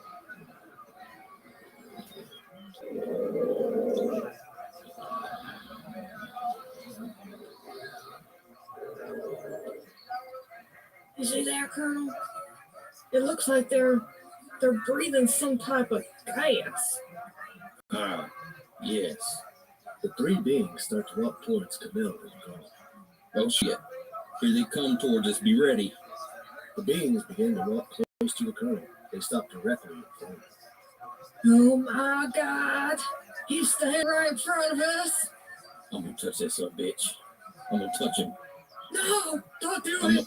I'm gonna do it. Watch this. I'm gonna touch him. The Colonel reached out and placed his hand under one of the being's elbows. He gently pressed upwards. The creature started floating up in the air, while at the same time trying to grasp the ground with his feet to prevent him from floating up. These beings, they weigh absolutely nothing. Less than an ounce. And look at that. The skin is soft. It's like velvet. It's soft as silk. I don't got a good feeling about this, Colonel. One of the beings held up his hand. Something the size of a hen's egg was inside of it. The being partly opened up his hand and it emitted the most remarkable, intense, and penetrating light one can imagine. Oh my God. That light is beautiful. I can't stop staring into it. The being closed his hand and motioned to the others. They surrounded the Colonel. Oh goddamn, here we go, boys. Here we go. Come on. The beings began to try and lift the Colonel. They're trying to lift me up. Get your hands off me, dirty 38. Get your hands off me. The beings were unable to move the Colonel. They appeared to have no muscular power outside of being able to move their own limb. The beings stepped away from the turned in the direction of the little bridge. That's right. Better look away from me. Colonel, they're flashing that light from their hands towards the bridge. What are they doing? As the light beamed from their hands emitted towards the little bridge, There, resting in the air about 20 feet above the water, was an immense ship. It was about 150 feet in length. The three beings walked quickly to the ship. The door opened on the side of it, and they disappeared within. The colonel and Camille continued to stand there in amazement. I think I'm gonna throw a rock at it.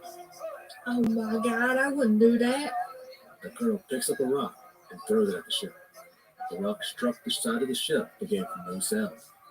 At that moment, the ship took off quickly and was soon out of sight. Now back to Aaron, Autumn, and Danielson hiding in the bushes.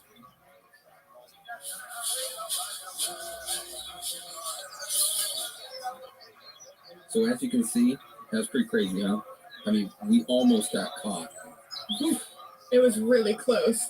Yeah, like they were looking right at us. So let's get back to the studio as quick as we can. Everyone please go find the chairs right now. Got it, found it. Find it? You good, Anna? You ready to go? No, how do you get, I can't figure out how to make it uninvisible. Yours is right here. Here, hop in it. It's right here. Oh, okay, thanks. All right, and go.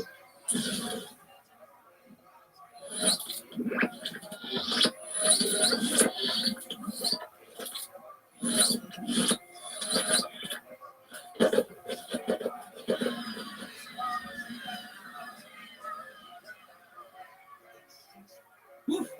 Man, I am glad to be back in the studio. Yeah, that got really intense real quickly. Yo, you threw it at the ship, man. I know.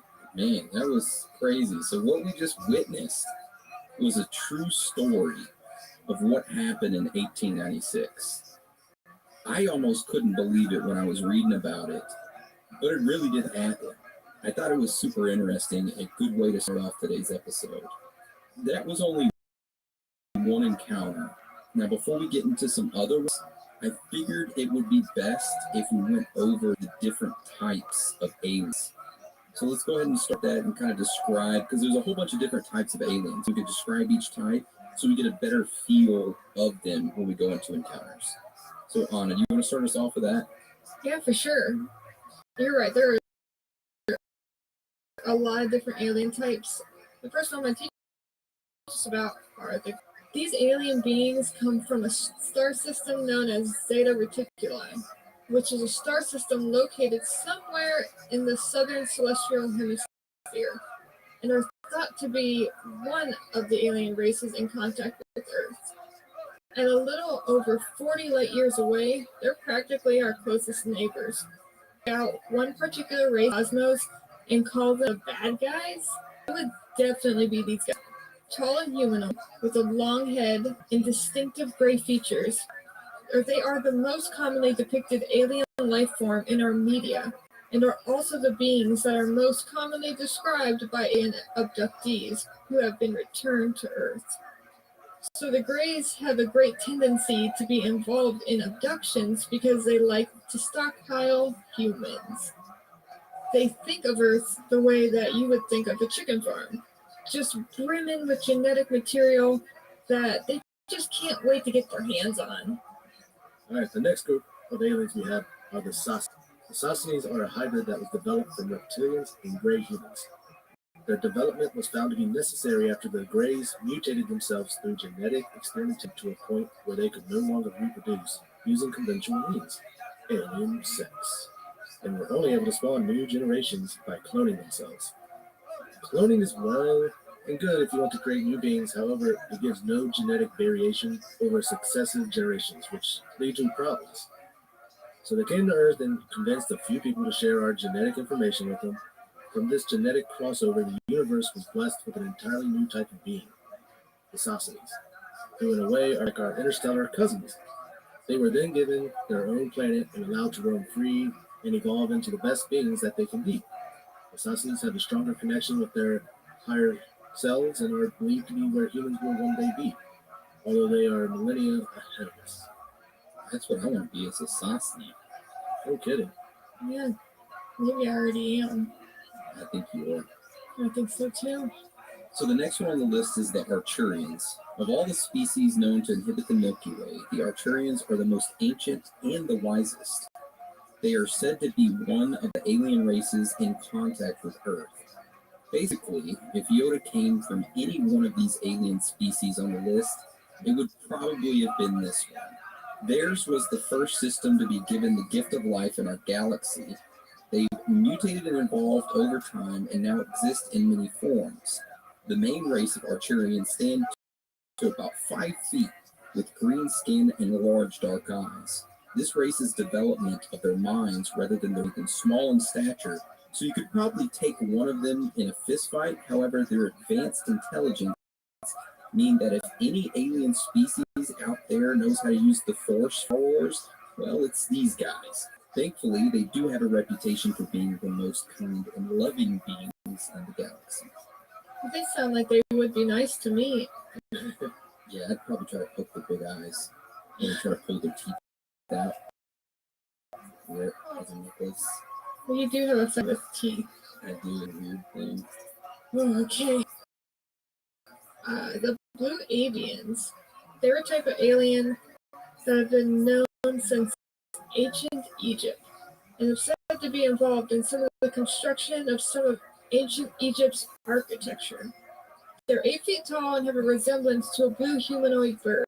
They tend to speak telepathically and tend to make introductions through dreams using a sign language. They may even use light to physically communicate as well. They will typically make physical contact after they have been invited to appear in the physical realm. They use a blue sphere of transportation and can teleport at will to Earth. Unlike with various other different alien species, they do not abduct humans and do not seem to have any intentions of invasion. They tend to simply want open conversations with people, acting as guides to human ascension and spiritual evolution. All right, the next one we have up is the Yahyel. This is one of the alien races in contact with Earth and is known to be kind and loving, and they have been touted as the best beings to make first contact with us due to their advanced and harmonious relationship with technology. The Yahyels know that we're not the friendliest beings out there, so they're taking their time to make themselves known by easing their way into our psyches with friendly UFO sightings such as the March 1997 sighting known as the Phoenix Lights that they claim responsibility for. During that event, they gave thousands of people across the state of Arizona a spectacular light show in the sky, and there's even a video for any who missed it. Yeah, and if you want to learn more about the Phoenix, just Google Jeff White. Good shot. Yeah. The next race we're going to talk about is the Anunnaki. So if human beings were able to successfully colonize another planet, what would be the first thing we'd do? Well, of course, we'd pillage it for resources, which is exactly what the Anunnaki did when they arrived to Earth. They came from planet X, aka Nibiru, a planet that is believed to rotate around the sun on a very wide elliptical orbit that takes it far out into the expanses of space before coming back in for a close shave with our sun. This crazy elliptical orbit is what makes its presence so hard to prove. However, the presence of the Anunnaki has been noted down in texts that date back to Mesopotamian cultures. They are believed to be one of the alien races in contact with Earth. When Nibiru's last brushed with the planets of the inner solar system, it crashed into another rock, and the resulting collision created a planet that we now call Earth. While their planet was here, a few of the Anunnaki decided to hop off of the world and onto ours in search of a yellow element that they call gold. Have you ever wondered why gold is so valuable? Yeah, it's shiny, but it doesn't have anything useful. It doesn't heal the sick or produce energy. So why do we as a species desire it so much? Maybe it's because of the advertising so much and people play it up and they try to get you to buy it. Or we desire it so much just because the Anunnaki desire it, supposedly. And while they were here, they enlisted us as their workforce slaves to mine it for them. That's right, our entire existence is based on working our socks off every day so that our alien overlords can have their fix of gold and other precious metals. Actually sounds pretty accurate. Yeah. They're the shadow government. They're the cabal. So when you said yellow element, I thought you were saying that they were after Asians. No! God dang. Come and get me. Oh. They would totally snatch you up, Dan. Oh, look at that good yellow element right there. He would be more like a pale yellow since he's mixed. Yeah, you're welcome, guys. I'm here already. The Anunnaki were one of the alien races in contact with Earth, and we were not the first race involved in the racket of mining material on our little blue planet. Before them came the Alpha Draconians, standing at up to 22 feet tall. These badass beings are made up of pure muscle and resemble dinosaurs and pumpkins. As you can imagine, they were very when the Anunnaki and took over. However, they are still active on our planet with puppets placed in high echelons of government as they bide their time in an attempt to take over one. My question is, where the hell are these 22 feet tall beings being held at? Yeah. Underground caves? Hollow Earth in the middle of Earth?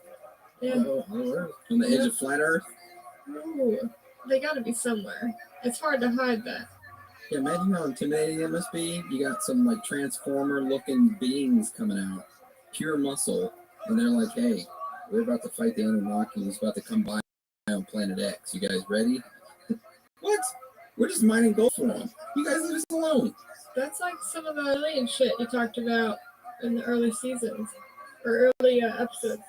Yeah, which brings us to our next ones are the reptilians. Before the Anunnaki stopped by and genetically engineered a bipedal workforce to dig up dirt for them, there was a race of intelligent beings who lived here and one of the alien races on first. We know as the reptilians.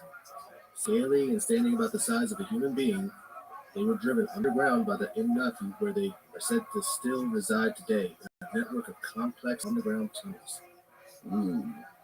Now that we have a better grasp and understanding about some of the alien races, let's hop into the juicy stuff, okay? Let's get into some encounters. So the first encounter that we have is called the Gundia McKay abduction. This is probably one of my favorite ones because it's one of the ones that make you go, ooh, that's odd. So Anna, do you want to tell us about that one? Yes, I will. In October of 2001, Amy Rylance, then 22, her husband Keith, and her friend Petra were at their home in Gundia, Australia. Their friend Petra woke up at 11:15 at night and went into the living room, where she was horrified to find Amy being carried in a sleeping position out through the window. She was on a beam of light, and it was taking her to a, quote, huge ship outside. Petra woke Keith, but by the time he entered the room, Amy was gone. The curtain was torn, the bushes outside were burnt. The pair called the police, who struggled to take the claim seriously. However, around 90 minutes later, Keith received a phone call from a woman in Mackay, Queensland, an 8-hour drive from Gundia. She said she was with Amy, who was at the hospital, dazed and dehydrated. No one could explain how she had traveled such a distance in just that little bit of time. Amy was uninjured except for red marks on her upper thighs and heels. She said she remembered lying on a bed with tall figure leaning over her, reassuring her and taking samples from her. When she was found, her body hair had grown considerably, suggesting that she had been gone for much longer than a few short hours that she was actually missing. When I read that one, I was like, okay, she snuck out, and this is the most plausible explanation I can have for this, okay? She snuck out when her husband went to sleep. Petra covered for her, okay? She snuck out, got into a private jet with her lover. They made sweet, sweet love in the bathtub. And it was really cold on the plane, so it caused her hair to grow fast. And then he just dropped her off in a random place where they parked to have dinner. He was like, see ya, I'm done with you. Drove away, flew away, caused her to go into shock because she was upset. Goes to the hospital or calls Petra and says, hey, you need to make up this story. And then Petra's like, I'm going to go burn the grass outside. And then say you were carried by an alien, that's more believable. To be realistic, that's some fuckery afoot, man. That's very weird. 90 minutes later and she's 8 hours away. I don't know how that's possible, but I will say there's a good chance she had just got out the shower after shaving her legs, and the minute she got out, all of her hair grew back. Because let me tell you, that happens every fucking time as a woman who shaves her legs. It is smooth in the shower, and the minute you walk out, you already got stubble. Like, how'd that happen? I literally took one step out the shower. Same thing happens to me. I know exactly what you're talking about. It's not even fair. Yeah. But anyways, I thought that was a good story. That was pretty good. Yeah. Interesting. It's super interesting. So what are the red marks on her upper thighs and heels? From her fucking?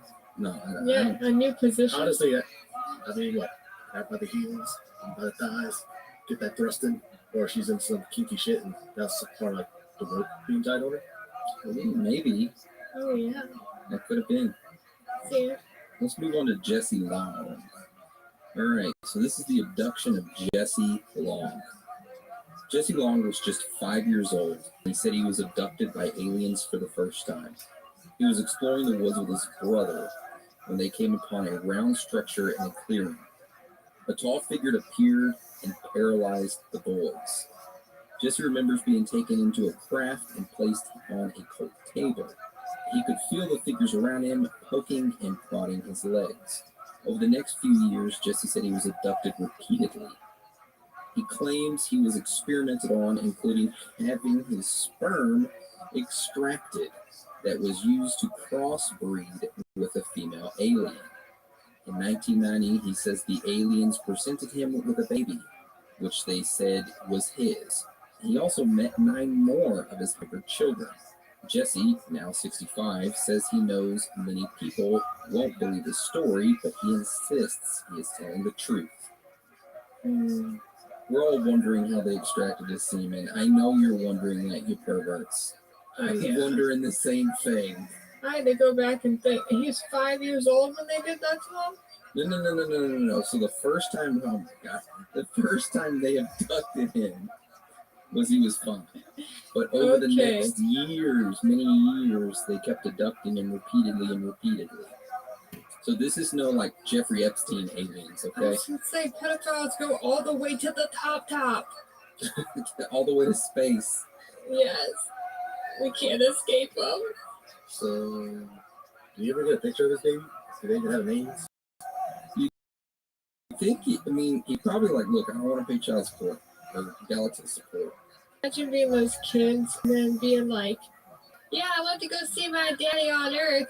He can't come. He can't come over here because he's just not advanced enough. Do you know what it's like to grow up without a father in an intergalactic world?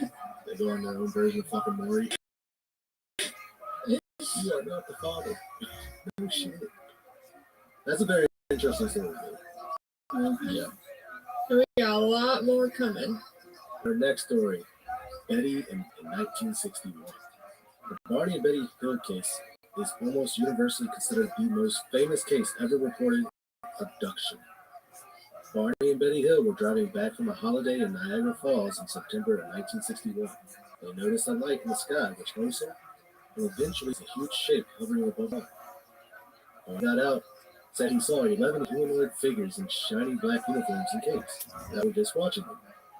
Terrified, the couple drove off. However, they both claimed to have experienced a buzzing sensation, and when they finally arrived home at dawn, the 4-hour journey had taken 7 hours. The Hills' clothes were torn in strange places, and Betty found a mysterious pink powder on her dress.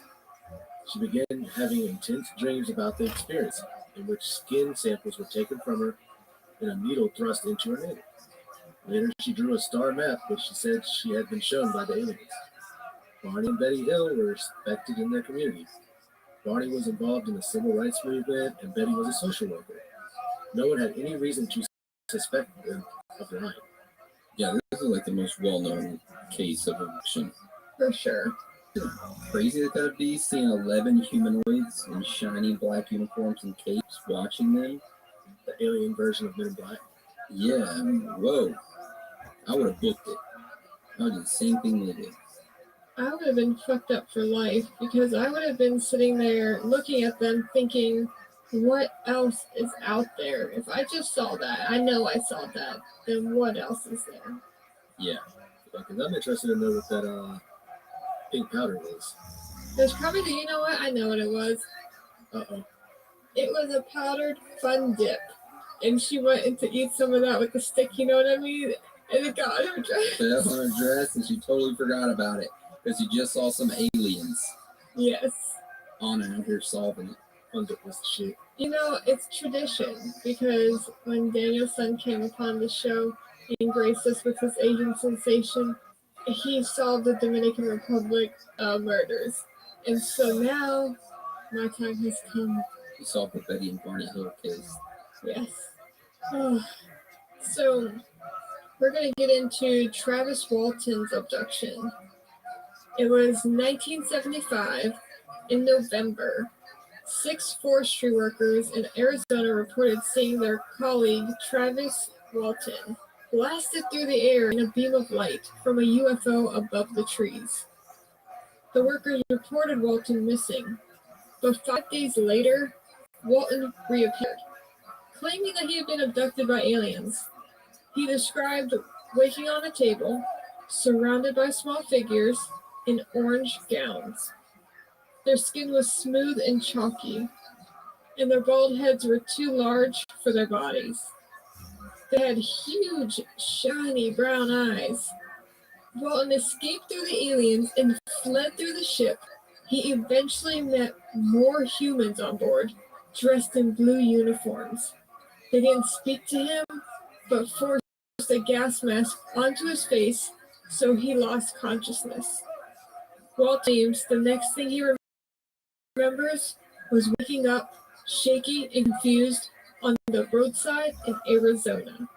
You think he was like walking or he woke up on the side of the road and he had these memories? Do you think he sat there and thought to himself, are they going to believe me when I tell them this? Oh yeah. If you have the word alien in any sort of story, you're going to have to second guess saying it. Even though it may be real, at the same time, you may have a really vivid dream and swear that you were there, this happened, and it never actually happened. At least not in this universe. So, I don't know. I think I know what happened here. Let's hear it. It was the very first, one of the first things you said. Forestry workers. These guys were out in the woods and they ran up on some fucking bad mushrooms. Probably. Amanita muscarias. They probably ate a bunch of them. And fucking Travis, he wasn't like flying through the sky or nothing. He was butt ass naked running through the woods. And they're just like, oh, there goes Walt. He's just flying through the air so fast. Ooh, I like your theory, Dan. I like it too. All right, now let's get into the Jonathan Reed story. So let me start off by saying this is going to sound super crazy as I read it, okay? And it's been called a hoax based off of a TV show attempt at replicating it. So we will have a link to show you side by sides and let you come to your own conclusion on what you guys decide. But Jonathan Reed was a child psychiatrist in Seattle in 1996 and worked at the University of Washington. One October afternoon, Jonathan Reed was walking his dog Susie down a normal path that they take by the woods. Well, Susie took off into the woods, which wasn't out of the ordinary. She would usually just go and investigate a sound or a smell and would always come back when Jonathan called her. What was different this time is that the dog was barking. It sounded like it was getting into a fight with something. So Jonathan ran into the woods where he had heard his dog, hoping that a mountain lion wasn't trying to kill his dear Susie. When he got to her, what he saw was her entangled with a creature trying to fight it off. Then the creature, warning, it doesn't get any better from here, grabbed Susie's jaws and tore her in two, ripping her spine out and all. Her remains ended up immediately turning to white ash on the floor. Jonathan was so angered by this, all he wanted to do was to kill them. So while this was happening, he grabbed a big stick and ran over and hit the being in the back of the head. The moment that he did that, he became extremely disoriented and nauseous. He was recording the alien and throwing up at the same time. He had a camera on him because when he went on walks, he would often take pictures and video of nature. That's what he loved to do. So of course he had his camera. So all this information came from pictures that he's got posted, and we'll give you lots of links. But anyways, so during this encounter, he looked up to see a black floating obelisk. It was about 3 feet off the ground, just up the hill. He went and took pictures all around it and even did a 360 video. Ultimately, what happens is he puts this creature, who he calls Freddy, in his truck and takes him home. And then he records himself examining Freddy, moving the head side to side, looking at the wound that he had on the back of the head, he being Freddy. He opened up the eyes and was like playing in there, trying to like bail him out. And even in the video, the alien gets red eye, which I don't know if you guys know how that happens in photos, but the only way to get a red eye in a photo is to have an actual retina. The red eye is the light reflecting from the back of your eye, and that's what you're seeing.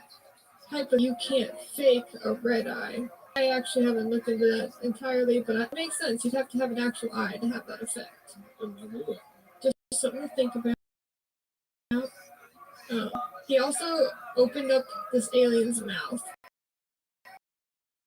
and you could hear it sound. It was super creepy. Still highly recommend listening to the audio of this video.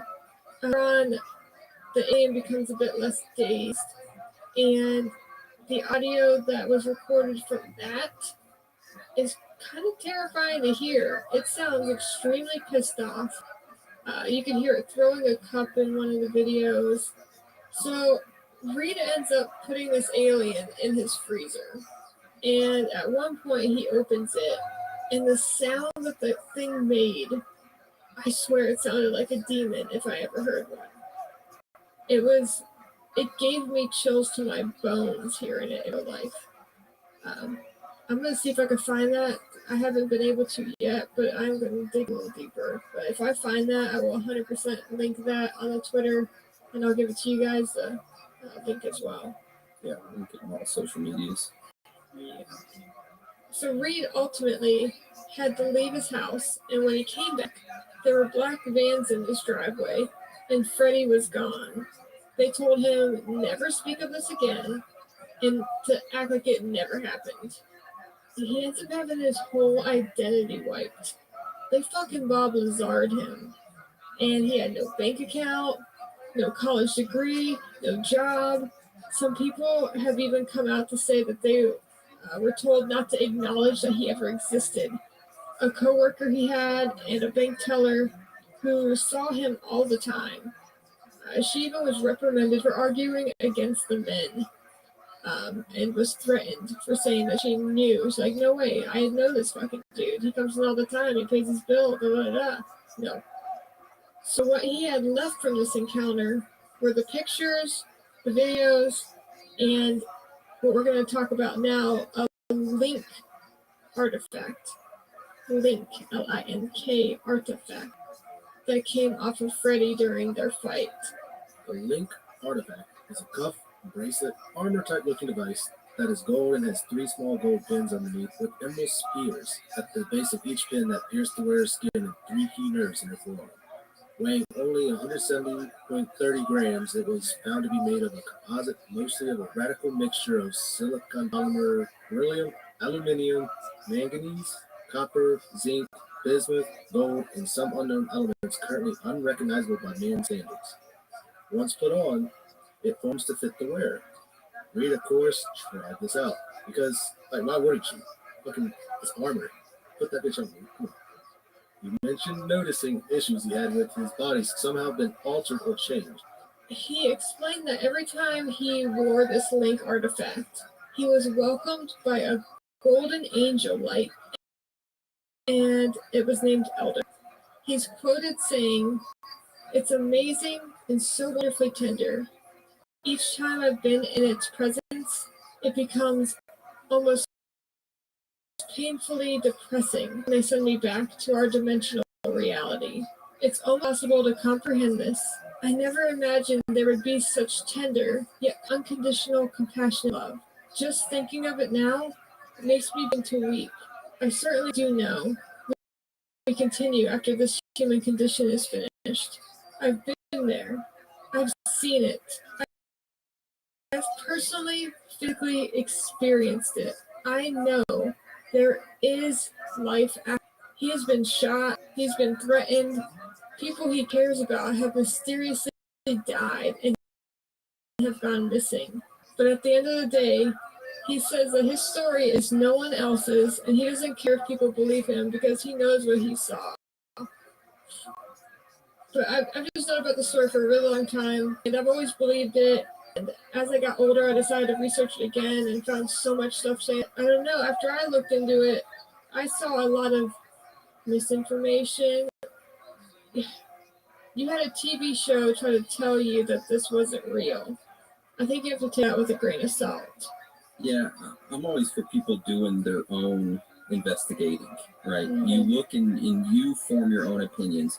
Don't base your opinions off of other people's stuff. That's why we tell you on the show, look, we'll give you the information, but go verify it for yourself and then form your own opinion as well. We'll tell you our opinions, but don't base your opinions just off our opinions. Form your own, and if you think ours is the best and you come to the same conclusion, that's awesome, you know? But that's why I don't really trust the media. I don't really even like, what's that site, Snopes or whatever? I don't really like that site. But. Yeah, that Snopes will tell you that Jonathan Reed's story is a hoax too. I know, it's just... Reading Snopes is like believing the weatherman. Ah, that's a good comparison. I like that. You ready to come after me now? The weatherman or Snopes? Both. Oh my god. Anyway. Alright, this next story we're going to go over is Jessie Rustenberg. She lives in Staffordshire, England, and in, weirdly enough, same month of the year as Reed, October of 1954, she had her first alien encounter. One of the earliest recorded sightings in the UK. The family would ultimately have 6 encounters total. Honestly, we didn't think we could do her genuine storytelling enough justice, so we're going to play this video of her telling her personal story, and we'll include a link of this video to all of our social medias. So we're going to play that story right now. Staffordshire's had a whole crop of flight saucers. Spots in the sky, lights in the sky, strange things. But the strangest of all was seen one day over this cottage.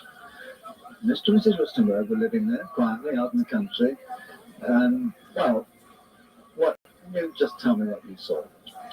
Well, it was one ordinary day. I was waiting for my husband to come home from work, and my 2 sons went to cycle to school, and I was getting changed, and I heard this terrific noise. It was just like a giant cauldron of water being poured onto a fire, a sort of noise, you know. And the first reaction was, I thought maybe a plane was crashing or something like that. And I slipped my jumper on and went outside to find my 2 sons lying flat on the ground in the garden in front of the house, shouting, "Mum, there's a flying saucer." Well, naturally, I just said, "Come on, don't be stupid. Come in the house." But felt sort of a strange sensation. Wended my way up the side of the house to where we had a pump where we used to get all our water from, and automatically looked up to see this, all I can describe, this huge Mexican hat. It was stationary, this thing, and it was bright silver in colour, and it had a dome. It was tilted to sort of, I could see the occupants in it. You saw people in it? I saw people in it. There were 2 people in there. These people were beautiful people. That's the only way I can describe them. They had long golden hair, like a page boy bob, just like the old kings. You used to see photographs of the old kings. And the colour of the hair was golden. Now, I was really interested. They had a sort of a pearl neck jumper affair, like a skeet top suit, in pale blue. Now, these people weren't sat behind, one behind the other. They were sat together, but this, whatever it was tilted so that I could see them and they could see me. Were you looking at them through windows, through portholes? No, not portholes. It was just sort of like a cockpit, I suppose. But had this perspective glass or whatever it was. They could see me anyway, and I could see them. And they had beautiful faces. I shall never forget their faces as long as I live. Their foreheads seemed to be a bit larger than, the bottom of their faces as normal you would expect to see. But maybe this was just whatever they had around their heads, which was like a transparent fishbowl. And they just looked, and I was absolutely paralytic with fear. I couldn't move, and my mind was ticking over. And they looked so sympathetic. I was just mesmerized for what seemed to be ages, but it could only be seconds. And I turned to look down at the boys. I was unaware that they were with me because I was so absorbed. And the next thing, I looked up, and it was gone. How low had it been? It had been the height, I couldn't tell you. But the house that you've seen, it was just on top of the roof.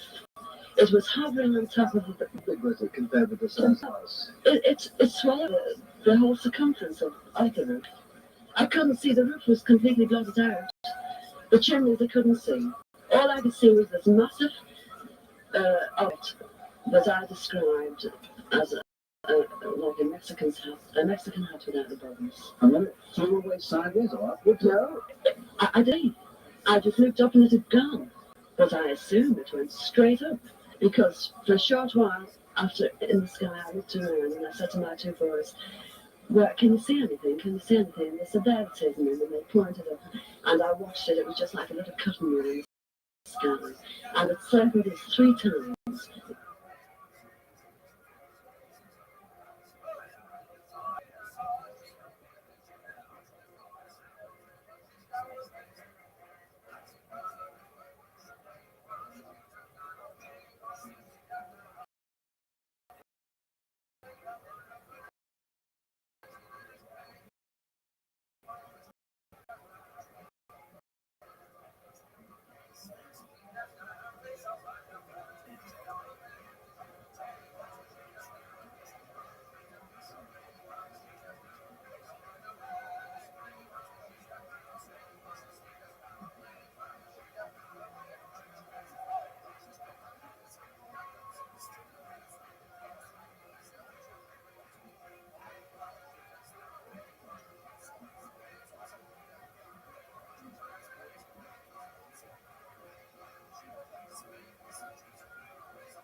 If you get into the sauna the way I just described, not the 2 hours a day, but 30 minutes twice a week or 3 times per week, you reduce the likelihood of dying of a cardiovascular event by 27%. If you do it 4 or more times per week, reduce the probability of dying by 50%. Is there any scientific evidence that being naked is beneficial in the sauna? Well, in certain contexts, it leads to childbirth. Okay, well, I'll have to read up on that. I think Dorothy Parker said the cure for boredom is curiosity.